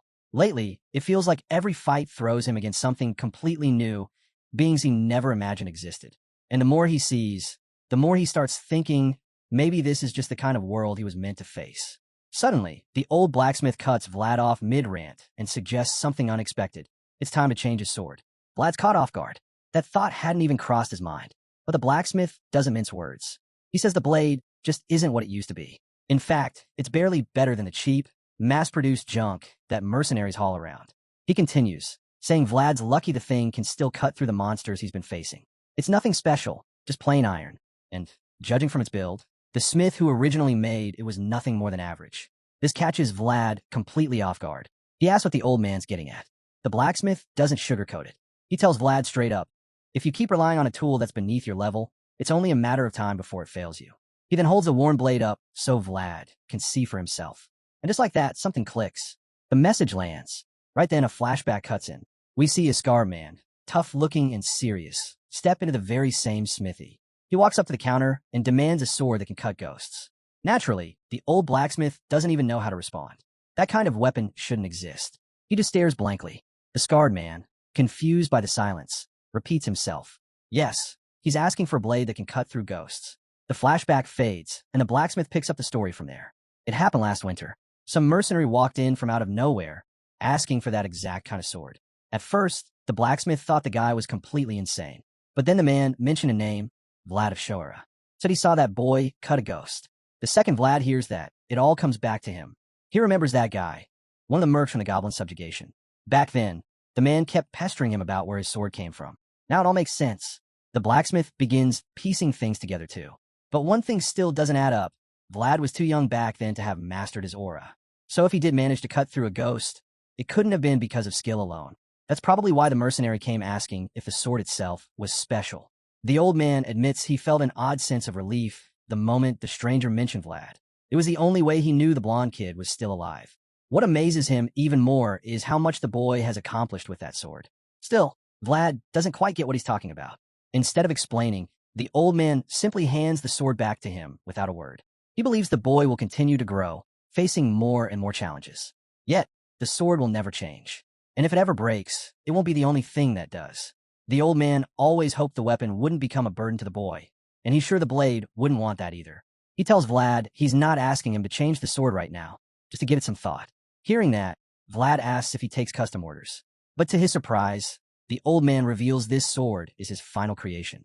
As far as he's concerned, Vlad will have to find a different blacksmith next time. Even though Vlad thinks he's matured, moments like these remind the old man that he's still very much a kid. For the young, dreading goodbyes is part of life. For someone his age, though, farewells have become routine. The old man then asks if Vlad will be back with the sword anytime soon. Vlad says there's no rush, though, now that he thinks about it, he might need it sooner than expected. That's all the old man needs to hear. He grabs the blade and starts working on it immediately, while Vlad quietly watches. Soon after, he returns the sword to Vlad, its surface gleaming like a mirror. The edge is sharper than ever, and Vlad is clearly impressed. Smiling, he thanks the old man and says he'll be counting on him again. But the blacksmith isn't too thrilled by that idea. He tells Vlad not to come around too often. He needs some rest. After all, not wanting to get on his bad side, Vlad quickly promises to bring some high-quality meat next time. Still not satisfied, the old man tells him that won't be enough if it's the only thing he brings. Vlad, catching on, promises to throw in some good liquor as well when he visits again. At this point, the old man bids Vlad farewell, saying he's looking forward to what's ahead. As Vlad disappears into the dark alley, the old man suddenly breaks into a harsh, coughing fit. It's clear his strength isn't what it used to be. Realizing he's pushed himself too hard, he decides it's time to call it a day. Before heading back, he glances one last time at Vlad, noticing the steady, confident way he walks. The old man feels content. Vlad can now leave this place, this maze of backstreets, without hesitation. With that thought, the old man retreats into his home and turns in for the night.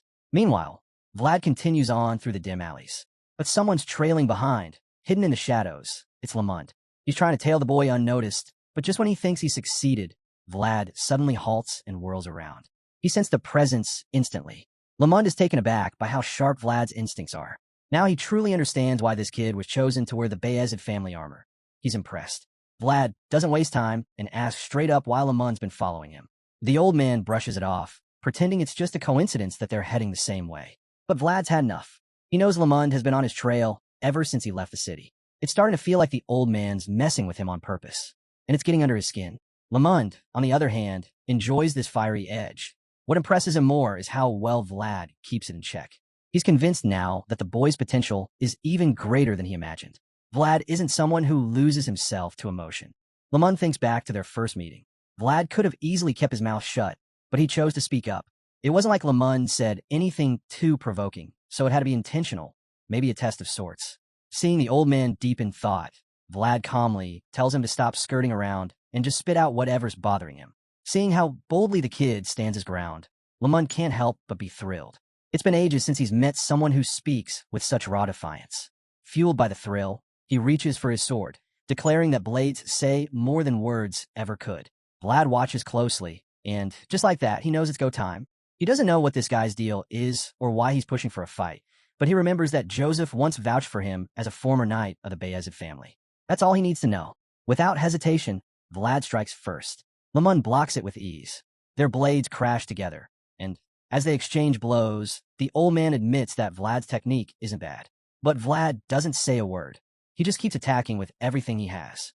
Lamund parries every strike, again and again. Vlad quickly notices something. The old man is using just the tip of his blade to shut down each attack. It's no fluke. He's reading Vlad's every move with terrifying precision. After just a few clashes, it's clear to Vlad that this guy has fought through more battles than he can imagine. Realizing he's being completely outmatched, Vlad pauses. Lamund smirks and taunts him, asking if he's already out of steam. But Vlad isn't done, not even close. Gripping his sword tighter, Vlad dashes forward, and this time he unleashes his aura. Lamund's eyes widen. Even during the chaotic days of old, only a rare few could wield aura like this, especially at such a young age. And yet, here's this boy from Show era, using it as if it's second nature. A fierce duel erupts. Lamund looks like he's loving every second of it. Vlad goes in hard, swinging his aura-charged blade in a wide arc. But no matter how many times he strikes, Lamund blocks every blow with casual finesse. Again and again, Vlad's slashes are met with perfect defense. Determined to break through, Vlad winds up for a decisive strike. He aims for a clean kill, but Lamund is just too fast. The old man steps aside, and Vlad's sword crashes into the ground with brutal force. Lamund just laughs. It's been a long time since a fight felt this good. Watching Vlad's fierce spirit in action, the old warrior can't help but admire it. But right after that, Vlad manages to land a solid hit. It sends Lamund flying several meters back. The force of the blow pushes the old man off balance, and Vlad doesn't waste a second. Spotting the opening, he charges in, determined to end it right then and there. In his mind, Vlad knows he can't let Lamund slip away. The old man might have sharper technique and far more experience, but that doesn't shake Vlad's resolve. He believes he can overpower him with pure strength and youth. That should count for something, or so he thinks. With that belief fueling him, Vlad launches himself forward, clashing swords with Lamund once again. This time, the battle turns into a brutal test of strength. Their blades lock, and the two warriors stare each other down, pushing against one another with everything they've got. And here, Vlad seems to be gaining the advantage. He's younger, stronger, and it's starting to show. Bit by bit, he forces Lamund back. The veteran's feet begin to slide across the ground, proof that he's being pushed into a corner. Seeing this, Lamund lets out a laugh, remarking on how cruel time can be. Vlad picks up on the shift and smirks, taunting the old man. He wants to see how long that grin will last. Lamund admits the kid's approach was smart, but his eyes say he's nowhere near finished. He's still enjoying this, and if it comes down to endurance, he's ready to fight till dawn. The clash continues, relentless, fierce, and dead even. Neither side gives an inch. Both swordsmen remain locked in place, and despite the pressure, neither one shows any sign of backing down or slowing up. It's a standoff of sheer will. Lamund grins and teases Vlad, saying he's not bad for an old man. He then casually mentions that this little clash is nothing more than physical training for him. Meanwhile, Vlad is clearly starting to struggle. The tension in his body, the sharp breaths, he's feeling it. Unlike the old man, he doesn't seem built for this kind of prolonged pressure. To make things worse, Lamund's strength is only growing. Vlad can sense it. The surge of aura from his opponent's sword feels completely different now, stronger and more refined than it was just moments ago. Catching the stunned look on Vlad's face, Lamund smirks and tells him it's way too early to be surprised. If Vlad wants to reach this level, he'll have to adapt fast. Then, Lamund does the unthinkable. He grabs Vlad's aura-infused sword with his bare hand. No glove, no protection, just raw strength. It's something no ordinary person should be able to do, and Vlad is completely floored. While the young knight stands there in disbelief, Lamund pushes down on the blade with one hand, inching closer to disarming him. It looks like the fight might be over, but Vlad doesn't freeze. In a flash, he makes a risky, split-second decision. Just before he loses his sword completely, he reaches behind him, pulls out a small knife, and lands a sudden, brutal slash across Lamund. The veteran stumbles back, stunned. He stares at the wound, then at Vlad, and lets out a scoff, half in frustration, half in admiration. That was clever. Damn clever. He's irritated, sure, but he can't help being impressed. No knight trained by the book would have thought to ditch his main weapon and go in with a backup like that. That move took guts. Lamund shakes his head, almost in disbelief. This kid doesn't just have skill, he's got the instincts of a beast. And to someone like Lamund, That makes the fight even more exciting. Now he's more fired up than ever. This old man thrives on tough opponents, and right now, Vlad is giving him exactly that. Fired up by the thrill, he clenches his fists and launches forward with a clean, rapid punch, temporarily setting aside their sword clash. Fueled by sheer intensity, he builds up enough speed and force to deliver a brutal hit that sends Vlad flying several meters through the air. Vlad's body tumbles across the ground like a rag doll, bouncing violently from the impact. Not many could survive a blow like that. By the time Lamund realizes just how much force he used, the damage is already done. The moment hits him, he may have gone too far. Suddenly worried, the old man rushes over to where Vlad landed, hoping he didn't just finish the kid for good. He calls out, trying to check if Vlad's okay. But when he gets there, he finds a young fighter lying face down in the rubble, motionless, unresponsive. Seeing Vlad like this, Lamund starts to suspect he might have knocked him out cold. And honestly, that disappoints him. He had hoped Vlad could take more of a hit. As he stares at the still body, something Master Joseph said flashes through his mind. He'd warned Lamund not to go overboard, said Vlad was someone important to him, someone with potential. Clearly, that warning got buried in the heat of battle. Now that realization hits hard. Regret starts to sink in. The boy isn't moving. He might have just knocked out someone his master deeply values, and there's no undoing that. While Lamund's already working through excuses in his head, dreading what he'll have to say to Joseph, Vlad's eyes snap open. Those glowing blue eyes shimmer with rage, a sign that he's far from finished. Lying there, he remembers Sir Gregory's words about the flames. As long as they're still burning, there's still hope. Right now, his flames haven't gone out. Not yet. With a sudden surge, Vlad launches off the ground like a bolt of lightning, charging straight at the old knight who just tried to take him down. Vlad shoots forward and grabs onto Lamund's robe, catching the old knight completely off guard. Before Lamund can react, Vlad slams his head straight into him. The collision is brutal, so forceful it sends out visible shockwaves. It's a wonder neither of them cracked their skulls open right then and there. But as the dust settles, it's clear who got the short end. Vlad sprawled on the ground, dazed and barely hanging on. He's dizzy, barely conscious, but in his mind, he should have won that clash, until he realizes something doesn't add up. Lamund lets out a sigh of relief and reaches for his forehead, revealing a faint glow. He used a magical barrier at the last second to protect himself. If he hadn't, that headbutt might have taken him out completely. Even so, he's clearly impressed. The old knight admits to himself that Vlad has serious talent. With that, Lamund decides the kid's passed the test. Unfortunately, Vlad is completely out cold and doesn't get to hear any of this. The scene shifts back to Sturma. Inside the halls of the Beazid household, the family head is being briefed on recent events. His white-haired advisor informs him that Lamund is currently in Shoera, and that, strangely enough, the veteran knight has taken an interest in Vlad. The noble raises an eyebrow, intrigued but not shocked. The advisor adds that this development comes as a relief. Beazid agrees. He recalls that Lamund once served the previous patriarch, a knight known for being tough to please. Even Beazid finds him difficult to handle. He remembers the last time Lamund visited Sturma, how disappointed the old man looked after reviewing the quality of knights they had. That moment stung. So now, knowing that Lamund finally sees promise in someone, even if it's just one swordsman, restores a bit of lost dignity. Still, there's a lingering feeling of uncertainty. All they had to impress Lamund was Vlad's talent. That's it. Sensing this, the advisor calmly reminds him, the world isn't what it used to be. And right now, Vlad is living proof of just how much things have changed. Lamund's rise from a lowly servant to a full-fledged knight shaped his outlook. Because of that journey, he has little interest in the current generation of pampered, sheltered servants. That's just not the kind of strength he respects. But Beazid isn't entirely on board with that view. He insists that while times may change, some principles remain the same. He doesn't think Lamund's criticisms of Sturma's servants were just passing complaints. They cut deeper. Still, Beazid keeps those thoughts to himself for now. Despite all that, he can't deny that Vlad left a lasting impression. It's not just a feeling, there's proof. The San Rosino themselves acknowledge Vlad by sending him a new set of armor.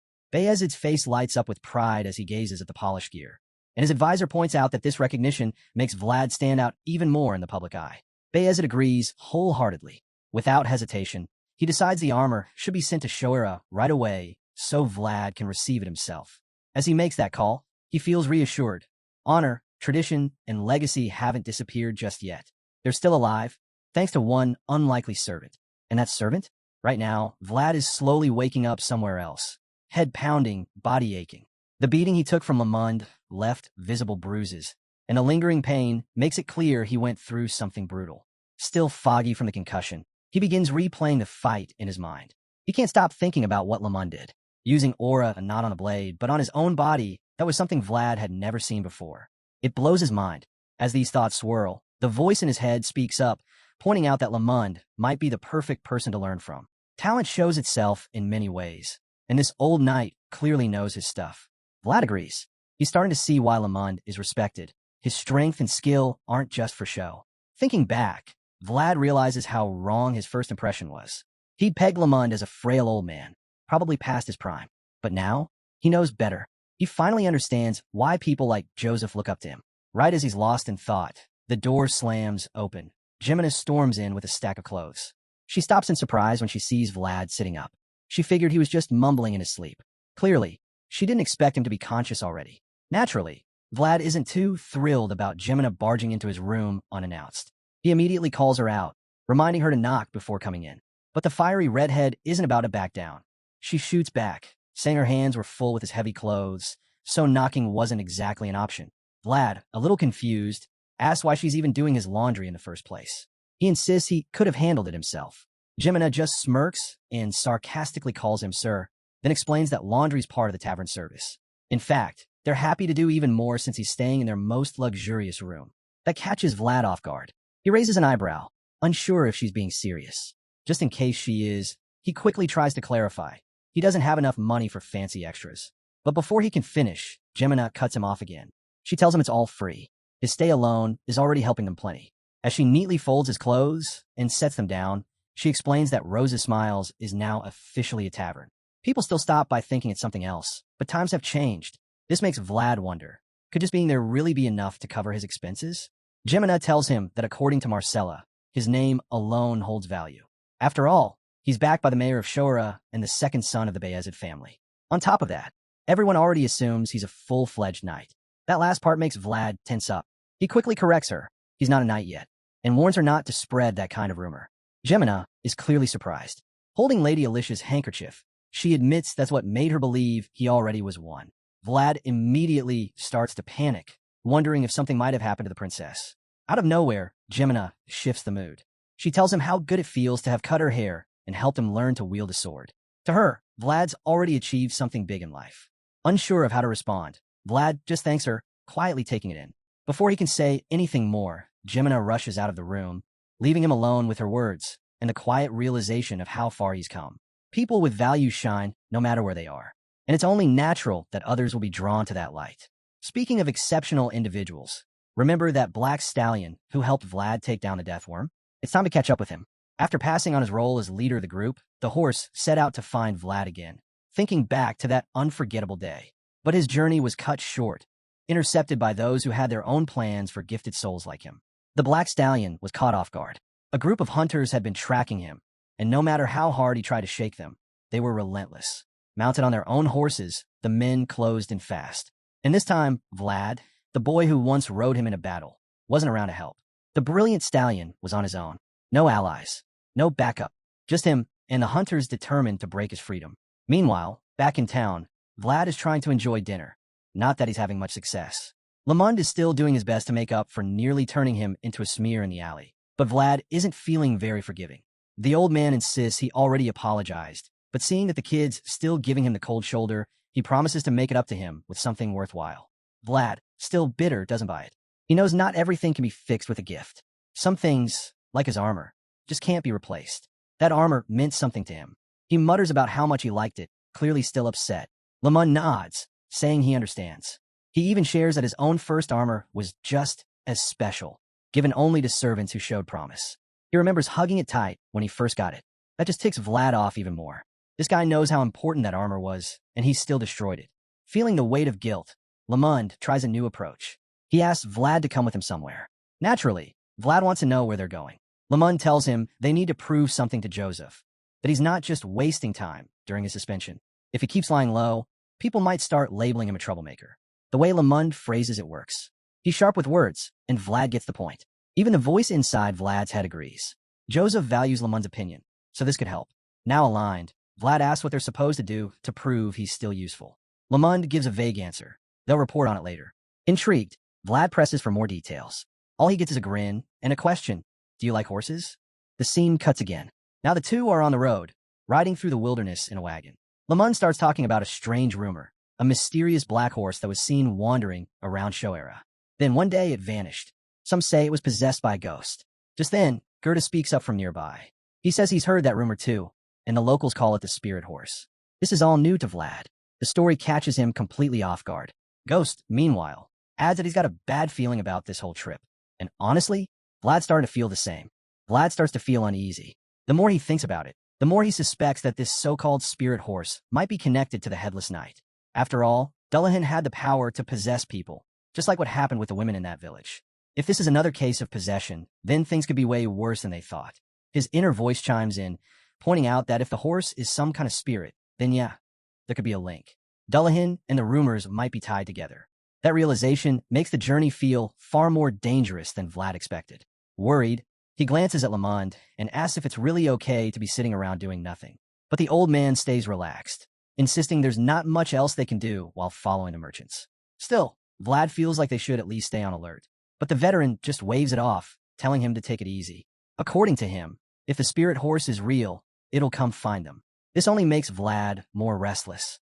Curious, he asks what makes Lamond so sure. That's when the old man explains, this isn't an ordinary horse. It's fast, yes, but also behaves strangely. Vlad wants to know more, so Lamond tells him how the horse is often seen standing far off in the distance, silently watching travelers go by in their carriages. That strikes Vlad as odd. Why would a horse do that? Lamond just nods, confirming that this creature seems to know exactly what it's doing.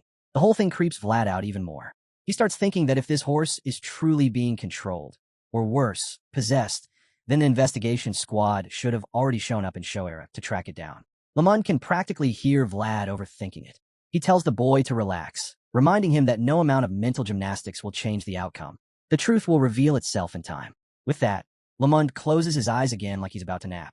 But in reality, he's watching. He admits to himself that the whole spirit horse story was a setup, a way to observe Vlad more closely over the next few days. A quiet test. If Vlad impresses him, he might finally teach him something. Then, out of nowhere, Lamond asks how long it's been since Vlad started using aura. Vlad replies that it's only been about 3 or 4 months. Lamond raises an eyebrow, impressed. That's fast. But what really surprises him is that Vlad still hasn't found his color yet. That throws Vlad off. Color? No one's ever mentioned that to him before. Lamond explains that aura reflects the heart, and every user has a unique color. Vlad hasn't found his yet because, as Lamond puts it, his world hasn't been decided. Now completely intrigued, Vlad immediately asks what he needs to do to find it. The eagerness in his voice catches Lamond off guard. He didn't expect the kid to be so anxious or so uninformed. He's genuinely surprised no one's ever taught Vlad the basics of aura. Fed says he was only taught the basics. Hearing that, Lamond figures Sir Jaeger must have his own reasons for keeping things from the kid, so he decides not to go too deep into training just yet. Instead, he tells Vlad to stop hiding and start expressing more of who he is. That only leaves Vlad even more confused.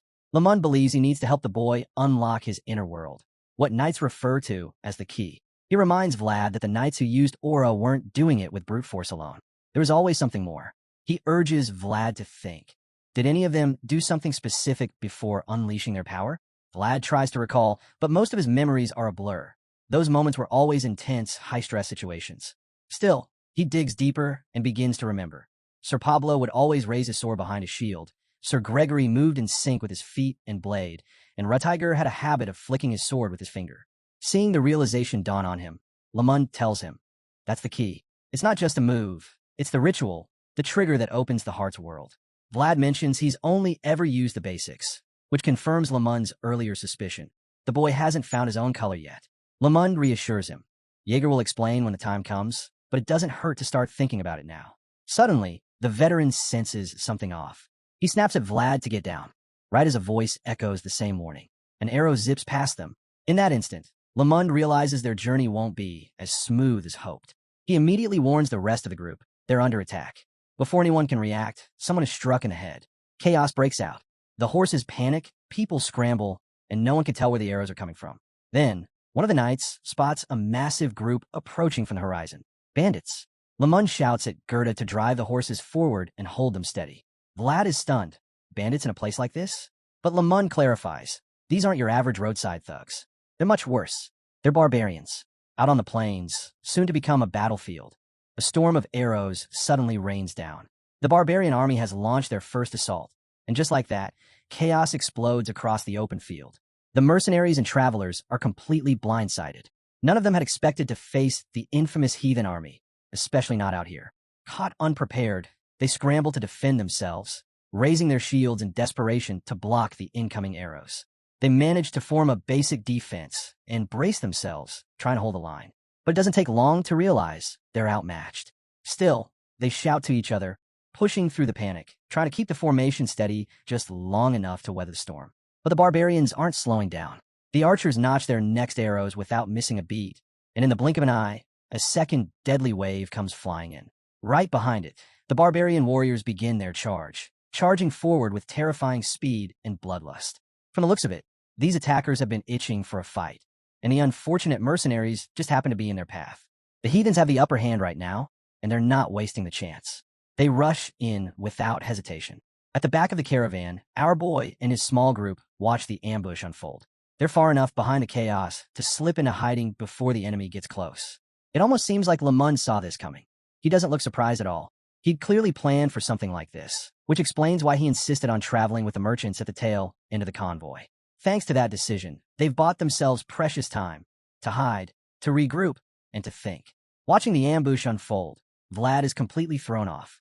Why are barbarians even here? Everyone knows they stay north of the border. What are they doing this far into the country? Lamund admits it too. This isn't normal. In all his years, he's never seen anything like it. The barbarians have never crossed this deep before. This unexpected turn of events leaves the old knight clearly irritated.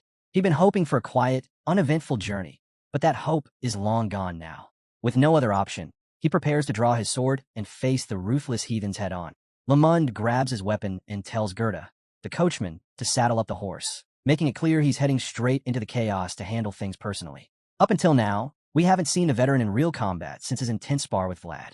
Facing a wave of enemies on the battlefield, this will be the first real look at what the old swordsman is truly capable of. Go hesitates. That horse isn't made for battle. It's just a pack animal. He's worried it won't make it. But Lamund shuts that down fast. Better to ride into a storm on a basic horse than try to dodge enemies on foot. And he's not wrong. With the barbarians already charging in on horseback, fighting them without a mount would be suicide. Lamund spells it out. Barbarians are terrifyingly skilled riders. It's in their blood. Male or female, young or old, it doesn't matter. They're born on horseback and live most of their lives in the saddle. But even so, Lamund says there are exceptions. And that's where knights come in. He tells Vlad, this is important, so don't forget it. If you're ever up against a barbarian, take away their movement. Their mobility is both their greatest strength and their greatest weakness. Just as Lamund is trying to drill this lesson into Vlad's head, their talk is cut short. A booming, thunderous voice crashes through the noise, commanding enough to grab everyone's attention in an instant. Even the battered mercenaries lying on the field stop and listen. The man at the center of the barbarian horde speaks up, clearly their leader. He addresses the battered mercenaries and shaken merchants, assuring them that he and his warriors have no intention of killing anyone, as long as they agree to pay the toll. This sudden pause in the assault catches everyone off guard. The mercenaries glance at each other, stunned. Relief flickers in their eyes, but so does confusion. Could it really be that simple? Just pay a toll and be on their way? While most of them are still processing the situation, a terrified merchant at the rear raises his hand. Desperate to survive, he speaks up on behalf of the others, saying they're willing to pay whatever is asked. His only concern is making it out alive. How much is the toll? He asks. The barbarian leader answers without hesitation. Everything. They can keep their lives, but everything else must be left behind. Every coin, every item, every bit of food and gear. If they want to pass, they walk away with nothing but the clothes on their backs. The merchant stands frozen, completely blindsided. He'd hoped for a sum he could manage, anything but this. The weight of the barbarian's words crushes him. His expression says it all. Shock, disbelief, and growing despair. The leader doesn't stop there. He warns them. Any attempt to hold back, even a single item, will be seen as a refusal. And those who refuse will pay their toll with their lives. It's clear now. This man has no interest in mercy. All around, the travelers crouch behind their battered shields, still trembling from the earlier barrage. The same merchant who spoke earlier takes a hard look at the battlefield. Mercenaries injured, scattered, disoriented. It's painfully obvious they stand no chance. They paid good money for this escort, trusting the mercenaries would protect them. But now, surrounded by mounted warriors in enemy territory, it all seems meaningless. They never expected to run into bandits here, let alone barbarian raiders. the worst kind of enemy any traveler could face. And with no options left, the merchant lowers his head. They'll have to comply. Right now, survival is all anyone cares about. But even with that, the merchant spokesman can't help but question whether the barbarian's promise to spare them is real. He keeps his doubts to himself, though, saying nothing that might provoke a reaction. The barbarian leader gives a signal, and just like that, his men spring into action. One rider surges forward, yelling for the others to follow. The whole group begins advancing toward the merchants. Watching from a distance, Vlad sees what's happening and quickly catches on. They're about to strip the merchants of everything. With a bitter tone, he mutters that he really doesn't like barbarians. Lamund and Gerda both glance at him with the same deadpan look. It's clear they're used to this. To Vlad, it's still unfamiliar, but to them, this is nothing new. Lamund admits he once tried to see the good in barbarians, but that didn't last long. Then they spot a group of riders breaking off and heading their way. The old knight stiffens, warning the boys to be ready. He tells Vlad plainly he's only going to get one shot at this, especially since he doesn't know how to ride. Vlad lets out a sigh. He knows it's going to be rough. Still, he draws his sword and braces himself. Ready or not, here they come. The barbarians close in, just meters away now. Then something strange happens. Vlad glares at them, and somehow, it's not the barbarians who freeze, it's their horses. The animals skid to a halt, eyes wide with terror. For reasons the riders don't understand, their steeds refuse to move forward. They try pushing them, urging them on, but it only makes things worse. The horses start panicking, nearly bucking their riders off. It's not long before they realize something's seriously wrong. The fear in their mounts is real, and it's intense. Meanwhile, Vlad struggles to keep himself together. His power is surging again, uninvited and uncontrolled. He's furious. It keeps showing up when he doesn't want it to. But Lamund sees the opening. With the barbarians confused and their horses in disarray, there's no better moment to strike. Their mobility is broken, and that changes everything. The old man kicks into action, charging ahead on horseback and calling out to Vlad to follow him into the fray. Vlad doesn't think twice. He takes off running right behind the veteran, even if he's only on foot. Sure, it's far from an ideal setup for a head-on attack, but the seasoned knight is willing to risk it. The gap between them and the enemy is wide, and it's clear the barbarians have no intention of dismounting. But Lamund sees a window, a narrow one, but it's there. If they move fast enough, they might just land a solid blow. It's supposed to be a sneak attack, something the enemy won't see coming. But because of the distance, the ambush doesn't go as planned. The barbarians spot Vlad and Lamund charging toward them. Their leader doesn't flinch. He's cocky and completely unimpressed by the sight of just one old man and a kid. In his mind, they're easy prey. With full confidence, the barbarians storm forward, galloping at high speed in an effort to overwhelm the pair with brute force. Their leader shouts for his men to cut them down, prompting them to hurl their curved blades through the air like deadly boomerangs, meant to slice and return. Lamund watches them rush in, and he's done playing nice. The idea that these thugs think they can push him into a corner sets him off. He's not about to let that slide. With no warning, the knight launches forward, exploding toward the enemy with speed they can't even register. In the blink of an eye, he closes the distance and knocks them clean off their horses before they even realize what's happening. With devastating swings of his sword, he tears through the first two, dropping them instantly. The rest freeze. That kind of power, it's unmistakable. They recognize it for what it is, aura. And with that, they finally understand this isn't just some old man. He's a knight. Panic spreads across their faces. Suddenly, they're scrambling to retreat, whipping their horses around in desperation. They know all too well how deadly knights can be in close combat. No one wants to be on the wrong end of that blade. But just when they think they've found an opening to escape, Vlad appears out of nowhere and cuts them off cold. Vlad sneaks in from above like a silent shadow, dropping down right over their heads. The moment they look up and spot him, panic sets in. They know it's over. The first barbarian to make eye contact with Vlad is paralyzed in pure terror. Without missing a beat, Vlad tells them coldly that none of them are getting away. Those words alone make the man's eyes nearly burst from his skull, right before Vlad slices his head clean off and sends his body tumbling off the horse. It happens so fast, the guy didn't even have time to scream. The other one, still mounted, spots the head in the dirt and goes pale. He's frozen, stuck in place, mind racing but body refusing to move. His horse shifts nervously beneath him, but the man's too shaken to do anything. Vlad slowly turns toward him, his gaze sharp and cold. That one look is enough to make the barbarian snap out of it, not to fight but to flee. With panic written all over his face, the man kicks his horse into motion and bolts from the scene as fast as he can. He's lucky Vlad's on foot, because if Vlad had a horse, he'd already be dead. All Vlad does is watch him vanish into the distance. That's when Lamund calls out, telling Vlad that the ambush has failed. The element of surprise is gone.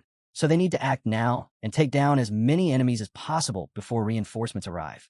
But just as he says that, a new threat shows up, another barbarian dropping in from above, aiming straight for Lamund.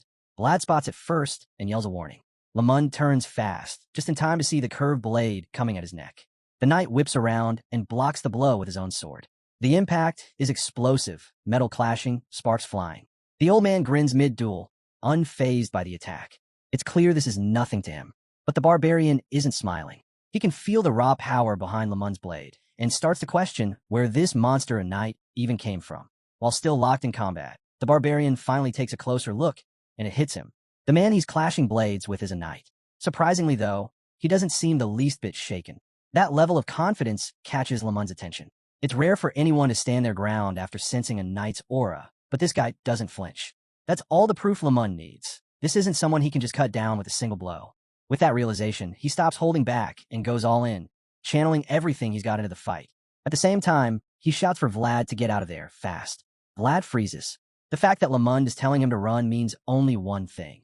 This fight won't be easy. Still, he doesn't move. He can't bring himself to leave the old man behind. Lamund, however, won't have it. He reminds Vlad that the mercenaries will scatter if given the chance. And when that happens, the merchants will be left vulnerable. He needs Vlad to protect them. Even then, Vlad hesitates, trying to argue, but Lamund cuts him off sharply. He makes it clear, without a horse, Vlad is only slowing things down. His duty is elsewhere. Left with no choice, Vlad finally nods and takes off running, sword in hand, heading for the others. But before he can get far, another high-ranking barbarian spots him. This one doesn't waste time. He charges at Vlad full speed, blade raised, ready to kill. Caught off guard, Vlad barely reacts in time. At the last second, his instincts take over, and he raises his sword just in time to block the strike. The clash is brutal. The sheer force of the blow, amplified by the horse's momentum, sends Vlad sliding backward, nearly knocking him off his feet. He stumbles through the sand, barely staying upright, as dust explodes around him.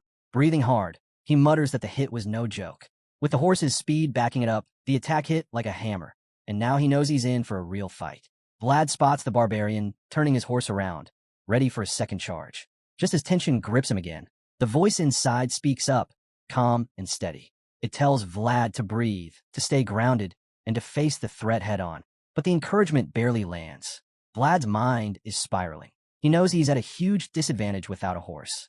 He can't help but wish he had one right now. Then, out of nowhere, something shifts. Vlad's eyes begin to glow faintly, like he just sensed something beyond sight. At the same moment, dust clouds rise in the distance, catching everyone's attention, including the barbarians. They turn to look confused. No one can tell who or what it is. Some of them wonder if it's another group of warriors returning, but that theory quickly falls apart. The dust isn't from a group, it's from just one figure. Then it becomes clear. Charging across the open field is a single black horse, and it has no rider. As the sound of its gallop reaches Vlad, a small smile forms on his face. He knows exactly who that horse is. The barbarians recognize it, too, and their reactions are far from pleasant. Panic flickers across their faces as they shout warnings to each other, realizing it's the same wild horse that escaped them last time. This isn't just any horse. It's the legendary son of the grasslands, a creature known across the region. And now, unbelievably, it's charging straight toward them. The barbarians' priorities shift instantly. Forget the merchants. Forget the fight. They've got a bigger prize in sight now. They regroup, rallying their numbers to capture the wild horse once and for all. With ropes and weapons in hand, they prepare to bring it down. But the horse has no intention of running. It storms toward them, completely unfazed by their weapons or numbers. Ropes fly through the air, but every throw misses. No one can land a single hit. The wild beast moves like lightning, slipping through every trap as if it already knows their every move. The son of the grasslands bolts right through the first wave of barbarians like they're not even there. They're left stunned and frustrated, watching as the wild horse escapes without breaking a sweat. But they're not ready to give up. Fueled by greed and pride, they push each other to chase after it. Even so, it's obvious the wild stallion is in a league of its own. No matter how hard they push their horses, they can't close the distance. Meanwhile, Vlad climbs onto a high platform, knowing the horse will be looking for him. He calls out, signaling his location. His eyes glow once again, and so do the horses, as if their spirits are in sync. The son of the grasslands suddenly skids to a stop when it spots Vlad glowing with aura on that cliff. Then, without hesitation, the majestic creature turns and charges directly toward him. Everyone watching realizes the truth. They're connected. A barbarian nearby notices Vlad racing to meet the horse and rushes in to stop him. But it's too late. Vlad runs full speed toward the edge, and just as the curved sword swings down at him, he leaps. It's a daring jump, pure instinct and faith. For a moment, he's suspended in the air, probably realizing just how dangerous this move really is. But then, just in time, the son of the grasslands launches into a leap of its own, rising up to meet him midair. Perfectly timed. Vlad lands right on its back. No saddle, no reins, just him gripping tightly to its flowing mane. The barbarians freeze. What they just witnessed shouldn't even be possible. To them, the son of the grasslands is a divine creature, untamable, untouchable. And now it's carrying a boy who's not even from the grasslands? They're left speechless, trying to make sense of the impossible. Our boy charges into the fray, no longer burdened by any disadvantage. He's got a horse now, and that changes everything. With speed on his side, he heads straight for the embattled merchants who are being robbed blind across the plains. As he rides, Vlad suddenly bursts into laughter. The sheer rush of galloping forward brings back memories. This is exactly how it felt when he went up against the Deathworm. That raw, unfiltered excitement. That sense of holding nothing back. And it's not just him, his horse feels it too. The wind, the speed, the liberation, it's pure freedom. So much so that Vlad releases the reins, trusting the bond between them. He knows he won't fall. All that matters now is charging ahead with no limits. While Vlad is reveling in this long-lost thrill, the barbarians have their eyes locked on a prize of their own, the horse. To them, it's not just any horse, it's the legendary son of the grasslands. And they'll stop at nothing to claim it. No way are they going to lose it to some imperial upstart, or so they think. As a few bandits try chasing Vlad down, he isn't retreating. He's heading right for the heart of the enemy forces. Confident, composed, and ready to take them all on. The barbarians, on the other hand, believe they've got the upper hand with sheer numbers and brute force. They rally together, prepared to crush this lone warrior. But Vlad knows it's time. He unleashes his aura. Instantly, the son of the grasslands follows suit. In that moment, man and beast move as one. Powerful, precise, and completely in sync. Their combined energy lights up the battlefield, a radiant force that stuns everyone around. The barbarians are caught off guard, frozen in disbelief at the blinding intensity surging through the plains. Then it hits, like lightning. Each bolt of that radiant power, an unstoppable killing ray, strikes with deadly precision. Wherever it lands, it leaves no survivors. The aura, now fully awakened and fused between Vlad and his horse, sweeps through the enemy like a storm. With a single, ferocious swing of his blade, Vlad unleashes a strike that instantly multiplies. One slash becomes many. In a heartbeat, wave after wave of barbarian soldiers fall before him. After wiping out the first wave of heathens, the rest of the barbarian forces are left in complete shock. They finally realize something they hadn't before. This kid is no ordinary empire brat. He's a full-fledged knight. That revelation alone sends a wave of fear crashing through their ranks. Just moments ago, they were mocking him. Now, they're staring at the carnage, counting how many of their own fell in the blink of an eye. It's clear now, going toe-to-toe with him is suicide. The smarter ones immediately back off, deciding there's no point trying to overpower him up close. Their best chance is to retreat and hit him from a distance. But Vlad? He's already one step ahead. Before they can even regroup or reposition, he wheels his horse around and flips the situation on them completely. The hunters become the hunted. Now they're running, desperately trying to gain enough space to fire their long-range attacks. But outrunning the son of the grasslands? That's wishful thinking. The black horse is a blur across the battlefield, faster than anything they've ever seen. Vlad is gaining on them, his aura-infused sword raised and ready to strike. Cornered and out of time, the barbarians make a desperate call. They split up, hoping to flank him from both sides and trap him in a pincer move. But the horse knows better. As soon as they make their move, the son of the grasslands lets out a strange cry, one that echoes across the plains. Every other horse hears it, and something shifts. The barbarian mounts suddenly start resisting commands. Riders yell, pull, and kick, but the horses just won't obey. It's chaos. The beasts are spooked, and none of the barbarians can figure out why. The panic spreads fast. Confusion takes over.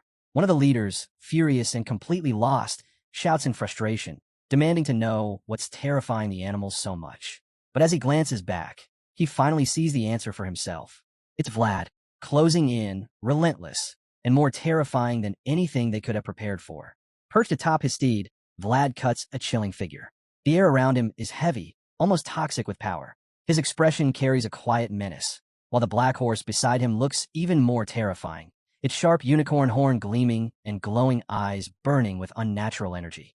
Their combined aura crackles in the sky, warping the atmosphere itself.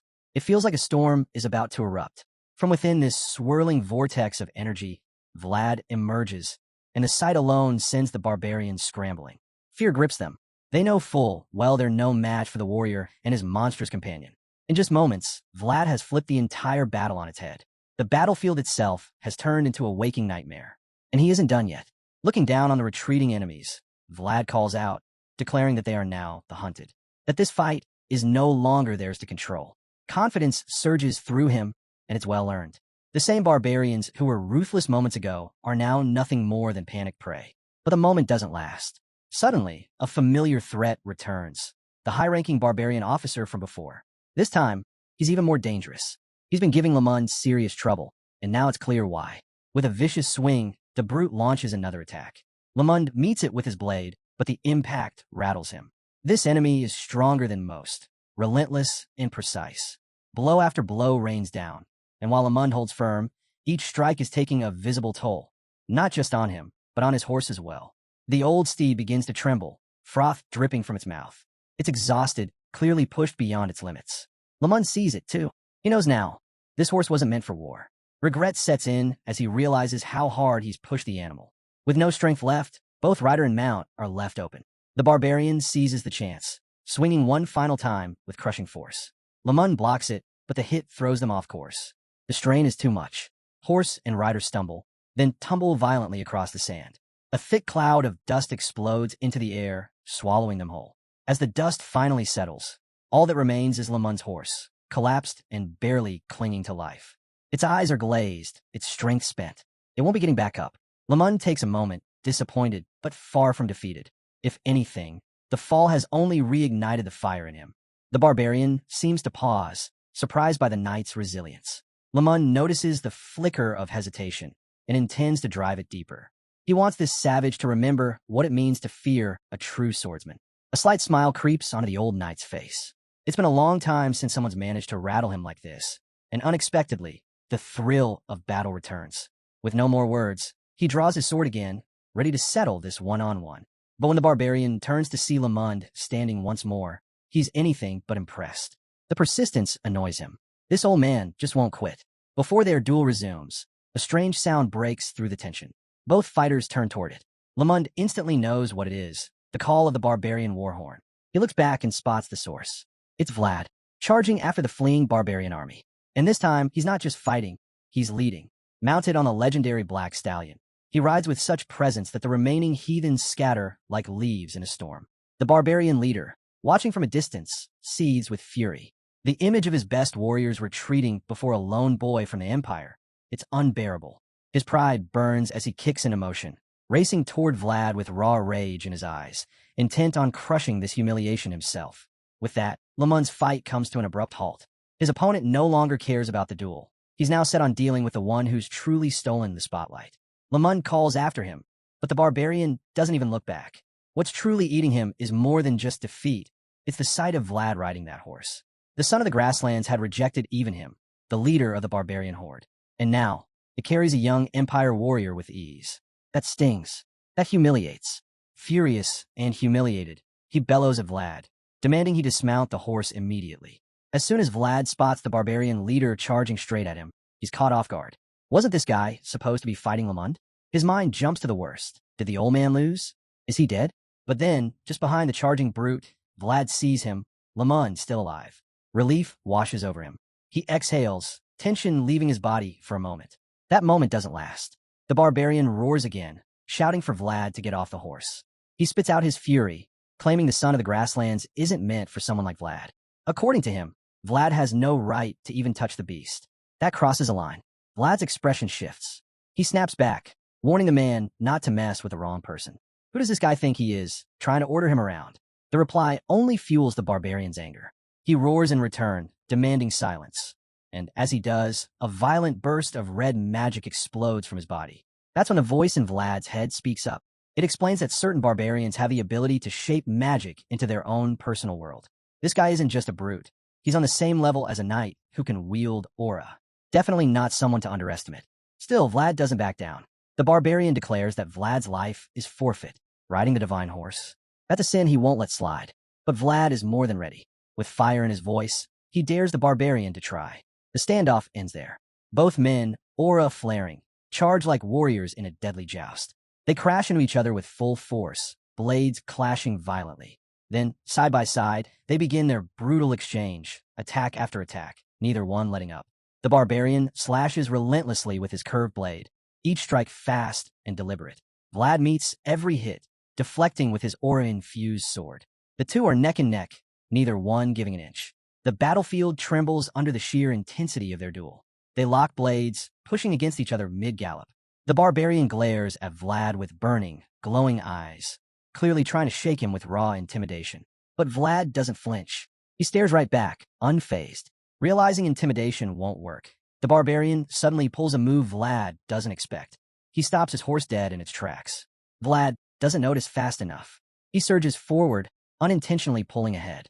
That's when a voice in his head warns him. The barbarians change tactics. He's now behind them, aiming to strike from the rear. Vlad immediately realizes what's about to happen, but by the time he tries to spin his horse around, it's too late. The barbarian leader is already bearing down on him, ready to unleash a brutal strike. But just before the blade connects, the son of the grasslands reacts. The divine horse dips low, ducking beneath the incoming slash and pulling Vlad's body down with it. The blade barely misses, slicing the air right where Vlad's head had been just a second before. It's a close call, far too close, but it works. The horse saves him in the nick of time. Vlad takes a shaky breath, still processing what just happened. That was way too close. He quickly thanks the horse, genuinely grateful that he's still breathing. Meanwhile, the barbarian leader is fuming. Not just because his killing blow failed, but because the horse, his dream mount, just pulled off a move that most warriors wouldn't expect from a trained war steed, let alone one supposedly wild and untamable. He knew the horse was powerful, born of divine blood, but he never imagined this level of awareness, this precision. And watching it protect Vlad so naturally, that jealousy burns hotter than ever. Vlad, on the other hand, starts to feel it. He and the horse are moving as one now. Their rhythm is nearly perfect. And while the barbarian is undeniably strong, Vlad's faced monsters like this before. He's confident in his swordplay, but something still feels off. Before he can even put it into words, the voice in his head speaks up, pointing out exactly what's wrong, his riding technique. He has no saddle, no bridle, nothing to keep him steady. He's been hanging on through sheer will and instinct. The only reason he hasn't been thrown off yet is because of the unique bond he shares with the son of the grasslands. Vlad agrees. His thighs are shaking, his legs barely holding on. He's been riding on adrenaline this whole time, but it's catching up to him. If this keeps going, he'll be at a serious disadvantage. He needs to change the game. Then it clicks. He remembers something Lamond once drilled into him. If you want to win against a barbarian, you take away their mobility. That lesson suddenly feels more relevant than ever. With that memory fresh in his mind, Vlad makes a bold decision. Time to bring the fight to the ground. No more charging. No more chasing. It's time to get dirty. Vlad charges headfirst at the barbarian leader, trying to figure out how to slow the guy down. But the moment the warrior spots him coming, he knows it has to end now. No more dragging this out.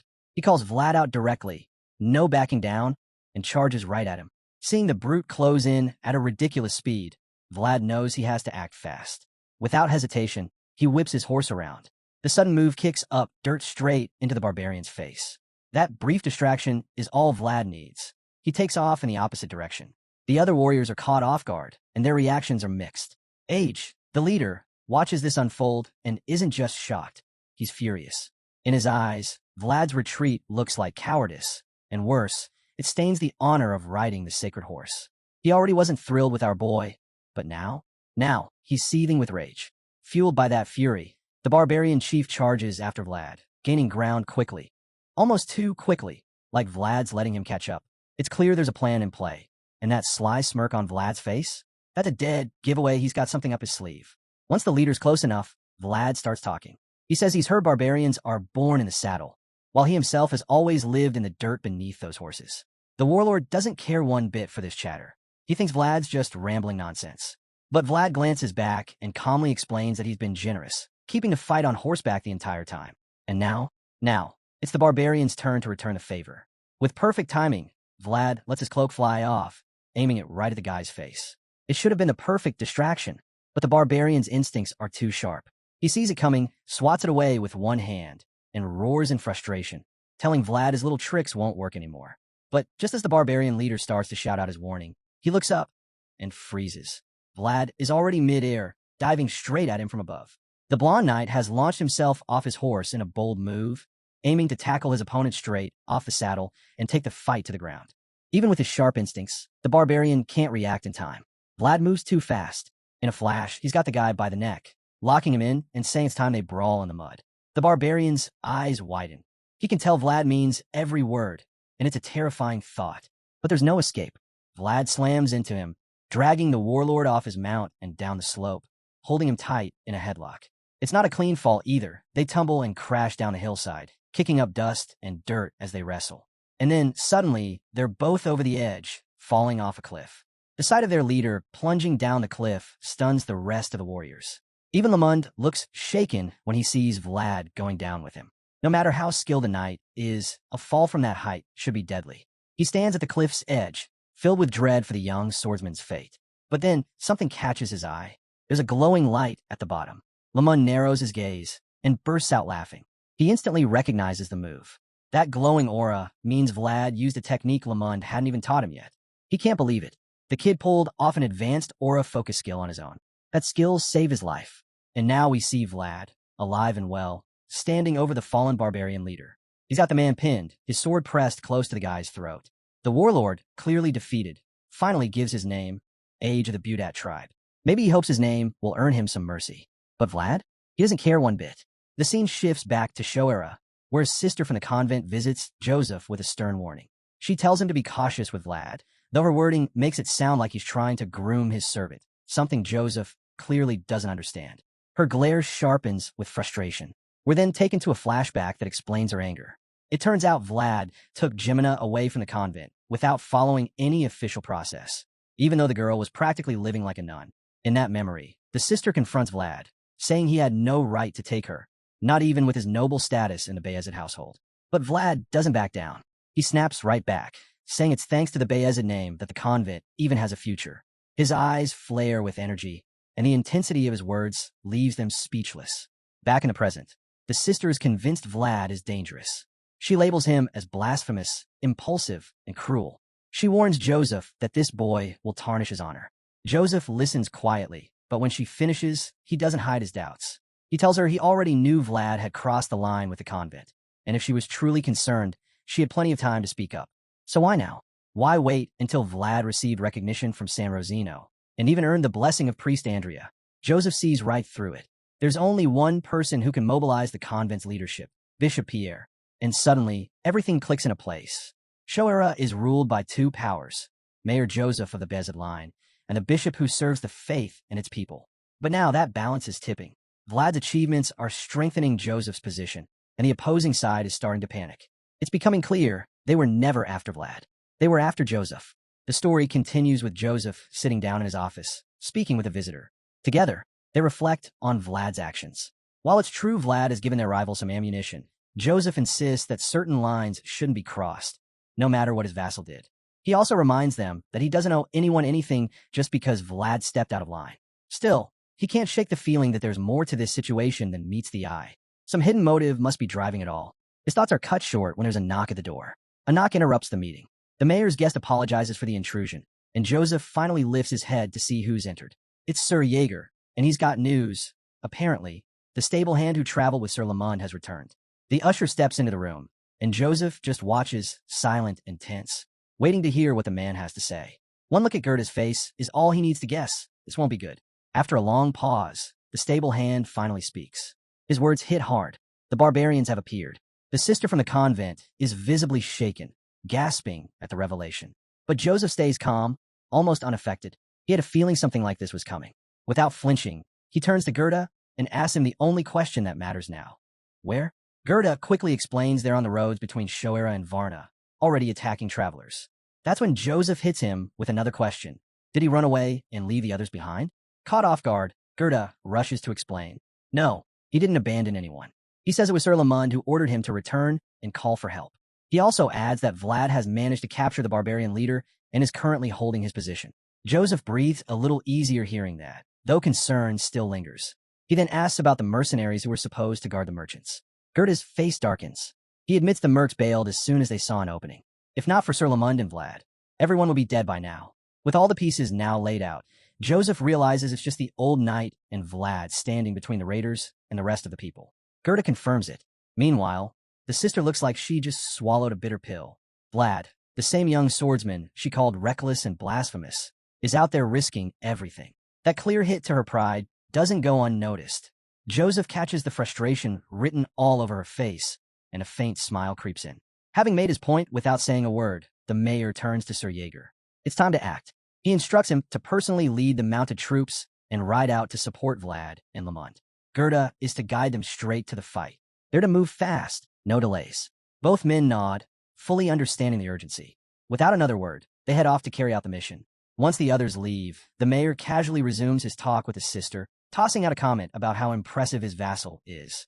Naturally, it's a jab meant to rile her up, and it hits the mark. She doesn't quite catch his drift at first, so he breaks it down for her.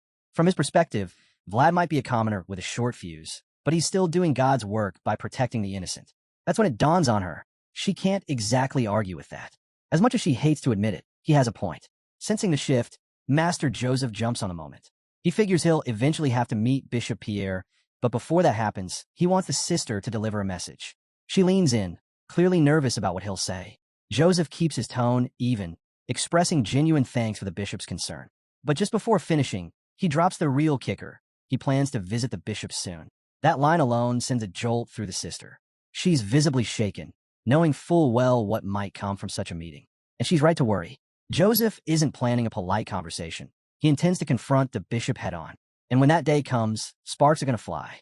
The scene cuts away and brings us back to Vlad, who's deep in the wilderness alongside Sir Lamond and the merchant.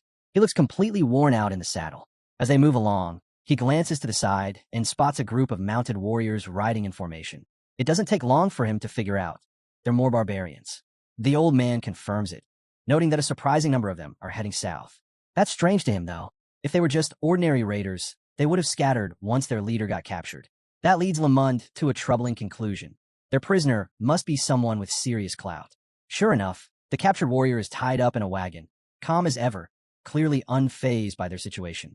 He probably expects his comrades to break him out soon, and that's exactly what Lamond fears. The barbarians haven't left, and that means they're likely planning something big. Lamond knows this isn't looking good. If things keep going this way, they might be in serious danger before they even get close to Shoera. For now, they press on, trying to stay ahead while the enemy waits for just the right moment to strike. The old man is visibly uneasy now, growing anxious over how long the stableman is taking to return with backup. Suddenly, the barbarians begin to scatter, and that shift in behavior sends a chill down his spine. He fears their plans may have changed and wonders if something went wrong. That's when Vlad and his horse snap their heads to the side, spotting something unexpected. A massive dust cloud rises in the distance. Gerda has finally returned, and he didn't come alone. Sir Lamond narrows his eyes, confirming Vlad's hunch. Reinforcements are charging in, led by Sir Jaeger with Gerda right at the front. Relief washes over the old knight as he realizes he was worrying for nothing. The merchants let out sighs of relief too. They instantly recognize the cavalry from Shoera, and for the first time in a while, they believe they're safe. But while everyone else celebrates, the barbarian leader looks far from pleased.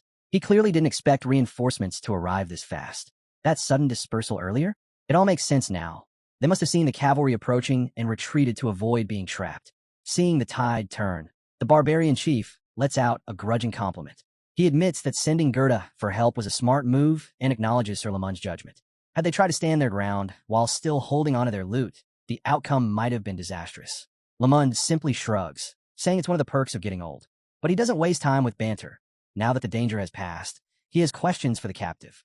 The first thing he demands to know is why the barbarians came this far into their lands. The prisoner doesn't hesitate. He tells Lamond they came looking for the son of the grasslands. The old knight raises an eyebrow. If it was just about the horse, they could have gone after it directly instead of raiding the merchants. So he presses further. Why the looting? The bound warrior answers plainly. They needed money. The raids were a way to survive. Simple as that. In his view, it was a practical move. But now, things have changed. The horse, The legendary beast they came for has chosen someone else. Their mission has no point anymore. The barbarian leader admits he didn't expect the horse to bond with a mere imperial boy instead of a seasoned warrior like himself. Still, he accepts the outcome. And with that, he sighs, reflecting on how ruthless time can be, even to someone like him. Sir Lamond sits quietly, turning over everything the captive just said in his mind.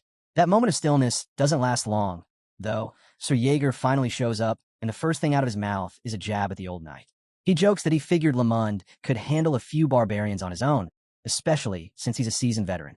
Naturally, Lamond bristles at that and fires back. He snaps that if he'd had a proper warhorse, those thugs would have already been halfway to Varna by now. Jaeger smirks, realizing the old man has a point, and decides to drop the teasing. He shifts gears, saying he's just glad everyone made it out in one piece. Now it's time to escort them all back to Shoera. But before they can ride out, their attention shifts again. The barbarians are still lingering nearby, and Lamond eyes them cautiously. He asks Jaeger what he plans to do about the riders, since they clearly aren't backing off yet. Jaeger looks off toward the group, his expression calm. He reminds Lamond that things are already unstable enough as it is. The last thing they need is more chaos. Still, he doesn't plan on leaving it unresolved. He'll talk to them first, try to get them to leave Beazid territory peacefully. Without waiting for a reply, Jaeger turns his horse and begins riding toward the barbarians. As he moves, something strange happens. His eye begins to glow beneath the patch, and an intense aura flares up from him. It's visible, unmistakable, and terrifying. The hostage's confidence shatters as soon as he sees it. Jaeger claims he just wants to have a civil conversation, but the energy radiating from both him and his sword says otherwise. It's not just the captive. Every barbarian watching this unfold is struck with fear. The leader stares at Jaeger approaching slowly, overwhelmed by the sheer force coming off him. He mutters that this world, the one Jaeger walks in, feels like a different realm altogether. And in that instant, he understands. If this one-eyed knight wanted to, he could wipe them all out without blinking. Panic sets in fast. The leader yells at the top of his lungs, ordering a full retreat before Jaeger even reaches them. The hostage joins in, shouting desperately for his army to pull back while there's still time. The mounted barbarians freeze for a moment when they hear their chief screaming at them to retreat. His voice is urgent, desperate, but the warriors hesitate. They're confused. Why would he give up so easily? Yes, Jaeger is terrifying, but some of them still believe they might have a shot at beating him. What they don't realize is their leader knows better, and he's losing his mind watching them stand there, debating. He can't believe they still don't see how dangerous the situation is. Despite his repeated shouts, they stay rooted, unsure whether to run or stay. If they retreat now, they risk leaving their leader behind. But standing their ground could get them all killed. Worse still, they're deep inside Shora's territory. Reinforcements could be arriving any second, and they wouldn't even see it coming. And then there's Jaeger, still approaching, still glowing with that deadly aura. They'd struggled enough when it was just Vlad and Lamond. Now, they're staring down a knight who feels like a force of nature. One of the barbarians finally cracks. He makes the call to fall back, promising they'll return later. He believes the people of Shoera wouldn't dare harm their leader. They wouldn't want to risk igniting a war with the barbarians. His reasoning hits home with the others. Slowly but surely, the rest begin to turn. One by one, they mount up and start to retreat, finally listening to their chief's desperate commands. As they ride off, they shout back at him, urging him to survive and swearing they'll come back for him someday. With the barbarians now gone, the tension starts to fade. Sir Lamond watches Jaeger calmly and lets out a dry chuckle. He mocks him a little, asking how a civilized man could have been so obviously ready to tear through an entire army if they hadn't backed off. The green-eyed knight snaps back at the old man, brushing off the argument by pointing out that the outcome speaks for itself. While the others continue squabbling, Vlad is off to the side, surrounded by grateful merchants showering him with thanks for saving them from the mounted bandits. The praise doesn't sit well with the black stallion, though. It seems agitated by the noise. Without warning, the horse rears up on its hind legs, catching Vlad completely off guard. He scrambles to steady it, try to regain control.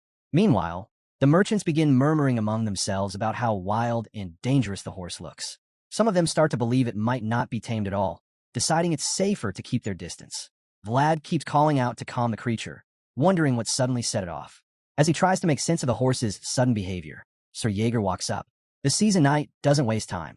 He asks Vlad who the horse belongs to. Vlad hesitates, unsure how to explain. Eventually, he admits this is the same horse he encountered during his battle with the Deathworm. He says the black stallion somehow found its way back to him. Jaeger's expression shifts. He remembers Vlad mentioning a wild horse on his last journey. Now that he sees it for himself, He's taken aback. The knight notes that the horse is clearly larger than usual and immediately senses there's something special about it. Vlad agrees, adding that once he returns to Shoera, he'll need to make a proper saddle for the son of the grasslands. Jaeger just smirks, telling him it looks like he's finally starting to earn his place. Later that night, the group reaches home.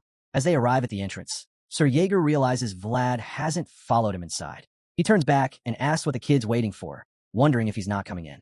At this point, our young hero finds himself stuck. The horse has come to a complete stop and refuses to take another step. Vlad looks baffled, totally lost as to why the son of the grasslands is acting up again. The veteran knight silently observes the boy struggle, saying nothing at first. But after a long pause, he finally throws out a theory. He recalls how the horse looked uncomfortable when the merchants got too close, and then jokes that maybe it's because the rider himself is disliked by other horses. That jab hits its mark. Vlad gets riled up, but Jaeger isn't entirely wrong. He continues, saying that the stallion doesn't just dislike horses, it probably hates humans in general, which only complicates things further. This kind of behavior is something Jaeger's never dealt with before, and it's clearly frustrating him. At this point, he feels like he'll never quite figure Vlad out. Still, there's a small silver lining. Maybe this horse, as wild and difficult as it is the perfect match for Vlad. At least someone finally speaks his language. Since the stallion refuses to enter the city, Vlad decides they'll camp outside for the night. He hopes that with some time, he can figure out how to help his new companion overcome its apparent fear of people. The next morning, we cut to Sir Lamond, already nursing his first drink of the day, watching Vlad from afar as the boy circles around with a bouquet in hand, grumbling about how stubborn the horse is. Lamond raises an eyebrow and asks if Vlad's little plan is actually working. Vlad admits it had some effect, though maybe not enough. Turns out they got the tip from an unexpected source, the barbarian they captured. Apparently, the hostage told them the black stallion is fond of the color red. He explained that in the frozen grasslands, wild horses instinctively follow rose vines because they only bloom in response to warmth, which signals safety and survival. That's why red has a strong pull on them. Vlad gave a shot using some rose vines, but they might not have been quite the right ones, or maybe just not enough. After hearing the whole explanation, Lamond figures Vlad should be able to crack this puzzle soon. He already knows what the horse likes. Vlad takes a second to think things through and figures his plan might actually work. He just needs more red. The old man agrees, saying the more, the better. Vlad then adds that making it bigger could help too. Sir Lamond nods at that as well, admitting that, yeah, bigger usually works best. Then Vlad throws in a curveball, saying it'd be even better if his bait could move. Lamond looks completely confused now, trying to wrap his head around what the kid means. But before he can ask, both of them get distracted. Walking by is none other than Geminina, carrying out her chores with a basket of laundry. Her vibrant red hair catches both their eyes immediately. It's the exact shade Vlad needs. Lamond remarks that she truly fits the name Rose, and from the way they're both thinking the same thing, he starts to worry. He glances at Vlad and asks if he's really up for this, knowing full well the two don't exactly get along lately. But Vlad just grins and shrugs it off, saying Gemina's always been grumpy since they were kids. Their bond, he says, goes beyond things like getting along or not. Judging by that smirk, he's pretty confident she'll help. Cut to the next scene, and things aren't going quite the way he expected. Before Vlad even says a word, Geminina coldly tells him to get lost. He hasn't even opened his mouth, and she's already shutting him down. When he tries to speak up, she sharply warns him not to get in her way. She's busy working. She lays out the sheets like he isn't even there, but Vlad keeps at it, saying he just needs a moment. That's when she snaps. Without missing a beat, she barks that if it's so important, he can go cry to Lady Alicia about it. The anger behind her words says it all. Still, Vlad doesn't back down. He tells her plainly that he needs her help. That's the final straw. She whirls around, clearly fed up, about to tear into him, but then she freezes. Her eyes fall on a massive bouquet of roses in his hands. Just like that, the fury melts from her face. Her brows furrow in confusion, and she stares at him, completely thrown off. "What is this?" she asks, clearly baffled by the unexpected gesture. Vlad calmly tells her he just wants her to hold the flowers and help him out with something. The moment Geminina realizes this is another one of his "can you help me" moments. She cuts him off, reminding him again, just like before, that he should take all his requests to Lady Alicia, not her. She says it a second time, more firmly now, but Vlad isn't budging. He plainly replies, no, he's not going to Lady Alicia, and that's final. He tells her this isn't something just anyone can do. It has to be her. As he says it, he offers her the bouquet again. This time, there's something different in his tone. It's soft, warm, and the smile on his face is the kind that's hard to resist. Geminina turns red instantly, blushing so hard she might as well be glowing. Still, she keeps up the act, refusing to take the flowers just yet. She insists on knowing exactly what he wants before agreeing to anything. Vlad, ever the clueless one, notices how flushed she looks and asks if she's feeling all right. He's genuinely concerned, but completely unaware that he's the cause of her overheating. To shut down any further awkwardness, Geminina snaps at him to shut the hell up. While that's going on, the scene shifts elsewhere to the underground prison of Shoera. Young Master Joseph, accompanied by Sir Jaeger, is making his way through the dim stone corridors. After a long walk, they finally reach their destination, the heavily guarded cell at the end of the hallway. Inside sits a massive figure, chained and silent. It's the barbarian leader they captured not long ago. Joseph introduces himself as the mayor of Shoera, clearly making his first direct contact with the prisoner. The man in chains responds without hesitation, introducing himself as Age of the Budat tribe. Though he's locked up tight and looks like a man who's been through plenty, there's no fear in his expression. Instead, a sly smile spreads across his face. He welcomes the visit from the mayor of Shoera and adds, with a calm, almost mocking tone, that he has a few questions of his own. The young master remarks that he sincerely hopes his journey here won't end up being a waste. As he speaks, Joseph scans the prison carefully, struck by the scene before him. Over the years, he's encountered many people putting on an act, pretending to be tough or noble in moments like this, but very few have ever felt genuine. This barbarian leader, however, seems like one of those rare few. From what Joseph just witnessed, he's convinced this man is the real deal, and that only makes him more curious to talk to him. Joseph admits that at first, he assumed this whole thing was just some cultural rite of the Budat tribe. But later, he realized the truth. Capturing a wild horse is actually forbidden among them. And once that clicked, he found it fascinating. To him, every world should be free to shine in its own way. Wild horses, in particular, were meant to run freely through the open grasslands, not be caged or controlled. He says all this to the barbarian leader, suggesting that the Budat tribe must have once believed in those ideals too, before everything fell apart. Inside the cell, Age stays silent. He has no way to justify his actions, because deep down, he knows he's gone against their ancient customs. With nothing to defend himself, Joseph keeps pressing. He scolds Age, saying he broke tribal law and risked his life crossing the Iron Duke's territory just to get here. Joseph refuses to believe that a clan leader, someone expected to uphold tradition, would go this far unless there was something more behind it. So he demands the real reason. Slowly, Age rises to his feet. With his wrists still bound to the wall, he steps forward until he's face to face with Joseph through the bars. He admits that during his time in this cell, he's had a lot to think about. He confesses that maybe this is for the best. After all, he's the one who will shape the future of the Budat tribe. And then, he lays it all out. There was only one reason he would ever dare break tribal law and go after the wild horse, the son of the grasslands, because they needed the fastest being they knew. As soon as the words leave his mouth, he lets out a powerful roar and lunges toward Joseph, straining hard against the chains. Furious, he shouts that the people of Shoera ruined everything. And that's when he notices the tip of a blade inches from his forehead. Age's sword, now stretched into the cell, ready to strike if Age dares to move again. Master Joseph, clearly intrigued by Age's outburst, asks what exactly he's talking about. But instead of answering calmly, Age's rage only intensifies. He demands to know what the people of Shoera did to send the dragon into a violent frenzy. Joseph flinches slightly. From his reaction, it's obvious he knows what Age is referring to. Apparently, a dragon that had long remained dormant is now rampaging. Age, still fuming, keeps pressing him.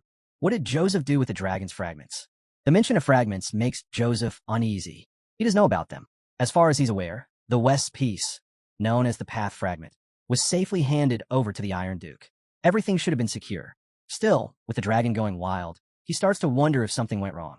Before he can get deeper into his thoughts, Age cuts in sharply. He demands that the boy who defeated him be brought to him immediately. Joseph isn't thrilled by the request and asks why he wants to see Vlad of all people. Age explains without hesitation. Only the son of the grasslands can match the speed of the raging dragon, and that black horse is now with Vlad. The beast must have chosen the young swordsman over him for a reason. That alone is proof to Age that there's something exceptional about the boy. Hearing this, Joseph begins to connect the dots. He tells Age that he'll consider the request, but Age pushes harder, warning him that time is running out.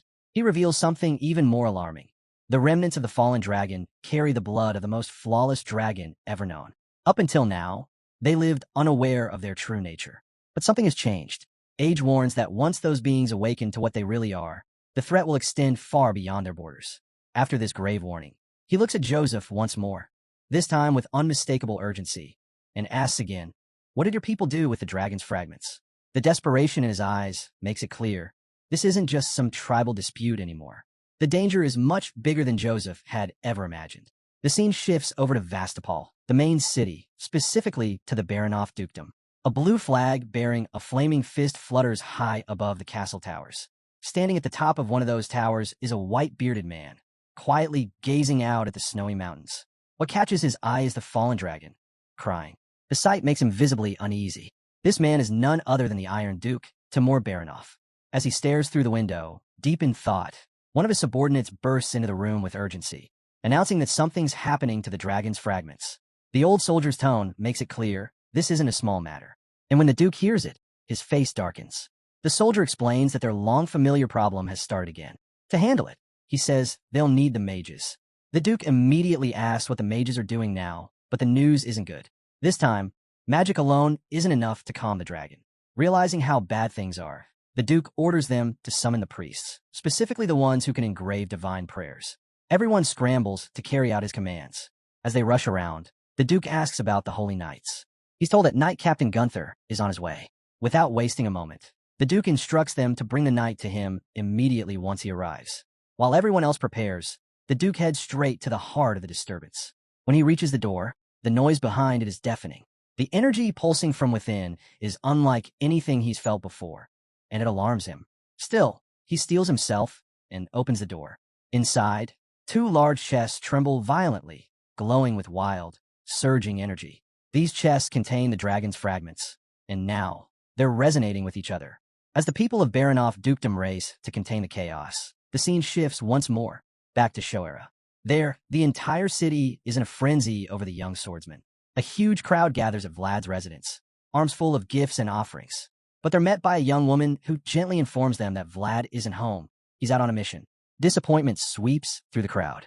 Some of them sigh, feeling like they've missed their only chance.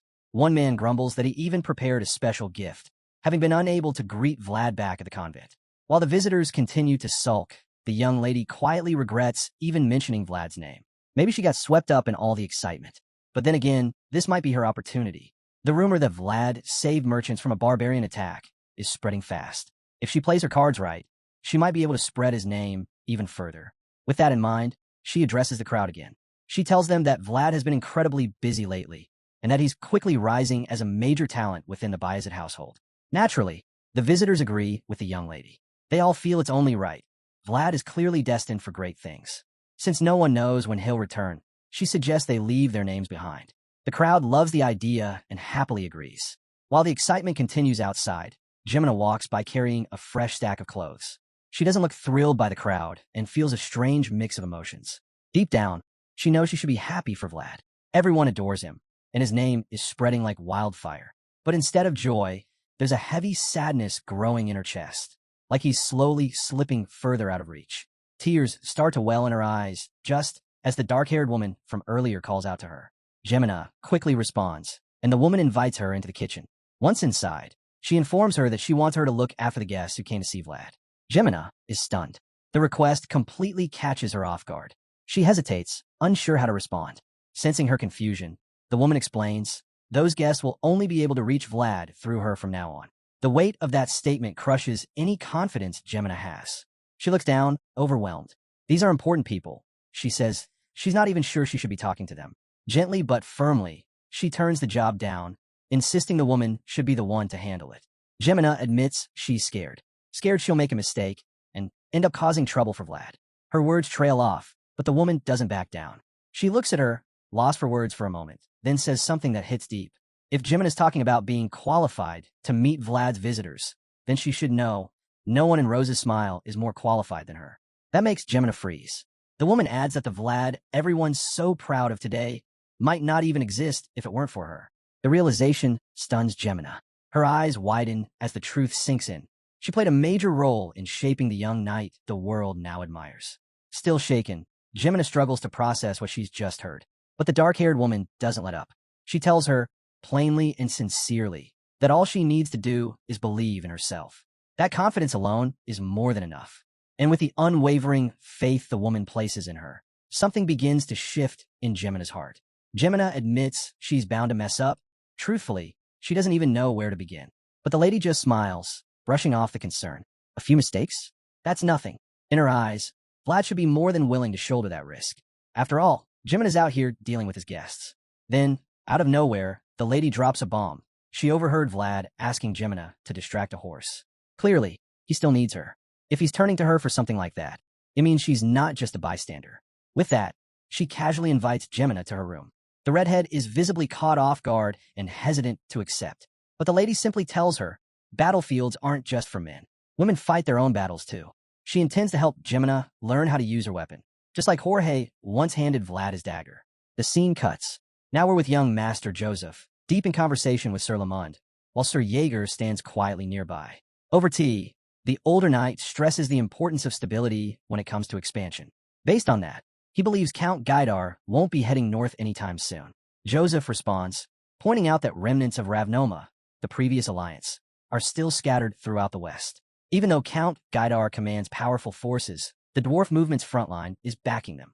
With everything going on, the Count will need to secure the west before thinking about any northern ambitions. Joseph agrees, but Sir Lamond still seems uneasy.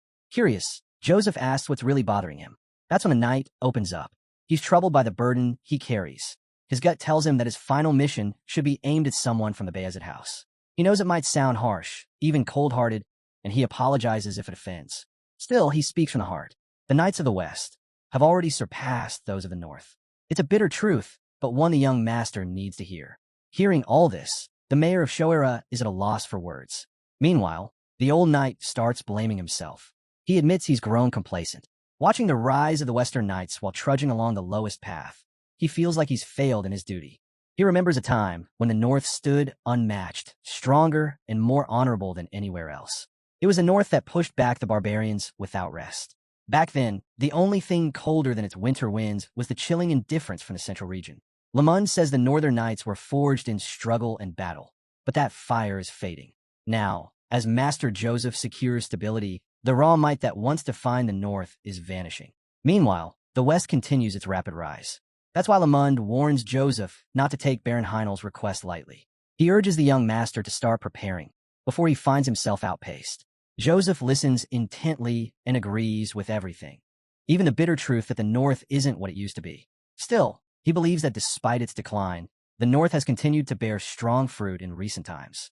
While Sir Lamond carries a heavy burden of worry, the mayor's expression shifts. He starts to show hope, faint at first but growing. It's a quiet kind of hope, and soon enough, even Lamond's grim face begins to soften.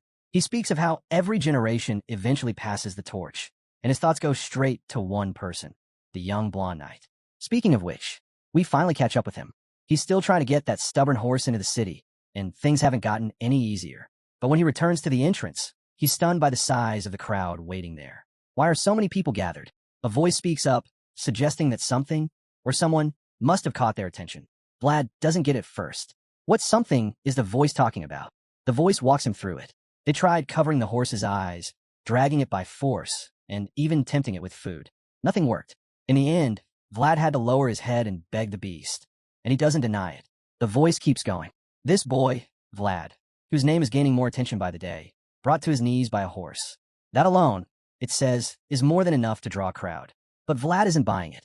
He doesn't think his situation with the horse is that interesting. Certainly not enough to draw this kind of crowd. That's when Gemina calls out to him. She's dressed head to toe in red, looking like a bride, and it definitely wasn't part of the original plan.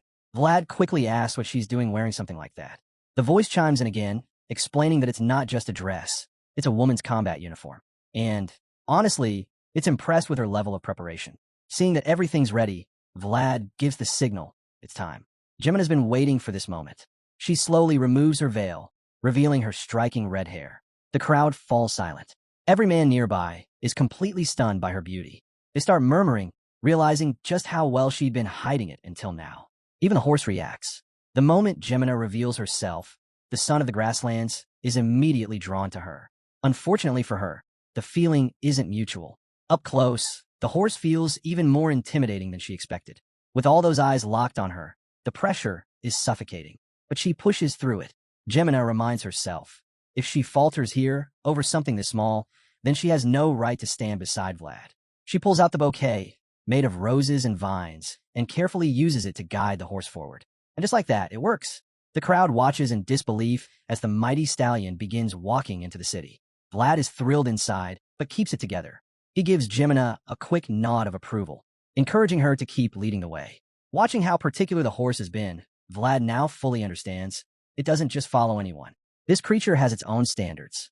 The horse reaches Geminina, who offers the bouquet. It stops and stares into her eyes, an intense, silent moment. Geminina stands still, heart pounding, but finally lifts her hand and reaches out. The stallion doesn't resist. It allows her to touch it. The moment sparks a wave of cheers from the crowd. Someone shouts, "The Crimson Lady!" Another voice calls her the Rose of Shora. Vlad turns to see who it was. It's his friend Harvin. More familiar voices join in, all of them chanting, praising Geminina. She stands there in the center of it all, taking it in. Watching from a distance, the Lady of the Roses smiles quietly, content with the sight of the children standing beside their cherished crimson rose. Some people in the crowd begin to ask the Lady of the Roses when she had time to prepare that stunning outfit for Geminina. With a calm smile, she simply tells them to take a good look, really look, at the red-haired girl standing in front of them. She then asks, "Have any of you ever seen someone from the back alleys get this much attention?" No one answers, because they all know the truth. No one from the alleys has ever been celebrated like this, at least not beyond their hidden corners. And yet, here it is. Shoera, for the first time, is paying attention, and not just to one, but to two children who came from nothing. The story shifts. Far away, high in the snowy mountains, two figures are on the move, clearly investigating something.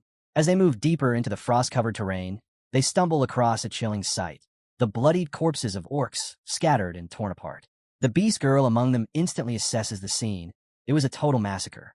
She believes all the victims were killed in an instant, and based on the damage, she estimates there were over 50 gray orcs. Her partner nods grimly, agreeing that it must have happened so fast. The orcs likely didn't even realize they were dying. At this point, they both confirm that Joseph's report was accurate.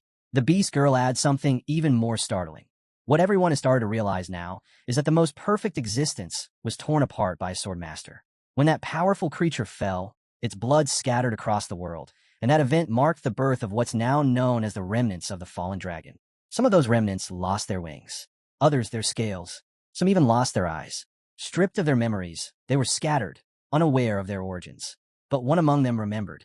One of the creatures realized it was, in fact, a dragon. The beast girl makes this claim, and her partner agrees, saying it's that dragon that carries the most flawless leg. Right after this, we see it for ourselves, a massive footprint pressed deep into the snow, with every toe clearly defined. The creature they're speaking of is real. Suddenly, the scene shifts again. We're on a beach now, and a quiet voice reminds us that life is nothing but an endless chain of choices. No one else can decide for you, and it's in those defining moments that a person discovers who they truly are. Here, a broad-shouldered, red-haired man named Sigmund confronts someone.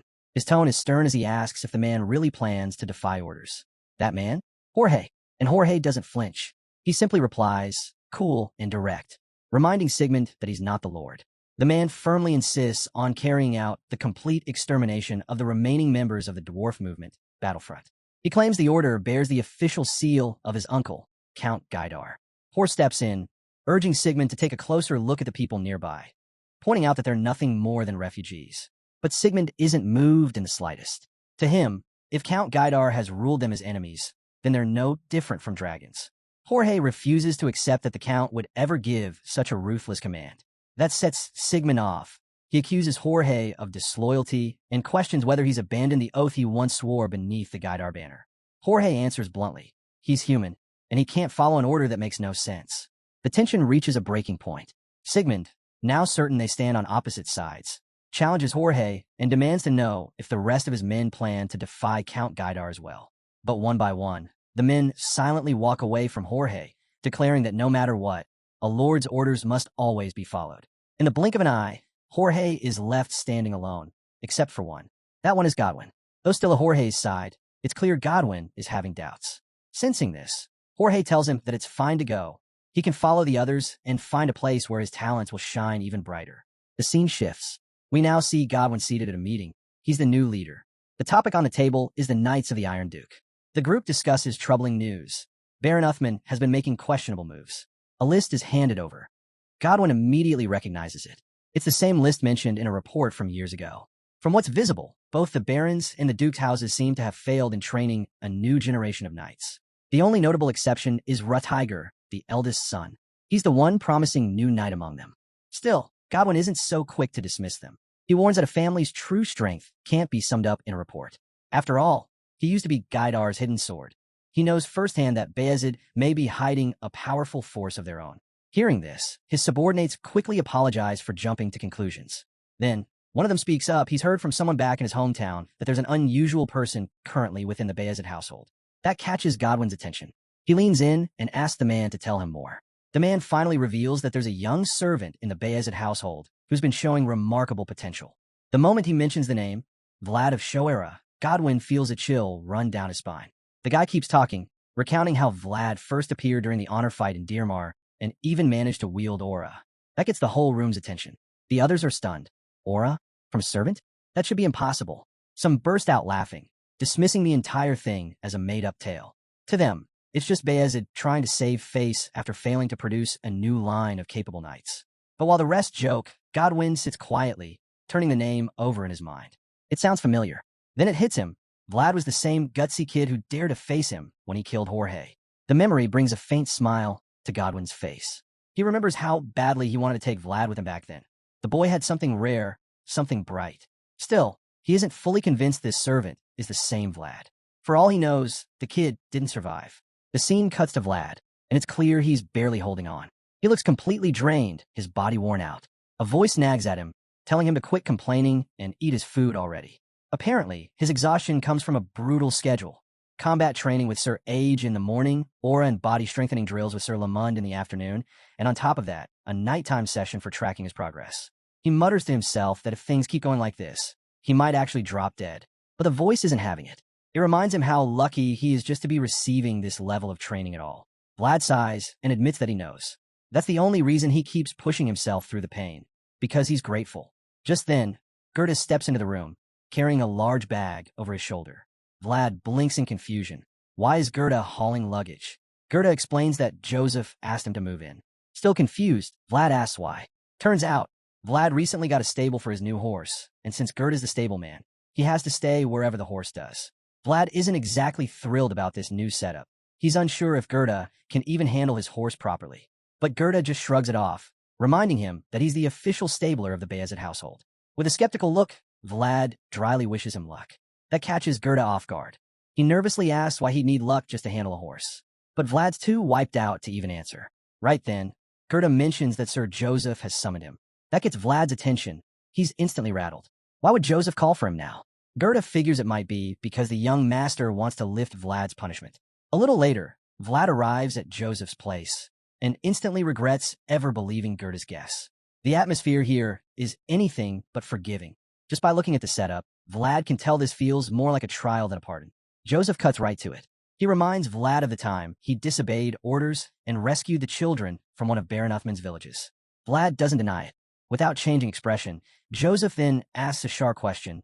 Would Vlad do it again, even if it meant defying orders a second time? The question stuns Vlad. Joseph says nothing more, just waits, eyes locked on him. Vlad remembers the oath he swore, not to blind loyalty, but to truth. And because of that promise, he can't lie. So, he tells Joseph plainly, yes. If the same situation happened again, he would do the same thing. That kind of answer could easily get him kicked out for good. But instead, Joseph lets out a small nod. This is exactly what he hoped to hear. He explains that it's the very reason he chose Vlad. Honor, he says, is a light meant to illuminate others. But conscience, that's the light that lets a person shine from within. Joseph believes conscience is the compass that brings someone back to the right path when they've strayed. And right now, he's convinced that Vlad has found his own. With that, Joseph presents him with a new set of armor. Something to help protect, not just his body, but that conscience he values so much. Vlad's eyes widen the moment he sees it. It's the armor sent from San Rosino, a legendary organization known for crafting the finest iron gear. And, judging by the quality, it's clear this one was made with every technique they've perfected. Vlad glances at his current armor and feels a wave of emotion. It's scratched, dented, and battle-worn, but every mark tells a story. Joseph nods, understanding completely. He knows that each scar represents a step Vlad took on the path that brought him here. Still, he gently assures Vlad that the new armor isn't meant to replace his past. It's a symbol of the path he's found now. Vlad doesn't quite grasp the meaning at first. Sensing that, Joseph gestures for him, to come closer. As Vlad steps in and takes a proper look, his eyes land on the engraving across the breastplate, Defender of Children. The surrounding knights smile proudly. Joseph has honored him not just with armor, but with a title, a purpose. With his hand on the boy's shoulder, Joseph says this is the path he'll now walk. From this moment forward, Vlad is more than just a knight. He's a protector. The scene shifts, taking us high into the snowy mountains. There, we see Volkov Baranov, heir to the Iron Duke, leading his men through thick snow in pursuit of a dragon. Up ahead, flames flicker across the icy landscape. To Volkov, it's confirmation they're closing in on their target. But they're not the only ones hunting today. Several other horsemen charge through the snow, locked in the same chase for the white-scaled beast. Despite their speed, the dragon is even faster. To have any chance of catching it, they decide to fan out and corner it. As they struggle to trap the beast, Volkov suddenly joins the chase, charging straight into the chaos with his massive spear. Once he's within range, he launches the weapon like a colossal arrow, hoping to bring the chase to an end with one devastating blow. But the dragon moves with shocking agility, twisting through the air and dodging the strike with ease. Volkov is stunned. He knew the creature was quick, but this was something else entirely. What he failed to consider was that this wasn't just any dragon. It was Lindblum, the fastest dragon in existence. Though the strike misses, it distracts the dragon just long enough. The horsemen close in, boxing it in from all sides. Realizing there's no way out, the dragon shifts tactics. It rears back, ready to unleash a fiery breath upon its hunters. Seeing the incoming threat, the riders scatter to avoid the blast. But Volkov stands firm. He refuses to give the dragon the chance to attack. In an instant, he fires off another massive magical arrow, forcing the beast to cancel its breath and take off again to escape. The chase resumes, but the white dragon, swift as ever, pulls away from the riders with ease. No matter how hard they push, it stays out of reach. Volkov watches helplessly as the beast slips away once more, cursing under his breath while his men scatter in frustration. His target has eluded him yet again. Meanwhile, we shift to young Master Joseph, who's just received a visit from his older brother. The elder enjoys a cup of tea, casually remarking that nowhere else serves anything quite like it. But Joseph isn't buying the small talk. He cuts straight to the point, asking what his brother is really here for. Trying to play it off, Rutiger initially pretends there's no hidden motive, but Joseph isn't fooled. Pressed, Rutiger drops the act and admits he came with news. It seems the barbarian's warning was true. Joseph immediately knows what that means. A dragon is on the move. Rutiger explains further. If the West was troubled by the Deathworm, then the North now faces the Lindblum. This dragon, said to be the fastest and coldest of them all, lives deep in the icy winds of the North. The local mayor is stunned. It's not the usual season for dragons to migrate, and even then, they don't always move just because it's winter. But Rutiger points out that patterns are shifting. Even the Deathworm acted unlike anything they'd seen before. Worse still, the Lindblum has already tasted the blood of the GRY orcs. That's a dangerous sign. It means they need to stop the dragon before it goes on a full rampage. With that in mind, Joseph asks which direction the dragon is coming from. Unfortunately, Rutiger says it's moving too fast to track. Its trail vanishes too easily. Realizing there's no time to waste, Joseph says they need to act immediately. Rutiger agrees. That's why he was assigned to lead the mission to bring down the Lindblum. Hearing this, Joseph asks how he can assist, offering full support from Shoera. Rutiger's request is straightforward. Appoint knights and start recon. Joseph finds it reasonable and asks how many knights are needed. But Rutiger shocks him by saying he only needs one. That throws Joseph off. Facing a dragon typically takes several hardened warriors, not just one knight. Still, as strange as the request is, Joseph knows the situation is urgent. He has no choice but to go along with it. Joseph, still unsure, asks if just one knight is really enough for this kind of mission. Rutiger answers plainly, when the blade is sharp enough, one is all you need. After all, the Lindblum isn't like the Deathworms. Curious, the mayor asks who Rutiger has in mind for the job.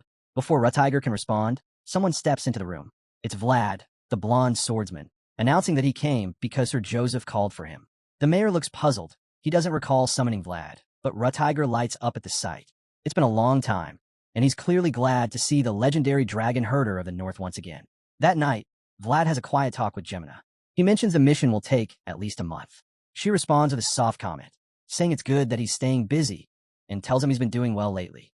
Then, almost absent-mindedly, a small smile plays on her lips as she says their missus would have been happy to see him like this. Vlad's expression hardens.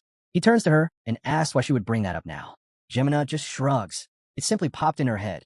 But Vlad clearly isn't comfortable with the subject. It's been over 10 years since the woman passed. Geminina may not remember her own mother, but she remembers Vlad's.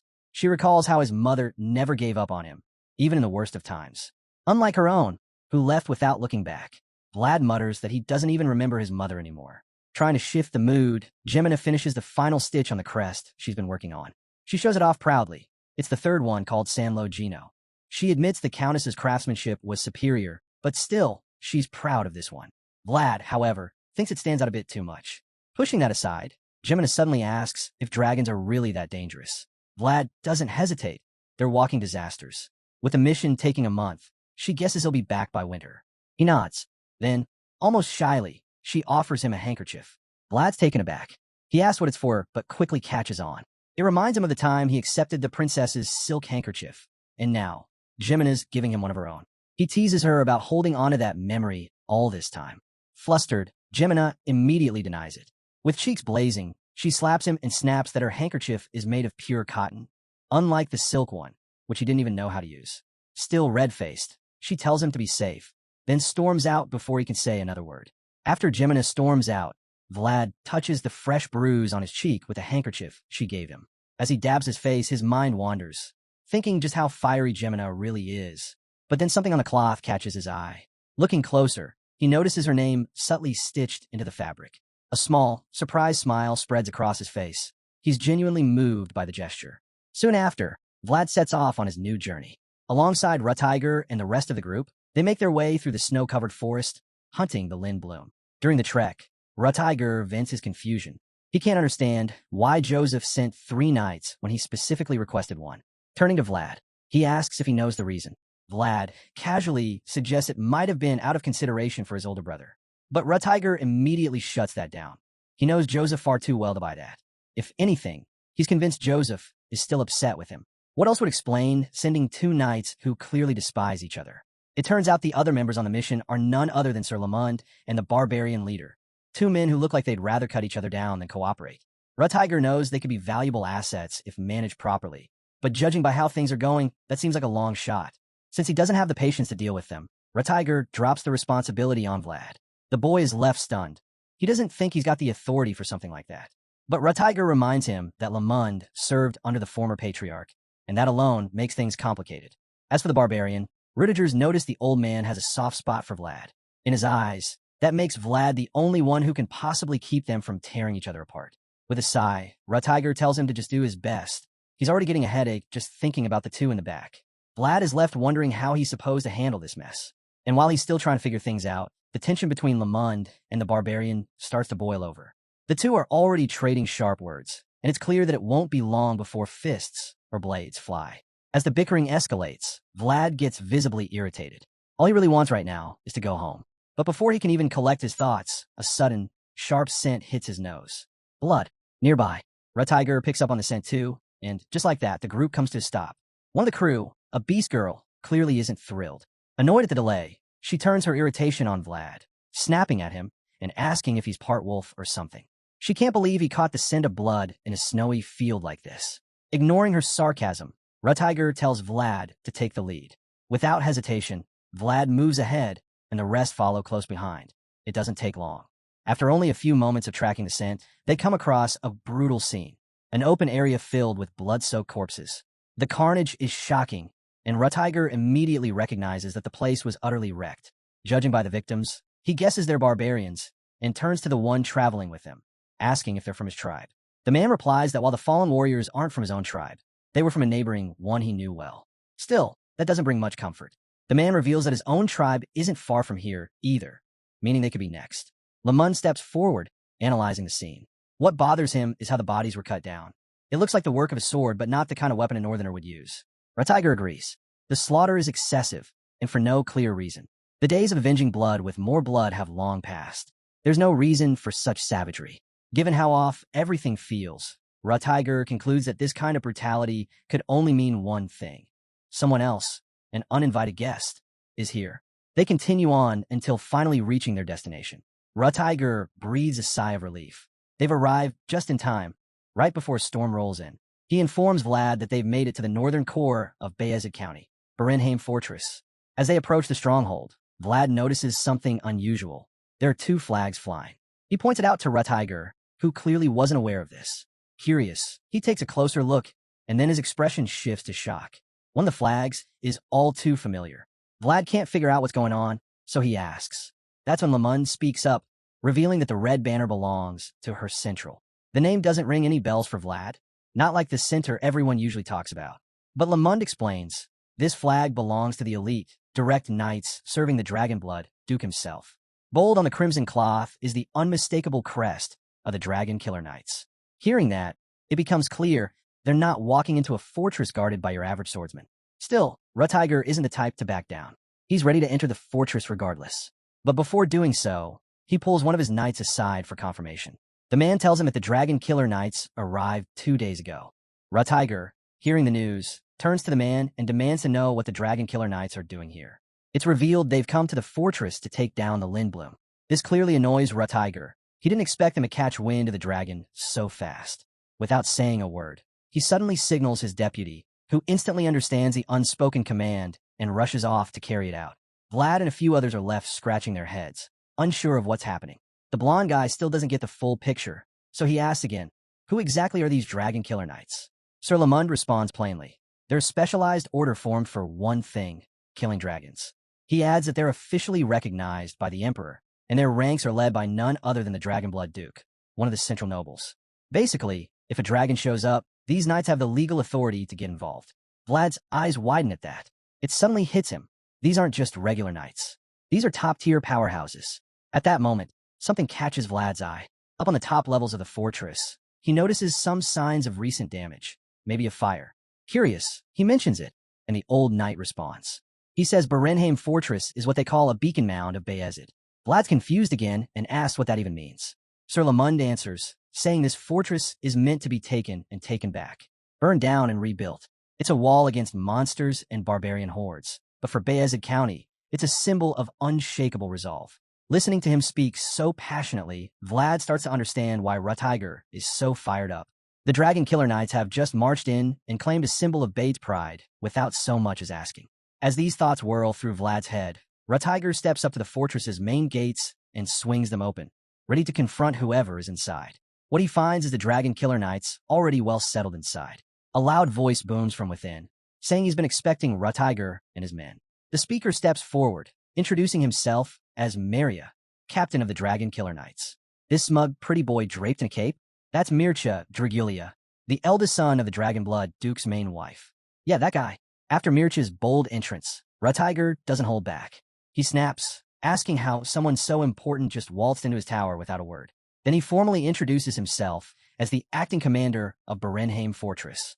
Mircea just gives a lazy smirk in response, which only fuels Rutiger's frustration. The two stare each other down, tension crackling in the air, until Mircea's gaze shifts. His eyes land on Vlad, standing in the back. In an instant, Mircea's interest pivots. He fixes his eyes on the blonde youngster and starts to toy with him for fun. Vlad, caught completely off guard, feels an intense pressure washing over him, one that instantly reminds him of when he encountered the Deathworm. He can't explain it, but Mircea's aura feels just as terrifying. As Vlad tries to make sense of what he's feeling, Mircea locks eyes with him and smirks again, clearly enjoying the effect he's having. But the moment is broken when Rutiger demands answers. Did the Dragon Killer Knights attack the barbarians? Shockingly, Mircea doesn't even try to deny it. He admits it like it's no big deal, saying it had to be done. He explains that the Dragon Killer Knights were sanctioned by the founding king himself, and their order has spent generations gathering experience and knowledge. He continues, stating that Lindblum, the swiftest of the remaining fallen dragons, is their target. Since they can't chase it down, their brilliant idea was to draw it in using piles of barbarian corpses as bait. The words hit like a slap. Rutiger's furious, but not as much as Age, the barbarian warrior. He's absolutely seething, ready to explode. Without warning, Age roars and lunges at Mircea, consumed with rage and bloodlust. But before he can get far, Sir Lamund tackles him to the ground, restraining him with surprising force. Pinned to the floor, Age thrashes and yells, demanding to be released. But Lamund doesn't budge. He calmly warns that if Age says one more word, he'll snap his neck right then and there. Surprisingly, Age cools down a bit after that threat. Lamund leans in closer, speaking to him in a more measured tone. He tells Age he understands the fury boiling inside him, but that anger only matters if he's strong enough to act on it. Charging in without the power to back it up? That's just throwing your life away for nothing. While the old knight tries to calm things down, Mircha watches with an amused smirk. He takes the chance to mock them even more, saying Rutiger must have raised a bunch of unruly subordinates. Then he throws a jab at the beast girl, calling her a cat and sneering that low-born creatures often forget their place once they're tamed. Rutiger doesn't let that slide. Calmly but firmly, he fires back. His people are exactly where they should be. Then he turns it around. If anyone's out of place here, it's Mircha. The tension skyrockets. The Dragon Killer Knights instinctively reach for their weapons, ready to throw down, but Rutiger doesn't flinch. He simply unleashes his powerful flame aura, the air around him igniting as he begins walking forward, unshaken. The pressure is immense. The knights can only stare as Rutiger strides straight through them, too overwhelmed by his presence to stop him. They part like waves, letting him through without a fight. Rutiger steps up, face to face with Mircha, whose smug smile hasn't faded. Locking eyes with him, Rutiger cuts straight to the point. Who gave him the right to raise his banner over Berenheim Fortress? Mircha doesn't even blink. He answers coolly, saying he did make a request. But since nobody responded, he went ahead and had his men raise it. That answer pushes Rutiger closer to the edge. He leans in and snarls, asking if Mircha even bothered to get anyone's permission before standing here and claiming the place as his own. Still, Mircha is completely unfazed. He shrugs it off and even jokes that it's silly to need permission, especially when, under Imperial law, the Dragon Killer Knights have full authority to use any manpower or stronghold within the Empire. Rutiger steps forward with authority, and that single motion is enough to make Mircha instinctively back up. With a commanding tone, the Fortress Master concedes that the Dragon Killer Knights do have those rights, but only if they request permission from the one in charge of the facility. Though visibly holding back his temper, Rutiger remains composed. Mircha, on the other hand, keeps trying to provoke him, flashing that same infuriating smirk. He casually asks if Rutiger's implying he won't cooperate, clearly fishing for a slip-up. But Rutiger doesn't fall for it. He replies firmly. He will cooperate, but only if Mircha follows proper procedure.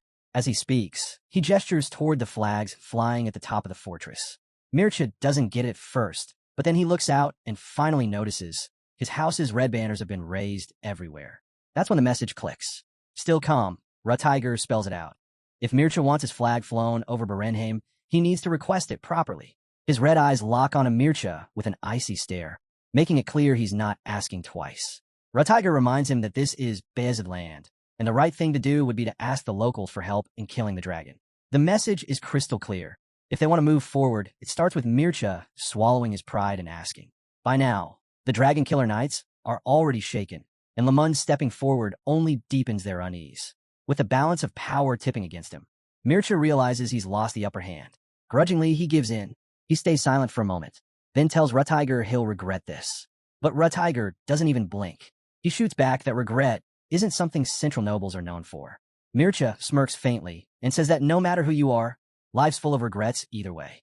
Before the tension can fade, a group of knights storms into the room, furious. They demand answers. Why would anyone dare disrespect the flag of the Central? Apparently, Captain Mircha wasn't too happy with the earlier arrangement, and now things are heating up fast. Sir Lamund clenches his jaw, clearly furious. He mutters that this kind of behavior is exactly why people steer clear of the Central. Even so, the old knight stays composed. His men do the same, holding their ground calmly. Lamund knows how fast a standoff can spiral, so he tells them to stay put. The master of the house hasn't authorized any weapons to be drawn. With that handled, he turns his attention to Captain Mircha. Rutiger backs him up, saying they should at least move forward with what has to be done. If they're going to clash, so be it. But the scene quickly shifts, and now we see a crystal ball resting on a pillow. A seer stands beside it, relaying information to Mircha. The hooded figure begins revealing details about Vlad. He's 17 and was born in the slums of Shoera, deep within Beazid territory. The moment Mircha hears that the boy hails from Shoera, his curiosity spikes.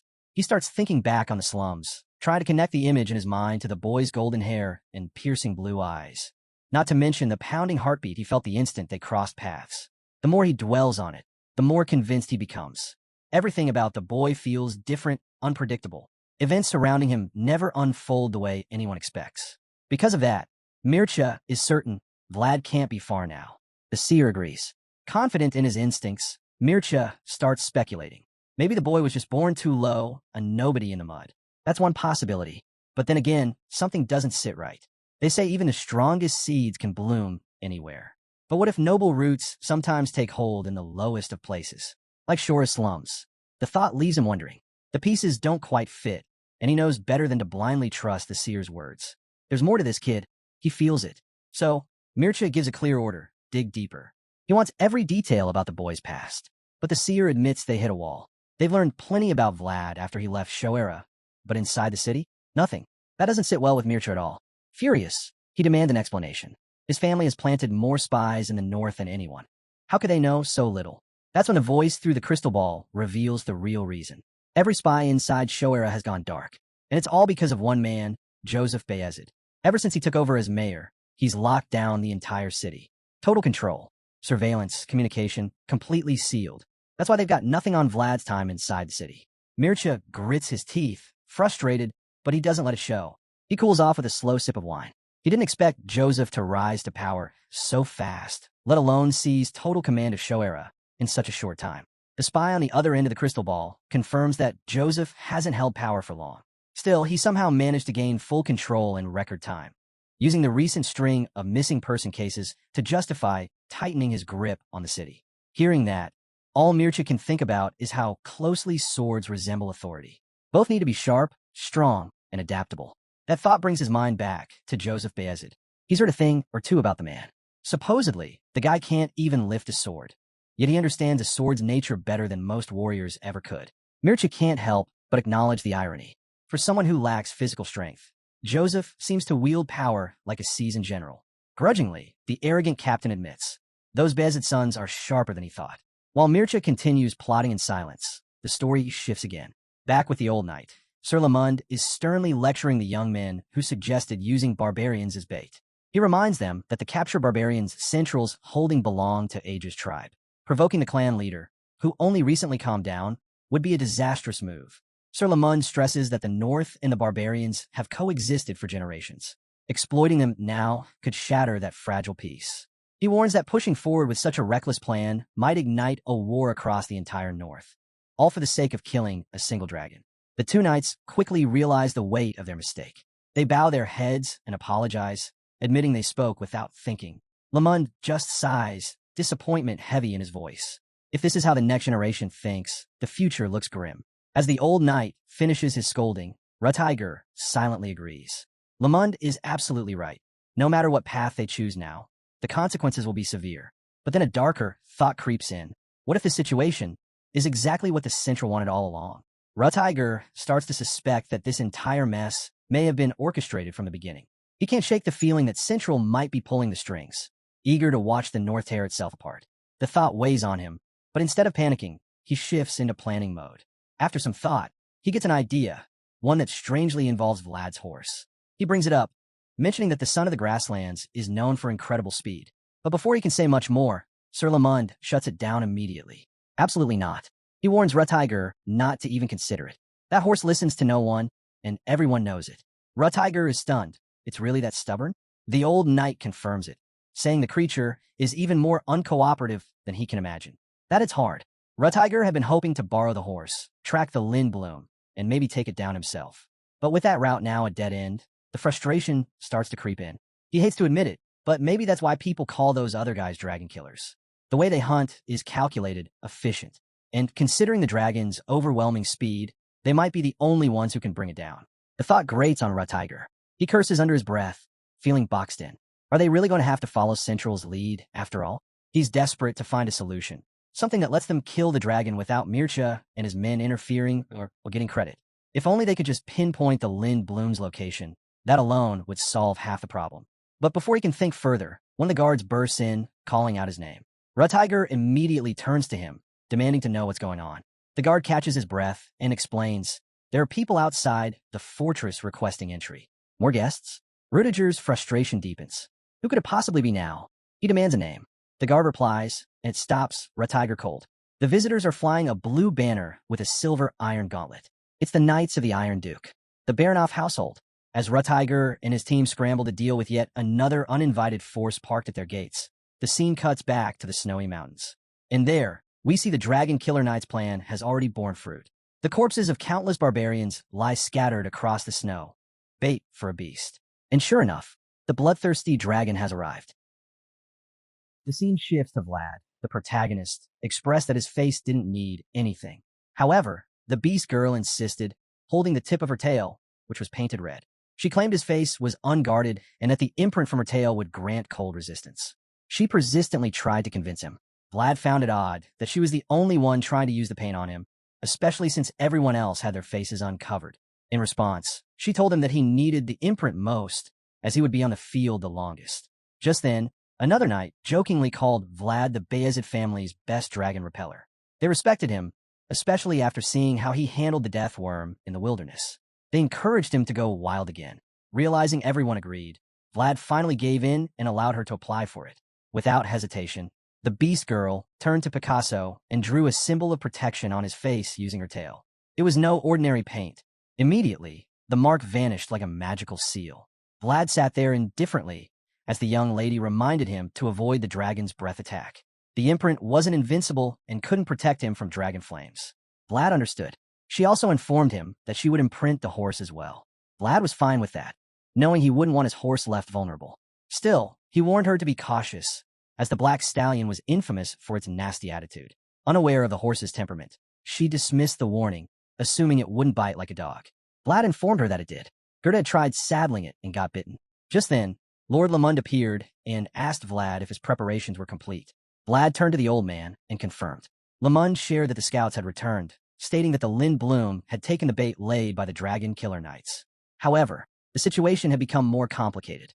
Lamund revealed that Age was willing to testify that his tribe's slaughter wasn't the Northerners' doing, but tensions would persist. Still, they had to do their best. He asked if Vlad had all the details. A mischievous smile crept across Vlad's face as he said the plan was simple. He just had to drive the Lynn Bloom to the designated location to trigger the rest of the operation. The old man liked the strategy. If Vlad could push the dragon to the East Canyon, Lord Rutiger, lying in ambush, could strike and finish the job. At the same time, Volkov would probably fly in to ensure the Lynn Bloom was rendered helpless. Concluding the plan, the old knight asked if Vlad had any more questions. The battle-ready swordsman had none. Still, the veteran urged him to ask something, reminding Vlad that he was the core of the strategy and had to be in sync with the rest. He emphasized that this mission wasn't just about hunting a dragon. That caught Vlad off guard, as he believed it was exactly that. He expressed his confusion, prompting the old knight to explain that the future of the North depended on the subjugation. An unseen war between the North and the Central had already begun. Lamund elaborated, mentioning that the Varanovs in the Northeast and the Beazids in the Northwest were the North's supporting pillars. The next generation of these households would join the mission. The Dragon Blood Duke would also be involved. Just having these leaders gathered in one place posed a threat to the Empire. Even if things went as planned, if both households failed to defeat the dragon's remnant while the Dragon Killer Knight succeeded, the Central would use it to tear the North apart. That's why the Lynn Bloom had to be killed by the Sword of the North. Vlad began to grasp the mission's full weight. This wasn't a mere dragon hunt. The only way to rescue Age's tribe, held captive by the Central, was for them to be the ones to slay the dragon. Their conversation was cut short when Rutiger arrived. The party leader asked the advance guard if they were ready. They all confirmed. With his men prepared, Rutiger informed them they would rendezvous at the canyon. The knights acknowledged the command and immediately set out. They mounted their horses and rode out into the snowy wilderness. Among the line of knights, one blonde stood out on a striking black stallion. He wasn't the only one watching Vlad. His partner interrupted his thoughts, questioning whether the boy from Shoera would hold up on the battlefield. Lord Volkov had doubts, thinking Vlad was too young and might not endure the pressure. But Rutiger reassured him that Vlad was his top pick. Though he didn't look like much, he was the same kid who had lured out the death worm from underground. Volkov was stunned, never imagining someone so young could do such a thing. He didn't know about Vlad's growing reputation. Rutiger, already aware of the boy's potential, continued praising him. He explained how Vlad had done it before he could even ride a horse. The red-eyed master was amazed and admitted it was hard to believe. Still, Rutiger said that was just how Vlad was always doing the unexpected. This left Volkov deep in thought. He knew that age wasn't everything. Experience and skill spoke louder than appearances, and everything they gathered so far would decide the mission's outcome. In this new generation of the Beazid household, Volkov realized he wasn't the only one worth watching. Another legend was quietly being born. Later, the party was seen back in the snowy mountains. They navigated using intel from scouts and barbarian prisoners. Based on their findings, they were convinced the Lynn Bloom was nearby. They believed it had gone berserk, destroying its territory and heading south, deviating from its usual behavior of following the cold. One knight suggested the Lin Bloom seemed to have a goal, making them suspect it had gained intelligence. Though uncertain, they noted the dragon was acting differently. Normally, dragon remnants had beast-like instincts. However, if the creature believed it was a dragon, as mages claimed, it might have indeed gained intelligence. The theory made more sense, considering the Deathworm's past behavior. It only targeted pilgrims. This supported the idea that remnants thought of themselves as dragons. Soon, they noticed footprints leading in one direction and concluded they were in the right place. Thanks to the snowfall from the previous night, only the Lin Bloom's tracks were visible, indicating it had been there recently. Without wasting time, they followed the tracks, determined to complete the mission. They traveled through the snowy mountains for a long time until sunset. For some reason, Vlad stayed at the back of the line. Suddenly, he looked behind and felt something strange. He recalled they were told the Lin Bloom was heading south, but the tracks veered north. The direction didn't make sense, as they were being led into a forest, an area that would restrict the Lin Bloom's movement. While trying to understand its motives, it suddenly ambushed them. As soon as Vlad saw it, he cursed and shouted a warning. It was a trap. The fast and deadly beast roared at him with murderous intent. He quickly warned the others to spread out. The Lin Bloom didn't hesitate. It charged before they could react. The knights heard Vlad's warning, but the white dragon was already closing in, aiming to finish him off. Fortunately, Vlad managed to block the attack, though the powerful strike forced him and his horse several feet back. Now fully aware of the danger, the soldiers lit their torches and charged toward the monster. Rutiger ordered his men to surround it, which they did. Within seconds, the Lin Bloom was encircled by fire. For a brief moment, the Lin Bloom appeared vulnerable and confused. But, as feared, it had developed intelligence. It quickly scanned the barrier for weak spots. Suddenly, it began charging up a breath attack to break free. Seeing this, the soldiers instinctively spread out. While attempting to escape the blast radius, the white beast opened its mouth and unleashed a torrent of lethal blue flames. As the powerful beast unleashed its radiant blue flames, one would assume the soldiers were moments away from being reduced to burnt crisps. However, the dragon did not seem like the typical type to spew fire from its mouth.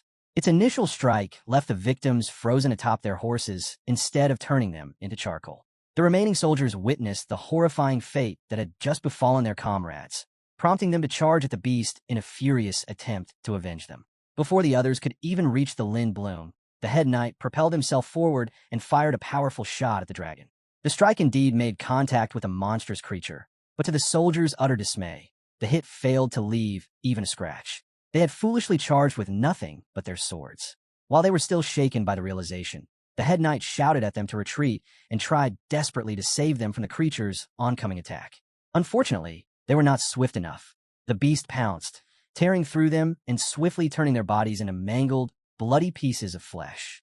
As the Lin Bloom viciously devoured them, the knight cursed in fury and readied himself for vengeance. His eye glowed ominously as he activated his magical abilities. With a blazing torch raised high above his head, he managed to attract the creature's attention. At that moment, the white monster despised the sight of those flames and desperately yearned to tear the knight apart for even daring to carry such a light. This, however, was all part of his calculated plan, intending to lure the Lin Bloom away from the rest of his group. He informed his comrades that he would lead the charge and ordered the rest to maintain their distance while pursuing the beast. Without hesitation, he bolted forward on his horse, the torch brightly burning above him, forcing the Lin Bloom to follow. The dragon dashed after him, determined to shred him to pieces. Meanwhile, the other knights kept up the chase, lighting their torches and trailing behind the beast. However, the creature was intelligent enough to notice that it was being followed and quickly devised a way to slow them down. As the knights drew closer, the dragon used its powerful tail to hurl snow backward, destabilizing the terrain for the pursuing horseback soldiers. While attempting to shake off those in the rear, the cunning monster also accelerated its pace and rapidly closed in on the head knight. The knight failed to notice the closing gap, and by the time he realized the Lin Bloom was almost upon him, it was nearly too late. The beast opened its mouth and began charging up another breath attack. Seeing this, the knight quickly warned the others to spread out to avoid another fatal strike. In a flash, the beast turned around and, while the pursuers struggled to steer their horses away, unleashed another powerful blast of icy blue flames. This time, the knights could not escape it in time. The crafty creature aimed at the ground using his breath attack, freezing most of their horses in place. Not all of them succumbed to this seemingly mediocre attack, however, as some highly skilled swordsmen remained. Among them was Vlad, who calmly commanded his horse to leap across the frozen areas affected by the blast. As a result, he avoided getting stuck and managed to stay in pursuit. Yet, upon looking back, he was taken aback by the damage suffered by the rest of the group. Although he had escaped the breath attack, he hadn't anticipated that the Lind Bloom would target their horses.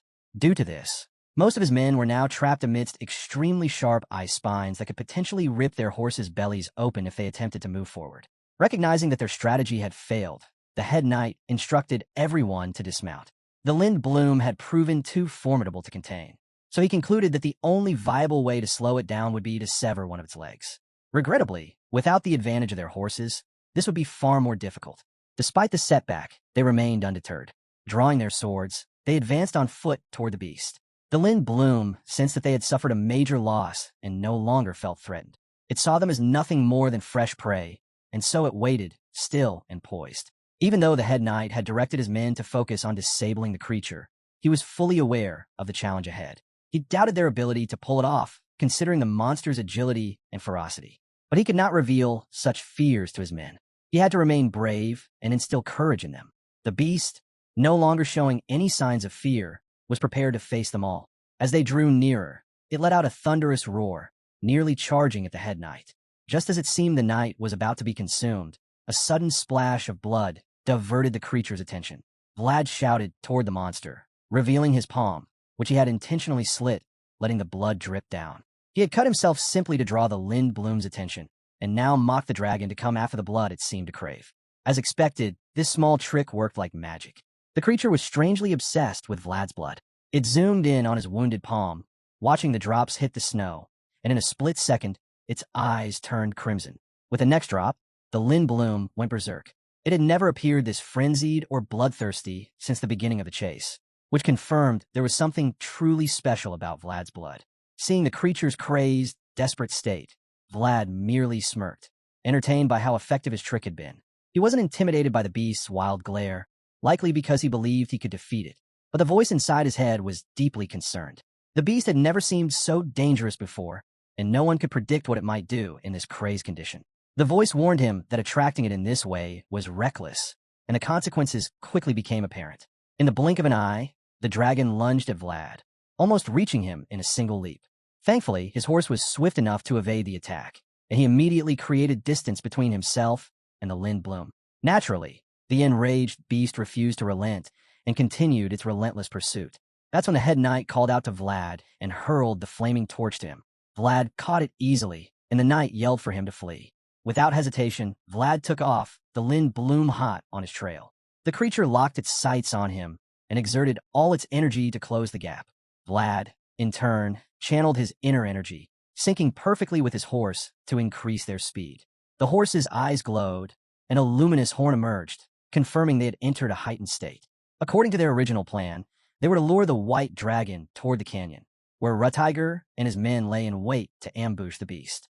So far, the plan was unfolding smoothly, with the Lind Bloom fully focused on Vlad. At the canyon, Rutiger and Volkov awaited the creature's arrival. Eventually, a soldier spotted Vlad approaching from afar. Volkov asked how long it would take for him to reach the canyon. Initially, the soldier estimated 5 minutes, but upon a closer look, he realized Vlad was moving at a mind-blowing speed, faster than anything he'd ever witnessed. With each second, the gap closed rapidly, until Vlad and his horse were just meters away. Volkov was stunned by the incredible speed, temporarily dazed, but he quickly snapped out of it when the soldier informed him that Vlad was already upon them. Due to Vlad's astounding speed, Volkov failed to fire the signal in time. Nevertheless, now that Vlad was present, he immediately ordered his men to release the signal. The soldier fired the arrow, which Vlad recognized immediately. He knew the canyon was near, and at least he could count on Rutiger and his troops to assist him when the dragon caught up. But just when everything seemed to be going according to plan, disaster struck. Suddenly, Vlad felt an intense, stinging pain in his chest, like a bolt of lightning piercing through him. His horse suffered the same excruciating sensation. The voice in Vlad's head couldn't comprehend what was happening and tried to assess the situation. Vlad, overwhelmed by the agony, couldn't speak. All he could do was focus on the torment in his chest, as if something was crushing his heart. Eventually, the voice deduced that this must be a binding spell, as shocking as that seemed. Confused and in pain, Vlad tried to understand who could have cast such a spell. As the squeezing force tightened around his heart, the face of the culprit came to mind. It was none other than the Dragon Blood Duke from earlier. With this realization, all Vlad could do was groan in anguish as the binding spell placed him precisely where the dragon wanted him. Rutiger was confused when he noticed that Vlad and his horse had abruptly come to a halt. He had already been standing there, waiting with his sword drawn, ready to finish off the Lindblom. But now, it appeared that the dragon remnant might be the one to eliminate his favorite young knight. At that moment, it truly seemed like everything was over for Vlad. He could hardly move, let alone defend himself against the bloodthirsty berserker, who was only inches away. Anyone would assume this was where our protagonist's journey finally ended. Yet, something completely unexpected occurred. In a sudden and shocking twist, the Lindblom began to retreat instead of pouncing on the young blonde knight. The beast had sensed something unnatural and cautiously stepped back. Rutiger immediately noticed this and alerted his soldiers, shouting at them to advance and strike the beast. They had already sacrificed so much just to lure the Lindblom this far, and they couldn't allow it to escape now. He ordered the knights to march forward and finish off the dragon, and they responded without hesitation. Among the knights, Lamund led the charge and leapt into action, while Rutiger instructed them to close in tightly and push the creature into the canyon.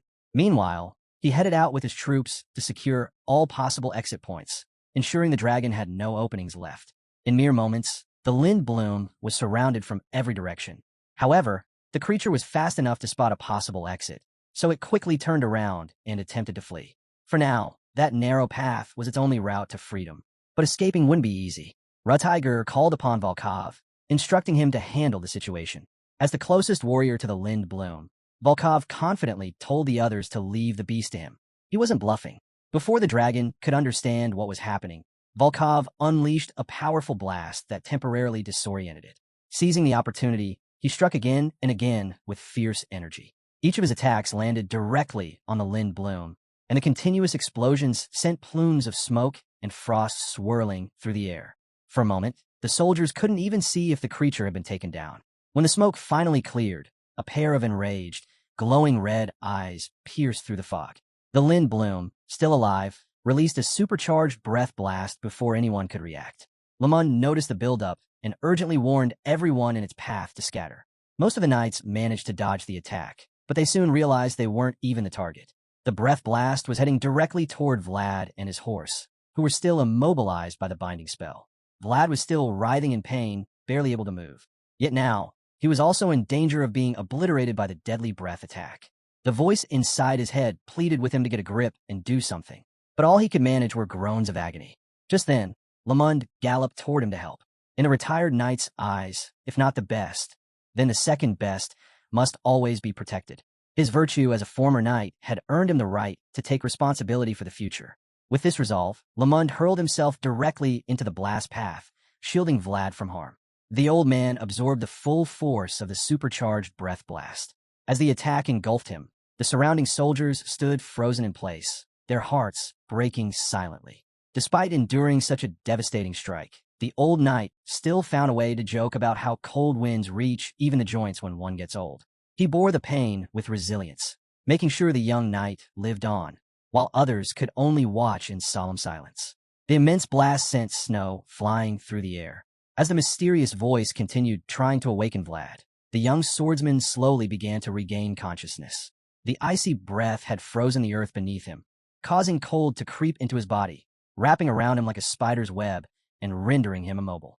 For many soldiers, this would be the moment they accepted defeat and surrendered to fate. Vlad, too, started recalling how he had once dragged himself out of the horrific, muddy slums of the back alley. He had survived that nightmare, yet now he couldn't escape a snowfield. His will to fight began to fade. Everything grew hazy. Even the voice inside his head, calling his name, began to blur and fade. Just when it looked like he might be closing his eyes for the final time, Vlad suddenly felt a warm sensation in his hands. At first, he was confused, but then he realized the warmth was coming from Lord Lamund's world. The voice confirmed it, telling him that the world the old knight had built up through his lifetime had just reached Vlad's horizon. Lamund had sacrificed himself to pass this warmth and strength on to Vlad. The voice urged him to break the binding spell and let nothing restrain him any longer. Reinvigorated by the old knight's world, Vlad finally summoned the strength to move. With fierce determination, he drew his sword, and his eyes glowed with renewed energy. He swung the sword with all his might, breaking the binding spell that had held him down. As he broke free, glowing remnants of the spell flowed off his blade. This newfound power, gifted by Lamond, allowed Vlad not only to escape the spell, but to send a powerful message back to the caster. He raised his sword, channeled all the dark energy of the binding spell into it, and drove Lamond's blade into the ground. A backfire was triggered, launching a sting back at the blonde mage who had cursed him. The magical backlash caused the caster to bleed from his eye. It wasn't the most severe injury, but it impressed him nonetheless. He acknowledged Vlad's strong will and ability to resist. He remarked that the boy from Shoera was indeed formidable, then continued to observe the battlefield. Now freed, Vlad turned toward Lamond, realizing that the seasoned knight had saved him. He called out, seeing him still on his knees, but the old warrior told him to move on. He claimed he had fulfilled his duty, and now it was Vlad's turn. The young swordsman seemed unsettled by the statement, even though he likely understood what it truly meant. As he tried to share a final moment with Lamond, he suddenly sensed the Lind Bloom preparing another breath blast. By the time Vlad turned around, the attack had already consumed several of his comrades. Although he wished to remain with Lamond, he was forced to run to avoid being hit. Meanwhile, the old knight remained still, waiting for the second breath blast. It struck him again. This time, the cold completely froze him from the inside out, down to the folds of his cape. Ratiger, observing the destruction from a nearby cliff, felt slightly reassured that his men had the engravings to resist the cold. Still, he knew they would be too frozen to move for a while. He hesitated to release his world, fearing it might harm his men. The commander stood helpless, frustrated that their entire plan might fail by just one misstep. Unsure of what to do, he wondered aloud whether this would be their downfall. As the breath blast covered the entire canyon in a thick white fog, he suddenly noticed a glowing light shining through the snow. It was Vlad, riding his horse toward the Lindbloom. The voice inside him urged him to summon every last ounce of strength. His eyes glowed with power and unshakable resolve as he charged at the monster. The bloodthirsty dragon also rushed toward him. The two collided violently, causing a deafening explosion. As the battle wore on, Vlad began to struggle again. He admitted to himself that it was becoming too difficult, but the voice reassured him that every single strike mattered. It reminded him that he had already inflicted a wound on the beast's scales. Vlad took another look and realized it was true that the Lindbloom had been injured. Encouraged by this discovery, his momentum grew. He saw hope. The voice pushed him to keep going and that he can't stop. He continued attacking with his radiant sword, striking the dragon repeatedly. They clashed furiously, every hit stronger than the last. He notices that the Lindbloom can no longer keep up, so it becomes clear that his strategy is working. Eventually, Vlad saw that the Lindbloom was slowing down and realized he could soon land a decisive blow. But just as he believed victory was near, he noticed a dangerous crack forming on his sword. All the clashes against the monster's tough scales had severely damaged it. Vlad was stunned, and he can't believe his eyes to see his cracked sword. Blue blood dripped steadily from the cracks in the monster's wounds. Though it should have slowed the beast down, the creature remained surprisingly active for something so badly injured. The Lindbloom charged at Vlad, as though it instinctively knew that his sword was severely damaged. Remaining mounted on his horse, the young knight awaited the monster's move, aware he could no longer afford careless strikes. Every move needed to be precise and deliberate now, as his sword could shatter at any moment. His hands trembled slightly as he prepared for the impact, seemingly reluctant to wield the damaged blade. The voice within sensed this hesitation and grew concerned. Despite that, Vlad managed to deliver another critical blow, tearing deeper into the dragon's body. After this strike, the voice questioned his hesitation and reminded him not to ever halt his sword mid-charge. Vlad knew this already, but was painfully aware of the sword's fragile condition and tried to protest. Unfortunately, he couldn't utter a word before the Lindbloom launched another furious attack, not giving him even a moment to breathe. The berserk dragon seemed consumed by a thirst for blood, determined to end Vlad. The knight recognized this bloodlust clearly, having endured its lethal gaze since their first clash. Mistakes were no longer an option. Extreme caution was now his only strategy. As the Lindbloom pounced from above, it was blasted away just in time by Volkov. This fierce warrior joined the battle with a powerful barrage, assuring Vlad he would provide cover. Now wounded and outnumbered, the Lindbloom turned tail and began to retreat, knowing it couldn't face both Vlad and Volkov alone. The creature fled toward the plains, an area where tracking it would become difficult. Ratiger, witnessing this, called out to Vlad, urging him to give chase. They had sacrificed so much in this hunt and could not afford to let it escape again. With most horses either exhausted or frozen, Vlad was the only one capable of matching the Lindbloom's speed. Rutiger pushed him to pursue the beast. Feeling a renewed sense of purpose, Vlad prepared for the chase. As he urged his horse forward, the voice within him spoke once more, explaining how beings that reach their limits must eventually stop. It told him he, too, must stop, just like his sword, which was nearing its end. The voice admitted that they couldn't remain together forever, yet urged the blade to fulfill its duty one final time. Encouraged by these words, Vlad was motivated to keep going despite the exhaustion. Gathering the last reserves of his energy and magic, he infused the sword once more and set off after the fleeing monster.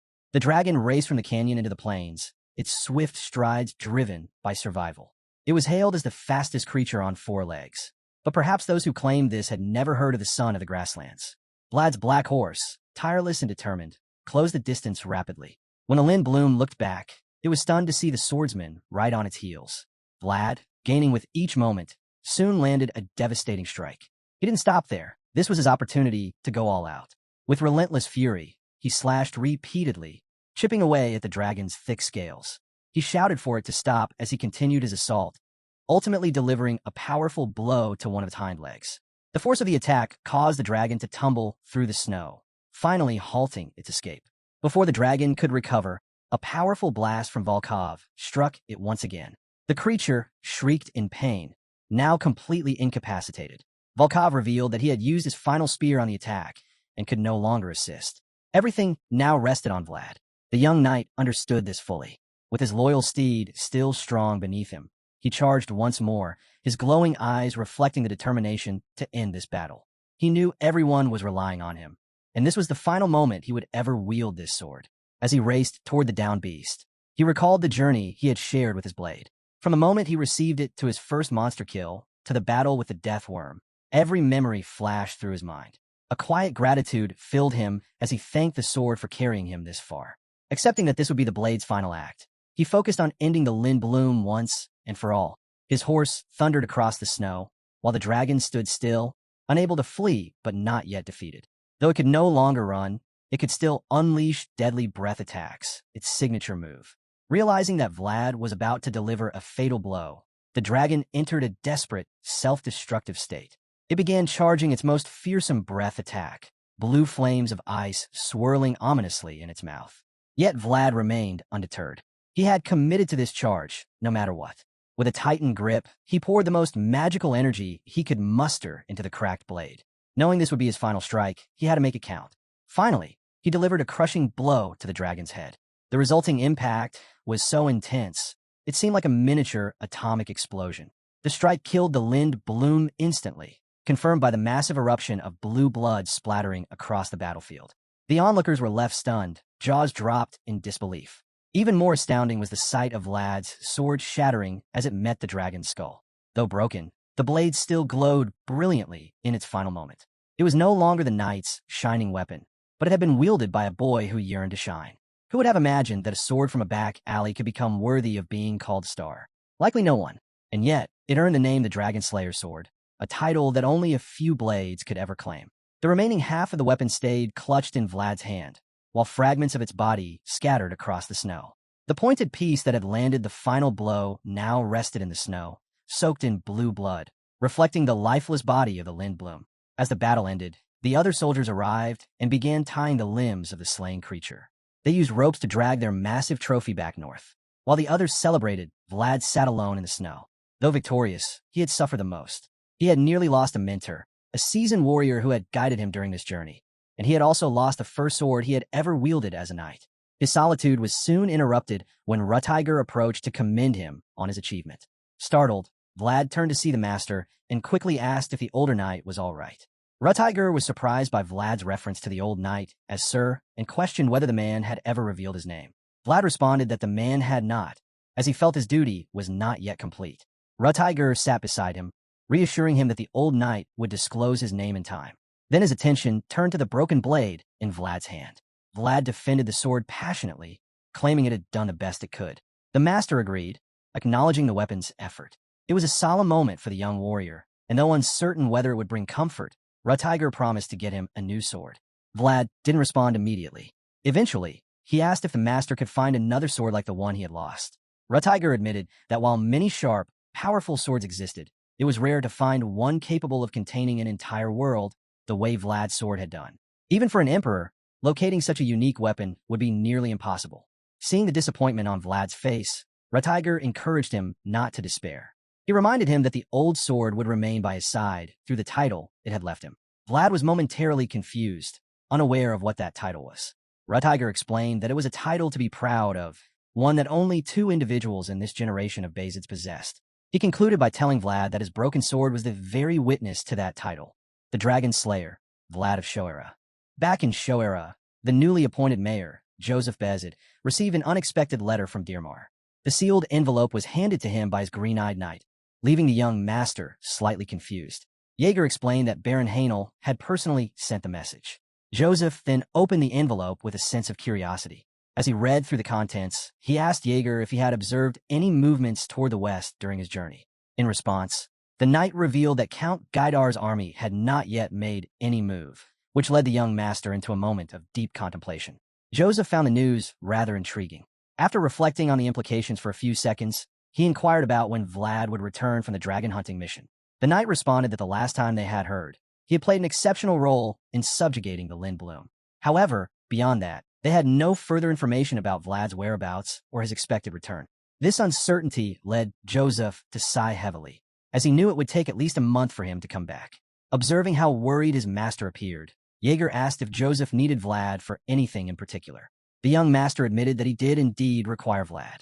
However, since he was currently unavailable, Joseph realized that they would be pressed for time. He reasoned that the subjugation squad had likely returned to Sturma after completing their mission, and Jaeger agreed with this assessment. Seeing that they shared the same view, Joseph announced that he would be heading to Sturma himself to meet with the subjugation squad, as well as his elder brother. Of course, Jaeger already understood what this meant and immediately offered to prepare for the journey. The one-eyed knight promptly departed to make the necessary arrangements. As he exited the room, Joseph Beazid found himself lost in thought once more, replaying the content of the letter in his mind. He braced himself for what lay ahead, now that he understood Count Gaidar's intended strategy. Although the man had done nothing overtly threatening, Joseph was convinced that the letter carried a calculated message with deliberate intentions. A part of him wondered if everything was merely a coincidence, yet he could not shake the feeling that the brief, hopeful moment might be the key to overcoming this looming issue. As it turned out, the current series of events appeared to be connected to Vlad's unexpected encounter with the Princess of Dirmar. Ironically, the mistake Vlad had made that day might have been the best possible move in retrospect. Meanwhile, the scene shifted to the snowy hills within the Blood Duke's domain. There, Volkov returned to his father with triumphant news of their victory against the Lindblum. The Blood Duke, sporting a fierce red gaze, commended his son for the outstanding job. Volkov mentioned that the Beazid family had provided tremendous support during the operation. He explained that they had been fortunate enough to have the dragon slain by a northerner, which left the dragon killer knights with no excuse to intervene. After hearing their conversation, the spiky-haired duke then asked about their biggest threat at the moment. In response, Volkov reported that Mircea had departed alongside the dragon killer knights. He assured his father that the Knights of Beazid would closely monitor those traitors until the very end. Hearing this, the Blood Duke began to piece the situation together. With the White Dragon now dead and the Dragon Killer Squad having left the territory, there seemed to be no further reason for unrest in their lands. While this was indeed positive news, the Duke remained wary. He knew that peace was only temporary, and it would only be a matter of time before another dragon recognized their power and unleashed destruction upon them. He believed that such problems continued to emerge because they were currently safeguarding 2 fragments of the dragon simultaneously. Consequently, he concluded that the fragments needed to be split up. Unfortunately, he found himself uncertain about whom he could entrust with such a critical responsibility. The Duke stood before the 2 chained chests containing the dragon fragments. His son and one of his advisors stood at his side. As the guardian of the oath, it was supposed to be the Duke's responsibility to handle the fragments. However, given the urgency and the necessity to divide them, the Blood Duke could only wonder whom he could truly trust with one of the fragments. While the Blood Duke grappled with this difficult decision, the scene shifted. Rudiger's party came into view. Lamund finally woke from his comatose state, and the first person he saw was Vlad. Vlad had been transporting the older knight in a wagon while he lay unconscious, bundled up in layers of thick clothing. Lamund opened his eyes and saw him. He asked if Vlad thought he was moving a corpse. Vlad explained calmly that the wind was frigid and that was the reason for the layers. They were still far away from Sturma. The veteran scoffed at the explanation, proclaiming that a man should not fear the cold. Despite his bravado, pieces of ice still clung to his face, betraying the freezing conditions. Vlad reminded the old knight of how he had previously complained about his bones aching when he had been blasted by the lindworm's breath attack. This reminder served as a checkmate for Lamont, who could not deny the fact. Though he tried to appear unaffected, he insisted that Vlad not tie him up any tighter, fearing that his blood flow might be restricted. As the two bantered, Rutiger and Mircha were engaged in a separate conversation. Rutiger commented that preparations were nearly complete and asked him whether he planned to head to Sturma. Since Lord Mircha and his dragon killer knights were considered important guests from a distant land, Rutiger suggested that his father, Lord Beazid, would be pleased to see them. Mircha, aware of Rutiger's distaste for him, politely declined. He acknowledged that it was indeed a rare chance to visit Sturma, but expressed doubts about finding any peace there. Rutiger didn't press further. He wasn't truly interested in Mircha's company. He was speaking only out of obligation. Feeling it improper to send a guest off empty-handed, Rutiger mentioned that since Volkov had taken the spear embedded in the Lindblom's leg and asked Mircha if he might want to take the tail. Predictably, Mircha refused politely and declined Rutiger's offer once again, claiming that he would just accept his well wishes instead. Of course, Mircha's pride would never let him accept such a minor piece of the dragon when his original intention had been to slay it. Rutiger appeared amused by the interaction. He had the upper hand in their exchange, and both men were aware of the subtle psychological sparring. He teases Mircha one more time, suggesting that it's better not to take anything since it would just be unnecessary luggage for their long journey back home after making this statement. Rutiger told Mircha that Beazid would handle the captured barbarians and advised him to leave the concerns of the north to the northerners. He wished him a safe journey. Mircha accepted this with quiet resignation, realizing he had lost the verbal spar. Before departing, he asked to say his farewells to the new dragon slayer. This request took Rutiger by surprise, but he agreed, though with a warning that the interaction be brief. Rutiger also sternly warned him that there would be no forgiveness if he tried any tricks again. Mircha feigned innocence, pretending not to understand what Rutiger was referring to. Rutiger, however, found it insulting that Mircha would assume he did not know about what had happened on the battlefield. A flashback showed Vlad struggling after being struck by a binding spell during the fight with the dragon. Mircha had been the one responsible. Rutiger had somehow discovered this, giving him more than one reason to despise the man. Mircha assured Rutiger that he understood the warning. Right after that, he makes his way over to Vlad. While thinking about what just happened, he feels that he acted too rashly unlike his usual self, and he kind of regrets it because he realizes now that the encounter was an opportunity for him to see the world of Rutiger Beazid. Unfortunately, he wasn't composed enough for that, and now he might never get another chance. Either way, he feels that there's no need to be disappointed since he already got to see the most important thing, which just happens to be our protagonist. Meanwhile, Vlad was busy ensuring that all their luggage was packed. Suddenly interrupted by Mircha, who approaches him. Mircha commended Vlad for his performance during the battle. Vlad, clearly irritated by his presence, replied that he could have done better if it hadn't been for someone interfering. Mircha sarcastically remarked that he was pleased to finally meet Vlad of Shoera. Vlad didn't respond this time, but the tension was palpable. Mircha acknowledged Vlad's irritation, but also admired the boy's growth. He recognized that Vlad had matured rapidly and understood how to carry himself with dignity. Knowing it was unwise to provoke Vlad any further, Mircha shifted the conversation. He claimed he would ask a few questions and then be gone. Without waiting for approval, he asked if Vlad's heart raced whenever he saw dragon. The question caught Vlad off guard, as he recalled his battles against the remnants of the dragons. Mircha slyly suggested that Vlad had felt thirst upon seeing the blue blood of the lindworm. Vlad began to panic, especially since he had indeed felt something unusual when witnessing the dragon's blood. At that moment, Mircha directly asked if he wanted to drink the dragon's blood, leaving Vlad stunned. The scene gradually transitions, and the unfolding narrative continues in Sturma, the capital city of Beazid County. There we see that Vlad and the others have finally arrived. While the rest of the group is likely enjoying a peaceful night's rest, Vlad remains wide awake, unable to sleep. His mind is burdened and overwhelmed with countless swirling thoughts, constantly returning to Mircha's final question. Ever since he was asked whether he desired to consume the blood of a dragon, his thoughts have been haunted. Vlad had initially felt deeply insulted by the inquiry and had the strong urge to snap back angrily at the man. Yet, upon reflection, he reluctantly acknowledged that Mircha had a valid point. Vlad already knew that his heart would always beat with inexplicable excitement whenever he saw a dragon. Moreover, during his confrontation with the lindworm, there had been a mysterious resonance echoing within his chest. He found it baffling that Mircha was aware of something so intimate, something even he could not fully comprehend himself. This persistent enigma left Vlad wondering who Mircha was and how he seemed to possess such uncanny insight into things Vlad hadn't even discovered about himself. Still immersed in his thoughts, Vlad was suddenly and abruptly drawn back to the present by the sharp sound of someone knocking on his door. As expected, he was not in the mood for conversation or company. In a tone of frustration and irritation, he commanded the visitor to go away, stating bluntly that he did not wish to be disturbed. At that moment, Rutiger hesitantly pushed the door open just a little, feeling rather unwelcome due to Vlad's harsh tone. He could tell the young man was under significant stress. Rutiger had gone in a battle against a dragon not once, but on 2 separate occasions. Because of this, he expected a degree of respect, which he felt he rightly deserved. Vlad, of course, had no idea that the person standing at his door was the elder brother of his own master. The realization struck him hard, and he immediately shot up from his bed and offered a sincere apology. He explained that numerous individuals had been approaching him, asking questions about the recent subjugation, and he had simply assumed that Rutiger was yet another curious admirer.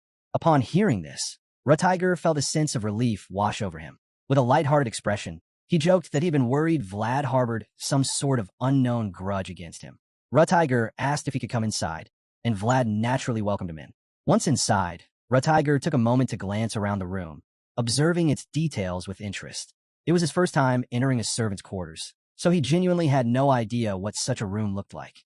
Vlad, on the other hand, was well aware that Rutiger had not left the comfort and luxury of his chambers simply to take a casual tour. With a hint of nervousness, he cautiously inquired as to what brought the man to his modest room. In response, Rutiger revealed a large case he had been carrying with him. He explained that the case contained the sword he had promised to give to Vlad earlier. The weapon, according to Rutiger, had been custom forged by the most skilled blacksmith in the entirety of Beazid. As he opened the enormous scabbard, the magnificent sword was unveiled before Vlad's astonished eyes. Not only was the blade extraordinarily strong and razor-sharp, but it was also impressively light and perfectly balanced. Rutiger elaborated further, stating that the blacksmith who created it was renowned not just in the north but throughout the entire empire. He felt completely assured that this sword would be more than suitable for Vlad to wield. Upon seeing the breathtaking sword, Vlad was completely overwhelmed with emotion. He could hardly believe the extraordinary effort Rutiger had gone through to procure such a remarkable weapon for him. With great humility, he expressed that the sword was too extravagant, too grand for someone like him. However, Rutiger did not share that sentiment in the slightest. He strongly disagreed, insisting that the sword was not excessive for a true dragon slayer. As far as he was concerned, this blade was the rightful reward that Vlad had undoubtedly earned. Rutiger went on to mention that he had considered gifting Vlad an even more exquisite artisan-crafted sword, but he refrained from doing so out of concern that it might cause misunderstandings. He reassured Vlad that there were absolutely no hidden intentions behind this gesture. He simply recognized how highly his younger brother, Joseph, regarded the young swordsman. At this point, Vlad saw no reason to resist any further and accepted the sword with heartfelt gratitude. Rutiger then asked Vlad if he had recently seen Joseph. Vlad responded that he had, but only briefly, since Joseph appeared to be extremely preoccupied. This comment amused Rutiger, who remarked that sometimes it felt as though Joseph were the servant rather than Vlad. Every scandal Vlad managed to get entangled and had to be cleaned up and resolved by Joseph. Vlad was taken aback upon hearing this. He hadn't realized he was the reason his master had been so overwhelmingly busy lately. Realizing that the boy had not yet been informed, Rutiger clarified the situation by revealing that the Beazid household had officially issued a summons to all of its knights. The scene then shifted to an exterior setting, where Lamund was seen in the presence of the head of the Beazid family. The aged knight expressed that he had been contemplating ending his long pilgrimage. The lord, in turn, asked whether he had finally reached a decision. Lamund admitted that arriving at this conclusion had been incredibly difficult for him, but he had indeed made up his mind. Lord Beazid nodded in understanding, noting that Lamund must now be ready to hand over his final duty. The elderly knight simply nodded, while the lord acknowledged that this would be a heavy burden for Vlad to bear. Lamund, however, firmly stated that this was precisely why he intended to pass it on to the young swordsman. He was entrusting it to Vlad as a knight and as a loyal vassal of the Beazid household. The veteran knight expressed a deep sense of relief, feeling as though he had finally fulfilled all of his obligations. Hearing this, the lord offered his heartfelt thanks for the many years of dedicated service Lamund had provided. In turn, the old knight offered a quiet apology for any trouble he may have caused during his long tenure. Lord Beazid then inquired whether Lamund planned to return to his hometown now. The knight confirmed that he did, admitting it had been a long time since he had seen his manor, and he wished to go home. The Lord seemed rather saddened by the prospect of parting ways with such a devoted knight, and asked him to remain a few more days so they could organize a proper farewell. Surprised by this, Lamond found it uncharacteristic. He knew the Lord was not one to struggle with goodbyes. Curious, he asked if there was a specific reason. The Lord explained that when someone prepares to leave, a new figure often emerges to take their place. Upon hearing this, Lamond immediately connected the dots. He realized this was why all the knights had been summoned. He asked if the Lord had already acknowledged the new successor, and the Lord responded with confidence that those who are qualified deserve the authority. The Lord believed that Vlad would break records by becoming the youngest and fastest to be fully knighted. Lamond found this amusing and commented that such traditions and records should be challenged more often. Knowing how deeply the old knight respected tradition, the Lord felt even more confident in his decision. Lamond now considered this symbolic passing of the torch to be his retirement gift, and he looked forward to the upcoming gathering when a new honor would be formally recognized. 3 days later, Jaeger was seen walking down a long hallway in the Grand Mansion.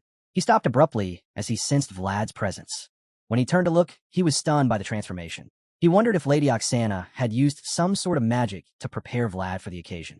The change in appearance was so dramatic that Vlad seemed like an entirely different person. Indeed, the young man looked regal and majestic, though he did not appear to be very comfortable in his new form. He felt somewhat out of place. Recognizing Vlad's discomfort, Jaeger asked if he was feeling nervous. Vlad admitted to feeling flustered, his cheeks burning red. This had all happened so suddenly. Jaeger reassured him kindly, promising not to scold him for being anxious. He reminded Vlad that he was the reason the doors of knighthood would open that day. With that, Jaeger stepped forward and requested that Vlad be granted entry, stating he stood there on the Count's command. As the grand doors swung open, Vlad was awestruck by the grandeur that unfolded before him. He had officially been granted entry into the Hall of Knights. Just before stepping inside, he glanced back to see Master Joseph watching him proudly. Joseph reminisced about how he could never stand before those doors himself, as he could not wield a sword. He once believed that line could never be crossed. Yet today, Vlad had become the sword that reached him. With pride filling his chest, Joseph encouraged Vlad to proceed forward and congratulated him on his brave journey, calling him his swordsman. The red path represented a route of honor, and the boy had unknowingly taken each step along it. This path symbolized the oath he had once dreamt of, a journey that began beyond the slums of the back alley. At last, he was on a path that led to the shining star, and now he had finally arrived. As he walked along the red carpet, other knights stood proudly on both sides, forming a corridor of recognition. At the carpet's end, he knelt before Lord Beazid, who awaited him with a sword in hand, ready to officially bestow knighthood upon the young swordsman. The Lord addressed the boy, Vlad, servant of the Beazid household, commending him for making it this far. He handed Vlad a scroll containing the timeless commandments of a swordmaster and instructed him to hold it in his left hand. The Lord urged him to deeply engrave the following words into his heart. The old man reminded him that a knight must always perceive the world of possibilities, a principle that served as the first commandment of the swordmasters.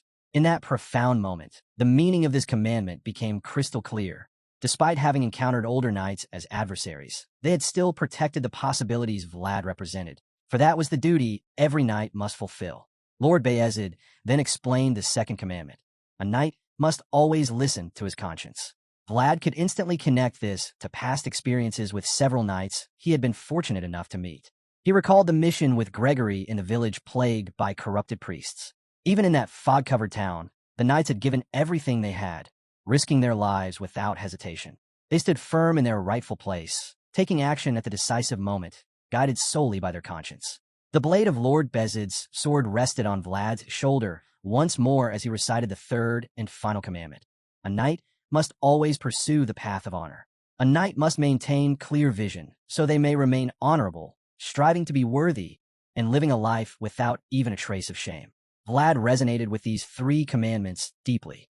He had already been living in alignment with them, making it effortless to swear by the sword and by the very commandments of the knights.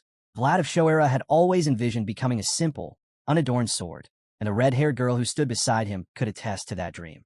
Though he lived amidst the alley's filth, he consistently upheld what was right. Besides Geminina, Jorge, the knight who safeguarded Rose's smile, Vlad's conscience also stood tall. Since he had always aimed for the stars, he had found the strength to keep moving forward in hopes of grasping them. Even though he had done so unconsciously, he had always strived to stay true to this ideal. The plain sword that had endured trials with him would testify to this resolve. With such overwhelming proof of his worthiness, Vlad solemnly swore before Lord Beazid, the sacred sword, and the commandments of the swordmasters that he would devote himself to upholding those sacred principles. In response, Lord Peter Beazid, master of the Beazid household, issued his command. The servant who once knelt humbly before him was now ordered to rise as a knight. Vlad stood tall once again. From that moment, he was no longer just a servant. He became known as the Knight of Lady Alicia, the protector of the children blessed by San Logino, the slayer of the Lynn Bloom, and a knight formally recognized by the Beazid household. He was the one and only Vlad of Shoera. This young man had once come from nothing and had forged a legacy through sheer will. All the knights present smiled with pride, especially Tiger and Jaeger, who felt immense joy that day. However, none felt more pride than the one who had first welcomed Vlad into his home, young Master Joseph, silently watching from just outside the Hall of Knights. The boy's journey from the depths was something all the stars gathered in that hall could testify to. It was a historic moment in the legacy of the Beazid household. As the knights celebrated the newest addition among them, a voice echoed within Vlad's mind, telling him that he had done well, and for the first time, addressing him as Sir Vlad. The scene then shifted to Trinova, the capital of Gaidar County. There, the infamous Count Gaidar lounged on his throne, while one of his advisors encouraged him to advance boldly. Yet, the dwarves around them continued creating tension, complicating the situation. For this reason, the Count had decided to proceed cautiously, as the other nobles had done. He noted that the only surviving Hainel member, Lady Alicia, remained unmarried. The Western ruler, Sigmund Gaidar, made this observation with a sinister expression. When his subject confirmed the information, Sigmund remarked that it simply could not continue that way. He believed a frail woman like Alicia could never survive in such a perilous world alone. It was then revealed that Sigmund was speaking to Godin, the rogue knight. He instructed him to take action once more. Godin asked what he needed to do, and the massive, villainous ruler responded with instructions to travel to Dermer with his son. He wanted Godin to secure a reasonable justification while in that region, a command that surprised the rogue knight. He hadn't expected a preference for justification over violence or warfare. While Godin was still contemplating this new directive, Sigmund praised him, confident he wouldn't fail. In return, the white-haired mercenary promised to do his utmost on this assignment. After this ominous conversation, the story returned to Sturma, where Peter Beazid and his household held a meeting. Lord Beazid declared that he had positioned Vlad exactly where his son, Joseph, had desired. In response, the young master merely thanked his father. The Lord then revealed startling news. The Lord of the North would soon host a gathering where everyone would convene. This revelation left Joseph stunned. He hadn't anticipated the great assembly taking place, especially since it hadn't been held in over a decade. Lord Beazid confirmed it, and Joseph was left frozen in disbelief. He wondered whether the secrecy of the preparations had hidden the signs, or if it had all been rushed to take everyone by surprise. Joseph, still anxious, began to worry about Lady Alicia's decision in the face of such developments. Before he could overthink, his father expressed his desire to align Dermer, Lady Alicia's land, with the North during the assembly. This left Joseph even more speechless. However, before he could question the intent, Peter Beazid continued. He noted that the Hainel household had long benefited from the equilibrium between the North and the Central Territories. Opening a bottle of wine, Peter concluded that the time had come for Hainel to make a decision. The wise lord wished to pressure the situation, fully aware that the Hainel household would be devoured by the Eagle of the West if they failed to act swiftly. The peaceful era had ended, and now was the time for survival and unity. Dermer had remained neutral long enough, and Peter Beazid was convinced that a difficult decision was unavoidable. Joseph, filled with concern, wondered whether Alicia would choose the North. His father, however, only smiled knowingly. He understood just how far Joseph had gone to guide her toward that decision. While his son stood in surprise, Peter Beazid promised his complete support, declaring that in all matters concerning Dermer, Joseph represented the entire Beazid household. Overwhelmed by his father's words, Joseph finally pulled himself together and began to walk away. As he departed, Lord Beazid watched silently, reflecting on the struggles his son had endured. Born without sharp fangs, he had still fought his way forward. Now, his father was prepared to back him unconditionally, particularly in this pressing matter. After all, the fate of the Hainel household was not the only concern. Peter Beazid understood that delaying decisions would only increase the likelihood of bloodshed within their family. Therefore, he resolved to end the cycle in his generation. This never-ending conflict had become a curse, one that had weighed heavily on him for years. And so, with firm resolve, he vowed to break it once and for all. Later that evening, as the sun began to set, Lamond led Vlad up to the top of the castle to show him something. Vlad was utterly captivated by the view and admitted that he had never known how breathtaking the scenery appeared from that height. In response, the elderly knight revealed that he had always wanted to show him this place, at least once. He pointed out how the castle walls appeared more radiant at that particular time of day, claiming that the walls of Sturma had withstood time by absorbing the blood of their enemies. However, he somberly mentioned that they had also been nourished by the blood of the Beazid household. From the tone in his voice, Vlad could sense the heartbreak the old man carried. Lamond admitted that blood was sometimes necessary to protect something, and then explained that knights were those who had sworn to willingly offer their blood when the time came. Suddenly, the mood turned serious as the veteran knight informed Vlad that he, too, would have to offer his blood when his time arrived. Vlad responded with a warm, reassuring smile, letting him know that he already understood. Hearing this, the elder knight finally decided it was time to reveal his name. He disclosed that his name was Lamond, which left Vlad stunned, as the confession had come without warning. Vlad expressed his confusion, prompting the old knight to instruct him to call him Sir Lamond henceforth. Still trying to comprehend what was unfolding, the old man handed a coin to him and told him to take it. Vlad hesitated, unsure of what the object meant. Lamond explained that it was payment for breaking his armor. Although Vlad took the coin, he examined it with suspicion, unable to understand how a rusty, old copper coin could cover the cost of armor. While the boy studied the coin with clear disappointment in his eyes, Lamond informed him that the coin was worth much more than the GRY orc leather armor he had. The elderly knight knew Vlad would not understand its value at that moment, so he simply assured him that he would recognize its worth when the time was right. Lamond figured that Vlad must have received his mission upon being knighted, and he confirmed this, revealing that he would be departing in the morning. Upon hearing this, the old knight realized that it would be their final meeting for quite some time. With that in mind, he urged Vlad to visit his manor if the chaotic situation ever settled soon. In response, the young knight promised his favorite elder that he would do so. He even joked about collecting the rest of his insufficient payment during his next visit. Despite the bittersweet nature of their farewell, they managed to bring some humor to the moment, as both of them had the heart of a comedian when they wished to show it. They shared a wholesome moment, and Lamond told Vlad that he would always be welcome to visit. He reached out for a parting handshake, and, rather than calling Vlad a brat as he usually did, finally addressed him as Sir Vlad. Vlad was genuinely surprised by this, but the retired knight simply gave him a warm smile, expressing that their time together had been enjoyable. It was finally time to say goodbye. Although Vlad felt sorrowful about parting from the old man, a soft smile gradually spread across his face as they shook hands. He thanked the elderly knight for everything he had taught him, and that was the moment they went their separate ways. Meanwhile, in Dermer, the scene shifted to a blue-haired princess who sat in growing frustration. It had been a month since she sent that letter, and no one had come to visit her. Her advisor attempted to calm her down, urging her to exercise patience and reminding her that one must always be prepared for the worst so that they are equipped for anything that follows. Time was slipping away for the Hainel household, and Alicia began to fear that the worst had already arrived. She contemplated Count Gaidar's suggestion in his letter to marry his eldest son, but she found herself too conflicted to reach a decision. She turned to her advisor and asked whether she should proceed with the marriage into the Gaidar household. The elderly man was utterly shocked. It was far from what he had intended to suggest. He feared that he might have phrased his words poorly. Despite his attempts to pacify the lady, Alicia still trembled with anger after receiving the wedding invitation, which felt more like a one-sided declaration. Count Gaidar had not given her a choice, and she could tell that the West was showing her blatant disrespect, even if they masked it with sweetened words. There had been no real promise for Hainel's future, only a clear display of greed. At this point, Alicia was more confused than ever and found it increasingly hard to trust anyone, from the north to central, even Count Gaidar himself.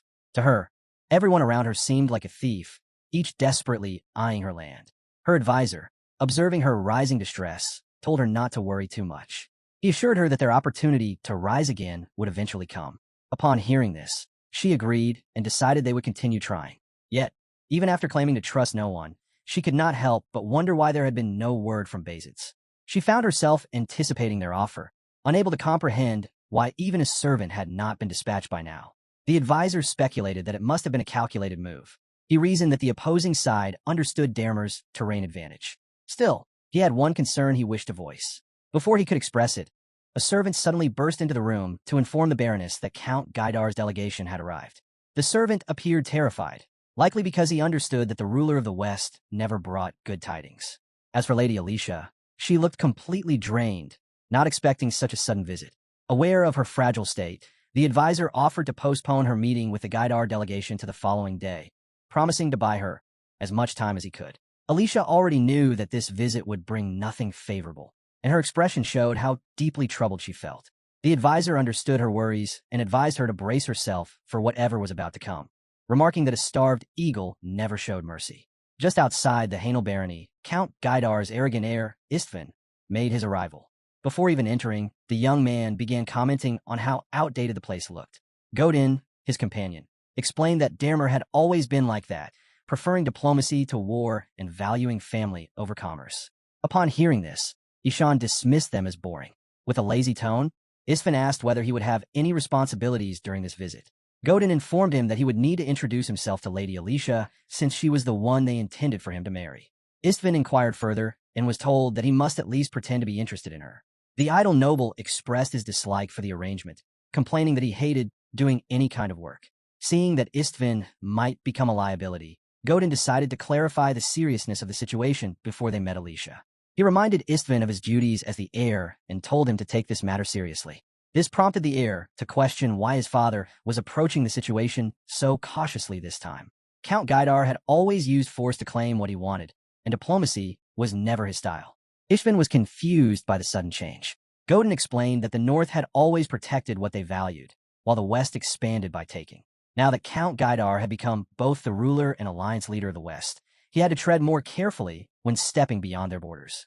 The rogue knight's explanation finally helped Istvan understand why they were proceeding with caution. Moreover, he realized the importance of this task since Godin himself had accompanied him. Despite this, Istvan remained largely uninterested until Godin cleverly mentioned that Lady Alicia was extraordinarily beautiful. He claimed she was unmatched, even among the noble women of the region.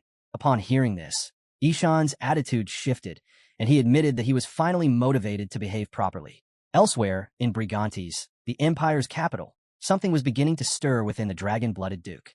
Mircea returned to his aging father, Duke Sarnas Dragulia, and was asked for a report. Mircea informed him that the white dragon had been slain by northern knights.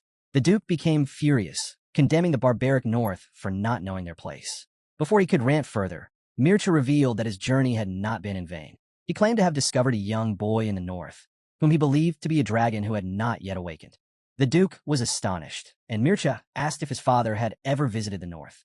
Sarnas confirmed that he had traveled everywhere, dedicating his life to spreading seeds of potential across the continent.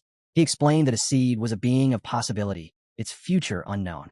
So, upon learning that a human might be a dragon, he felt his efforts had not been in vain. Sarnas asked Mircea if his heart resonated upon seeing the child, and he confirmed it. Then he asked what Vlad looked like. Mircea described the boy as having golden hair and blue eyes, features that had been passed down through the Dragulia bloodline. Hearing this, the old duke became even more intrigued. Since the child had not yet called forth the dragon's fragments, Sarnas figures that Vlad still has not opened his eyes, just like Mircea said. Now, having made this extraordinary discovery, Sarnas acknowledged once again that the process of waiting for seeds to grow was difficult. But he had lived long enough to know that humans repeated the same patterns endlessly. That was how he had lived as well. He confessed that he now deeply wished to meet the special child his son had encountered. Istvan looked gobsmacked when he finally set his eyes on the princess. All of a sudden, it started to seem like the rumors he had heard about were nothing more than baseless gossip. His perspective had shifted because he saw an indescribable feature before him, something that suddenly changed everything. With this overwhelming feeling, he finally greeted Alicia, claiming it was a pleasure to meet her. With such a composed demeanor, he introduced himself to her, revealing that he hailed from the Gaidar household. As much as she probably despised him, she politely welcomed him with a very stern look etched across her face. Unsurprisingly, Alicia was not the only one with a mean look. Even her advisor stood furious. Upon hearing Istvan introduce himself, the advisor realized that his suspicions were correct and concluded that the ruler of the West harbored impure intentions. To him, that was the only plausible explanation as to why his successor would dare address Alicia merely as lady, even though she held the prestigious title of Baroness of Dermer. It didn't take long for Istvan to notice the old man glaring daggers at him, and he found himself utterly confused, as he probably had no idea what he had done to offend a man. Either way, he didn't particularly care, since his main concern now was the beautiful blue-haired lady he intended to make his wife. At this point, Alicia finally responded to the uninvited guests. She thanked him for coming such a long way and informed him that it would have been better if he had informed them of his visit earlier. As Istvin tried to interrupt and say something, she immediately cut him off again. She pointed out how necessary it would have been to coordinate the details of his proposal in advance rather than just thrusting it in her face. It almost felt as if she were scolding the young man and the knight who had escorted him.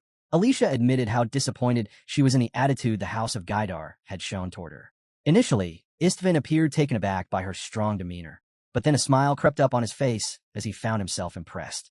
Before meeting her, he had assumed she was just a harmless young lady. But after this brief exchange, he realized that her words were as cold as ice. It was exactly the kind of atmosphere he preferred, so he was already looking forward to his time in Dermer.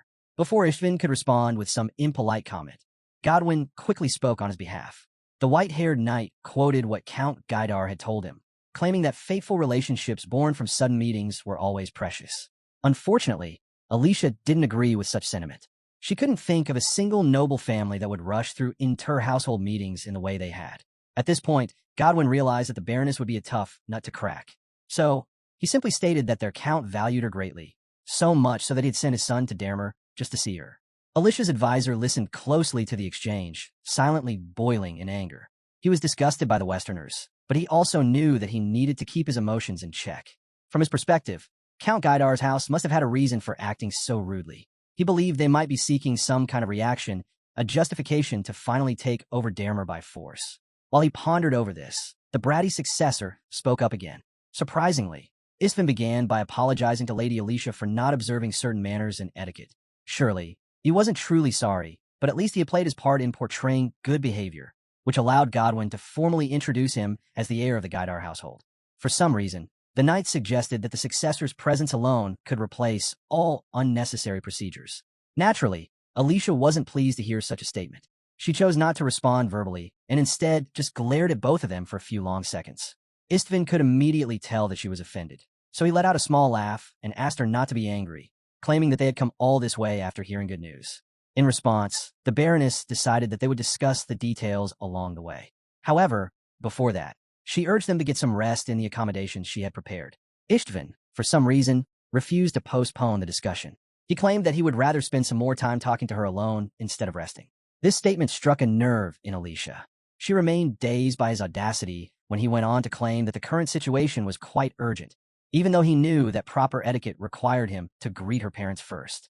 Patience was indeed a valuable virtue for everyone, but even it had its limits.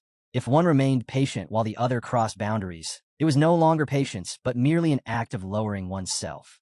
The Baroness was enraged by Istvin's boldness and furiously asked why he would dare suggest such a thing. Seeing the look on her face, the arrogant heir felt delighted. His little scheme to provoke her had worked perfectly. This was a reaction he had hoped for, and he couldn't believe it had been that easy to trigger. As such, his objective in coming here had been fulfilled. They now had their justification. Just before the Westerners could reveal their true colors, something entirely unexpected occurred. Suddenly, someone announced that the Knights of Beazid had arrived, leaving everyone in the room shocked. Without hesitation, Alicia's advisor ordered that the knights be led inside. Sure enough, the massive doors opened immediately to welcome the powerful Knights of Beazid. As expected, Jaeger led the way while Vlad and the other skilled swordsmen advanced to greet the blue-haired lady. Jaeger was the first to greet the Baroness, admitting that it had been a while since they last saw each other. With great humility, they all greeted the master of Dermer, revealing that they had come to pay their respects. For the first time since the arrival of the Westerners, Alicia had a smile on her face. She welcomed the knights warmly, and that was when Vlad stepped forward to apologize for arriving late. Istvin became immediately irritated by Vlad's presence and wasted no time glaring at him with murderous intent. Vlad then stepped forward to address Lady Alicia, revealing that he had come in response to her summons. The smile on her face widened even more, clearly delighted to see him. After all, Vlad was the only one who had the right to address her as a lady. She had granted him that right when she offered him her handkerchief. Vlad declared that he had come to Dermer to pay the price for receiving her handkerchief. When the arrogant heir to the West heard this, he was completely confused, as he had no idea what handkerchief was being referenced. Vlad then turned his gaze toward Istvin, the person he would soon have to confront. He proclaimed that the price he intended to pay would be his name, guaranteed by the Beazid household and in the honor of a knight. As he reflected on how he had climbed and struggled through the mires to reach this point, Vlad thought about how far he had come from the slums of Sora. Now that he stood face to face with the rogue knight Godwin once again, he was glad that his shadow had finally touched the traitor. Godwin was shocked when he realized that the young knight standing before him was the same boy he had once crossed paths with long ago. The realization disturbed him, but Vlad wanted the traitor to look him in the eyes. Godwin had always felt elusive to Vlad, but now he was thrilled to have earned the right to stand before the knights of the blue moonlight. Later that day, the men from the west had a private conversation. Istvin looked deeply upset, having assumed things would go smoothly. That hadn't been the case since the Beazid knights had shown up and disrupted everything. He never anticipated such a bold move from the Beazid household. He was especially annoyed by Vlad, who had completely overshadowed him in front of the Baroness. Until now, Istvin had never heard of Vlad of Sora. He thought he had met the young knight's gaze earlier, but in truth, Vlad hadn't even looked at him. His attention had been fixed on Godwin, who had stood behind Istvin at the time. As the memory replayed in his mind, Istvin chuckled, finding it intriguing. He had never been humiliated like that before. The fact that Vlad hadn't bothered to spare him more than a second's glance made him furious, but also curious. He asked Godwin if he knew the young knight, stating that Vlad had seemed rather arrogant. In response, the white-haired knight admitted that he and Vlad had once had a brief encounter. The rogue knight remained surprised at what the kid had become, never having imagined that he would meet him again in a place like this. Godwin thought back to the last time he saw Vlad and realized he probably hadn't spared the boy's life out of pity alone. It occurred to him that perhaps the shining potential he saw within Vlad had compelled him to offer his support. Even though it was now clear that Vlad might become a thorn in his side, Godwin still admitted that the young knight was truly admirable. He couldn't believe this was the same person he had received a report about not long ago. His thoughts were interrupted when the bratty heir asked what they would do next. Istvin reminded him that his father had asked them to create a reason to take over Dermer, but now that plan seemed unlikely with the Beazid household's involvement. With this in mind, Godwin paused for a few seconds before assuring Istvin that there was still a way to complete their assignment. He claimed that it would have to be a case of the winner taking all. According to him, this was a universal law, and now that the Beazid knights were involved, it was the only viable option left. Meanwhile, the scene shifted to the Baroness, who was holding a small meeting with Jaeger and Vlad. As they gathered over tea, Lady Alicia mentioned how Joseph had promised to prove the strength of the alliance between their households. Now that Jaeger and the Knights of Beazid had arrived, she believed there was no longer any need to prove it. Once they were on the same page, Jaeger placed a letter from his master, Joseph, on the table, and she quickly picked it up to read. Even though Vlad had her handkerchief, Joseph thought it would be difficult for her to reject the Gaidar household's proposal with just that gesture. So, he had offered her a plan B in the letter. Once she finished reading, she was shocked to learn of an alternate method to escape the West grip. Jaeger assured her that Joseph was doing everything in his power to support Dermer, and Alicia agreed, stating that the idea in the letter was a viable solution. Alicia revealed that her grandmother had been part of the Oscar household just like Madame Oksana, which meant she shared the same bloodline. Her advisor hadn't known this, and when she revealed it, he was left speechless. Jaeger confirmed the revelation, explaining that the Beazid household had lent her their swords because she had inherited that lineage. Alicia began to process the implications. If the Countess of Beazid became her godmother, she could easily reject the Gaidar marriage proposal. For the Gaidar heir to marry her, he would require permission from the Countess, and there was no way Lady Oksana would allow a union with the tyrant's family. Still, Alicia worried that she might be inconveniencing the Countess. Seeing her concern, Jaeger reassured her that Madame Oksana had already promised to always welcome her. This gave her a sense of relief, but her advisor remained unconvinced that this was the best path. As much as the knights had expressed good intentions, he knew that this arrangement gave Beazid a justified reason to interfere in Hainel's matters. The possibility made him suspect that even Beazid's intentions weren't entirely pure. It troubled him deeply, though he acknowledged there was no better solution at present. He wondered if the Beazid household had foreseen all of this and intentionally delayed their arrival to let the Westerners move first. If that were the case, then he concluded that Joseph Beazid must be a truly fearsome man to have orchestrated the entire affair. To him, it seemed as if this was all part of a chess game, and that Dermer had already been positioned on the board Joseph had prepared entirely by himself. Alicia found herself under intense pressure, overwhelmed by the numerous forces at play and the complexities tied to any decision she might make. Uncertain of what to do, she questioned whether making a decision immediately was truly necessary. Jaeger recognized her struggle and reassured her that there was no rush. He acknowledged the stress she was experiencing and emphasized that she was welcome to take her time. His understanding brought a sense of relief to the Baroness, who expressed her gratitude for their thoughtfulness. Her advisor, equally aware of the situation's weight, understood the difficulty she faced. On one side stood the Gaidar household, approaching with the pretense of a marriage proposal. On the other hand, The Beazid household dangled the offer of protection like bait. The circumstances made it appear as though Alicia had no one she could trust fully. As her mind wandered, she unintentionally met Vlad's gaze. Acknowledging his new status as a knight, she addressed him with formality and asked how he was feeling about his duties. Vlad responded with calm confidence, assuring her that he would do his best for her, not just because it was his duty, but because he wanted to. His unwavering loyalty surprised her, and a wave of realization washed over her advisor. He concluded that among all the scheming parties, the one person Alicia could trust unconditionally was Vlad. He was willing to serve her without ulterior motives. When Vlad made his devotion clear, Alicia thanked him earnestly and then requested to see the handkerchief she had given him earlier. She believed it might need repair after being carried for so long.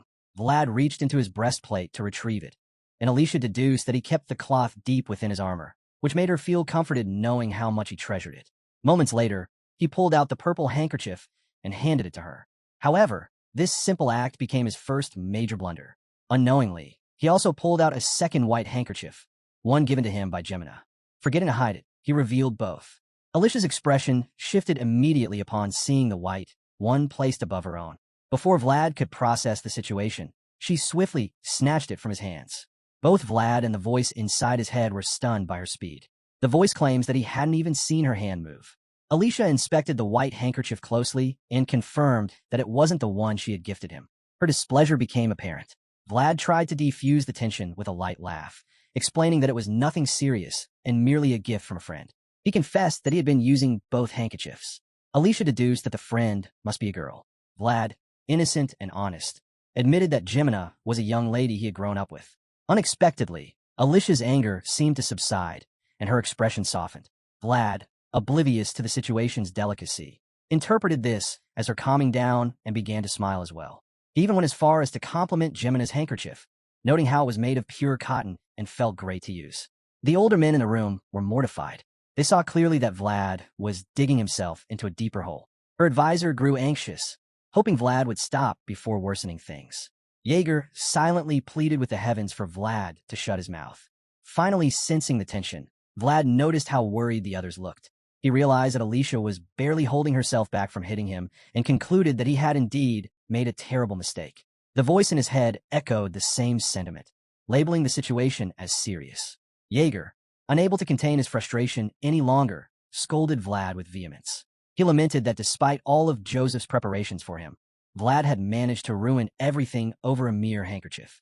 Jaeger was so exasperated that he declared Vlad might possess an innate talent for foolishness. Feeling ashamed and remorseful, Vlad accepted the scolding and apologized sincerely. He explained that he never intended for things to unfold that way. Unfortunately, his explanation only fueled Jaeger's desire to punch him. Still, the experienced knight restrained himself, aware that Vlad was nearing adulthood and was now a knight himself. With that consideration, Jaeger finally calmed down and ordered Vlad to leave the room. Vlad was stunned by the command, but Jaeger repeated it sternly, making it clear that he didn't want to see him for the time being. He even threatened to beat Vlad as he had done in the past. Surprisingly, Vlad responded with defiance, daring Jaeger to try, believing that the man wouldn't dare strike him now.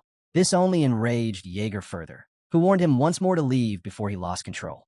As his rage mounted and he cracked his knuckles, Vlad decided to flee. Despite his bold words, he ran away quickly. Watching him retreat, Jaeger could only wonder what to do with the reckless youth. Vlad fled to another room, where a group of Beazid knights was casually drinking wine. Upon his entrance, all eyes turned toward him, and he immediately became the subject of ridicule.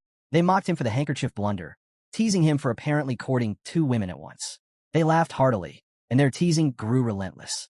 Vlad, now genuinely bothered, stated that he wanted to be alone. This only made them mock him more, refusing to give him space. Realizing they wouldn't stop, he walked out, prompting more jokes, including a suggestion to warn the maids about the stallion roaming the mansion. This small accident had spiraled into a massive embarrassment for Vlad. He couldn't understand how things had gone so wrong. All he had to do was present Alicia's handkerchief, yet he had failed miserably. As he walked the hallway alone, lost in thought, he reflected on his failure. He had truly wanted to perform well on his first mission as a knight, yet he had already stumbled so badly. What stung even more was how the other knights ridiculed him instead of offering comfort. The voice in his head broke the silence, oddly pleased by the teasing, interpreting it as a strange form of affection. According to the voice, these men, hardened by Rudiger's training, wouldn't openly show kindness. Their mockery was their way of acknowledging Vlad as one of them. Vlad found the idea believable, recalling similar experiences in Soara under Jorge and his men. Whether they were alley thugs or high-ranking knights, people were similar in their ways of bonding. Pushing that aside, he returned to the main issue. He had nowhere to go. Jaeger would strangle him if found, and the knights would only tease him more. Looking out a nearby window, he spotted a solitary tree in the field. The loneliness it represented mirrored his own. Realizing it had been a while since he last prayed, he decided to head outside and do just that. Meanwhile, Alicia remained upset. She sat at her table, trying to comprehend Vlad's actions. The more she thought about it, the more absurd it seemed. It baffled her how he could keep her handkerchief alongside another woman's. Though annoyed, her advisor tried once more to help Vlad's case. He pointed out how clean the handkerchief still was. Alicia brushed it off, but the old man emphasized that it was rare for a young man to maintain such care for a small item. Despite her irritation, Alicia found herself slightly interested. She asked what he meant. The advisor reminded her that Vlad had been sent on countless dangerous missions since receiving her handkerchief. Yet he had kept it pristine, which meant he had taken deliberate care to protect it. He admitted that Vlad made a foolish mistake out of ignorance, but suggested this also implied that his intentions were pure. In the old man's opinion, Vlad was unlike the others who pledged loyalty to her while harboring hidden agendas. After making a logical case, he directed Alicia to look out the window. There, they saw Vlad praying beside the lonely tree. The advisor noted that his actions reflected why the Beazid household held him in high regard. Alicia's face lit up with a smile upon seeing him. She was glad to find that Vlad hadn't changed since the day they first met. However, her expression quickly turned grim when she spotted someone approaching Vlad. The figure was none other than Istvan, drawing closer with each step. Too far away to intervene, the advisor began to panic, frantically asking if anyone could go warn Vlad, now that this had become an emergency. While everything else was unfolding, Vlad remained immersed deep within the space of his mind, trying desperately to awaken every memory he had of the lonely tree. He requested the guiding voice to search for them, but unfortunately, there wasn't much success. He recalled that some memories had returned to him after encountering War, and the voice subtly implied that a certain connection existed between him and the serpent spirit. Their meditation was abruptly interrupted when the voice suddenly sensed an approaching presence. Upon hearing this, Vlad instantly snapped back to full awareness and listened carefully to identify who it might be. As Istvan drew near, he expressed mild astonishment upon realizing that a grave existed in a secluded place like this. He quickly deduced that someone precious to Vlad must be buried there, which explained why he had come so far, just to offer his prayers. At this moment, Vlad rose to his feet and, even before turning around, informed the arrogant Westerner that this location could only be entered by someone who had received permission from its master. He was furious that Istvan had tainted such a sacred space with his foul presence. He finally turned and reached for his sword. Witnessing this reaction, the insolent intruder immediately felt challenged. He questioned why Vlad was allowed here while he was not. Vlad responded by clarifying that he had received permission to be present. However, Istvan paid no real attention to this explanation. Instead, he seemed more satisfied that the young knight was finally acknowledging him. Istvan was elated to finally be recognized by the knight who had ruined his mission in Dermer. He confessed that he had begun to feel invisible ever since the Beazid knights arrived, as Vlad had eyes only for Godwin. Naturally, this sentiment did not affect Vlad at all, who was already incensed by the man's nerve. He stood quietly, waiting for the Westerner to finish rambling so he could dismiss him. But Istvan continued to speak, and then abruptly delivered a cryptic message supposedly passed down from the rogue knight. The message stated that if Vlad relinquished Baroness Hainel's handkerchief, Godwin would consider that as the payment for the second jerky. While this would seem like nonsense to almost anyone, Vlad, having met Godwin before, immediately understood the meaning, and it disturbed him deeply. Istvan, not knowing the context, merely repeated the message and curiously asked Vlad to explain what it was supposed to mean. After a short while, Vlad remained dazed and visibly shaken, something Istvan easily noticed. Still unsure of the message's meaning himself, Istvan confessed he wasn't interested in their shared history anymore. His only concern now was the handkerchief, which he confidently demanded. Unsurprisingly, Vlad had no intention of parting with it. Instead, he boldly invited Istvan to come and try taking it if he dared. The successor of the West was stunned that a boy from Sora would speak to him in such a way. He could hardly believe Vlad would doubt his ability to overpower him. That made him even more determined to claim the handkerchief. It was already well known that the West never concealed its desires, as it was a world where only the greedy could survive. In contrast, the North never retreated because its survival depended on never allowing anything to be taken from them. Observing that Vlad had no plans to surrender the handkerchief, Istvin was not surprised, since Godwin had warned him that Vlad would be unyielding. Given the situation, Istvin accepted that he had no other options. Both men instinctively knew what would happen next, and each was ready. As expected, Istvin, being the challenger, was the first to unsheath his massive sword. It was so enormous that it should have been impossible to wield with just one hand. But the brute heir of the West was no ordinary man. He extended his weapon, its razor-sharp tip resting just inches from Vlad's face. His eyes, glowing red with desperation, fixed on Vlad as he labeled him the rookie from the North and declared his intention to duel him for Alicia's handkerchief. Vlad remained completely unfazed despite the enormous blade hovering near his face. After a pause, he told Istvin to repeat himself, leaving the brute momentarily confused. Seeing the perplexed expression, Vlad decided to clarify. He reminded him that he was both Beazid's knight and Lady Alicia's knight, and told him that if he truly intended to challenge him to a duel, he should address him properly. Having made his point, Vlad concluded by labeling Istvin a hooligan of the West. Later that night, Godwin sat engrossed in paperwork, mostly concerning Vlad's latest achievements. He read about how the boy had annihilated an entire organization in a city and forced out a dark mage's enforcer. He also learned that Vlad had lured the Death Worm and defeated the Lin Bloom on his own. At this point, Godwin began to feel that Beazid had acted far too hastily in Vlad's case. Although standards and logic existed, Godwin felt they had been inflated. From the Rogue Knight's perspective, Vlad would have developed just fine without being sent on all these missions.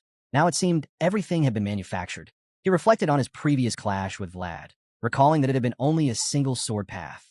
To him, it had been nothing more than a display of potential and certainly not worthy of the title of Dragonslayer within a year. Still, despite thinking that Beazid had rushed things, he acknowledged that awakening Vlad's aura had been incredible. After all, aura couldn't be taught. Now, having read all this, he regretted not taking Vlad with him by any means necessary. His thoughts were interrupted when Istvin returned, prompting Godwin to ask him about the handkerchief. Naturally, the brute had failed to retrieve it and confirmed that Vlad truly didn't listen. Godwin was surprised that the powerful heir had come back empty-handed, having assumed that Istvin would simply take the handkerchief by force. Istvin explained that he had been ready to do just that, but the mood was ruined.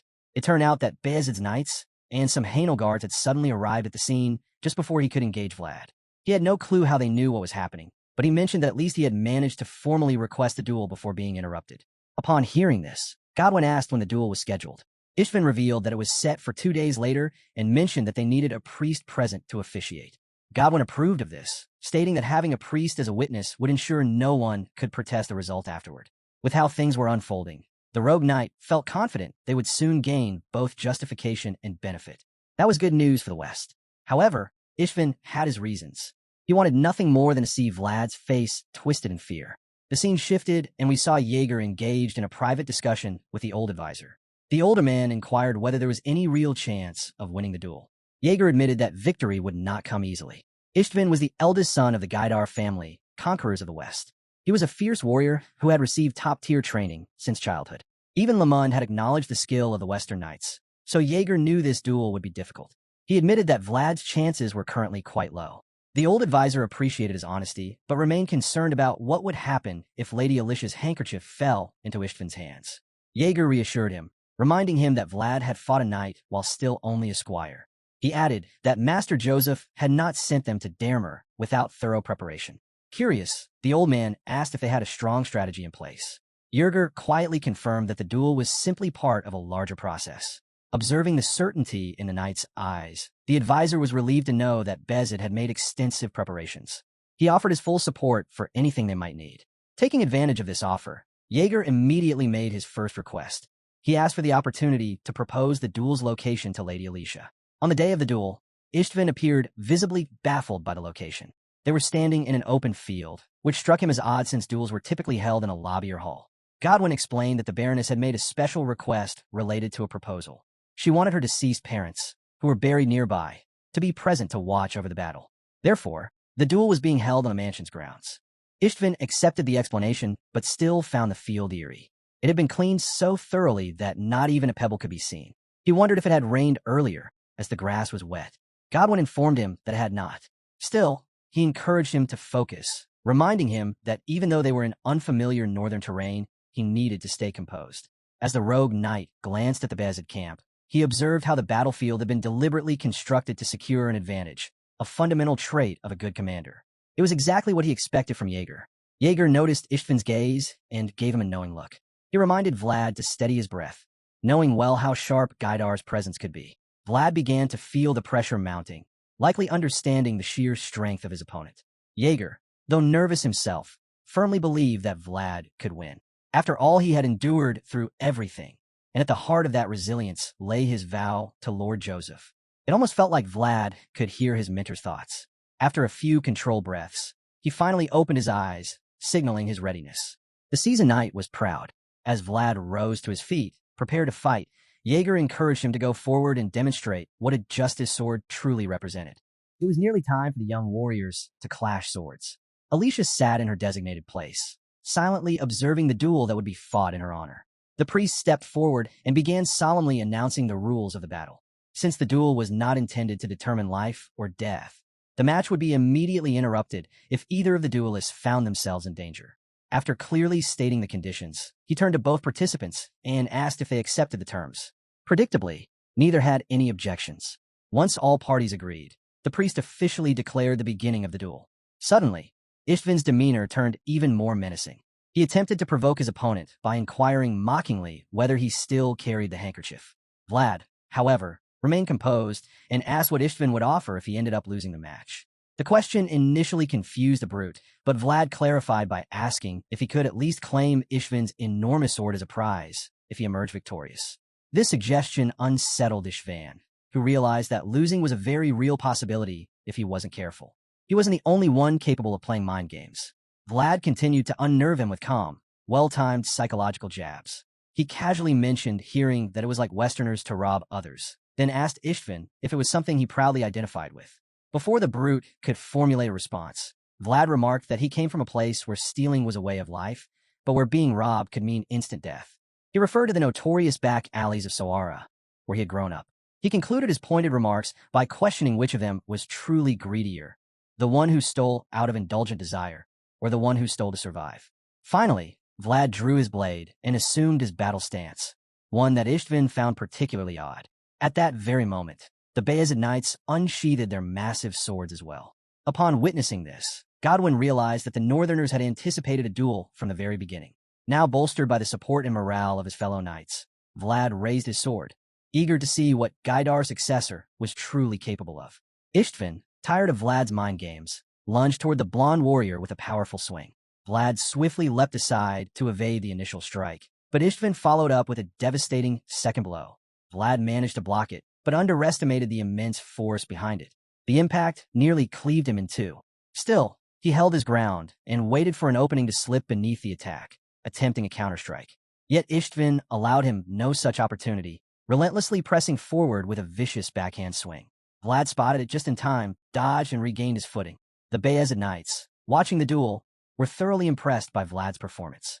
Godwin, too, was astonished. He noticed that Vlad skillfully dodged attacks that relied on weight, while expertly deflecting thrusts designed for reach. It was clear to him that the young warrior was thoroughly prepared for the battle ahead. Furthermore, the damp grass beneath their feet favored swift movements, but made it difficult to maintain the kind of stable footing required for heavy sword techniques. Godwin realized this wasn't a mere coincidence and began wondering who had orchestrated such a well-thought-out battlefield. Young Master Joseph might have lacked the physical strength to wield a sword, but he was undoubtedly a master strategist. Back in the duel, Istvan intensified his offense, throwing everything he had in a landing a single hit. Yet Vlad always remained a step ahead. Frustrated by his failures, the brute gathered all his might and swung his sword downward in a deadly arc, hoping to finish the fight then and there. Once again, the agile knight managed to block the strike.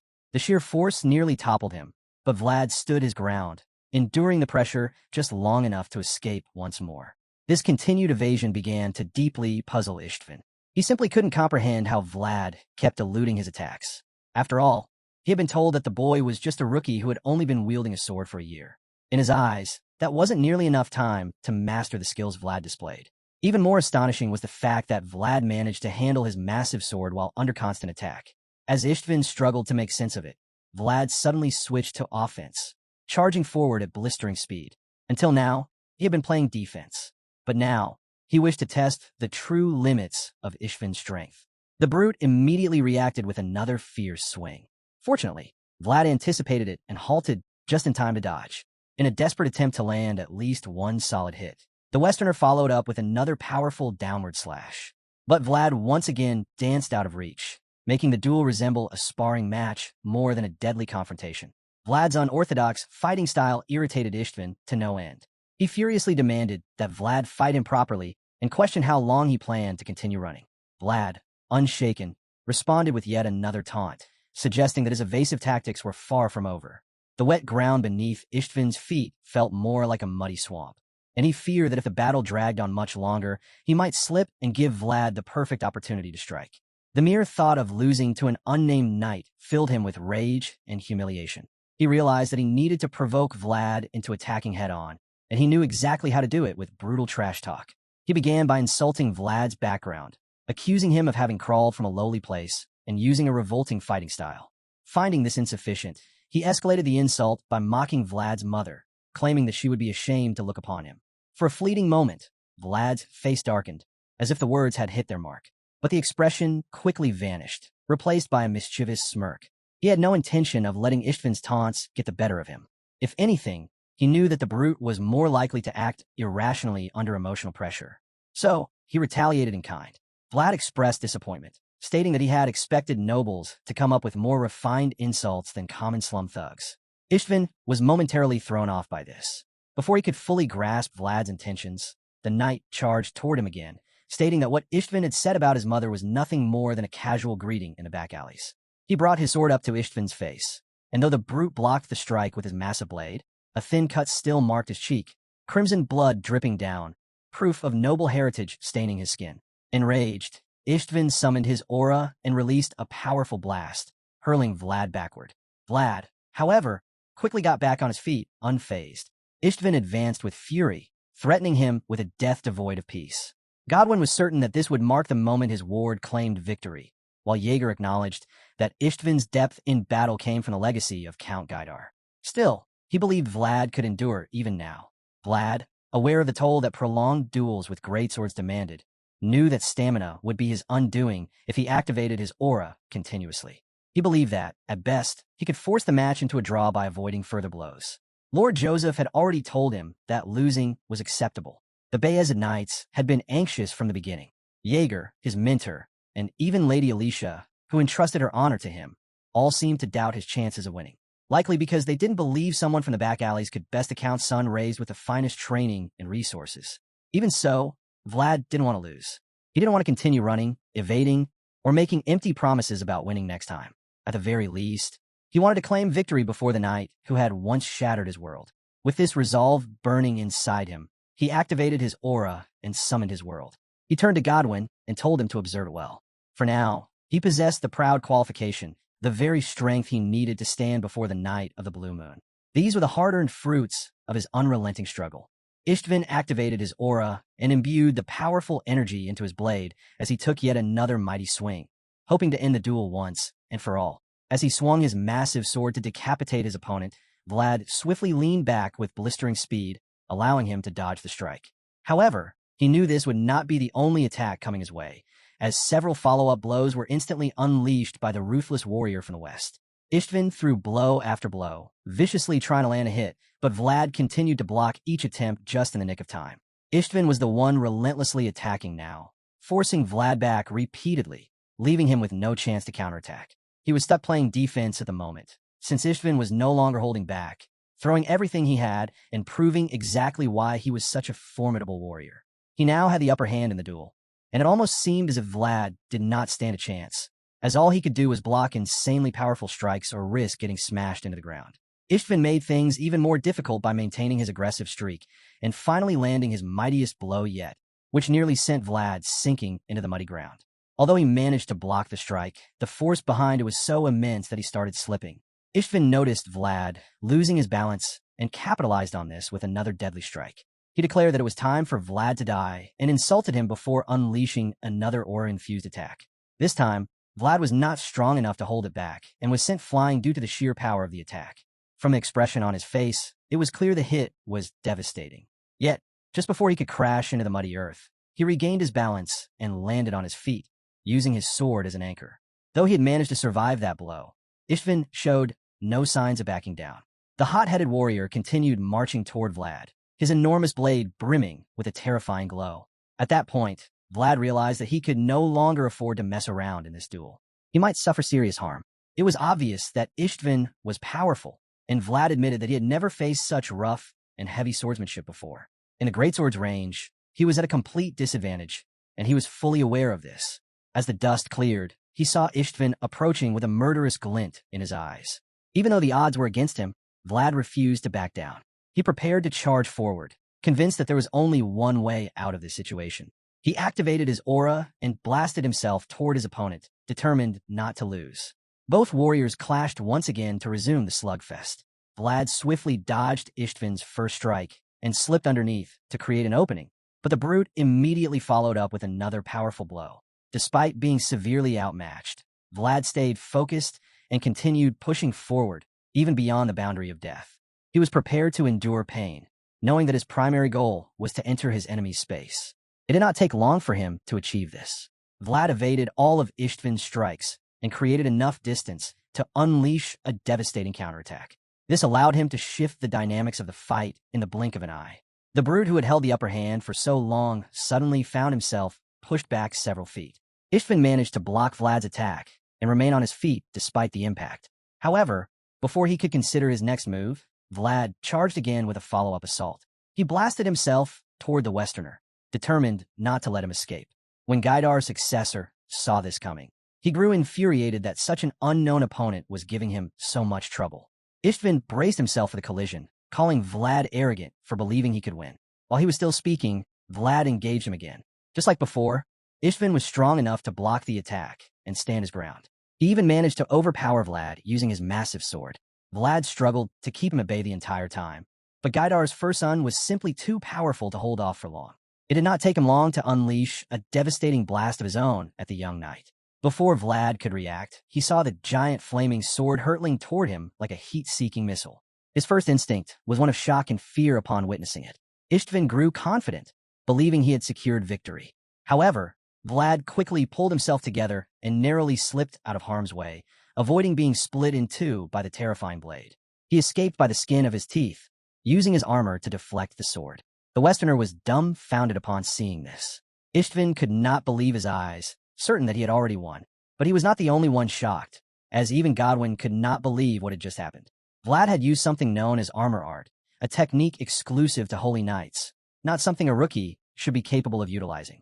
The rogue knight was stunned to discover that Vlad was so familiar with the skill. Meanwhile, Vlad was still feeling the effects of the technique he had just used.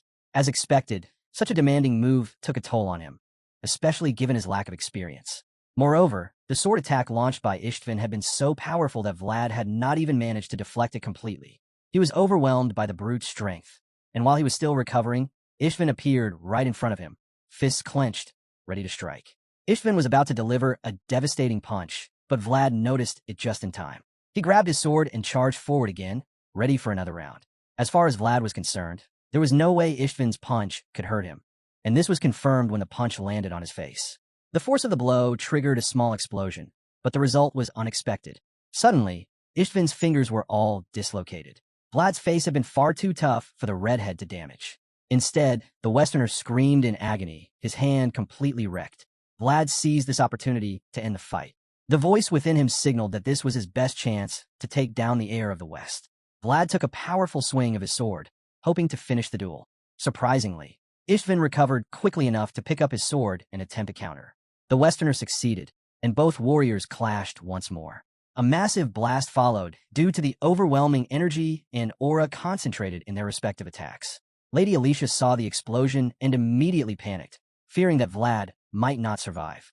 Even her advisor looked deeply concerned. Everyone anxiously waited for the smoke and dust to clear to see who had emerged victorious. As the haze dissipated, they were stunned to find both fighters still standing, still locked in a fierce sword clash. Vlad continued to hold Istvin back, aware that the Westerner had not anticipated such a difficult battle. Once the smoke cleared completely, it became evident that Godwin had stepped in to save Istvin. Istvin was already down, and the rogue knight had intervened to protect him before Vlad could finish the job. Vlad taunted the Scarface knight, asking if he truly believed himself righteous for interfering. In response, Godwin admitted that he did. Vlad then asked if this meant he could now claim his rightful reward since he had won the duel. Godwin hesitated, knowing how humiliating it would be to concede to a young knight. Unfortunately for him, Vlad had run out of patience. He yelled at him to answer immediately. Realizing he had no other choice, Godwin accepted defeat and allowed Vlad to claim his reward. Vlad was finally relieved, for his sword had reached the elusive and treacherous knight of the blue moonlight. He recalled the last time he had seen Godwin and asked if he remembered what he had said. He reminded him that a knight only claimed what was rightfully his. The white-haired knight began to recall those memories. His name had been Sir Stanga, and he had once been 42 years old. Vlad revealed that he had received the wrong prize from Godwin back then and was ready to return it now. However, he was also ready to claim his rightful reward and the victor's due. With that, Vlad boldly confronted the god of Gaidar and demanded Istvan's sword as the prize for winning the duel. Hearing this, the rogue knight was shocked, as was everyone else present. They were all stunned by Vlad's audacity, but he insisted it was his rightful reward, the privilege of the victor. The scene shifted back to Sturma, where snow gently fell over the land. Lord Joseph received an urgent report from Dermer and wasted no time opening the letter. As he read, he reflected on how he had done his best to prepare Vlad in his way, but now he feared the assignment may have been too much. A sudden look of shock spread across the young master's face as he remembered his hopes that the boy would avoid the worst possible outcome. However, the contents of the letter took him aback. He had not anticipated what it revealed. Vorden, who had delivered the letter, stood nearby. Joseph immediately asked if Istvan was an easy opponent. He was a little surprised by the question, as it was common knowledge that the heir of the West was a formidable warrior. Though still in his mid-20s, none of the new knights in the West stood out as much as he did. Many even expected him to become the best knight in the region. After confirming that Istvan was not an easy opponent, Vorden listened as Joseph revealed that he had based his plans on this assumption. Istvan, being the eldest son of Count Gaidar, the current ruler of the West, seemed like the ideal choice for Vlad's debut opponent. Joseph believed that if Vlad were to face a well-known, strong adversary, no one would blame him in case he lost. On the other hand, if Vlad managed to push Istvan back even once during their clash, his reputation would rise significantly. Even without winning, the outcome would be favorable. Furthermore, Joseph had considered that if Vlad lost the handkerchief to Istvan during the duel, Alicia would have no choice but to side with the Beazids. A mischievous grin formed on his face. When he thought that Vlad never fails to surprise him, he decided it was time for the next phase of his master plan. Suddenly, he called out to Vorden about a task he had assigned earlier, and he assured him that it had been prepared without a single flaw. The knight was amazed and impressed by his master. Still in a daze, he then heard Joseph instruct him to scrap everything they had prepared. At first, Vorden did not fully process the command, but after a few seconds, the realization hit him hard. He already knew how much work the task required. He expressed his confusion, prompting the young master to inform him that they needed to start over from scratch. Vorden was extremely reluctant to comply. Preparing the first plan had already been difficult, requiring 10 days of effort without any sleep. He couldn't believe they were about to discard all of that work. Unfortunately for him, Joseph had made up his mind. He calmly stated that the situation had changed. The clever mayor had prepared thoroughly for the worst-case scenario, putting various countermeasures in place in case Vlad lost to Istvan. Now, however, his youngest knight had made him proud by defeating the Westerner.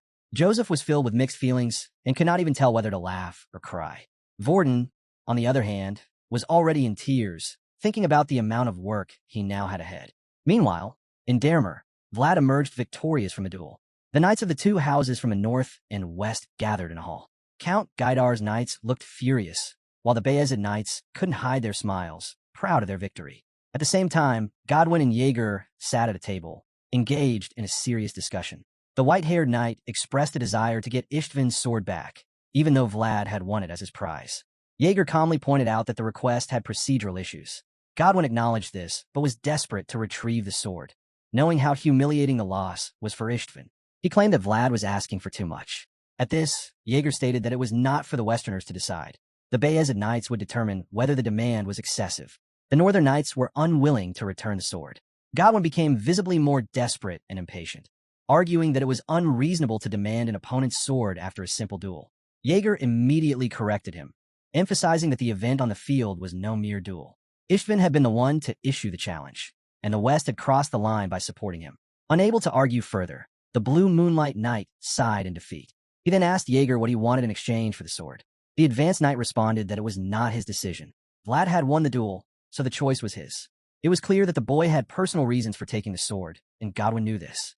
Realizing that the negotiation had failed, Godwin was forced to accept the situation. Jaeger advised the Westerners to leave if they understood the implications. As much as Godwin would have liked to use force, he knew how strong and protective the Northerners were. He also knew what a formidable knight Jaeger was. Rising from the table in frustration, he stated that they would meet again someday. In response, Jaeger boldly told him to pick a date, offering to come and greet him personally.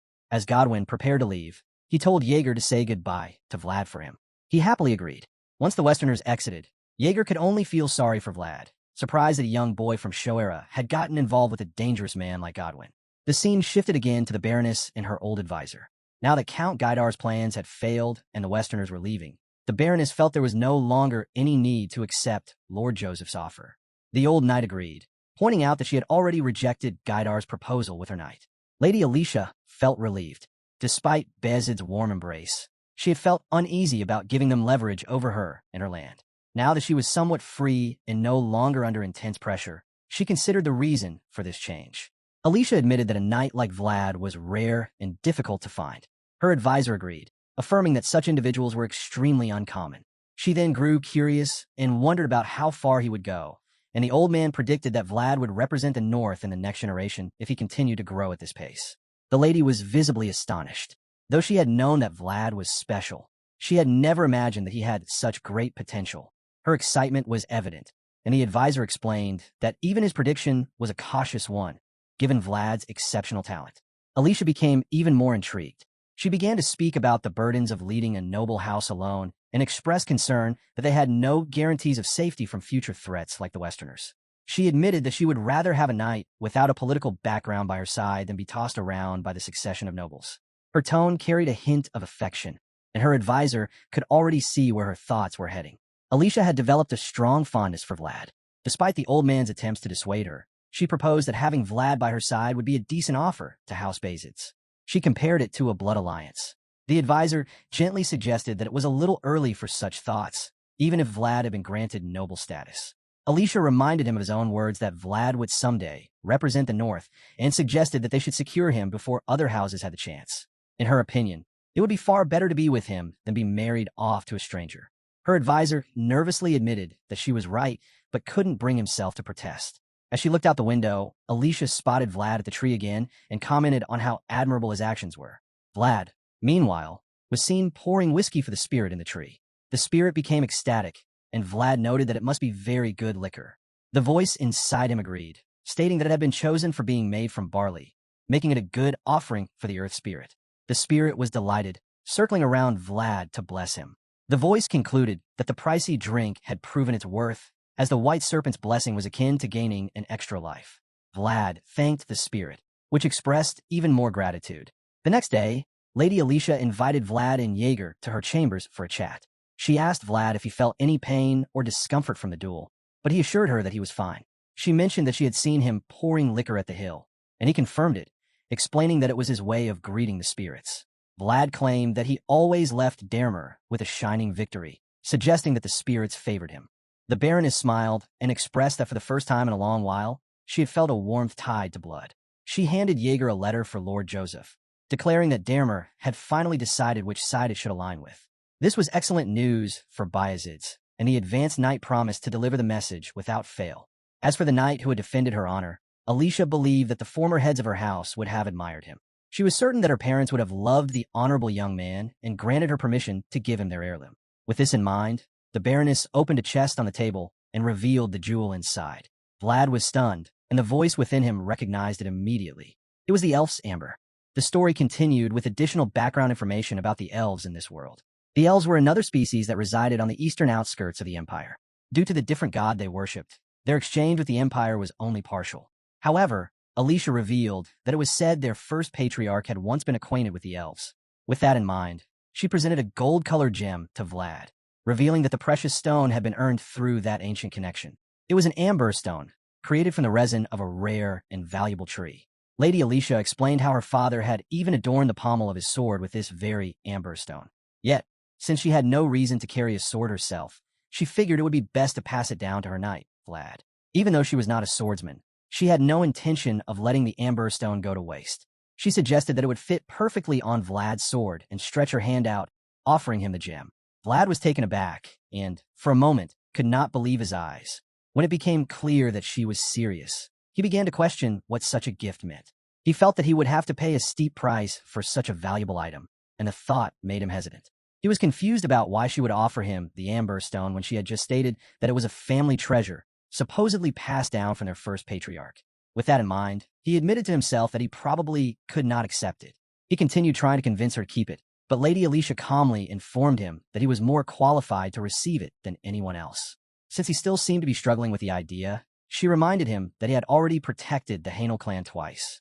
The Baroness kept insisting, almost shoving the gem into his hands, which overwhelmed him. Vlad remained confused and, despite her reasoning, still felt that it was too much. Even Sir Jaeger appeared dumbfounded, looking strangely nervous. Vlad noticed this as well and became even more uneasy. At that point, the voice in his head spoke, offering some guidance. Seeing how reluctant Vlad was, the voice encouraged him to accept the amber stone and bring it along if possible. As soon as Vlad heard the voice, a wave of realization swept over him. It finally made sense to accept the gem, especially now that he had a new sword. So he promised to help the voice with its memories, while the voice helped him with the sword. Vlad had come to this point based on that promise, using it as a stepping stone for his journey to Dermer. With that understanding, he concluded that he needed to help the voice recover its memories, and the first step toward that goal was accepting the amber stone. Vlad finally took the gem, understanding that a knight should only accept a just reward. He thanked Lady Alicia sincerely, and she responded with a gentle, genuine smile. Meanwhile, Jaeger still seemed overwhelmed by the whole situation, unable to decide whether Vlad should have received such a gift. On the other hand, Vlad felt much less anxious now that he had a clear purpose for the gem. He grew more confident, believing that everything would work out. The voice thanked him, understanding how burdensome it must have felt to receive the stone along with the expectations and responsibilities tied to it. Rather than feeling overwhelmed, Vlad now felt hopeful, believing that this gift might lead to a clue about the voice's memories. The voice agreed and suddenly asked Vlad to look at the amber stone through its world. Vlad attempted and was blown away by what he witnessed. The gem seemed to expand massively, as if to suck him into it. As his gaze delved deeper into the stone, he suddenly unlocked one of the voice's memories. In a vision, a lonely tree stood on a hill in the middle of the field, looking exactly like the one outside the Hainel Manor. The scene shifted, and attention turned to the other knights from Sturma, who had begun to notice Vlad's recent accomplishments. Despite having only recently become a knight, he was already making waves. They agreed that his ambition was rare and that it was impressive for someone so new to be aiming for a noble title. They discussed how he had shown promise since the first mission. Though their conversation made Vlad feel awkward, the knights did not seem to care. At this point, Vlad began to regret allowing them to find out that Alicia had given him the amber stone. He should have expected them to make a big deal out of it, and now he had to endure their chatter throughout the journey back. He trailed behind them while they talked about him, as if he were not there. Eventually, he became frustrated and interrupted, trying to explain that things were not what they seemed. Of course, they refused to believe him, though they did not necessarily think it was a bad thing that he had accepted the gift. Still, they felt that the Heinel household had only lent the stone to him because it was a family heirloom. The older knights kept teasing him, especially since he was the same knight to whom Lady Alicia had given her handkerchief. Vlad grew even more frustrated, knowing they had no interest in understanding his side. He called out to Jaeger to say something, since the advanced knight had been right beside him and had witnessed the whole exchange. Unfortunately, he preferred not to get involved in the idle banter. After a brief pause, he stated that he would simply write a report to Lord Joseph separately. The reason behind Jaeger's distance was that he had not been able to decide on the amber stone's purpose and therefore preferred to stay silent. Meanwhile, Vlad was left to endure the teasing, which showed no sign of stopping. Shortly after, they arrived at their destination, and Vlad was likely very relieved to finally be free of their constant mocking. They had been picking on their youngest for quite some time, but now that they were just outside Shoera, they decided to let him off the hook. Most of them felt this way, but one knight enjoyed teasing Vlad so much that he jokingly suggested they camp outside the city for the night and head inside at dawn. Naturally, this was not going to happen, so the group's leader ordered them all to proceed inside. With that, they ceased their teasing. Upon reaching the gate, Jaeger turned to Vlad and told him to try opening the gates with the phrase. Knights had the authority to open gates using only their words. Vlad was surprised to learn this. unaware that he had gained such a privilege. His current status felt surreal. Not long ago, he had been sneaking through small tunnels to enter and exit the city, and now he had the authority to command its gates to open. As he tried to process this, the knights at the back teased him again, suggesting that he should just camp outside if he could not manage it. Determined to prove himself, Vlad lifted his sword and announced his presence. One of the guards spotted him, and Vlad introduced himself as a knight of Beazid, stating that he had returned from completing his mission. Upon hearing his name, the guards hurried to open the gate, realizing that he was the one who had slain the Lindblom. They scrambled to open the castle gates for him, and Vlad looked up in stunned silence, surprised at how effortlessly it all happened. Jaeger reminded him of who he was now in case he had forgotten. He explained that knighthood was a qualification, an honor, and a title held only by those who had proven their existence. With that, he informed Vlad that he now possessed the right to open every castle gate in Beazid's land. Vlad was amazed by this new information. It represented a monumental upgrade from the days when he had to hide in dirt-filled wagons or sneak through tunnels to enter towns. The gates opened instantly, and the guards respectfully welcomed him in, even apologizing for any inconvenience. Seeing this, Jaeger encouraged Vlad to raise his hand and move forward confidently. The door he once entered as Vlad the Squire was now welcoming him as Vlad the Knight. He rode into the city on his powerful black horse, feeling a sense of pride he had never experienced before. The scene then shifted to the infamous city of Trinova, the current Gaidar County. By this time, Godwin and Ishtvan had returned home with bad news for the conqueror of the West. As expected, the man was furious upon hearing that they had failed to acquire the city of Dermer for him. He began to scold them both, directing most of his wrath at the rogue knight, whom he had trusted to complete the mission with ease. Count Gaidar was utterly disappointed in both men, and he didn't even attempt to conceal the deep annoyance radiating from his stern expression. In his opinion, Godwin and Ishtvan should have laid down their heads in Dermer rather than returning home only to present him with such a disgraceful and unacceptable report. As far as the Count was concerned, they had failed him so thoroughly that their survival seemed like an insult. Regarding his son, he felt an even deeper shame festering inside him. He could barely believe that Ishtvan had lost to a mere boy, one who had just recently been knighted. It was incomprehensible to him. He had personally trained Ishtvan with intense discipline to become one of the most powerful and respected warriors on the entire continent. Hearing of his son's defeat felt not only infuriating, but also humiliating on a deeply personal level. Ishtvan, on the other hand, was equally tormented by shame. He was painfully aware of just how severely he had disappointed his father. Bowing his head in regret, he offered an apology, one that held no real power to undo the damage that had been done. Count Gaidar's fierce eyes narrowed in disgust, and his scowl grew darker as he looked at his injured son. That scornful gaze caused Ishtvan to tremble visibly in fear while he clutched his broken arm with trembling fingers. In that moment, Ishtvan appeared small, powerless, and broken. One could hardly blame him, though. Count Gaidar was, by all accounts, a terrifying man. His reputation was as dreadful as his presence. Unfortunately for Ishtvan, his frightened demeanor only aggravated the already furious Count even more. He grew increasingly livid as he witnessed his son appearing so utterly pathetic. He had genuinely believed that Ishtvan had finally started to settle into his place as a worthy successor. He had held hopes and expectations that he had planned to give the boy a wife, a future, and a land to conquer.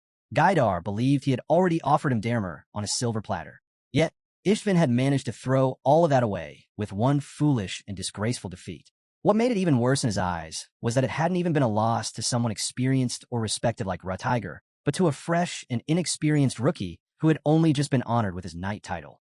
The humiliation was too much for Gaidar to tolerate, and so he lashed out with biting words, metaphorically chewing his son up in fury and resentment. He informed him harshly that he hadn't just lost a sword. He had lost the honor and influence of Dermer itself. Everything that had been gained had now been handed over to Beazid's, all because of his shameful incompetence. At that moment, the conqueror of the West found himself far too irritated and infuriated to continue speaking to his son any further. With a sharp turn of his head, he directed his burning gaze toward Godwin instead. He demanded to know where the knight had been during Ishtvan's moment of public humiliation. He wanted a clear and direct answer as to where this so-called guardian had been while his son was being treated like a dog on foreign soil. Godwin admitted that he, too, was deeply ashamed of the disgraceful outcome of their mission. But Gaidar wasn't interested in apologies or empty remorse. What he required were explanations. He wanted to understand how they had managed to throw away all their strategic advantage and hard-earned progress in one reckless stroke. The Count was especially baffled because Godwin had previously claimed to know Vlad's capabilities and strength. How, then, had everything fallen apart? Why hadn't he intervened? Gaidar pressed him with increasingly sharp criticisms, continuing to berate the knight with escalating impatience. Eventually, Godwin found a way to redirect the conversation.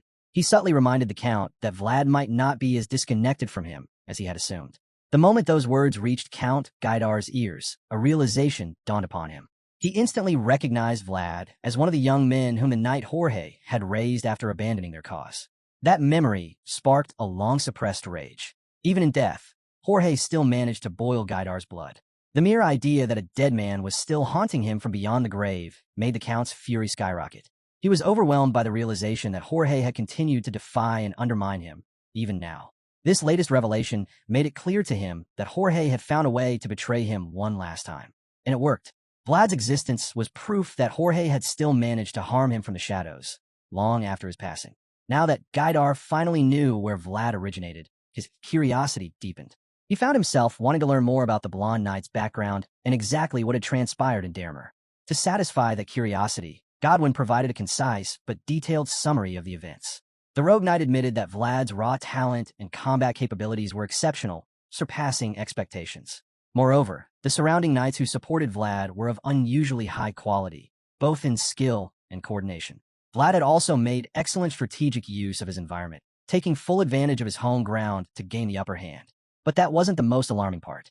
Godwin revealed something even more shocking. He had encountered Jaeger for the first time.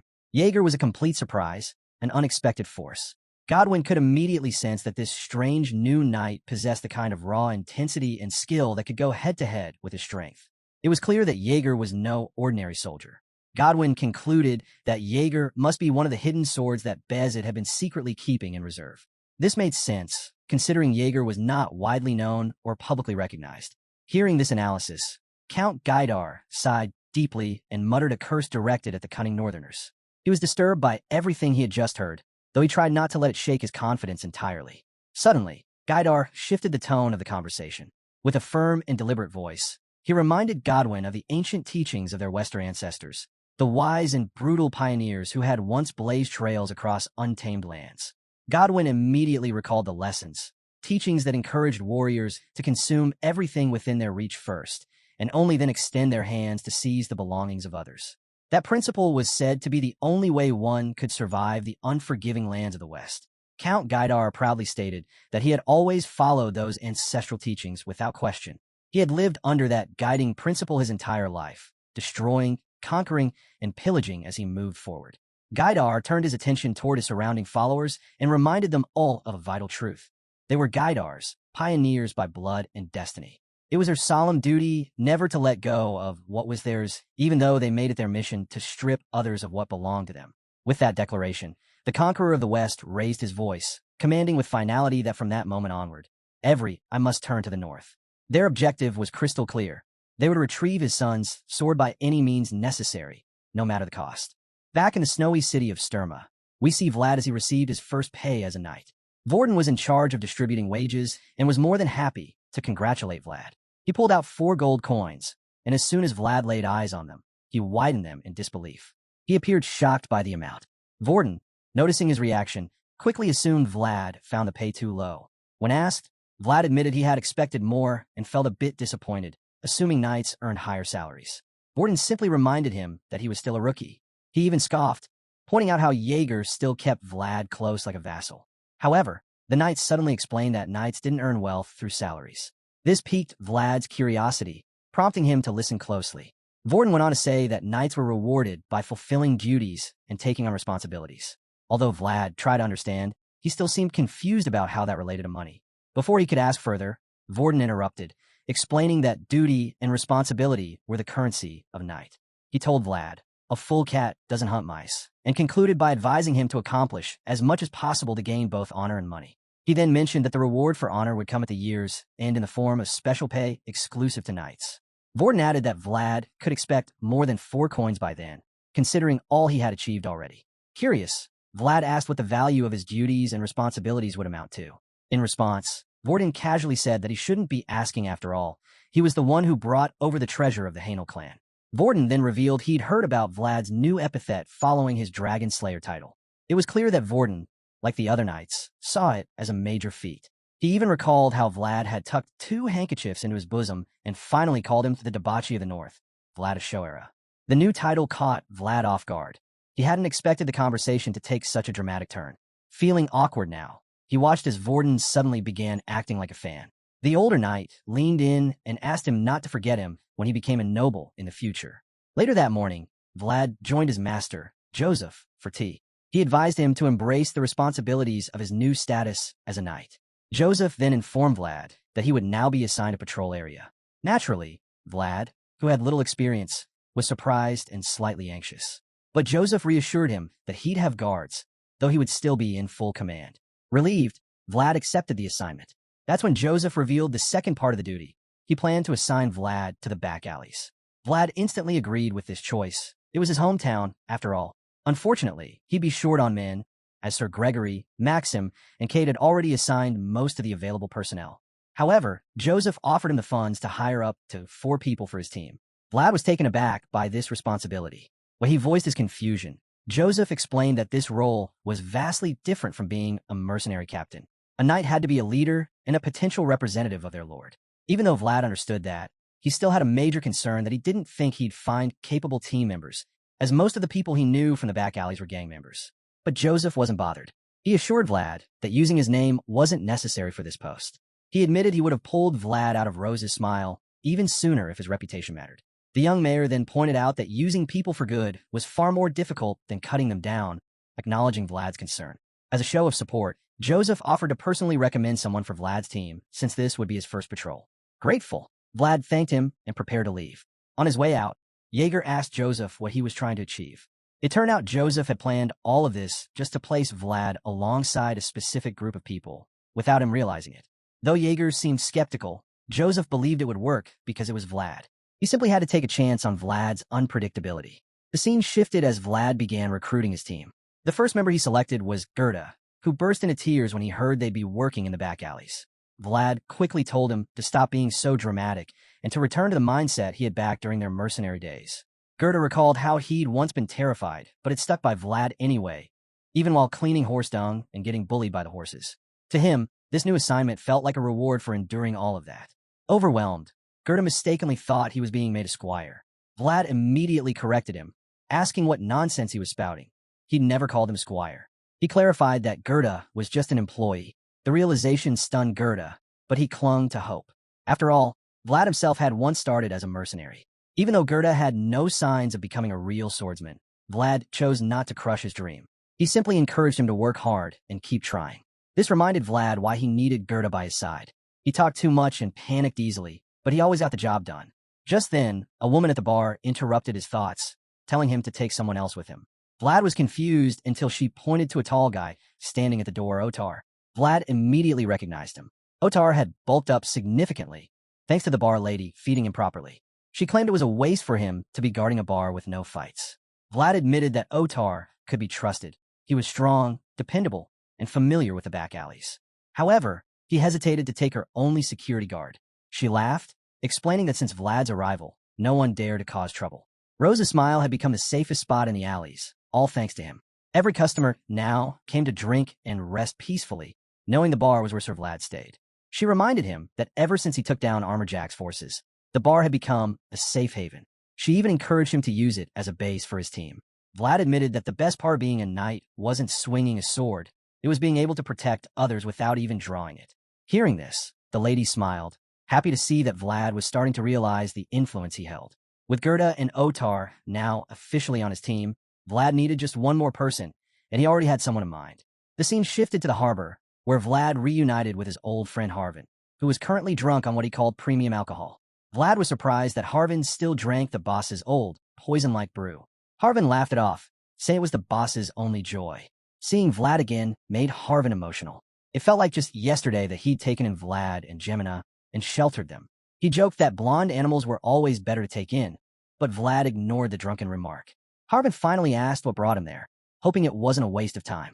Vlad remembered that Harvin had once studied navigation and constellations, so he asked if he still pursued it. Harvin revealed that he'd quit long ago. No one would ever hire a lame man as their navigator, so he abandoned the dream. Hearing this, Vlad recalled Harvin's old desire to sail far away one day. Harvin responded bitterly, saying that not everyone could achieve their dreams just by working hard. Back alley urchins like him were lucky to even survive this far. Vlad, clearly frustrated by the self-deprecation, looked him in the eye and asked if he believed that. Harvin lowered his gaze in silence. Vlad then told him, "A bird forgets it can fly when it's been caged for too long." The words struck Harvin deeply, and Vlad stood up, drawing his sword. He had seen enough. This city had eaten away at his friend's dreams long enough. It was time to do something about it. Vlad looked pretty upset and immediately concluded that those bastards at the harbor were to blame. Harvin tried to stop him as soon as he realized what was about to happen. Meanwhile, outside, some workers were busy with their tasks, carrying bags around the port, when suddenly a loud explosion disrupted everything. As the dust settled, they saw that the blast had come from Captain Hoover's hideout. One of the leaders shoved through the crowd, barking orders for the men to stop standing around and clear a path. When he reached the site of the explosion, he immediately ordered them to inform the boss and summon the rest of the gang. While the others ran off, the man stayed behind to examine the damage. He thought things had finally calmed down after the money grubber died, so he was at a loss. He had no clue who would attack them now. Back in Harvin's office, we see the destruction caused by Vlad. He had practically split the building in two with a single slash of his sword. Harvin, horrified, shouted at Vlad, asking what the hell he thought he was doing. But Vlad only cursed the damn dogs gnawing away at his friend's dream. He believed these stupid walls were what had been cutting Harvin and the river apart, walls that had kept him locked away from the one thing that reminded him of possibility. Determined, Vlad decided to remove all the obstacles holding his old friend back, obstacles Harvin himself couldn't destroy. Harvin had once saved him from being consumed by the darkness of the back alleys. He had taken in both Vlad and Geminina as kids and had reminded Vlad that he could still have dreams. Now, Vlad was determined to return the favor. With this resolve, Vlad tore through the building again, his overwhelming power shocking the men outside. When the dust cleared, they finally saw the source of the destruction. Vlad, standing amidst the wreckage, his eyes glowing with ruthless determination. After tearing down the room's walls, Vlad called Harvin over to look outside. He told him that his dream still flowed. Harvin stepped forward and was mesmerized by the sparkling river, lit up beautifully by the sunlight. It looked more magical than he had ever remembered. For the first time in a long while, he truly saw the water. Moved, he admitted that he had forgotten what he'd lost and was grateful to Vlad for reminding him. Later that evening, Vlad walked alongside Harvon, who was still riding the high of rediscovered passion. As they strolled, Harvon commented on how crazy it was that Knight could seemingly get away with anything now. Turns out, Vlad had not only busted up the hideout, but also walked away with a gang member. And instead of chasing him, the gang had given him a parting gift. Vlad, confused, asked what gift Harvon meant. All he received was the horrible Captain Q's alcohol, which he was pretty sure was meant to poison him. Their banter was cut short when Harvin confessed that it felt strange to leave the place. Despite the captain's awful brewing, the man had given him a home despite his disability.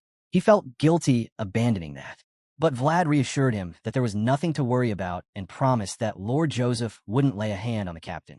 He explained that the young master could tell the difference between pests that helped and pests that harmed. Relieved, Harvin acknowledged how sharp Lord Joseph must be. Even though he hadn't met him, he could tell, just from all this, that the man was both meticulous and wise. He then speculated that putting Vlad in charge of the back alleys might be a test. Vlad was surprised he hadn't considered that, but it made sense. Joseph hadn't given him detailed instructions, leaving him confused about what to do next. When he asked Harvin for guidance, his friend simply chuckled and told him he already knew the answer. Vlad was puzzled until Harvin reminded him of what he had done today. He had made Captain Hoover surrender without spilling a single drop of blood. Vlad hadn't even realized how impressive that was, but Harvin had. Now, Harvin believed it was time to let the rest of the back alleys know who was in charge. They needed to understand the new order. The scene shifted to show Gerda trembling on a dark alley street. Terrified, he waited for Vlad, who was late. When Vlad finally showed up, Gerda rushed over, asking where he'd been all day. He explained that someone had come looking for Vlad. At first, Vlad brushed it off and told him to send a visitor to Geminina, who handled his guests. But Gerda nervously insisted that Vlad should meet this one personally. Elsewhere, Vlad's horse looked murderous for good reason. The visitor was none other than Age the Barbarian. Age stared at the horse, impressed that it still looked just as strong as before. But the moment was cut short when Vlad and the others arrived at the stable. Vlad, still unaware, kept questioning Gerda about who the guest was and why he brought him here, especially to the backyard, which was off limits because Nor might bite someone. Upon entering, Vlad froze in surprise. He never expected the visitor to be Age. He asked the barbarian what brought him here, and Age quickly replied that it was on the mayor's recommendation. Turns out, when Lord Joseph had said he'd find someone for Vlad to work with, he meant this guy. Meanwhile, back in Show Era, we saw Lord Joseph in his room, speaking with Jaeger. They talked while watching the fireplace burn. Jaeger was concerned that he didn't think Age would submit to Vlad. The guy used to lead his clan, so he wasn't the type to bow to anyone. Joseph knew this already, but felt that Age understood the sincerity of the offer and the reality of his situation. Jaeger started to see the plan. Joseph confirmed that they needed to resolve the threat beyond the northern borders. With Vlad firmly controlling Dermer now, Age's former clan could be the key to uniting the northern tribes under Beazid's rule. Joseph believed the time had come to end all the threats to their house's authority. Many clans had challenged them for too long. Now, with Vlad at his side, he was ready to silence those threats. Jaeger still wasn't fully convinced. As talented as Vlad was, this was a huge burden for a newly knighted warrior. But Joseph had complete faith in him. This was the same man who rode the horse the barbarians revered and who hunted the dragon of the north. Joseph was certain. Vlad was the only one who could finally break the endless chain of hatred between the houses. Geminina was walking down the halls after doing some laundry when, on her way, she suddenly started hearing voices from Vlad's room. Confused, she headed to his door to check things out.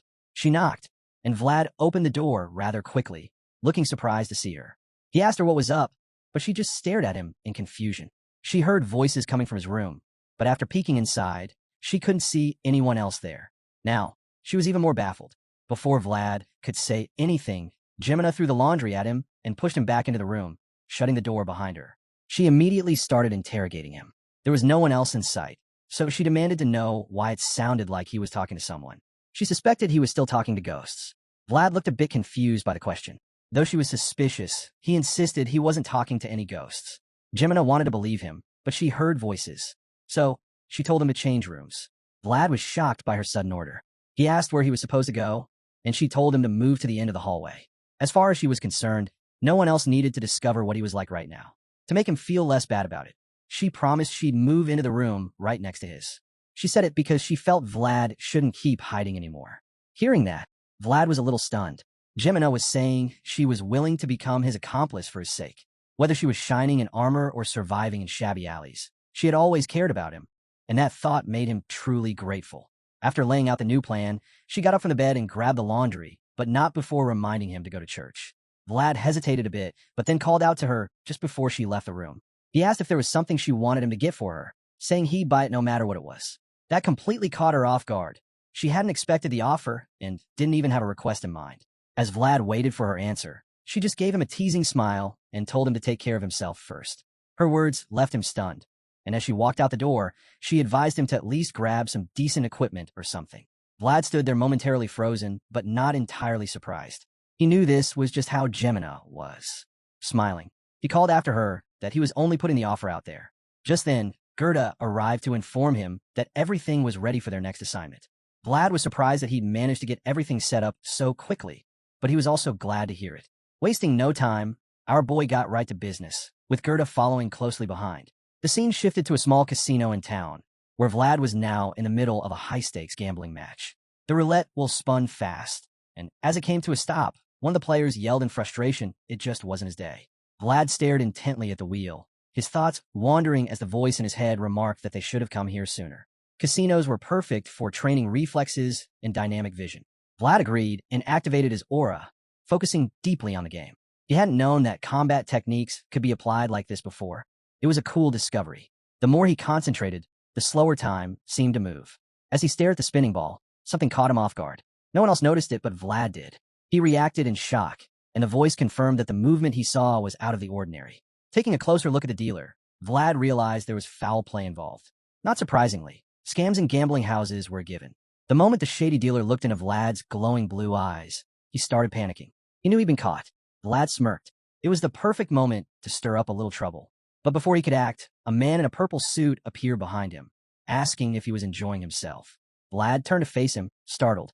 Judging by the two massive bodyguards flanking him, the guy held some authority around here. The man claimed they would have given Vlad a proper welcome if they'd known he was coming. Vlad understood what he meant. It was as if he was saying Vlad needed permission even to be there. The man insisted that it wasn't the case, but his creepy laugh suggested otherwise. Adjusting his glasses, The man informed Vlad that they'd be escorting him upstairs, where their boss was waiting. That annoyed Vlad. The idea that someone was sitting up there, expecting him to climb the stairs and grovel, didn't sit well. Before the suited man could say more, Vlad cut him off, declaring that he wasn't some back alley bum anymore. The man began to squirm nervously, but one of the bodyguards didn't look fazed. He warned Vlad that, even as a knight, there was a limit to how far his behavior could go. That was a mistake. Before the guy could finish his sentence, someone suddenly delivered a powerful kick to his side, knocking him to the ground. It was Otar, flanked by Gerda and the rest of Vlad's crew. Gerda stepped forward and calmly informed everyone present that Vlad was simply carrying out official duties. The hooded barbarian then eagerly asked if they could just kill these guys, clearly hoping for permission. The man in the purple suit was now terrified, because he never imagined that an actual barbarian would be in the mix. It doesn't even make any sense to him, because he doesn't get how there could be a barbarian in Show Era. Now that everyone understood who they were dealing with, Vlad told the man to go upstairs and bring his boss down. He also declared that this gambling hall's operations were shut down effective immediately. The suited man protested that this was his livelihood. He angrily demanded to know what Vlad meant, but Vlad coldly repeated himself with a terrifying look. For the final time, he told them to bring the boss to him. A few days later, Sir Gregory paid a visit to see how the young knight was doing. The senior knight was impressed he'd heard that Vlad had already wiped out 2 major back alley groups. That was a huge accomplishment. Humbly, Vlad greeted him. Gregory handed him a bottle of Jamon, calling it the pride of House Kaner. Portly had once given it to Vlad when they were children. Vlad confirmed it, recalling that he'd shared it with Lord Joseph, who loved it. Gregory laughed, stating who doesn't love it? Vlad thanked him, but couldn't help wondering if there was a reason for the gift. When he asked, Gregory sheepishly admitted it might seem like a bribe, but now that the cat was out of the bag, he figured he might as well say what he came for. He wanted help taking down a man named Black Bear, the boss behind the back alley meat trade. Vlad recognized the name and asked what the problem was. Gregory revealed that Black Bear had been involved in a past kidnapping and had a very shady background. He asked Vlad if he'd be willing to help him take Black Bear down. Vlad was taken aback, but it only took a moment to understand as it became clear to him that this was what Gregory meant by a personal agenda. Vlad wanted order in the back alleys. Gregory wanted to expand Portly's influence. Their goals aligned. Vlad was in, but he needed to know, would this be a warning or an outright subjugation? Gregory answered without hesitation. A man like Black Bear didn't deserve warnings. Vlad smiled, pleased that they were on the same page. He was already planning to deal with Black Bear anyway. Gregory promised to prepare his forces. They begin in 2 to 3 days. Vlad was fine with that. Before leaving, Gregory asked if he could help with anything. Vlad simply requested a bottle of whiskey. Surprised, Gregory asked why, and Vlad replied that he needed it to bribe someone. That night, Vlad went to visit someone in a dark corner of the alley. When he reached the old blacksmith shop, he was surprised to find the door closed. He knocked, calling out, but after a couple of tries, the door creaked open on its own. Inside, the place was empty. Worried, Vlad explored until he found the old man lying still in another room. He brought good liquor and meat, like he promised, but it was too late. The blacksmith was gone. Vlad took a moment to honor him. He told the old man where he'd been on the northern border, a beautiful place where snowy mountains rise to touch the sky. He told him how he fought a snow-white dragon there, and how the sword the blacksmith made stayed with him until the very end. He took out the broken blade and stared at his reflection in it. There was so much he wanted to say, but in the end, only one sentence was needed. He placed the sword in the man's hands and whispered, "Thank you for saving my life." A simple blade born from the dream of an old man was completed by the hands of a boy. And now, the sword that once reached for the heavens had returned to its master, shining brighter than anything else.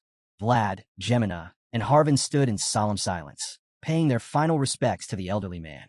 Before they left, Harvin was surprised to discover that Vlad had spent his very first paycheck to purchase a gravestone and a tomb marker for the old man's resting place. Moreover, he had chosen one of the more expensive cemeteries near the monastery to do so. As one might expect, Vlad did not mind any of it. All he ever wanted was to help the blacksmith escape from the back alley at last, even if that escape only came after death. On the tombstone, he had them inscribed that it belonged to the finest blacksmith in Show Era. The sentiment was just, considering the man had forged the sword that cut down a ghost and pierced a dragon. Sadly, the old man had left behind no name for the world to remember. Harvin stated that he had tried asking around the back alleys for his identity, but no one had known what it was. Though that might have been a somber realization, Vlad did not think it mattered. All that truly counted to him was that he remembered the man. After the funeral, Vlad and the others began making their way back home. Along the road, they stumbled upon a group of children hiding nervously under a bridge. Harvin quickly noticed them and asked Vlad what was going on with those kids. Vlad admitted that the children had been acting like that lately. They were starving and most likely homeless. He figured that the kids wanted to beg for help. Still, instead of approaching directly, they always just peeked from behind wherever he went. Hearing this, Harvin chuckled, clearly amused that Vlad had no idea why the children were acting that way.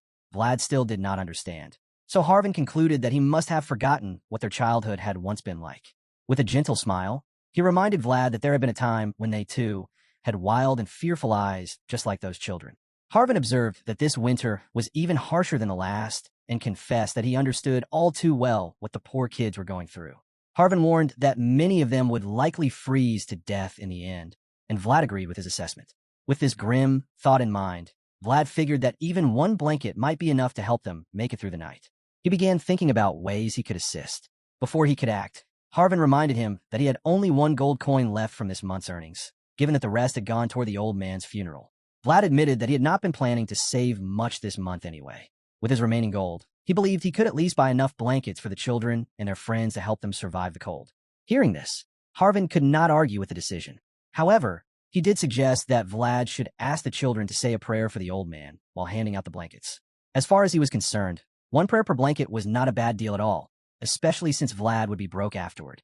Geminina, who had been listening, then offered to speak to her madam about the children. She pointed out that a full belly helped fend off the cold, so getting them a decent meal would not hurt either. Vlad smiled warmly, feeling good about the little things they were doing. While they could not do much yet, at least they could begin changing things little by little.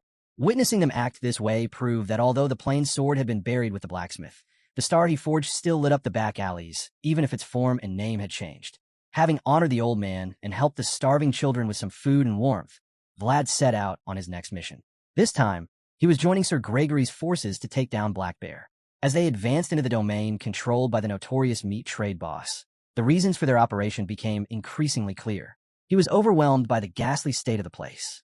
It was filled with blood, bones, and decaying meat, making it far more revolting than anything he had previously heard. He was now convinced that the stench and disease from this site would likely spread to every corner of the back alleys once the weather turned warmer. Sir Gregory had only planned to shut the location down, but after witnessing the horrific state Black Bear had left it in, he realized that a far more decisive approach would be needed. In response, Vlad assured him confidently that he had nothing to worry about, which caught him by surprise. Seeing his confusion, Vlad calmly explained that Black Bear would undoubtedly give them the justification they needed to eliminate everything. He was surprised by Vlad's confidence, but Vlad made it clear that one could never deal with the back alleys half-heartedly. Sir Gregory smiled, relieved to see they were on the same page once more. He admired the directness of the young swordsman, and together they pressed on toward Black Bear's headquarters.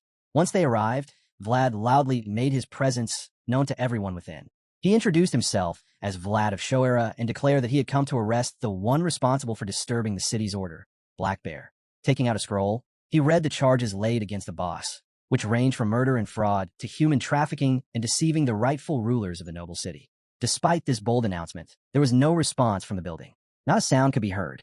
For a moment, it made them wonder if anyone was even inside.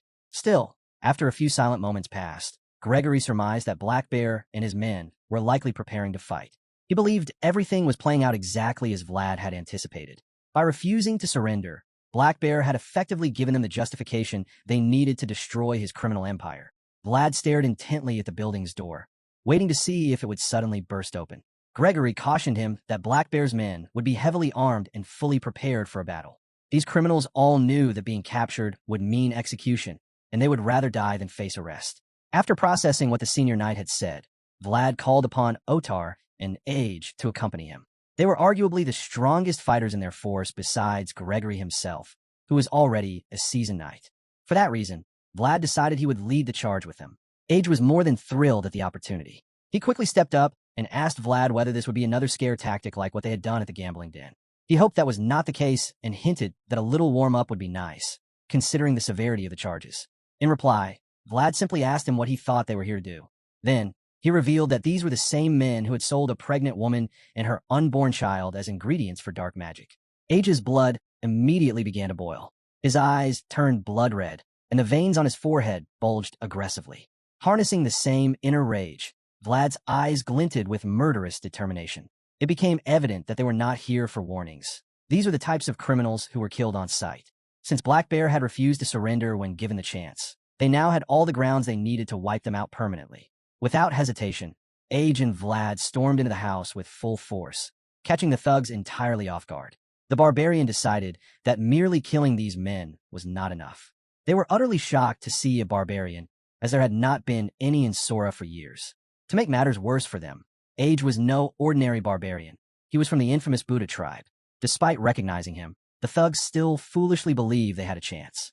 As Age charged like a raging bull, they met him head-on. In an instant, he was upon them, mercilessly tearing them apart with his red, curved blade. Each slash he delivered painted the interior of the building a darker shade of red. Age mercilessly killing every enemy in his path. Though the men believed they could win by sheer numbers, they underestimated what was coming. Just as Age appeared close to being overwhelmed, Otar entered the fray with his massive battle axe. He butchered the goons around him and even aided Age by lodging his axe into one of the attackers' heads. The barbarian, surprised by Otar's prowess, complimented him silently. Otar merely hummed in response. In a matter of seconds, the two of them had annihilated the first wave of Black Bear's forces. Only bloody corpses remained. Of course, that was not the end. A true battle would not be complete without Vlad himself. The leader of Black Bear's forces scolded his men for hesitating and ordered them to launch a full assault. Just then, a powerful, radiant light shone into the room, clearly emanating from Vlad's world. His overwhelming power stunned the enemies, leaving them frozen in shock. As fear enveloped them, Vlad calmly warned that anyone still standing would be cut down immediately. The might of Vlad's world shook them to their core. Eventually, unable to resist, Black Bear's men surrendered and knelt before him. With that, Sir Gregory's forces stepped forward to apprehend them all. All the men on the ground floor were already on their knees as the soldiers surrounded and gathered them. At this point, Gregory recommended that the rest of the group head upstairs while the soldiers dealt with the thugs below. Vlad agreed with the plan and proceeded upstairs with Gregory and his team. On the upper floor, Vlad led the way with the others following close behind until they reached a locked door. Without hesitation, Vlad approached the door and boldly pushed it open, but his eyes widened in shock at what he saw inside. He was utterly stunned, for inside the room appeared to be some kind of deliverance ceremony. A priest was placing his hands solemnly on Black Bear, which was odd. Vlad never imagined that the gang boss would be a religious man. The priest welcomed Vlad into the room calmly, and even though he remained visibly stunned, he quickly regained composure and asked the man who he was. The priest turned around and revealed that he had been sent by the bishop himself, claiming he came from the church under the bishop's command.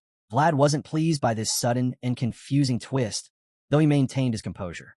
He informed the priest that he had come to this place under the direct orders of the mayor. He explained that the man receiving prayer was none other than Black Bear, a notorious and evident criminal. Before Vlad could complete his point, however, the priest interrupted him and disagreed. The priest asserted that there were no criminals present anymore, claiming that Black Bear's sins had been forgiven in the name of the Lord. The shady-looking priest then proceeded to present Vlad with a scroll, revealing it to be a sacred pardon, an official document through which the crime boss had allegedly been forgiven. Certainly, God's presence was believed to be everywhere, but this incident revealed how that light seemed to shine unequally, first upon those at the top, granting even more to those who already held much power. That had always been the face of God and the church seen by the people at the bottom, and, as unfortunate as it might seem, it was a harsh reality. Vlad stood speechless, staring at the scroll in disbelief. It was difficult to grasp that anyone would even consider pardoning someone like Black Bear. The mere thought that this man could now be deemed innocent felt utterly ridiculous. However, the priest insisted that such was the case. He repeated that Black Bear had been absolved and that the bishop himself had issued the pardon. Gregory was horrified by the revelation, struggling to believe that Bishop Pierre would personally offer forgiveness to such a man. He questioned why someone as influential as the bishop would ever involve himself with a back-alley crime boss. Vlad, on the other hand, remained stunned, unable to comprehend what he had just heard. The idea that a single piece of paper could erase the cries and suffering of the countless women who had died in that false church was something he couldn't accept. As he stood in thought, Black Bear suddenly spoke up. The crime boss boldly declared his innocence and even taunted Vlad, smugly claiming that he had been forgiven and that this pardon should be enough. His arrogance infuriated Vlad. The man had just boasted about being forgiven for atrocities he had committed, and a blatant disrespect enraged Vlad. He snapped at him, but before he could go further, the priest intervened and defended the criminal. He claimed that any sin could be absolved through sincere faith. By this point, it was obvious that something dubious was at play. Black Bear added to the charade by supporting the priest's statement and began gloating further, claiming that this must have been a wasted trip for Vlad and his companions. Vlad stood there in stunned silence. He couldn't comprehend how this could happen. He thought of the terrified women Black Bear had sold, who trembled in fear and died in the shadows. He couldn't fathom how the church could allow a man who led innocent people to their deaths to continue smiling, let alone walk free. Vlad felt that something was deeply wrong. He couldn't even understand why the priest would defend such a decision. Finally, he asked the man a direct question if someone could truly be forgiven no matter what they had done, as long as they had sincere faith. The priest assured him that this was indeed the truth. He explained that if one received forgiveness from both God and the church, they could be declared innocent, regardless of how horrific their crimes had been.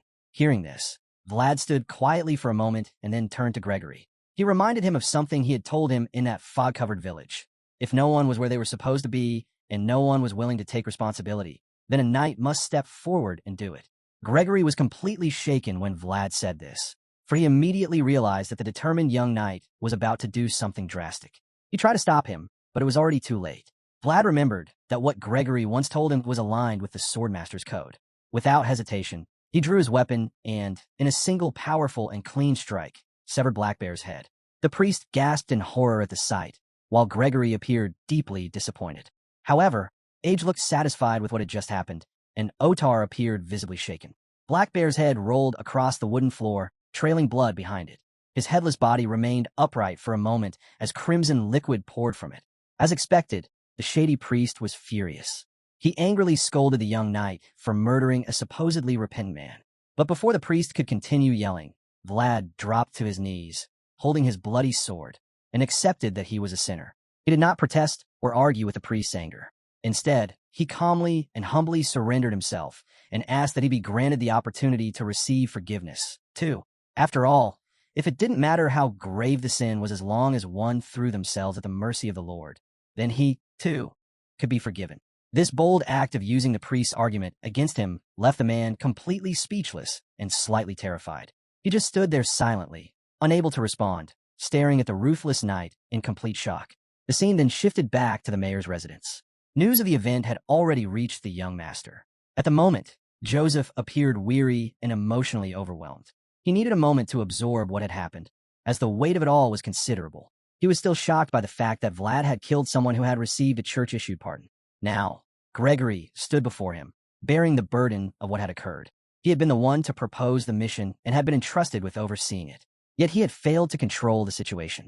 Accepting responsibility, he apologized sincerely. He confessed that he had never imagined the crime boss would show up with a pardon from the bishop.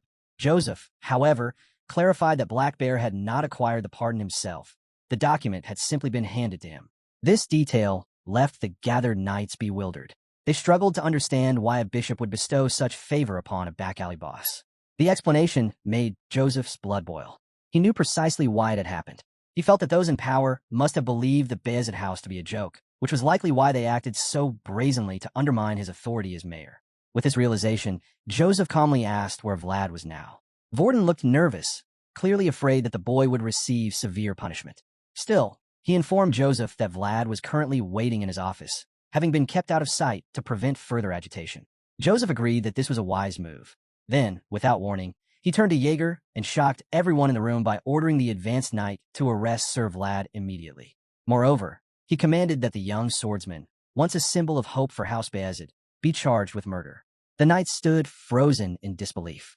It was clear that the young mayor was taking this far more seriously than anyone anticipated. However, Joseph had another motive. He understood that while Vlad's action was reckless, it was also a response to something unjust. Joseph suspected that the bishop had deliberately issued the pardon to bait Vlad. Now that the trap had been sprung, Joseph realized he had no choice but to respond with equal resolve. He stared silently into Jaeger's eyes, sending a message that needed no words. Jaeger understood immediately and acknowledged it, though the other knights remained concerned. Gregory, especially, felt deeply responsible. He tried to speak on Vlad's behalf, but Jaeger cut him off, reminding him that Vlad was his vassal, and thus his responsibility. Gregory, now guilt-ridden, had no words left. He felt the weight of being a teacher forced to arrest his apprentice. He blamed himself for rushing matters for the house's benefit, believing it had all led to this. Joseph wasn't letting him off easily either. Since Gregory had been involved, he too would be held accountable. The knight didn't protest. Instead, he accepted the decision and expressed readiness to take full responsibility. In return, Joseph thanked him and handed him a sealed envelope, instructing him to go to Varna and deliver it.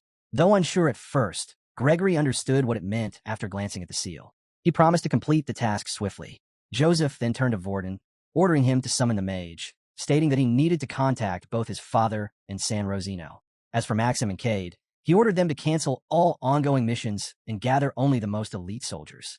Joseph had expected a day like this to come, but not with such bold hostility. Bishop Pierre had used Vlad as bait to declare war on the Beazid family. Now, as the mayor of Shoera, Joseph realized that he had no choice but to respond as a true Beazid. A storm was approaching, and he believed it was finally time to reclaim a city free from all bonds, a city that would belong solely to Beazid. The priest from earlier reported the shocking news to Bishop Pierre, who now stood as the Beazid family's most powerful and dangerous adversary. The bishop was visibly surprised to hear that the young knight had executed Black Bear without a hint of hesitation. He sought confirmation, and the priest, clearly terrified, nodded and affirmed it. Expecting an outburst, the priest braced himself, but Bishop Pierre remained calm. Instead of fury, he expressed intrigue, remarking that the young knight was even more intense than he'd been led to believe. Curious, the bishop asked if it was Father Andrea who had vouched for Vlad. The frightened priest confirmed that it was indeed what he had been told. The bishop concluded that setting the boy up had been the right decision. Just as Joseph had suspected, the bishop had crafted the entire scheme with the intent of baiting Vlad into a trap. Now that he had succeeded, Bishop Pierre hoped the rest of his plan would fall into place, enabling him to eliminate the rising star of Shoera in one swift stroke. To Pierre, Joseph, the second son of the Beazid family, had dared to challenge him using only the power of lineage. But even more infuriating than Joseph was Father Andrea, whom the bishop saw as a thorn in his side. He believed the man merely pretended to be a devout clergyman. And now, with a lowborn knight backed by both Joseph and Andrea, Pierre felt truly provoked.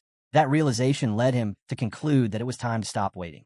In Bishop Pierre's mind, his will was the will of the papacy, and the will of the papacy was the will of God.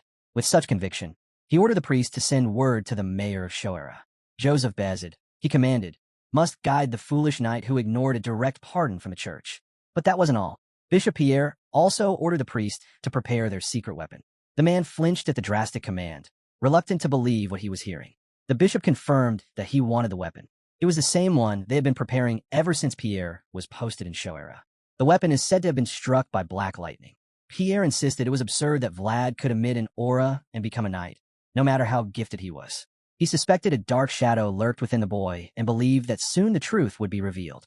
When that happened, everyone who had vouched for Vlad would fall as well. The scene shifted to the gates of Vlad's current residence, where a small army arrived bearing the church's banners. The leader, wearing a white cape, stepped forward and declared their presence. They had come under the bishop's authority.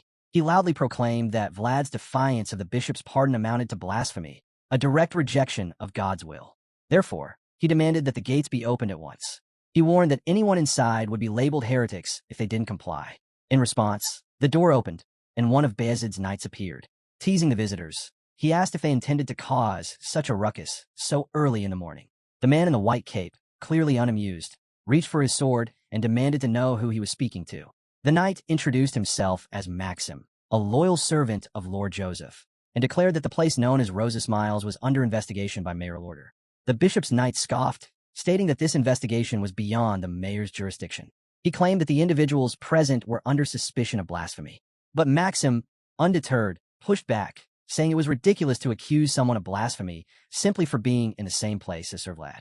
Growing more irritated, the bishop's knight reminded Maxim that when the church made a judgment, it was final. He warned of the unbreachable boundary between nobles and the church. But Maxim responded sharply, stating that they weren't the ones who crossed that line. With tensions rising, Maxim's soldiers emerged, forming ranks with weapons drawn. He then declared that House Beazid was invoking legal jurisdiction to seal off the area. If the church wished to enter, they would now need the mayor's express permission. Enraged by the challenge, the bishop's knight promised Maxim he would regret this defiance. But Maxim smiled cheekily and claimed he'd have to try to bear the consequences after all. He was already in debt. Standing against the bishop was the least he could do to repay the cost of his life. Later that morning, the scene shifted to Vlad, who now sat behind bars. As usual, Jaeger didn't hold back in scolding him. He was furious, especially since he had warned Vlad to always be prepared. But Vlad hadn't thought things through this time, and now Joseph had to clean up after him. Jaeger's frustration was real. This was the biggest mess Vlad had ever created. The knight's fury was justified, and Vlad acknowledged it with an apology. There were no excuses. Jaeger, seeing how defeated he looked, starts to feel sorry for him. Despite the scolding, he knew Vlad was intelligent. Perhaps if he hadn't been constantly deployed on missions, he would have had the experience to understand the delicate balance between nobles and the church. Unfortunately, Pierre had exploited that lack of experience perfectly. After calming down, Jaeger informed Vlad that Lord Joseph was buying him some time, but it wouldn't last. Vlad would soon have to testify at the church. He accepted this, feeling ashamed. Seeing this, Jaeger, who was never good at expressing emotion, quietly promised to bring him a warmer blanket. As Jaeger left, the voice inside Vlad spoke, reassuring him that he had done what had to be done. But Vlad, though still believing his actions were right, couldn't shake the guilt. His fall from grace made him realize how different the world of knights was from that of the back alleys. Even a voice was at a loss. Vlad remembered Jaeger's lesson. A knight's sword must be heavy because it is sharp.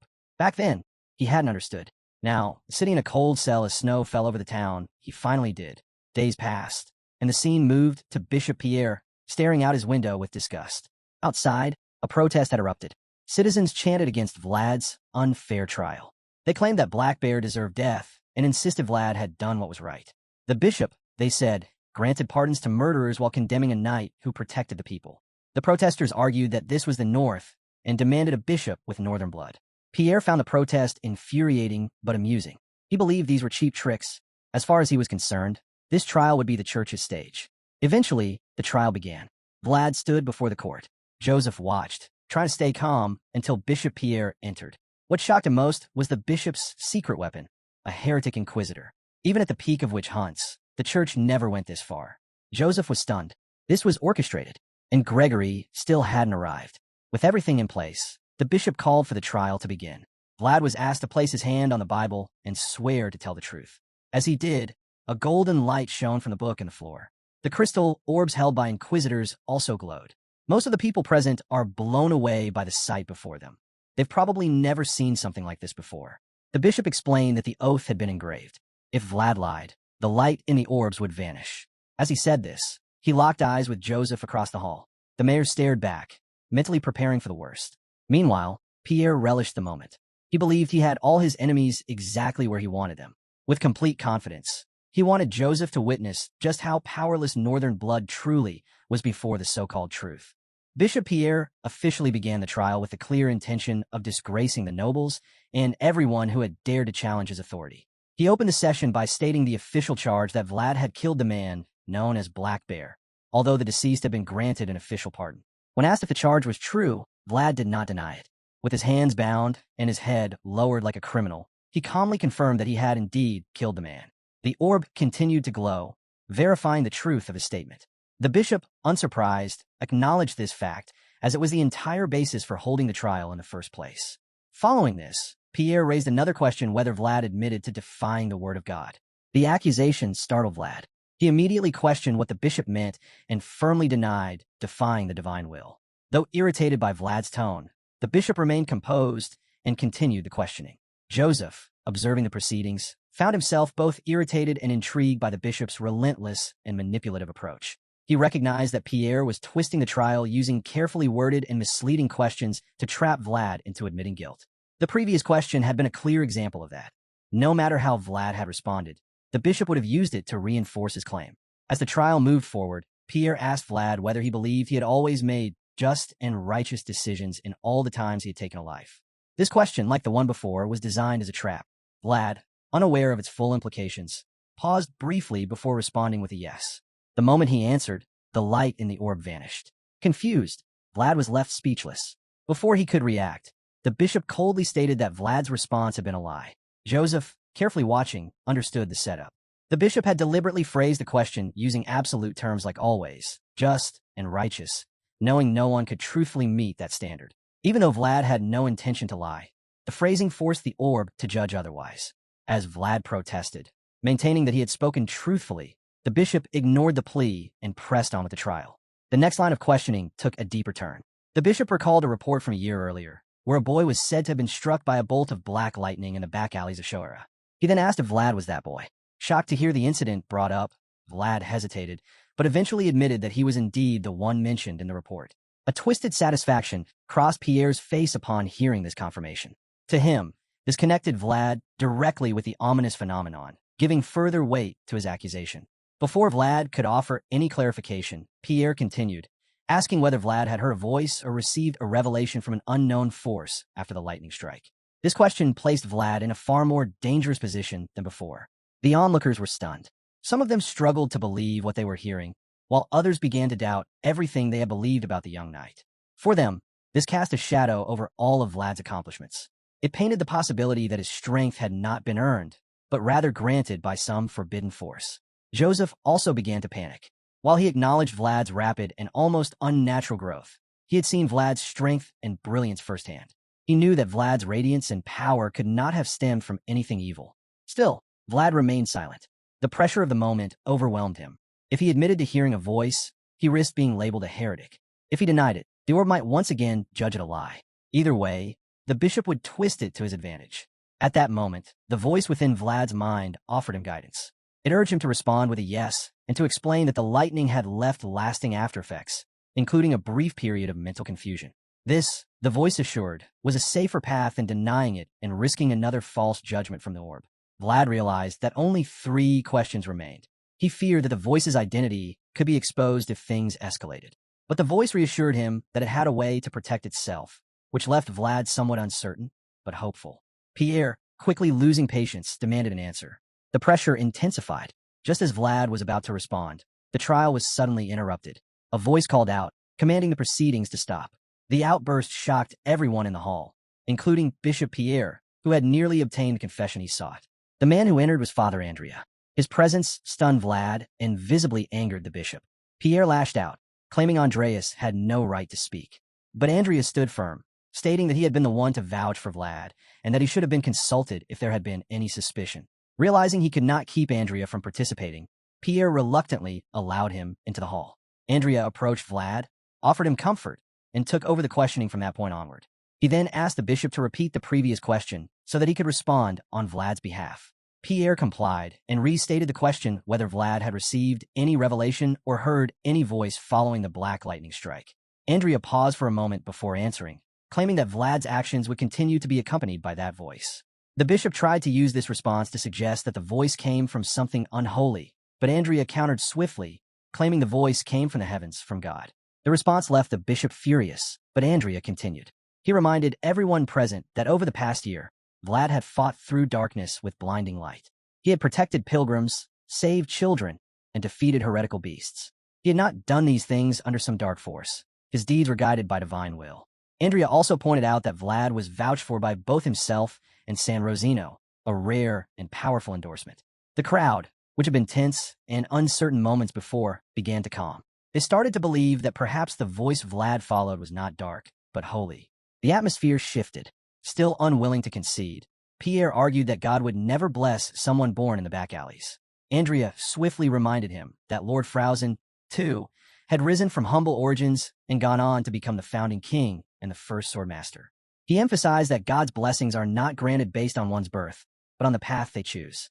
Pierre was left momentarily speechless. He then shifted to another accusation, bringing up Vlad's crimes from the alleys. Andrea calmly responded that those acts were a form of emergency relief, necessary acts taken in desperate conditions. Pierre was outraged by the response, unable to comprehend how such deeds could be defended. Andrea then asked whether Pierre had ever witnessed the harsh reality of the back alleys, where crime was sometimes the only way to survive. He made it clear that this was not just Vlad's experience, but a reflection of everyday life for all those born into that world. Compassion and support from the church, Andreas argued, could break that cycle. The bishop, visibly frustrated, attempted to raise another point. He questioned how someone like Vlad, who had only recently picked up a sword, could already awaken an aura, fight season knights, and even kill a dragon. Andrea answered without hesitation, recalling the moment Vlad had torn through the pitch-black night with pure white light. He insisted he was not the only one who had seen that brilliance. The bishop asked if there were any other witnesses. Joseph Beazid seized the moment to step forward, presenting written testimonials from Duncan of Hainel, Holy Knight Justia of San Rosino, and Volkov Baranov, each a respected knight, all acknowledging Vlad's accomplishments. Pierre, though losing ground, refused to admit defeat. After building an intricate web of accusations, he now moved to reveal his final strategy. He ordered the seal of binding to be brought forth. A group of knights entered, and the audience gasped. These were paladins of the Vatican. Once the seal was brought in, the bishop revealed that he would not ask the final question with words. Instead, the truth would be revealed through action. The case was opened, and even Father Andrea was stunned to see what lay within. Inside was the mirror of Saint Murillo, a sacred relic said to reflect the true nature of anyone who gazed into it. Bishop Pierre announced that the exorcism ritual was about to begin. Father Andrea believed it was absurd to proceed with an exorcism ritual, especially since, in his view, Vlad's innocence could easily be proven through honest testimony. Unfortunately, Bishop Pierre had long stopped caring about truth or reason. He declared that it was his sacred duty to eliminate even the slightest trace of doubt, dismissing any other opinion entirely. Joseph grew increasingly frustrated as he watched the bishop twist everything to suit his agenda. It was clear the old man was determined not to lose, even if it meant resorting to extreme measures. What made things worse was the impact of the exorcism itself. Being subjected to such a ritual would brand Vlad with disgrace for the rest of his life. Knowing this, Joseph realized that the bishop no longer cared about uncovering the truth. His only goal was to crush anyone who dared stand beside Vlad. From the very beginning, the trial had been a ploy to seize control of the North, and Bishop Pierre was now dangerously close to achieving that goal. The bishop ordered the inquisitors to begin the sacred prayer. It became evident that the situation was spiraling beyond control. Trying to steer things back, Father Andrea made one last attempt to offer a reasonable alternative. He reminded the bishop that there was still another holy relic that could reveal the truth, urging him not to treat Vatican artifacts with such recklessness. But Pierre had reached the end of his patience. He snapped at Andrea, warning him to be careful with his words. To Pierre, the pursuit of evil was a sacred mission, and he resented Andreas for treating it lightly. The bishop insisted that all Vlad needed to do was stand before the relic without deceit. If his soul was truly pure, there would be nothing to fear. At this point, Andrea could do nothing more. He knew that once evil was invoked as justification, even a refusal became a sign of guilt. He gently broke the news to Vlad, admitting that the exorcism could not be stopped. Still, he reassured the young knight that the relic merely exposed impurity and that his faith in him remained unshaken, having seen Vlad's true self. Despite those words of comfort, Vlad looked uncertain. The bishop, growing impatient, demanded to know why the boy hesitated. With no other choice left, Vlad finally stepped forward. The voice inside him offered quiet encouragement, reminding him to walk forward proudly, just as he always had toward the light. Summoning every ounce of courage, Vlad took a deep breath and approached the relic. The moment he stood before it, everything around him shifted. A powerful knight in a white cape appeared before him, though his face remained obscured. As the vision unfolded, the voice spoke once more, and the knight's face was finally revealed. In that moment, the voice expressed a deep understanding of the emotion he had once seen in the blacksmith's eyes, a quiet hope that the humble sword he left behind would never hold Vlad back. For the first time, the voice was no longer just a presence in his mind. Vlad could finally see the being behind it, the immortal knight who had guided him until now. The knight, while proud of Vlad's growth, admitted he had hoped to stay and watch him evolve a little longer. But in order to avoid being detected by the mirror, he explained that he would now have to descend into a deeper realm. Stunned, Vlad asked what he meant. The knight explained that the world of knights was vast and deep like an ocean. Everything Vlad had shown until now was just the beginning, a mere step into those waters. But now it was time to go deeper. Though Vlad understood that this was farewell, he wasn't ready. He felt he was still far too weak to face that deeper world alone. But the immortal knight offered him a smile of assurance, telling him that he believed in him. The time had come for Vlad to walk his path alone, to forge his complete world. Still, Vlad hesitated. He feared the long, lonely journey ahead. But the knight, fading into a bright light, simply told him to have faith. He hoped that one day they might meet again in that deeper world. As the knight vanished, Vlad reached for him, desperate to hold on, but there was nothing he could do. Accepting the inevitable, Vlad closed his eyes, and his consciousness slowly returned to the physical realm. There, the bishop was already shouting at him to open his eyes and look into the mirror. With one last deep breath, Vlad opened his eyes, now fully aware of what he had to do. In his heart, he promised he would meet the voice again someday. The moment his eyes met the mirror, a radiant glow burst from within him. The mirror responded with a blinding light, shocking everyone present. Even the bishop was terrified by what he saw. The crowd, overwhelmed, stood frozen in disbelief. Father Andrea, who had always had faith in Vlad, likely never imagined he would witness such a dazzling display of purity. The entire hall was filled with the light of the mirror, and many were forced to shield their eyes. The mirror of Saint Murillo, bathed in dawn-like brilliance, reflected a noble light, one that could only shine from a soul completely untouched by shame. Yet the miracle didn't end there. Outside, the clouds began to shift. In the skies above the cathedral's cross, pure white clouds started spiraling into a perfect circle. The phenomenon could be seen throughout the city, from the church courtyard to the town square, the harbor, and even the darkest corners of the back alleys. People everywhere stood in stunned silence, mesmerized by the heavenly sight. Even Geminina, watching from Rosa's smile, gazed up at the sky in awe. Back in the cathedral, the trial had taken a dramatic turn. The bishop, who had been so confident moments ago, now stood utterly confused and defeated. Vlad, filled with raw emotion, finally spoke up. He couldn't understand why everyone had been trying to curse him and strip everything away from him. With tears streaming down his face, he cried out, insisting that he had done nothing wrong. In that moment of intense emotion, a powerful bolt of white lightning struck the cathedral, blasting the mirror with divine force. The light it emitted became even more intense, almost frightening. It felt as if the heavens themselves were lashing out at the bishop for his sins. The message was clear that Vlad was innocent. He had simply survived. He had done what was necessary. As the storm raged and lightning shook the city, the final witness to Vlad's innocence was revealed. It was the one that had always been with him. Now the entire city could see what had always been true. This child was, without a doubt, the pride of Shoera. The bishop stared at his shattered reflection in the broken holy relic with confusion. Behind him, the priest looked on in concern, wondering what the bishop was thinking. The bishop's expression showed his disdain over the situation. He couldn't believe that a holy relic given to them by the papacy itself was shattered so easily because it had tried to reflect the soul of a mere rookie knight. The knight wasn't even anyone special. He was simply a nobody who had managed to make it out of the slumps and try to act like he was better than everyone else. The bishop turned towards the priest and asked if anyone saw what kind of being was reflected in the knight's soul. The priest explained that it wasn't anything evil. If that were the case, they would have already eliminated the knight. He explained that as the knight had looked into the mirror, lightning had struck the church, and just from this attack alone, they knew that the being inside the knight was strong. It is so strong that it could easily bend reality and summon nature-based attacks. The bishop looked at his reflection in shock. He couldn't believe what he was hearing. He knew that the bright light that had come from the knight's reflection meant the being inside him couldn't be evil. But the shining light also meant that the being wasn't a blessing from God either. It was too confusing, and he wasn't sure what to do. All he knew was that he had to report what happened directly to the papacy and hear their thoughts on the situation. It didn't matter whether the being inside was good or evil. It was powerful, and the papacy could use its power.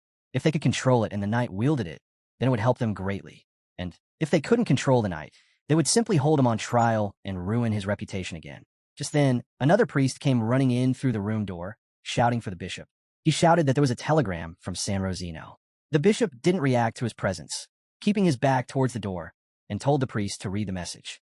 The priest held the message up, shaking hands, and read it. The message was a demand from San Rosino to the bishop, telling him to explain the incident with the Black Bear and the Dark Mage. They demanded to know how the two were connected. If the bishop failed to explain the incidents, they would launch an investigation against him. The bishop was left shocked at how these northerners could have the audacity to make demands on him. How dare they try to challenge him?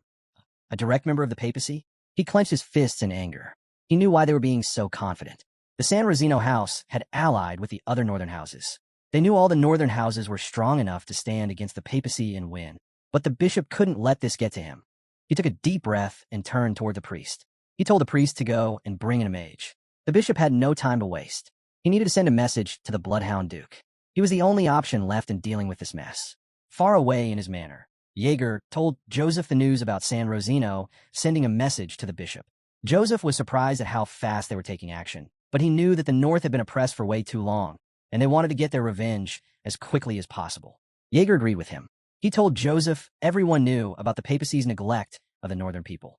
They all knew how badly the papacy treated the people from the north and the hatred and resentment they held against them. Joseph agreed with him. He knew that the hatred and jealousy of the Central Kingdom had spared no one on its path. Joseph was glad to see how everything was progressing. He had planned to get San Rosino on their side through politics, but it would have been hard. But now, with San Rosino siding with the northern lords on their own, he didn't have to worry about trying to get them on their side. A new power balance was formed, and the North and San Rosino worked together. Everyone knew how strong the North was. They all respected and feared the northern warriors. And now, with them siding with San Rosino, the North was strong enough to even take on the papacy if they wanted to. Joseph turned towards his butler, Vorden, and asked him how the mage they had saved was doing. Vorden informed him that the mage was no longer in danger of dying.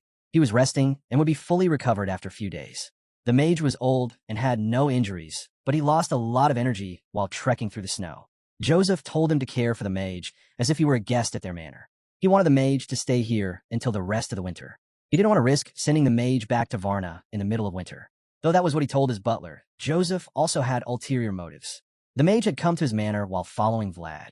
They could save him in time, and now they had an advantage against the bishop. As long as the mage was with them, they had an advantage over the bishop. The mage was so renowned that he could easily take over the role of bishop. They had to make sure that he stayed on their side so that they had an advantage when they went against the bishop. Suddenly, there was a knock on the door, and a voice from the other side asked to be let in. Joseph told the person on the other side to enter. The door opened to reveal Vault, the knight. He walked forward until he was standing in front of Joseph. Joseph stared at the knight with a cold look in his eyes.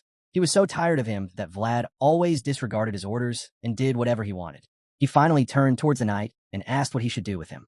Vlad tried to apologize, but Joseph ignored him. Instead, he told Vlad that he was someone who planned everything. At the same time, Vlad was unpredictable and always did whatever he wanted from start. His recklessness had now put them all in danger. After Vlad had ruined the papacy's plans, they would try to keep a close eye on him. The papacy would monitor his every move. Vlad looked down guiltily. He didn't think his actions would have such enormous consequences. He tried to apologize again, but once again, Joseph ignored him. Joseph told him that the priest had said Vlad had the blessing of God. Vlad instantly denied the claim. He knew his powers weren't related to or given to him by God. Joseph didn't care if he had the blessing of God. All he cared about was taking advantage of the situation. Vlad was confused about what Joseph was planning. Joseph pointed towards a bag and told him to take it. He explained that it was a special bonus for all the hard work Vlad had been doing since he became a knight. Vlad remembered Vorden telling him about the bonus Joseph gave out at the end of every year, and he figured this was it. Joseph told him that it was 300 gold coins, which was the reward for all of the accomplishments he had gained during Vlad's time, which he had spent training under Joseph to become a knight. Now that he had become a knight, he could claim the reward. But becoming a knight also came with bad news. Since he was a knight, he had to be punished for his actions. He had ignored the direct order of the papacy to indulge God's will, and the papacy demanded that he be punished. He told Vlad that as punishment, he would be Shoera. Vlad was left shocked, but Joseph didn't care. He couldn't let Vlad go free. If he did, then the papacy would not have mercy on him. So he told Vlad he had a week to take his things and leave Shoera, or he would be severely punished. As he was leaving the manor, Vlad remembered when he was a kid. A group of knights talked about what they would do if they had 100 gold coins. They asked Vlad, who had worked at the inn as a kid, what he would do with the money, and Vlad told them that he would pay off his debt with the money. The men had been confused as to why a kid had a gambling debt on him, but that wasn't what he was talking about. He would use the money to pay the debt of the owner, saving his life. Now, after growing up, Vlad returned to the inn. He only had a few days before he would have to leave the city, so he wanted to repay the debt while he could. He gave 50 gold coins to Marcella, the owner of the inn. Initially, she declined his money, but Vlad told her to keep it as an investment in the inn where he had grown up. He told her he wanted to see the place become something better for little Rosie, who now lives there. Marcella thanked him and told him that even though she wanted to take a break, she would put his money to good use and improve the place even more. She told him she was sad that he was leaving on a mission so soon after returning to town. Vlad apologized and told her he would be more careful out there and return soon. Before leaving, Vlad turned to her and thanked her for everything. While walking towards the room where the priest was resting, Vlad ran into a kid carrying a bucket filled with water. The kid was having trouble carrying it, so Vlad took it from him and walked towards the priest's door. While going there, Vlad asked the kid how the priest was doing. The kid explained that the priest was doing better than before, but needed to rest more. Then the kid turned toward Vlad and asked him if what the bishop had said was true. Had he received a blessing from God? Vlad tried to explain that it wasn't true, but the kid wasn't listening. He was excited that the knight who had prayed with him had received a blessing from God. He asked Vlad if he could brag about knowing him to his friends. Vlad let the kid have his fun and gave him his permission. Soon, they arrived at the room where the priest was staying. Vlad returned the bucket to the kid before turning to leave. As he was walking away, Vlad thought that he had wanted to meet the priest one last time before leaving, but the silence that answered his thoughts left him frozen. Vlad was so used to the voice that not hearing him left him lonely. But there wasn't anything he could do about it. He would just have to get used to it. That evening, Vlad shared drinks with Sir Gregory. Gregory told him that perhaps they shouldn't go on missions together if, every time, they would end with Vlad being punished. He asked Vlad when he was leaving. Vlad told him that he had to leave in 5 days, but he would leave early if he completed his business before then. Gregory told him that the outcome of their mission wasn't great, but at least they had completed it. They got rid of the Black Bear clan, helped the Canner family expand into Show era, and completed Joseph's mission. Gregory explained that he owed Vlad for saving his life, and his family would repay this debt by paying Vlad with their famous sausages. Vlad thanked him for the offer, but Gregory wasn't done yet. He told Vlad that he hadn't seen a knight like him in a long time. Most knights were now all worried about political or personal gain, but Vlad didn't care about it and had risked his life to save him. He had only cared about the Swordmaster's code. True knights were rare, and Gregory was proud to know that Vlad was one of them. He told Vlad to take care of himself and to return safely. Vlad smiled at the praise he received and promised Gregory that he would return. Vlad went with Harvin to the docks. Harvin was happy to see all the ships there. He had always dreamed of sailing in the sea, and he knew that while he limped on land due to his bad leg, he would do great things on the sea. Vlad told Harvin to follow him as they walked around the dock. Harvin was shocked at why Vlad was suddenly interested in looking at the ships. Vlad showed him one of the merchant's ships. Harvin looked at them in awe as Vlad took a shipping certificate from his pocket. He gave it to Harvin to sign. He explained to Harvin that he had bought the ship, and Harvin simply needed to sign the paperwork for it to be in his name. Harvin looked at Vlad in shock. He didn't want to take such a tremendous gift. Vlad explained that Harvin had been a massive help to him and Geminina. Vlad wanted to repay his debt for helping him. Harvin couldn't control his tears as Vlad placed a captain's hat on his head. He thanked Vlad for the ship and for making his dream of sailing the seas come true. As the days passed, Vlad said goodbye to everyone he knew. He honored the blacksmith who had made his sword by offering alcohol at his grave. He had thanked Sir Maxim for offering to take care of Rosie while he would be away, and Vorden for carrying out the decree in his place. He had also met up with Sir Gregory and Sir Cade and thanked them for caring for and protecting the children. He had shared drinks and laughter with the two knights, as they assured him they would always look after the children at the inn. One by one, he had repaid the debts he owed to everyone in town, and soon, it was the day he would have to leave Sawera. That night, he sat in front of the fireplace at the inn with Harvin and Otar. He told Harvin that he had gotten permission from Gregory to fish in the waters owned by the Canner family. Now, all Harvin had to do was wait for the ice to melt before he could set sail. Since it would be his first time sailing, Vlad told Otar to go with Harvin until he learned to do everything himself. Harvin was surprised that Vlad had taken care of everything for him. Harvin then asked Vlad when his time would be up tomorrow, so he asked when he would leave. Vlad explained that he would leave at dawn. Harvin asked if he had met with the mayor. Vlad explained that the mayor was busy handling the bishop and trying to get Vlad pardoned. If Vlad was seen with the mayor, then the papacy would use that as an excuse to not listen to the mayor anymore. Harvin asked if he had said goodbye to everyone in town. Vlad turned his eyes to the rooms upstairs and told him that only one person was left for him to say goodbye to. He walked upstairs and knocked on Gemina's door. He told her to open up and asked her how long she planned to stay in the room. He told her to come out because he wanted to tell her something. When she didn't say anything, he told her to open the door or he would break it down. He asked if she had heard the story about Captain Hoover's door from Harvin. Inside the room, Gemina flinched at the reminder of what Vlad had done. Vlad told her he would count to 3 before breaking the door. Gemina didn't let him count and opened the door. She asked him what he wanted. Vlad told her he had been waiting patiently for her to stop being angry, but he didn't have time to wait anymore. So, instead, he apologized for what he was about to do. Gemina stared at him in confusion.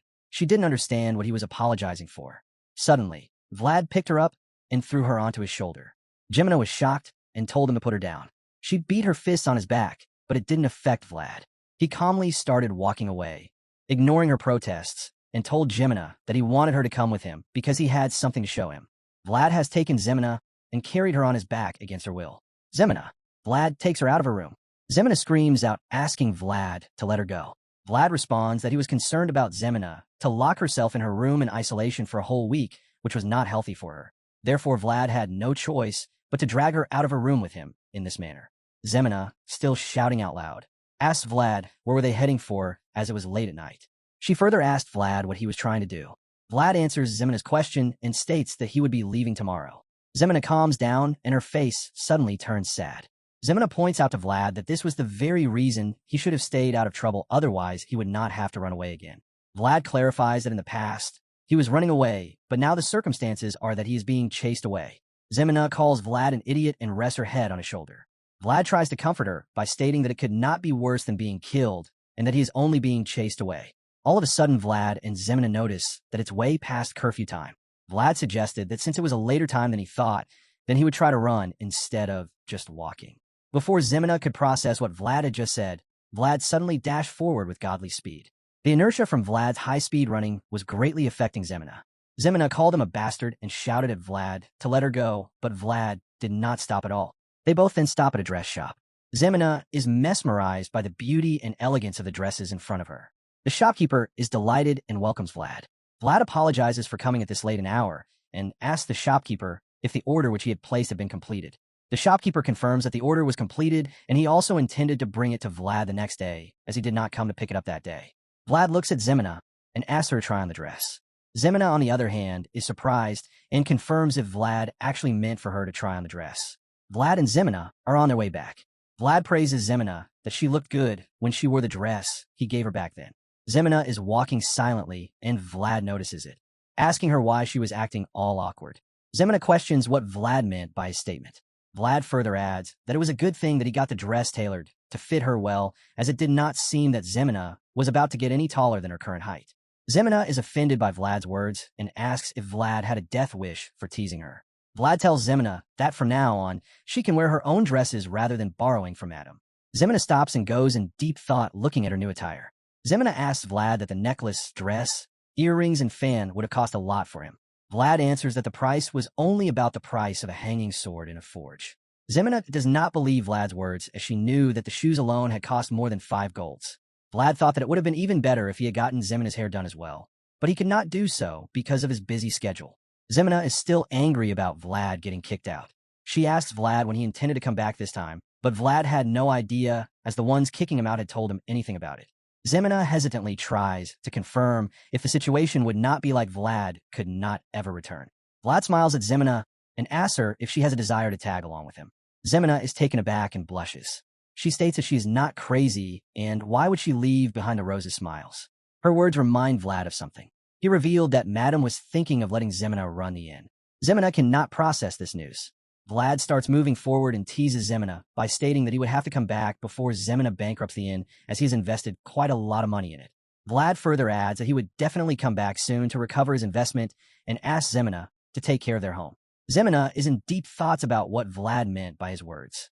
Vlad hands a handkerchief to Geminina, which he had made himself, stating that nobles did it like this. Geminina was already confused by this when Vlad got down on one knee and asked Geminina if she would grant her handkerchief to him. There were 2 ways for a knight to ask for a lady's handkerchief.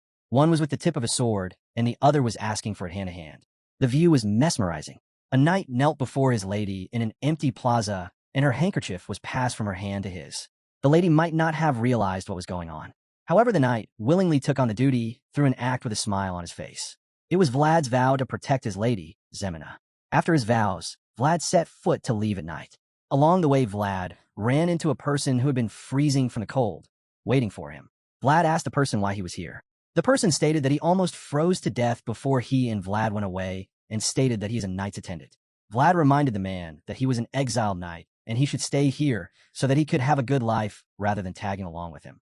The man stated in a harsh tone that he had invested too much in Vlad to let him go alone. He further stated that Vlad being alone would not be a good idea with all the scammers out there. They engage in a hearty conversation, and they both start to go off on their path. The man asks where they were heading to, and Vlad tells him that they are heading east. The man was dumbfounded by the random direction Vlad intended to go to.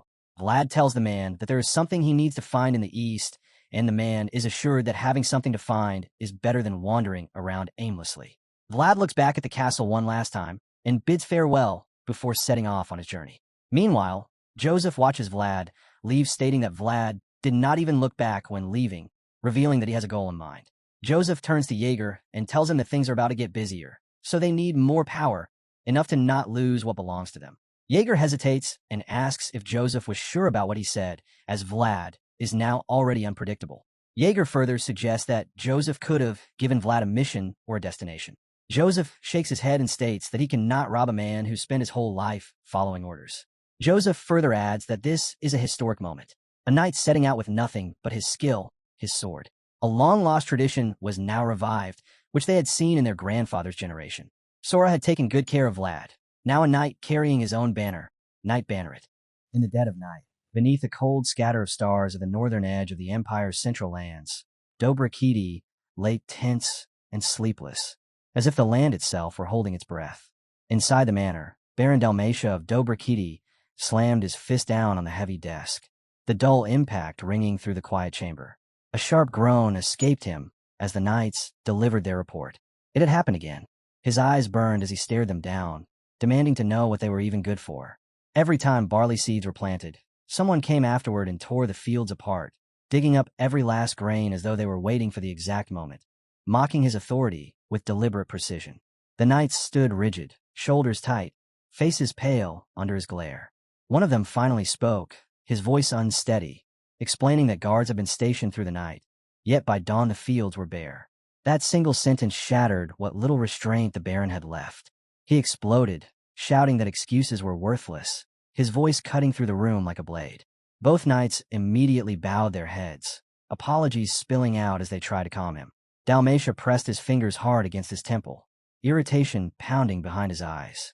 He spat that nothing in this cursed land was useful, the soil thin, the weather merciless, their survival hanging by a thread on forest hunting and barley alone. Miss this planting season, and the entire domain would starve. One knight carefully tried to reason with him, saying that with their limited troops, it was impossible to guard every field at once. The Baron snapped. He seized his wine glass and hurled it across the room. It shattered violently against the wall as his rage spilled over. If there weren't enough soldiers, he barked, then chained the people and forced them to work. Starvation was coming, and he had no patience left for mercy. In his mind, the culprit was obvious. Monsters in the forest. He ordered every available soldier to be mobilized, and the barley fields defended at all costs. The knights acknowledged the command without another word and fled the room, desperate to escape his fury. Left alone, Dalmatia's anger curdled into dread. His head throbbed as the thought of hiring costly mercenaries surfaced, gnawing at his already fragile resources. Then, just as the weight of it all threatened to crush him, something caught his eye. He stared out through the manor window toward the vast forest spreading beyond the estate, and the sight made his skin crawl. The trees looked wrong, the darkness too heavy, as if the shadows themselves were watching, waiting for something to happen. Deep inside that same forest, Vlad and Got were making camp for the night. Moist air clung to their clothes, and the dense canopy swallowed most of the moonlight, leaving the ground in a dim, suffocating gloom. They spread their supplies on the cold earth, preparing a simple meal. While rummaging through the bag, Got's hand brushed against a small, neatly made card. He pulled it out and frowned, asking what it was. Vlad answered calmly that it was a pilgrim certificate Father Andreas had written for him. Got sighed, exhaustion seeping into his voice, assuring Vlad that he hadn't forgotten the rare and costly items and had brought everything needed. Then his expression hardened as irritation crept in, and he demanded to know how Vlad had managed to forget even a single flint. At that moment, Vlad was crouched over a pile of kindling, rubbing sticks together with stubborn focus. No matter how long he worked, not even a spark appeared. His face tightened as he muttered that Got wasn't one to talk, that the flint he'd brought was unreliable junk anyway. That was the last straw. Got shouted that he had brought it, lifting the broken fragments in proof, insisting Vlad was the one who had shattered it. Vlad waved it off, calling it defective. Got shot back that Vlad had broken it on purpose and yelled at him to keep rubbing the wood, warning that they would freeze to death without a fire. Vlad said nothing and continued, the motion growing slower and heavier. Time dragged on, and finally Vlad straightened abruptly, frustration spilling over. He reached for his sword and said he couldn't keep doing this. Got froze, terror flashing through him as he remembered how he'd just shouted at his captain. His words tumbled out as he nervously offered to take over, claiming Vlad must be exhausted. Vlad ignored him, his gaze fixed on the darkness ahead, and in a steady voice he called out into the forest, asking if anyone nearby had a flint to lend. Got, and even the horse stiffened. There was nothing there, just trees and silence. Then, from between the trunks, figures stepped forward. Bandits emerged one by one, their voices cutting through the night as they remarked that Vlad had sharp ears. Got's blood ran cold. The leader walked ahead with a crooked smile and said that Vlad should have run the moment he noticed them. The bandit leader sneered and asked why Vlad was putting on a brave front, his gaze lingering openly on Vlad's sharp features. With a twisted grin, he remarked that a face like that would sell for a fine price anywhere. Another bandit chimed in, wondering aloud if Vlad was of noble blood, suggesting they could earn even more by selling him back to his family if he revealed who he really was. Vlad ignored every word. His voice stayed calm as he repeated the same question, asking once again if anyone had a flint. The leader paused, momentarily thrown off by the complete lack of fear. Vlad even suggested, almost casually, that he check his own pockets. Confusion turned to irritation as the leader scoffed and questioned whether Vlad had lost his mind. Vlad's eyes shifted then, settling on the grisly chain of severed fingers hanging around the man's neck. As his hand closed around the hilt of his sword and the blade slid free, he dismissed everything else. He remembered the resolve he had forged when he left his homeland and chose, in that moment, to reclaim that hardened will. The forest changed instantly. Vlad's eyes shone like distant stars, and a crushing presence poured outward, pressing down on every bandit where they stood. His body and sword were swallowed by a brilliant, celestial glow. His voice cut through the night as he demanded everything they owned, including their lives, which he deemed worth less than beasts. Terror seized them. Only then did they understand what they had awakened. The judgment came swift and blinding. When the light faded, the forest was silent again, broken only by screams that echoed briefly before vanishing into the trees. At dawn, near the gates of the Dobrkiti domain, two soldiers stood watch as mist drifted across the ground. One muttered uneasily that the forest felt wrong, like something might leap out at any moment. The other snapped at him to stop talking nonsense, reminding him of the unsettling rumors already spreading through the village. Then they heard something. Both snapped into position, spears raised, eyes fixed ahead as a shape emerged from the fog. A horse stepped out slowly, its bared teeth making the soldiers tense, half convinced it was some kind of monster. Vlad calmed the animal and stepped forward, revealing himself. He told them to lower their spears and said he was just a traveler, adding that he had captured the bandits causing trouble in the area. One soldier stiffened and asked if he meant the notorious criminals responsible for slaughtering villagers. Moments later, God appeared from the mist, dragging the truth behind him. Bound bandits stumbled forward on ropes, while others carried the severed heads of their fallen companions. The guards went pale, staring at Vlad as if he were something unreal.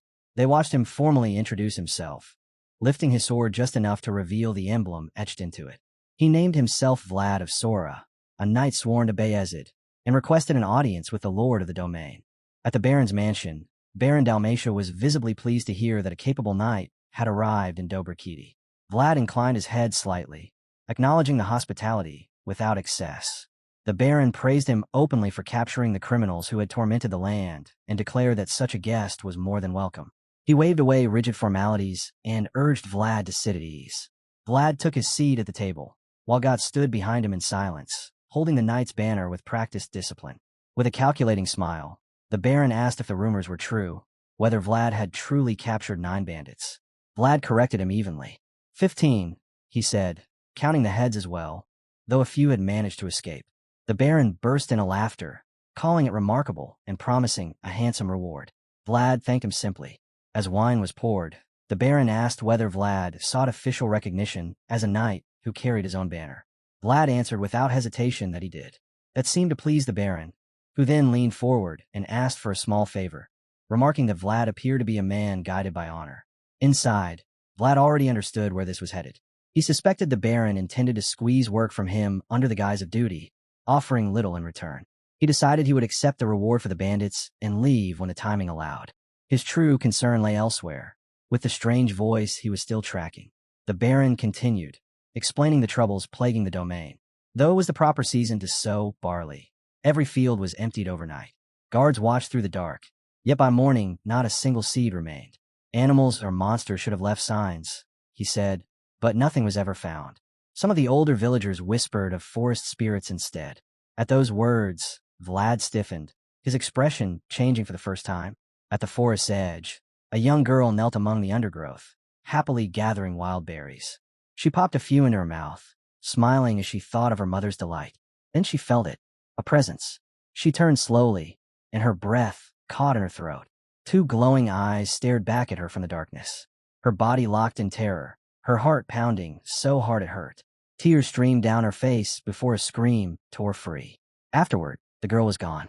All that remained was a massive, jagged hole torn into the earth-tops of ground, her small basket lying nearby, berries scattered and silent. When Vlad and Got entered one of the nearby villages to begin their investigation, the stench of rot and exhaustion clung to the air. Poverty was everywhere.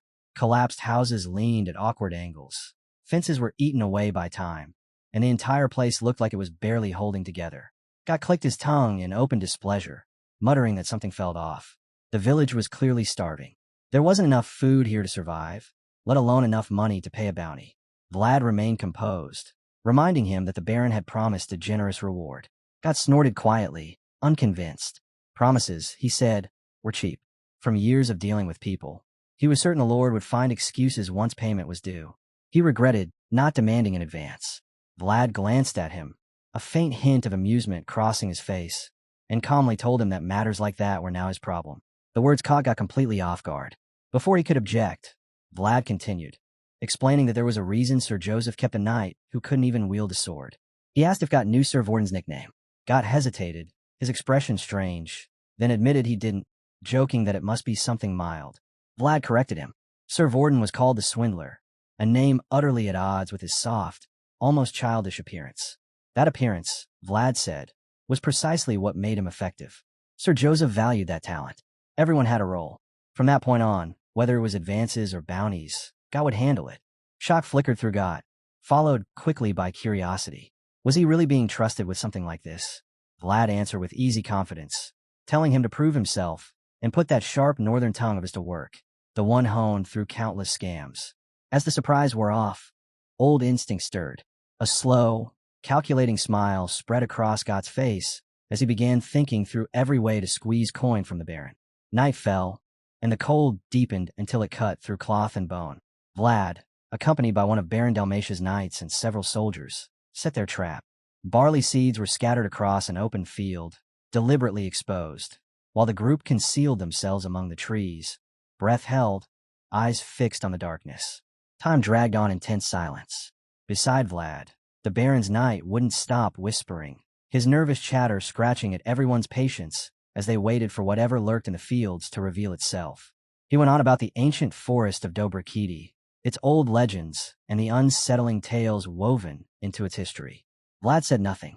The knight mentioned that a child had gone missing that very morning and pointed toward the dark mass of trees, explaining that a deep pit had been found near a patch of wild strawberries. As the chatter continued, Vlad's patience thinned. He judged the man's lack of discipline in silence. A proper ambush demanded restraint. Silence was survival. Even a knight from a minor, forgettable domain should have understood that. Oblivious to Vlad's irritation, the knight kept talking, mourning the lost child and describing her as obedient and kind. That detail made Vlad pause. When the knight added that the girl's mother was wailing endlessly inside the Lord's manor, Vlad's attention sharpened.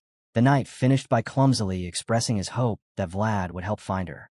He never got the chance to say more. Vlad felt at first a faint distortion in the field. In one swift motion, he clamped a hand over the knight's mouth, cutting him off completely. The air around Vlad turned razor cold, and the knight's heart nearly stopped when he met Vlad's expression. Vlad burst from cover without another word and sprinted toward the field. Snapping out of his shock, the knight barked orders, and the soldiers rushed after him.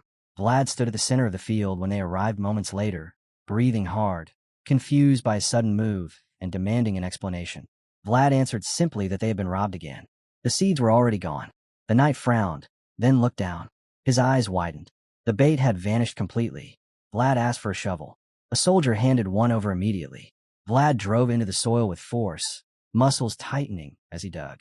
He recalled hearing something earlier, yet there had been no movement, no footprints, nothing on the surface. After a brief pause, he asked how far this spot was from where the child had disappeared. The answer came quickly. Very close. The shovel suddenly struck empty air. The earth collapsed inward, revealing a long, narrow hole plunging deep below. Vlad knew at once no human had made it.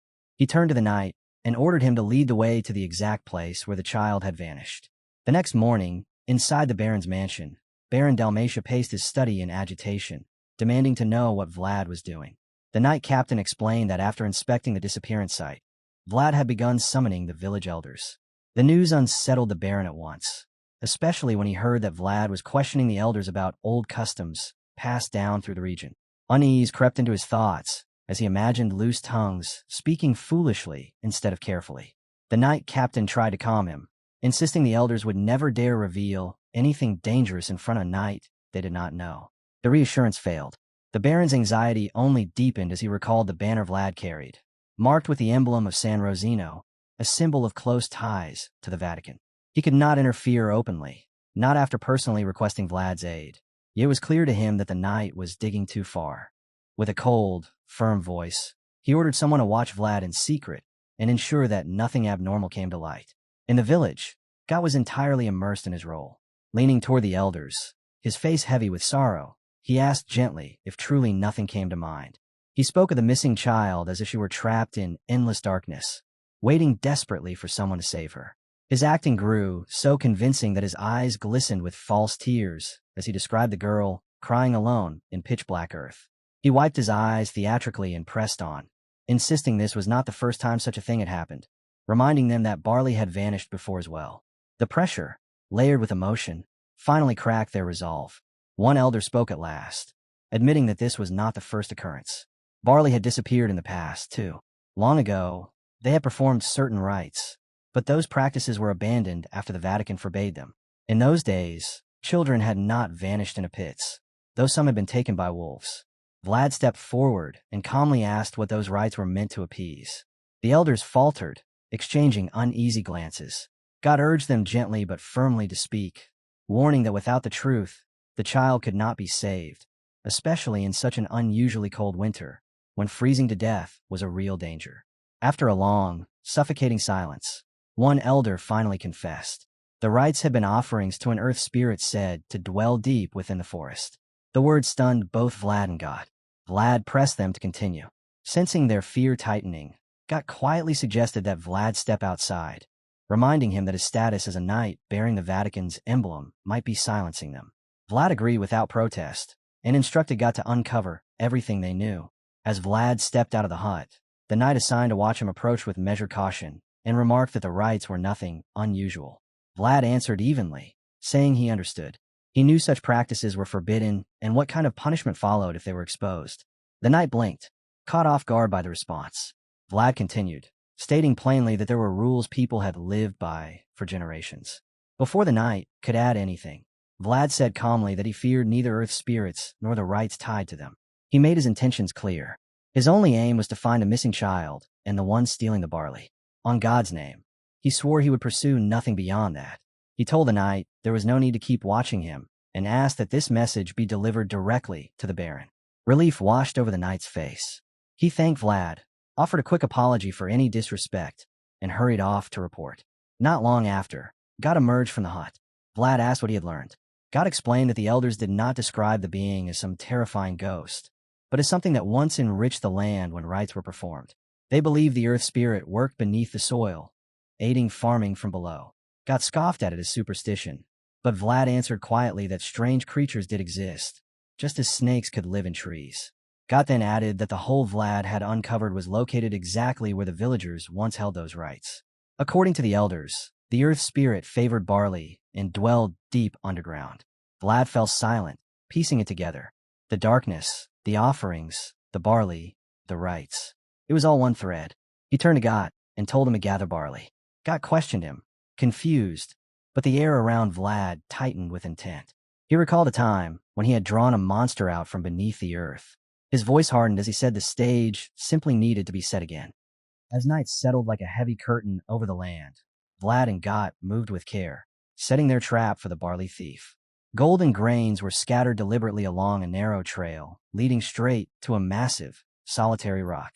Vlad hid with Got behind it, buried deep in softly rustling bushes, and were crouched beside them, all three holding their breath as silence pressed down around them. The stillness gnawed at Got's nerves. He understood why the barley was scattered along the path, yet doubt lingered as he eyed the grains placed atop the rock itself. Vlad never looked away from the road. Earlier, while digging, he had felt solid stone beneath the soil, unbroken and immovable. Whatever was stealing the barley could not break through rock. It surfaced only where the earth was soft. Got wondered if the creature might still be capable of shattering stone and had simply chosen soil at random. But Vlad lifted a hand, silencing him. His expression tightened. Something was coming. One by one, the grains along the path vanished, pulled straight into the ground. Vlad's focus sharpened to a razor's edge. The thief was close. Just as he expected, the barley atop the rock remained untouched. Then a small hand slowly pushed up through the dirt, and Vlad locked onto it. He tensed to strike, and in that instant the creature fully emerged. It wasn't a monstrous horror. It was small, almost harmless.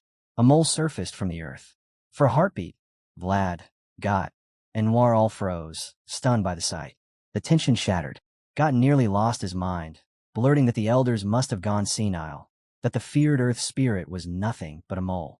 Even Vlad couldn't stop a rare, faint smile as he realized the truth. This was no ordinary mole. Its body gleamed softly. A shining mole. Vlad moved without hesitation. He lunged and seized it. The creature shrieked, and its instinctive defense erupted, flooding the clearing with blinding golden light. Got and Noir burst from the bushes just in time to see it. Then, as Vlad straightened with the creature in his grasp, he vanished. There was no sound, no warning. Got and Noir stood frozen, panic crashing down on them as they scanned the clearing. Got shouted Vlad's name, again and again, but there was no answer. Noir moved forward, his spirit blood sensing the residue left behind. He stopped at the rock.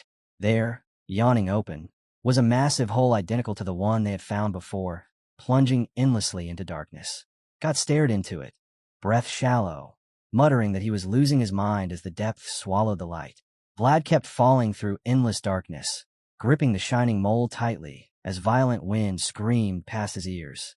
Time lost meaning before his body finally slammed into solid ground. The impact knocked the breath from his lungs, yet disbelief flickered through him when he realized he was still alive. He forced himself upright and scanned his surroundings. A damp underground passage stretched out before him, disappearing into suffocating gloom. Irritation surged. He grabbed the dazed mole and shook it hard, demanding answers it could never give. When the anger settled, reason returned. He had no idea what lurked beneath the earth, and caution was non-negotiable. Vlad drew his sword and took a guarded stance. Light bloomed instantly. His body and blade were wrapped in a radiant, star-like aura as the pearls set into the sword's hilt pulsed with warmth. Drawn to that energy, the shining mole floated closer to him. Vlad looked ahead and thought grimly that nothing in this world was ever simple. Silence pressed down on him, thick and suffocating. One glance upward told him the truth. There was no climbing back. He closed his eyes briefly and focused, catching a faint, cool draft brushing against his senses. There was another way out somewhere ahead. If he didn't escape by the end of the day, he decided coldly, the mole would become his breakfast the next morning. He moved forward, using the shining mole as a living lantern as the tunnel seemed to stretch on without end. At one point, the glow dimmed, and Vlad prodded it until the light flared again. He warned it flatly that if the light faded once more, it would be punished. After all, this creature was the reason he'd been dragged underground in the first place. They hadn't gone much farther when the mole began thrashing wildly, as if trying to warn him. Vlad didn't understand and kept walking, the cool draft growing stronger with every step. Then he saw it, a distant passage, an exit. A faint glow shimmered ahead, and cautious relief crept in. He rushed forward, then stopped dead. Vlad lifted the shining mole and felt it trembling violently in his grasp. Fear, pure and instinctive. The realization struck him that the mole was sacred, and whatever lay ahead terrified it. The air began to vibrate, heavy with an overwhelming power that resonated through stone and soil alike. Vlad advanced carefully, climbing toward the source of that presence. When he finally emerged, his eyes widened in shock at what awaited him. A grotesque figure was hacking violently at a spirit tree, each blow driven by brute force and malice. Vlad halted, eyes narrowing as he took it in. This was no creature of the northern wilds. It was something else entirely. When he glanced down, the shining mole in his grasp was trembling uncontrollably, its fear answering his unspoken question. Activating his aura-enhanced sight, Vlad saw the truth. The tree was the mole's origin spirit. Its very source, while foul, unholy dark purple energy poured endlessly from the monster assaulting it. It had nothing to do with him, or at least, it shouldn't have. Yet the moment he understood the connection, he knew walking away was no longer an option. Vlad lowered the shining mole and ordered it to hide, to stay perfectly still no matter what happened. Then he centered himself, surprised to sight of battles. One strike, one kill. While the creature focused entirely on the tree, Vlad moved in, silent and precise, and unleashed his attack. The blade cut cleanly. The monster's head separated in a single motion, dropping without resistance. For an instant, it should have been over. Vlad's irritation flared as the dark energy surged again, crawling and gathering as if alive. He clicked his tongue in anger, teeth grinding as a curse slipped from his lips. The headless body didn't fall. Wrapped in swirling vile power, it kept charging forward as though nothing had happened. Vlad didn't retreat. He planted his feet, eyes cold, and readied himself to end it properly. God shouted Vlad's name into the black, yawning hole, his voice splitting as it echoed back at him empty and cruel. No reply came. Only the sound of his own panic returned. As the seconds stretched on, fear curdled into frustration. He paced the edge like a trapped animal, fingers clenched, mind fraying as he struggled to decide what he was even supposed to do. For a fleeting moment, he considered climbing down after him. The thought died just as quickly. If Vlad needed to be pulled back up, God would be useless without proper tools. His thoughts spiraled through half-formed rescue plans before settling on the only sensible choice. A rope. The village wasn't far. That had to come first. Then he noticed Noir. The horse had begun moving, slow and deliberate, heading straight toward the direction Vlad had vanished. God blinked and called out, confused, but Noir didn't stop. It didn't even look back. It simply kept going, as if following something only it could sense. God froze. The forest trembled. A low, steady hum rolled through the ground beneath his feet, vibrating up his legs and into his chest. His breath caught as the elder's words resurfaced in his mind. Strange cries, they had said. Sounds rising from deep within the forest. Sounds that were neither human nor beast. A chill crawled up his spine as realization set in. Watching Noir disappear into the quivering darkness, God swallowed hard. For now, he chose trust over fear. This was no ordinary horse. This was the same beast once revered by barbarians. With his heart pounding, God followed Noir into the shifting shadows. Deep below, the battle raged. The monster's axe came down in a brutal arc. Vlad slipped aside at the last instant, the force of the blow tearing the air past his ear. He recovered instantly, feet biting into the ground as he countered without hesitation. His blade carved into the creature's leg, and for a heartbeat, he thought he had found its weakness. The illusion shattered. The monster swung again, wide and unstoppable. The sheer momentum caught Vlad off guard and hurled him backward through the air. He twisted mid-flight to lessen the impact, but the landing still jarred his bones. As he rose, teeth clenched, Vlad felt it clearly now. The attack was soaked in a familiar evil, a sticky, suffocating dark aura, one he had encountered long ago. Horror struck Vlad as the monster bent down, lifted its own severed head, and calmly set it back onto its neck. The flesh fused instantly, seamless, as if the blade had never touched it. The truth hit him hard. This thing could not be killed by half measures. It possessed a form of immortality. In that instant, Vlad remembered the moment the mysterious voice had allowed him to step into its world. He clung to that sensation, the brief overlap when two realities had brushed against each other. As he focused, something awakened.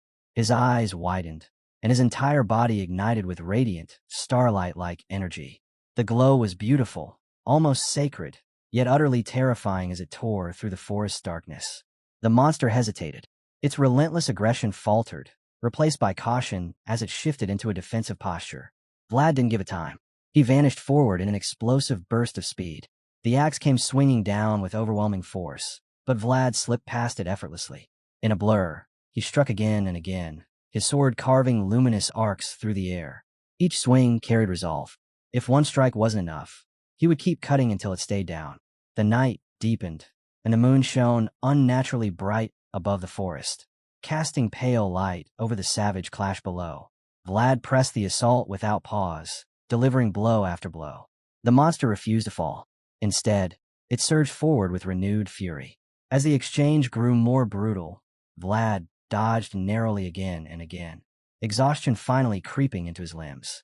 He staggered back, breath tearing from his chest in ragged gasps, just as vile energy erupted once more from the creature. Before his eyes, every wound healed, limbs reformed, flesh closed, damage vanished completely. The sight shook him to his core. He had severed its arms, pierced its heart, destroyed its lungs, torn its body apart in countless ways. Yet it still stood, gasping for air. Vlad remembered the voice that had spoken of cutting down a headless knight, and wondered grimly if his world was still too shallow. The thought was discarded at once. There was no room for doubt, no space for regret. If the creature could not die, then he would reduce it until nothing remained that could heal. Vlad poured his starlight aura into his sword once more. The blade burned white-hot, blazing with celestial heat as his power surged, ready to tear the monster apart down to its very essence. A harsh, unholy laugh scraped out of the monster's throat. Vlad shifted his weight, ready to strike again, when a sudden light flared behind the creature, tearing through the dense forest at terrifying speed. His instincts screamed warning. He twisted into a defensive stance at once, bracing himself for the arrival of another threat. The light closed the distance in a heartbeat. Then recognition hit. Noir. The spirit horse burst from the darkness, his horn blazing with fierce, purifying radiance. Without slowing, Noir charged straight through the monster and drove his horn deep into its body. The impact sent the creature hurtling through brush and trees, smashing violently into the forest beyond. A thunderous roar rolled from Noir's chest, heavy with ancient power. Relief flashed across Vlad's face. He rushed to Noir's side at once, hands moving instinctively as he checked him for wounds, the battle fading from his thoughts for a brief moment. When the monster staggered back to its feet again, Vlad's eyes narrowed. Something was different. The torn flesh did not knit together. The wounds remained. Understanding struck him cleanly. Noir's spirit carried power that could harm this thing. Real fear crept into the monster's movements as it hesitated. Vlad mounted Noir without another word, confidence settling deep into his bones. He thought coldly that no matter how brilliant something was, without the strength to defend it, it would always be stolen. From nearby, the shining mole watched, utterly silent, sensing true death approaching. The monster screamed, its rage raw and desperate. Vlad's thoughts cut through the noise. This world was filled with those who stood high on suffering taken from others. His eyes burned with synchronized starlight, their glow slicing through the darkness. Those who raised their swords were the powerless, could not were the ones who embodied what it truly meant to be a knight. With resolve locked firm and unbreakable, Vlad and Noir surged forward together, charging the immortal-like monster, ready to bring the battle to its end. Vlad and Noir surged forward together, thunder rolling beneath their charge. The monster lifted its massive axe high, rusted iron catching the faint forest light, and swung in a wide, murderous arc meant to cleave both rider and steed in half. At the very last instant, Noir twisted aside, his movement sharp and instinctive, avoiding the blade by a hair's breadth. Without breaking momentum, he countered, driving his spirit horn deep into the monster's body as Vlad brought his sword down at the same time, the strike blazing with overwhelming starlight. The impact was devastating. The creature was hurled backward, smashing through trees as thick, dark blood burst from its mouth. Wood splintered as it crashed to the ground in a heavy sprawl.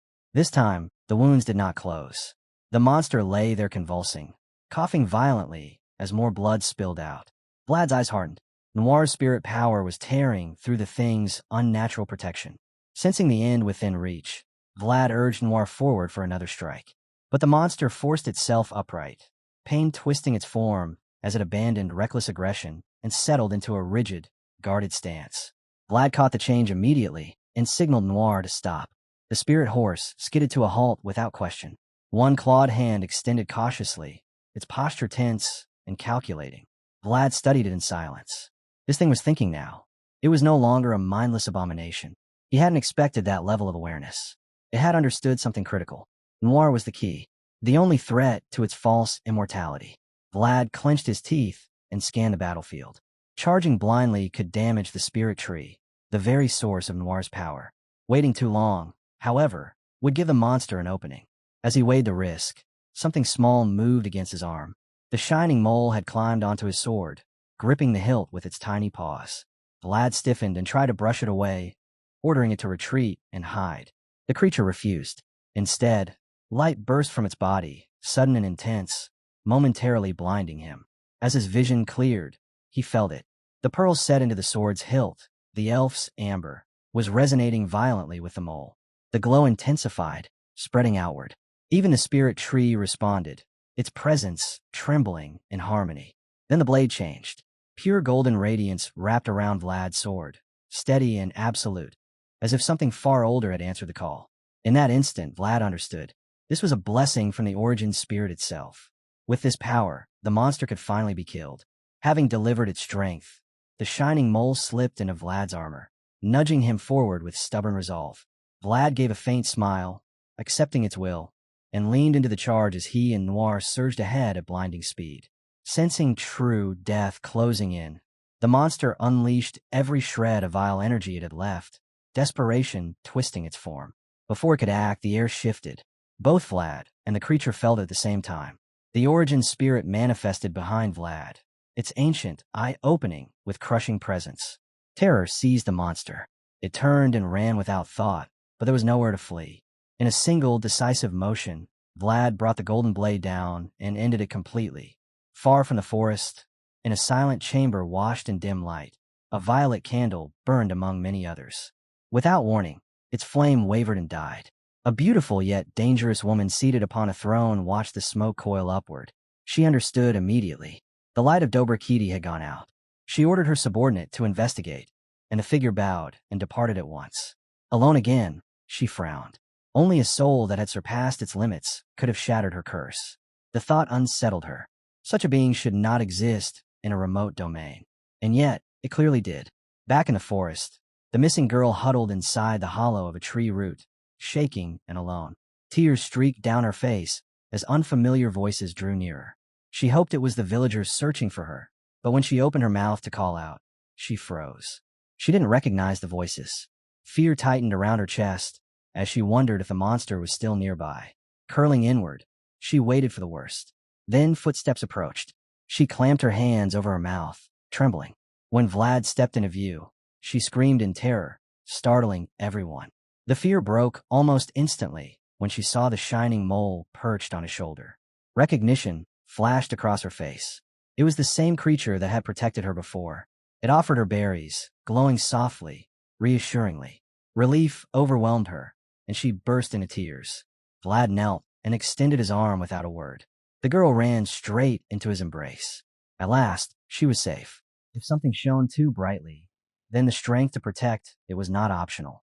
Those who lacked it were stripped of everything, left behind in quiet ruin. To survive, they were driven onto endless roads with no destination, burdened by loss so heavy it followed them like a shadow that never receded. A memory stirred from the depths of the past. Fire roared inside a soot-blackened workshop, spilling from a blazing furnace like molten lava. Within that violent glow stood a blacksmith, his silhouette carved sharply by heat and flame. From behind, a hooded man approached in silence and remarked that the fire had not yet gone out. The blacksmith did not turn. He continued his work, fully aware of the presence behind him, convinced that the fire still needed someone to see it through to the end. Relief settled quietly over the hooded man. He had not arrived too late. He stated that he had come with a commission. The timing alone made the blacksmith pause, knowing the world beyond those walls was already drowning in chaos. When the hooded man revealed the material he carried, the blacksmith froze.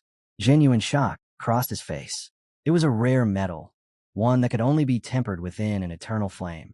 The weight of the request became clear at once. The hooded man bowed his head and asked the master of the final furnace to forge a weapon fit for legend. When he lowered his hood, overwhelming majesty poured from his presence.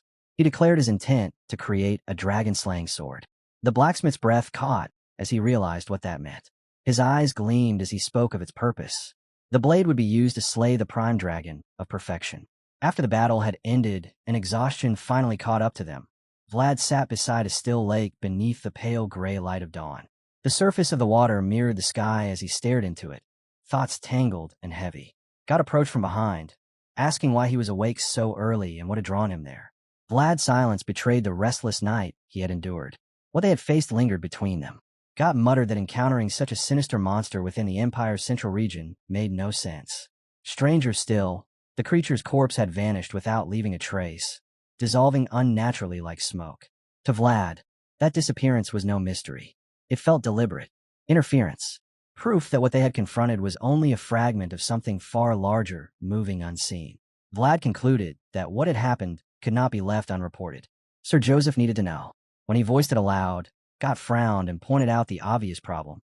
There were no mages anywhere nearby. Sending a message would not be simple.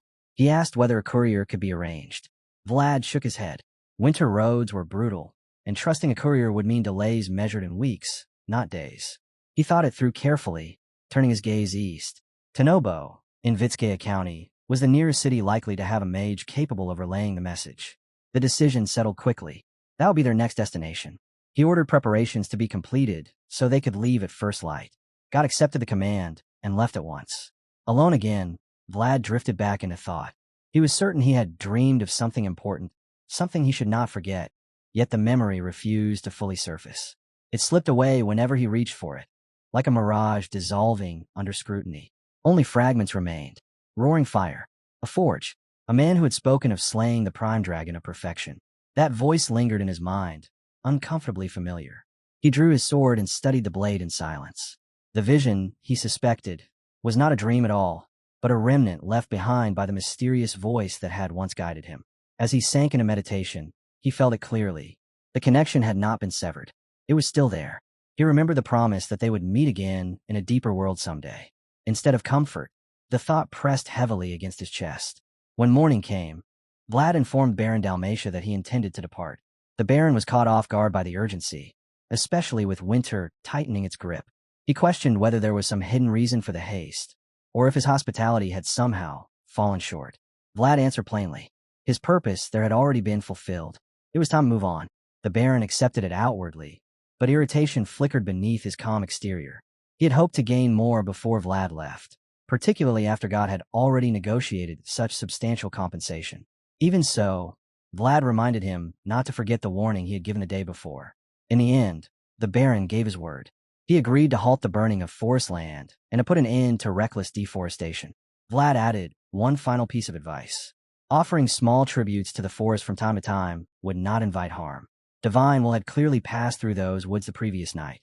The words left the Baron unsettled, confusion and unease settling over his face as he tried to grasp their meaning. To show his sincerity, Vlad placed a single gold coin forward, offering it as a tribute of thanks for the blessing that had guided his victory. The Baron accepted it with care, understanding that Vlad did not see the gesture as worship of spirits, but as a prayer offered to God. The realization struck him deeply. A knight from the north, so often dismissed as barbaric, possessed a devotion and integrity far greater than expected. Baron Dalmatia and his knights expressed their gratitude in earnest, and the Baron promised he would not forget the conversation they had shared the night before.